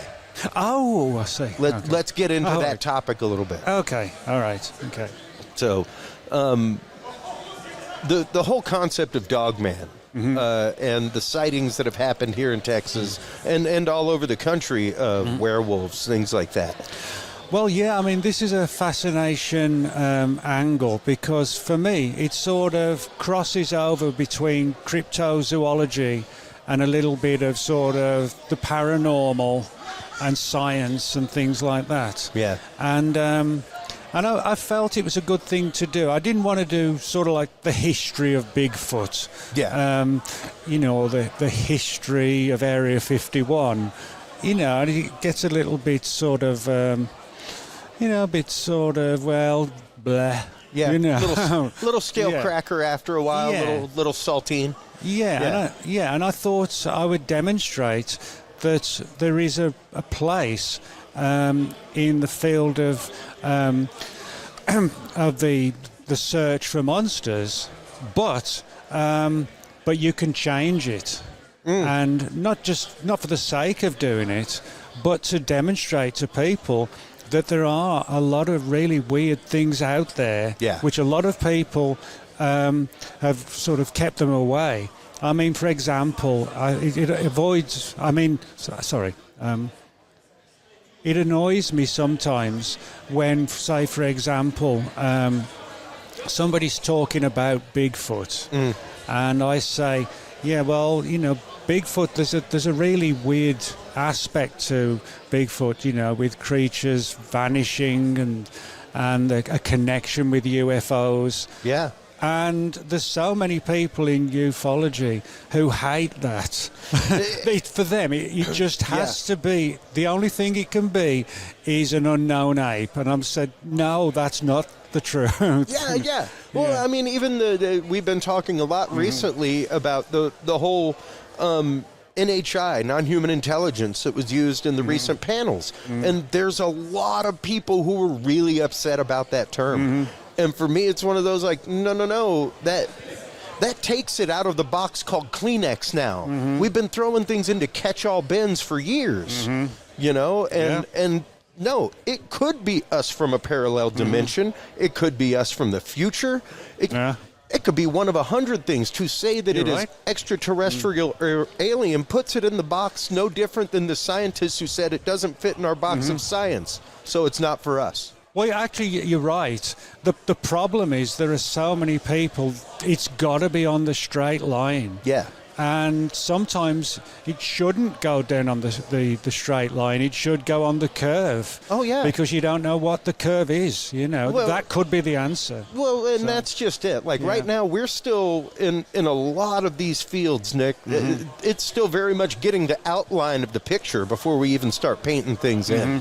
There's still so much outlining of because even the technology and the science that we have that's changed with declassification, things like that of various technologies in the field of UFO, UAP, all kinds of things. Like it changes constantly. Even the ways that we can quantifiably look at evidence of Bigfoot, cryptids, what have you, is changing so rapidly to be able to re-examine old evidence, new ways of gathering and looking at new evidence, like the whole idea of hand alleles, like skin oils being looked at now as a form of evidence for them. Yeah. There is. Yeah. But I think it's like with the Loch Ness Monster. I mean, I wrote a book once with the amazing title of Nessie. And deep reaching. Yeah. But I wrote Nessie in the angle of that I feel that the Loch Ness monsters are paranormal. I think that now that doesn't mean they're not creatures, but I think they have supernatural abilities. In what way? Oh, well, if you look into a lot of the stories, a lot of people, for example, have tried to take pictures and the pictures have suddenly gone off, and the cameras haven't come out. Yeah. Aleister Crowley had a house at Boleskine House, Yep. and performed all sorts of rituals at Boleskine House. And there's no doubt that place was turned into like a sinister place, you know. Yeah. He was definitely into some interesting things, lifestyle-wise, magically, even cryptozoologically and paranormally. Yeah. It's pretty interesting once you start digging into him. Well, yeah. I mean, if you start again. Hang on. Well, if, say, for example, you put to the paranormal side of Nessie, of Bigfoot, certainly of Mothman and things like that, you put all of that together, then for me, that suggests that, yes, these are real entities, but they're not just bone and blood and etc., etc. Yeah. I think there's something, I won't say necessarily bigger than that, but it could be just out of our era, if you like. You know. But there is so many strange things connected with the Nessies. Well, and when you're talking about photos, blurriness, things like that, there is that concept of if these are a vibrational animal, if they are coming from another dimension, things like that, are our cameras even built to capture that in the right way? And we've got a lot of science showing that we do have parallel dimensions, that we are basically living inside of a layer of suds, and we are one bubble inside of those suds. And those things are separated by meniscus. Very, very little separates two bubbles in a pool of suds. No, you're right. Our realities are very much the same way. I heard a great researcher who I interviewed at the MUFON conference just a week ago, who gave the example of three-dimensional objects cast a shadow in the second dimension. Yeah. We cast a shadow on flat surfaces, a two-dimensional. A fourth-dimensional object casts a shadow in the third dimension. And I was like, that is so poignantly and easily explained when you say it like that. Well, as to why it's there 1 second, gone the next. No different than my shadow right there. All I have to move and it's gone. And same thing. If there is that moment where between the two places, that third dimensional shadow can be seen. And then suddenly that shifts. It's gone. Yeah. Well, it's kind of like with the Mothman. I mean, this new book I've got out about Mothman, and in that era, it wasn't called the Mothman prophecies for no reason. It was because people appeared to have these incredible prophecies every time Mothman would cloud over the city. And that's the reason. It was for the name. It was one of the. He became very much like a harbinger of danger. That's almost where it was like you saw Mothman get ready for something to happen in the next week, like some horrible calamity in the news. And of course after that, then the Silver Bridge in the town collapsed and dozens of people drowned. You put all of that together. That is kind of like. For me, it sort of makes me think that Mothman is like, a creature of doom kind of thing. Or almost like a gargoyle. Well, in that sense of appearing for protection, or appearing as an omen if something bad may happen. And when you think about it, very, very gargoyle-esque in appearance and things like that. I'm trying to remember the researcher's name. I just contacted him a week or so ago. Bridging Tragedies. is the name of his book, and it goes through all of the tragedies that surrounded Mothman and the phenomenology behind the connection of all of those. I'll look it up and give it to you after the show. You guys should really connect and share research, because it's remarkable to think about that, and even to think a lot of our conversation here has been, especially in regards to Dogman, the idea of is it maybe something that is untilled in our garden inside? You know, something that we're dragging with us. Kind of the whole idea of, I'm going to go out on a paranormal investigation. I'm going to a haunted place. I'm going to a haunted place. You've kept saying you're going to a haunted place. Are you charging that place before you get there with your energy? Yeah, you know? Is it something that we are latently dragging with us to that experience that then makes that experience open, you know? Yeah. But, no, you're right. I mean, there's so many, sorry. It's okay. Many. Many money. It says, okay. What was the start? What was it to start again? Well, the idea that we are dragging an energy along with us that may be helping manifest these things. Yeah. One of the sort of fascinating aspects of some of the work I've done and research is this angle of when you get these creatures which sort of essentially sort of suck us of our energy. Yeah. And this happens so many times and put people into like terrible states, you know. Yeah. And but I mean, it's a situation where we're talking about things that kind of look like sort of modern day vampires. Some of these things. And it's hard to not say that, really. Well, and even on the level of vampire, you know, there is that concept of consent. You're not having a vampire encounter in your home without consent. They ain't walking through the front door without you going like, "Hey, what's going on? Welcome in." Yeah. Without you opening the window, it's not going to happen. Yeah. So, it's one of those, are we, by default, giving our consent by going out and hunting for that, going out and hunting for a Bigfoot, going out and hunting for Mothman, that kind of stuff? Are we, by default, consenting into that system, you know? Yeah. So. And I think we're seeing something really where on our planet, certain entities sort of feed on us, and it's almost like we are like a farm or a herd. We're like a herd or something, you know. Yeah. And that sort of ties in. I mean, the black-eyed children, you know, they suck kids, basically. Let's get into that for a minute, because that's a topic I've been wanting to talk about for a little while with you. Let's get into some stories of black-eyed children and what that's all about. Yeah.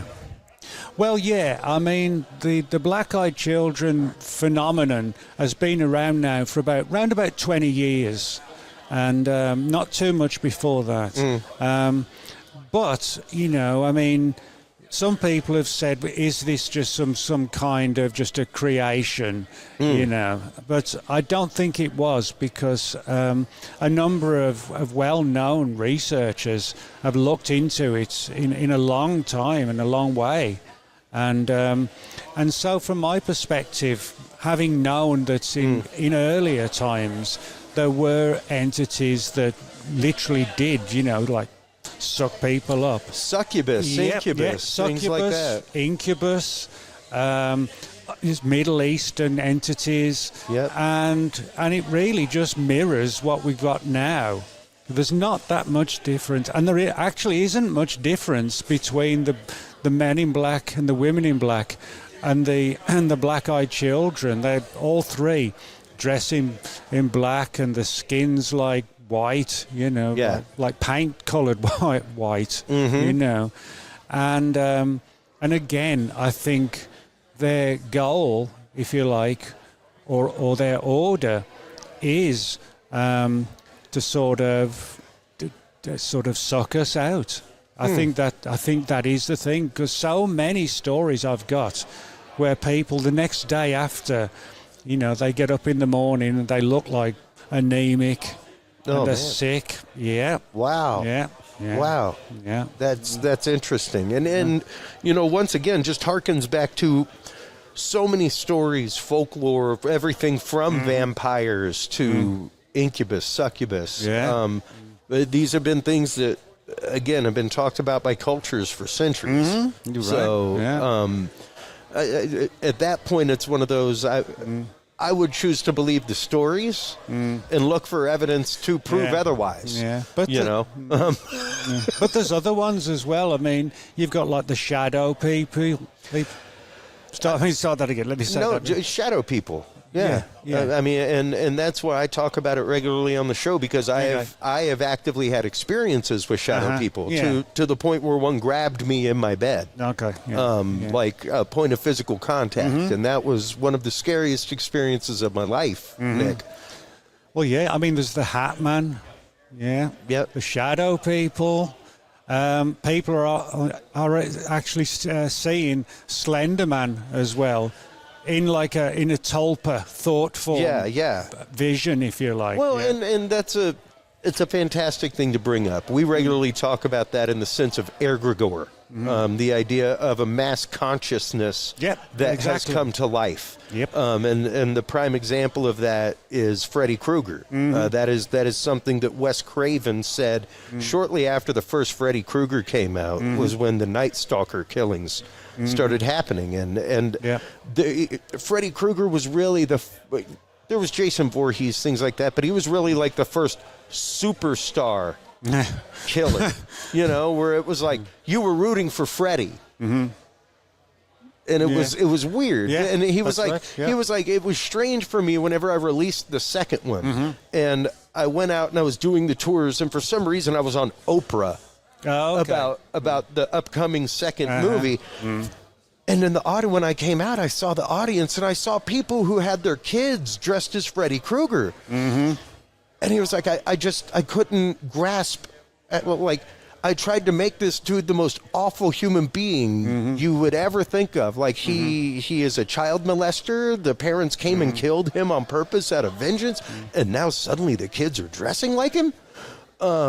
And he thought that this whole takeover led to an entity that took over the Night Stalker and led him to the killings. That it was basically a topa that, because of the love of this evil character, came to life and embodied in somebody and put them to work. Yeah, and I think more and more people are seeing this, that this is going on, and it's going over here and it's going there, and they've all got these weird hats, and they're all sort of all the same almost in sort of growing degrees. Yeah, and that sort of goes back to the earlier ones as well, like you said, incubus, succubus, and biblical things, and. Yeah, I mean, it's just one of these situations where, we've spent so much time like on watching the TV or whatever, everybody's forgetting or not even realizing all of these, say, 8 or 9 different types of entities are sort of flowing around in the dark, just... sort of rubbing their hands for what I'm going to do next. Their rules and plans never changed. And we say it on the show all the time. Just because you don't believe in them doesn't mean they don't believe in you. Like as maniacal as that sounds, it's true. And we have to consider that because, yes, if we are exacerbating or contributing to that through our topas, through our egregores, through these mass consciousness movements. And that would also explain, once again, one of the things we bring up regularly are some of these, I'm not saying that there is not a physical ape, hominid, Bigfoot. But the ones walking through portals, the ones seen with UFOs, is it possibly the fact that that is something else that is using a trope in our head that we would be comfortable with or identify with? Even if it's scary to us, like Dogman, might scare you to the point of freeze instead of flight or fight, you know? But it's something that you recognize that wouldn't scare you as much as their original form.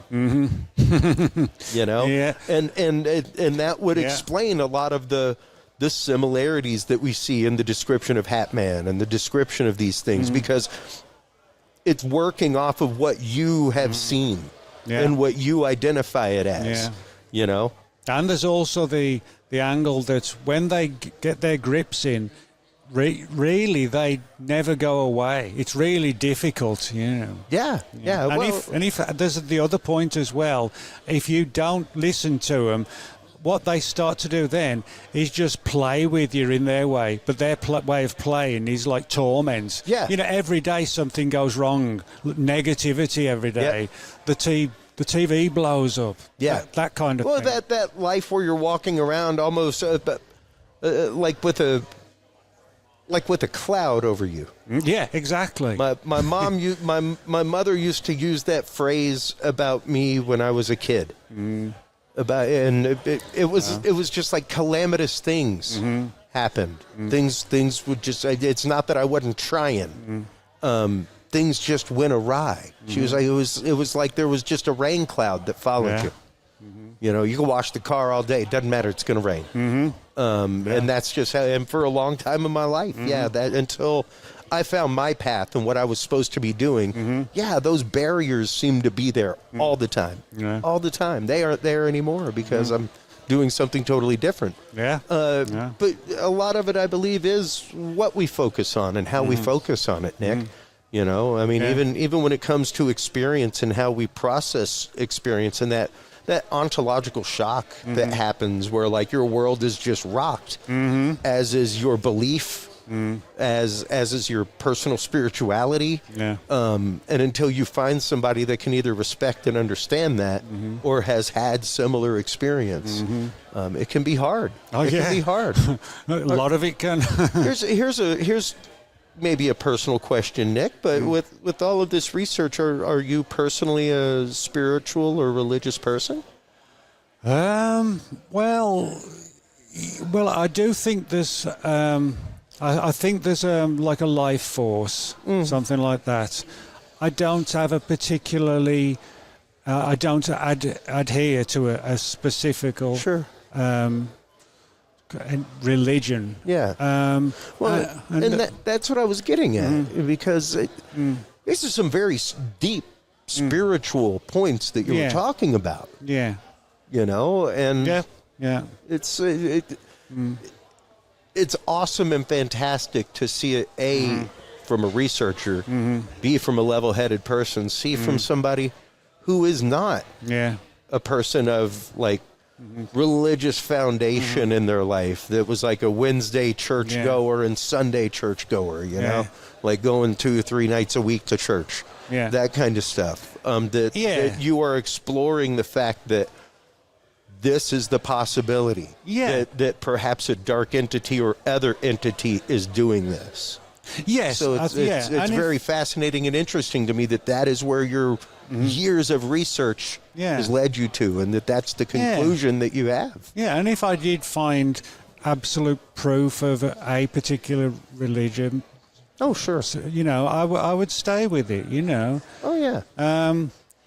But I think, but in saying that, for me right now, I do think there's something.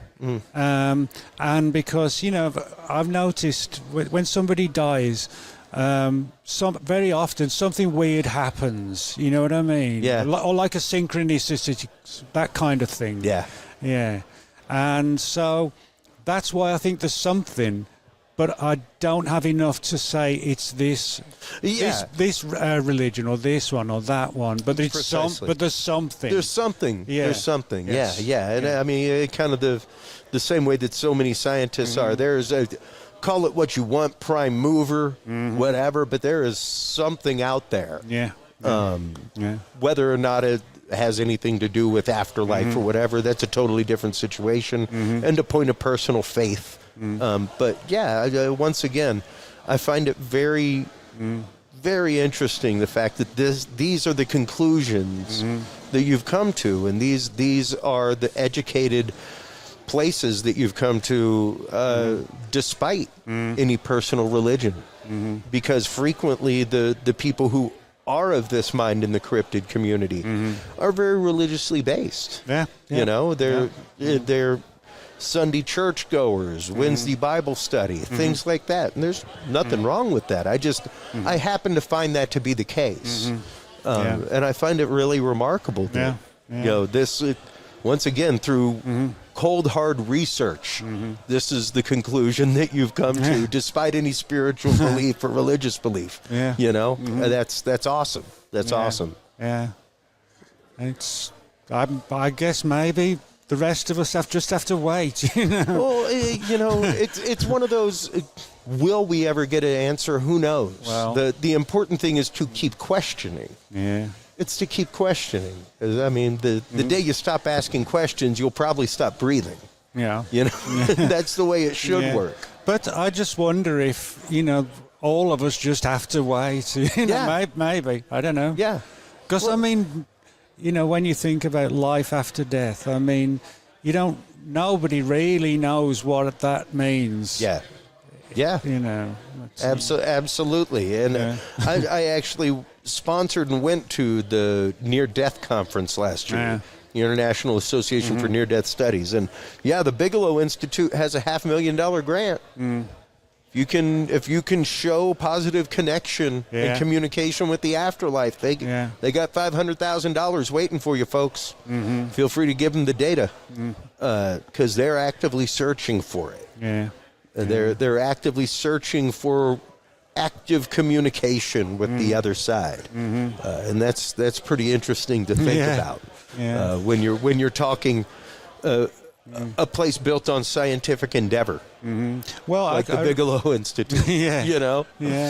I mean, remember, it's never gone out of my mind that me and my ex-wife, when a dog died, Charity, and some really weird stuff happened, like about 2 or 3 days afterwards.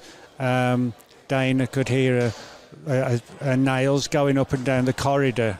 We had a duplex, and you could hear all the way down. Skittering down the hallway. Wow. Yeah, and nobody could, and there was other things, and that really had me believing that dogs do have souls. I had the same situation with our cat. That we'd had since I was a kid. He'd gotten pretty old, and I went and had him put down. It was a sad day, but he'd come and he would sleep at the foot of my bed, things like that. And whenever I'd flip over, which I tend to do a lot during the night, his response was just a pat, like stop it. Like reach over and just swap me a few times on the foot. You know, like, hey man, I'm sleeping here too. And the next night, I was laying in my bed, I was watching Star Trek, just sitting there, and I turned over in my bed, and I felt something swap my feet. Pop, pop, pop. And it was like, okay. There was no cat in bed with me or anything like that, but it was the distinct same reaction that Socks had every time that he was in my bed and I moved or shifted. It was like, hey, what are you doing? I mean, if you think about it, maybe anything and everything that has ever lived has lived. You know, and is living. Is living, because by all means of science, I don't remember ever learning in any science class that energy will be destroyed. It changes form, does all kinds of things, but it doesn't just leave. It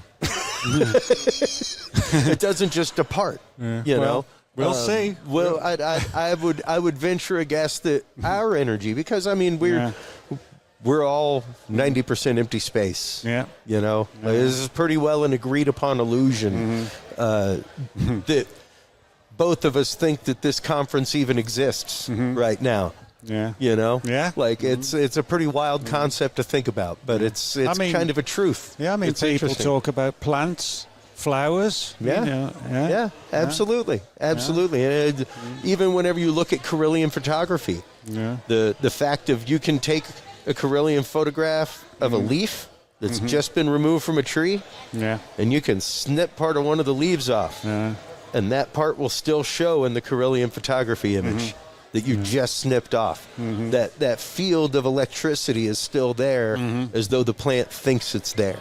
So pretty wild stuff when you start digging into it. And even once again, just to loop this back around, Nick, to the fact of are we affecting the frequencies of things with our frequency? You know, much like any magnet to a paper clip that if you hold it next to the paper clip long enough, the paper clip is a magnet. You know? And anybody having these experiences, do you then become magnetized? Is it then the fact that you're more prone to another experience? Because of your experience and the shift in your vibration because of it. Yeah, there's so many questions, you know. Exactly.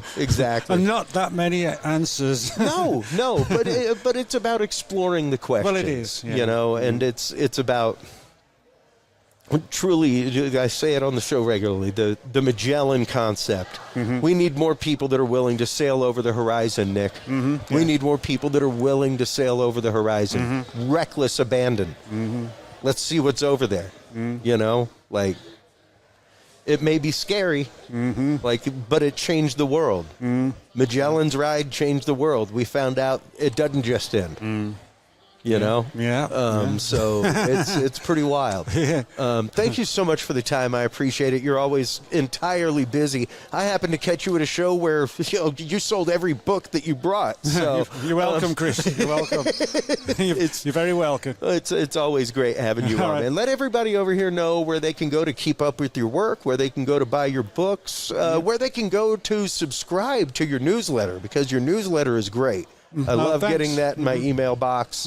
I follow it all the time. So thanks. I am always Google stalking you and your work. Never be disappointed with the fact that I'm doing that. I'll keep going as long as I can keep going. That's it. I'll be going. That's it. Well, let everybody know where they can find all your work and all that good stuff, Nick. Well, several places. I have my blog, which is called World of Whatever, and my Amazon page. That's a good one to get to. Yeah. So those are the ones I usually go with. Awesome. So, Awesome. Yeah. Thank you so much for your time today. Right. While you are online checking out all the amazing work and research of Nick Redfern, everybody, make sure to stop on by CuriousRealm.com. That is where you can go find all the episodes. That's where you can tune in live on Tuesdays.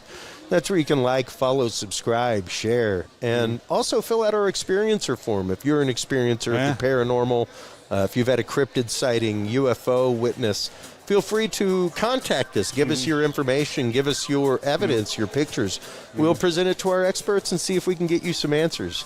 Stay tuned for our final bit of coverage right here at Texas, at the second annual Dogman and Cryptid Conference here in White Settlement, Texas. We'll be right back after this, folks.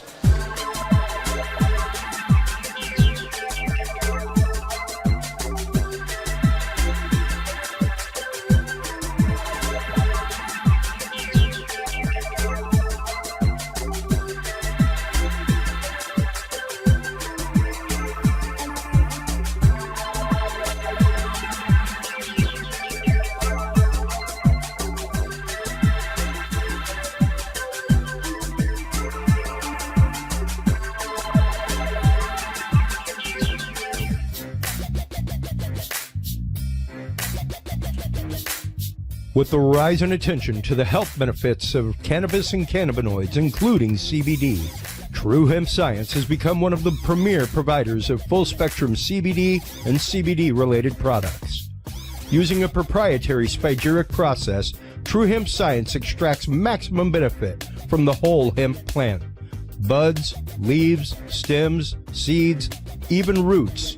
Every part of the plant is used and then reused to formulate a rich, complex profile of CBD, CBD derivatives, and terpenes guaranteed to provide the relief and benefits you need daily. Visit TrueHempScience.com to experience the best CBD oils, edibles, and topicals on the market today. And use code CURIOUS7 to save 7% off your entire purchase of $50 or more and get 2 25 milligram CBD cookies or brownies free. That website again is TrueHempScience.com and the code is CURIOUS7.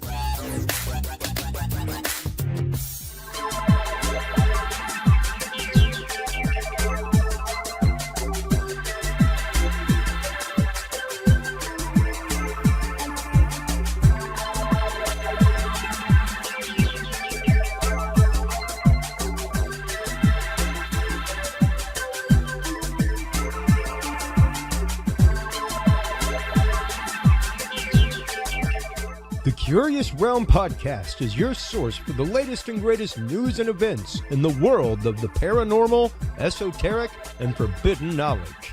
And there's no better way to spark the conversation than with items from the Curious Realm store. Choose from fan favorites like hoodies, mouse pads, coffee mugs, and more. Buy books and items from your favorite Curious Realm guests. Get your hands on the latest gear for paranormal investigations and experiments we discuss on the show. Open your web browser and stop on by the Curious Realm store at curiousrealm.com/store to buy the latest Curious Realm wear and out-of-this-world gifts for yourself, your family, or a mind that you want to open. That website again is curiousrealm.com/store.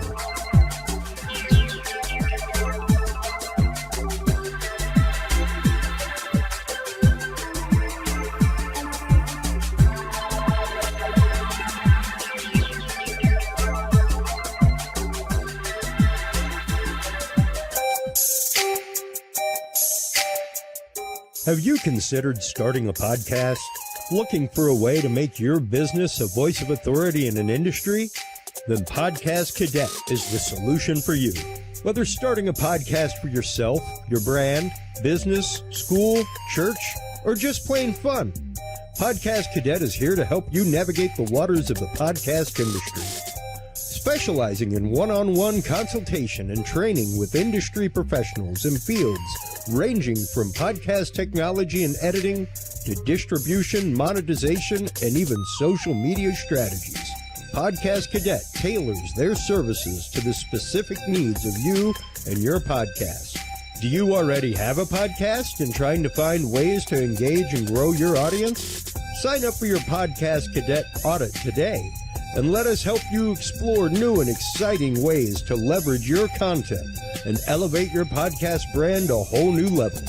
From consultational workshops to affordable podcast production and maintenance packages, Podcast Cadet is your one-stop shop for everything podcast related on the internet. Visit podcastcadet.com today to sign up for your consultation or training and use code CURIOUS20 to save 20% off your entire purchase. That website again is podcastcadet.com.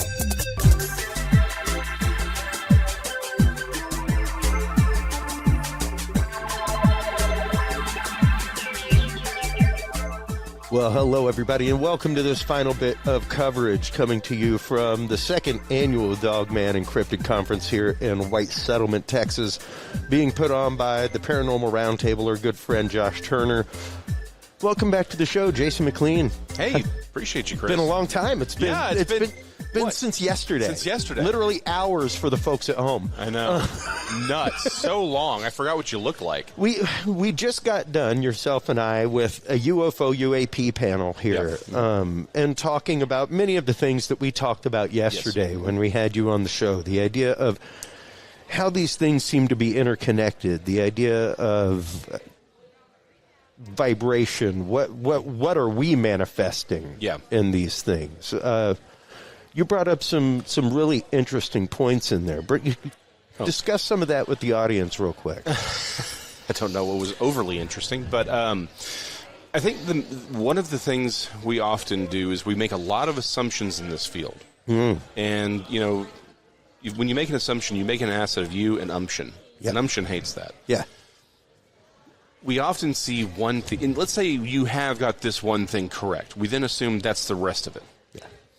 And we can't do that. Just starting with the whole UFO UAP thing in general, I think something we need to we don't do a good enough job of speaking about, because honestly it ruffles some feathers when you get deep into it. We've been manipulated for a long time by the government, very, very deliberately. Yeah. We can do a whole show on the fact that we know there are people who were assets and plants, particularly starting in the late 70s, early 80s, all the way on, or people who have been deliberately manipulated by assets and operatives within the Department of Defense, OSI, CIA, the whole nine yards. DIA before CIA, all that stuff. And so there's a lot of deliberate manipulation in this entire conversation. The problem is elements of that manipulation often still creeps into this conversation. We don't stop and go, whoa, stop. We know the people who were saying this had an agenda, and it may have been deliberate disinformation to take us over here. Let's at least add that element into the conversation. Yeah. Because the thing I've learned about disinformation, psyops and all of that, through studies, there's always a truth. Yep. I hate that I point to it all the time, but look, the whole Pizzagate thing, Jeffrey Epstein was real. I've said since the beginning of that, Jason, say what you want about the crazy QAnon rabbit hole, everything else. Say what you want about how angry people were about how those documents came to be, how they came to light, whether they were hacked, leaked, whatever. The real thing to focus on is nobody ever denied that crap. Yeah. No, exactly. They said it didn't happen in a pizza shop, but they didn't deny the rest of it. Correct. And that's the thing, right? A lot of this is there is a truth, and they deliberately put this sort of James Bond crap on top of it because we're so busy looking for the James Bond stuff, it's like, well, stop. Yeah. The truth is way more obvious and in many ways far more terrifying because I think on a level we all can be kind of okay with the idea that there are sinister people doing sinister things, but it's this weird James Bondian, labyrinthian plan and all these things that's happening up here. It's like, no, it's actually happening right out in public. Yeah. People actually know about it, and no one wants to do anything about it. But that's people far more terrifying. People forget why Edward Snowden doesn't live in the country. Exactly. No, precisely. And I can give you a prime example. I used to work a show for the National Defense Authorization Agency, the NDAA, the people who watch over the NSA, the CIA, and four-star generals up on stage, Lockheed Martin sponsoring lunches, things like that. You know what my job was? Graphics operator, PowerPoint op. You know what they don't have? PowerPoints, because somebody leaked one. So I was they didn't liquidate the position. I still showed up, and it was like, here's your one slide for the lunch for 2 hours. No PowerPoints during the lunch. That's hilarious. But you'd hear four-star generals talking about, we have been trying to mass swath this data on an incoming basis in real time for decades. Yeah. And it's amazing what we can do now. Yes. No. And exactly. I mean, with CNN hooked up in the back, Jack. Oh. Like, we got a live feed going to Bloomberg today, everybody. Yeah, 100%. It is not hidden. It's not hidden. Secret Space Force. No, dude. It's like, it's been the Space Force since we had Cheyenne Mountain, Jack. Well, it's Rockefeller. I think was it John Rockefeller? He in his book he said deliberately, we want to thank Times, Newsweek. They just said it in the panel that happened with Grush. Yeah, that we have been working with the media. Yes, hand in hand to get this information out. Yeah, literally. Operation Mockingbird never ended. Yep. And that's and I think the problem is we assume, oh, well, yeah, that would happen with UFOs, no UAPs. Again, that wasn't a coincidence. Why did they go from flying object to phenomena? Because they are trying to make us think in a very different way about what's happening here. But It's not just the UAPs or UFOs. The problem is that even it streams into everything that we do. Our assumptions about reality. Again, we're manipulated to think, well, look at how smart we are. We have cell phones, cars. The one thing I have warned about so many times is the same thing that my abnormal psychology professor right down at the road at UD, right here, or right down the road in Irving, used to tell me all the time whenever we would go and observe the gorillas. Stop anthropomorphizing, Chris. Yeah. They're gorillas. They aren't human. You don't know why it picked up the stick. Yeah. No, 100%. Write down it picked up a stick. Yes. Exactly. Leave that for an animal behaviorist, whatever, but that's not what you are.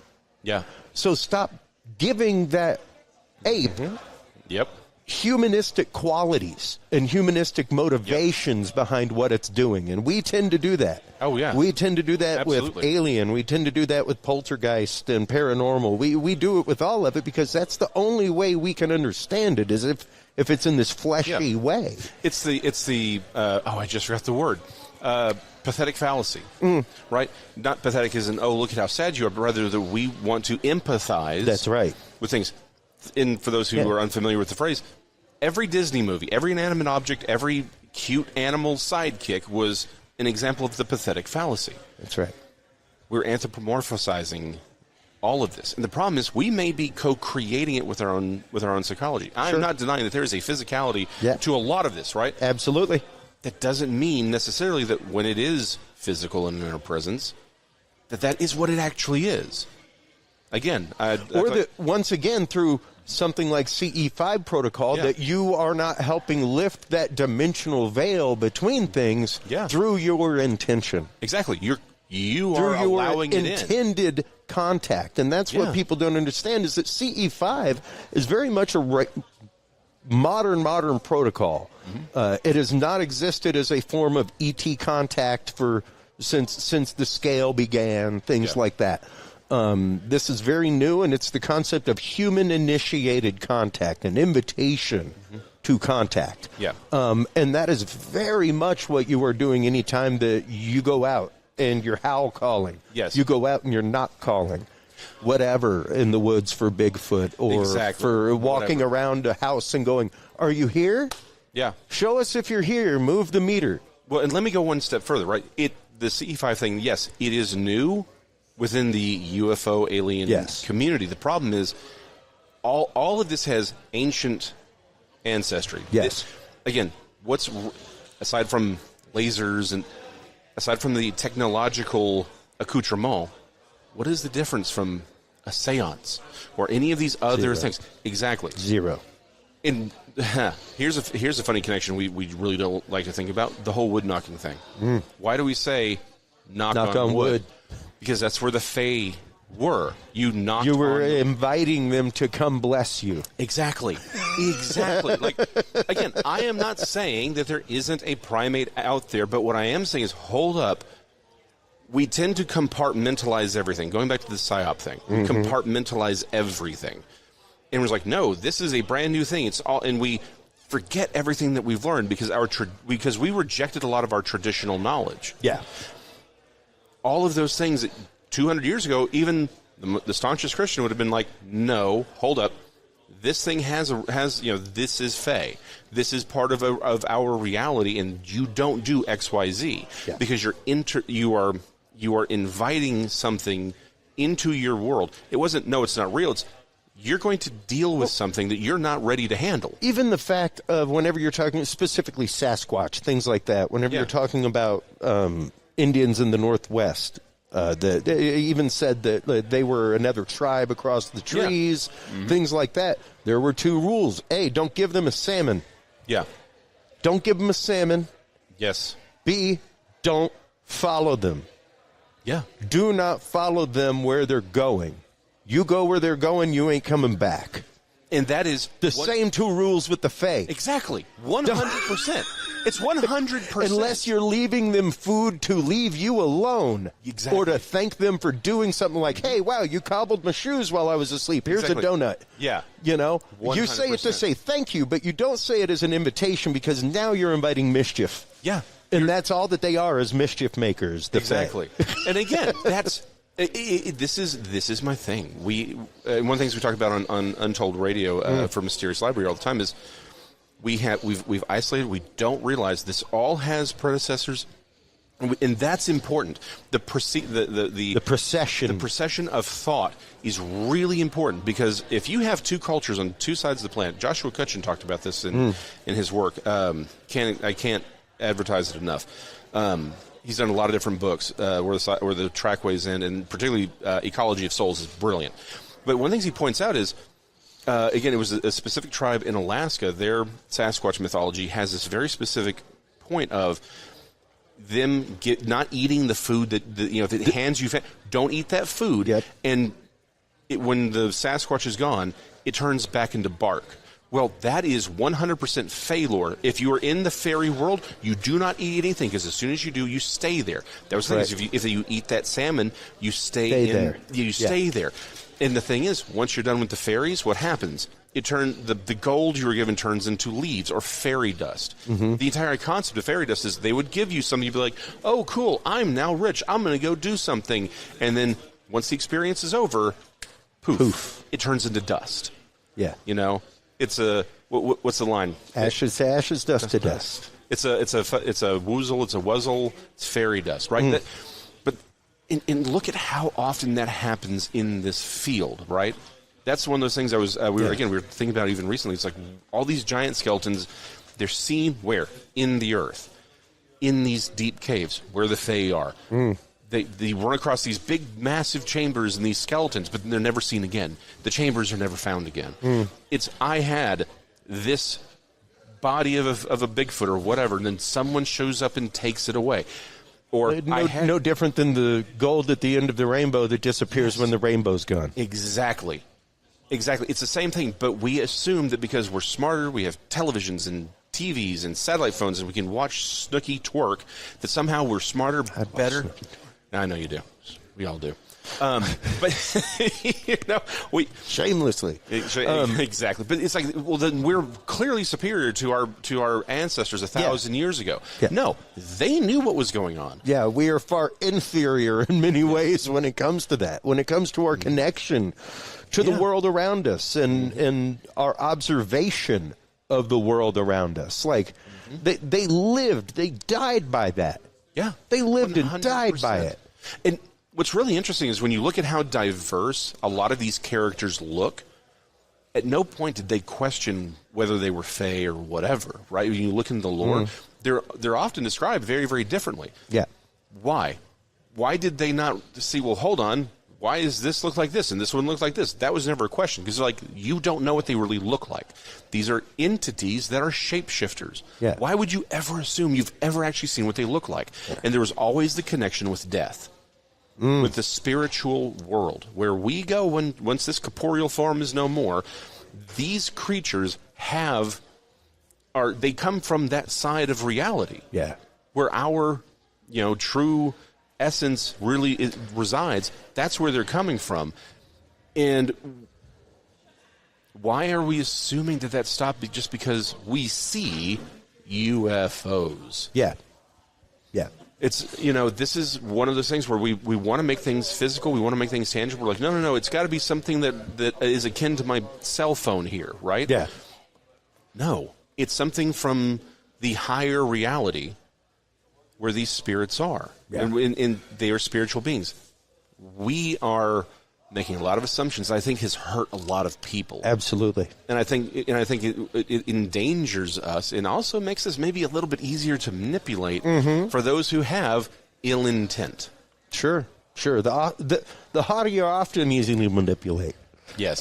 Because as long as you compliment them and keep them in that state, they'll do almost anything. It's pretty wild.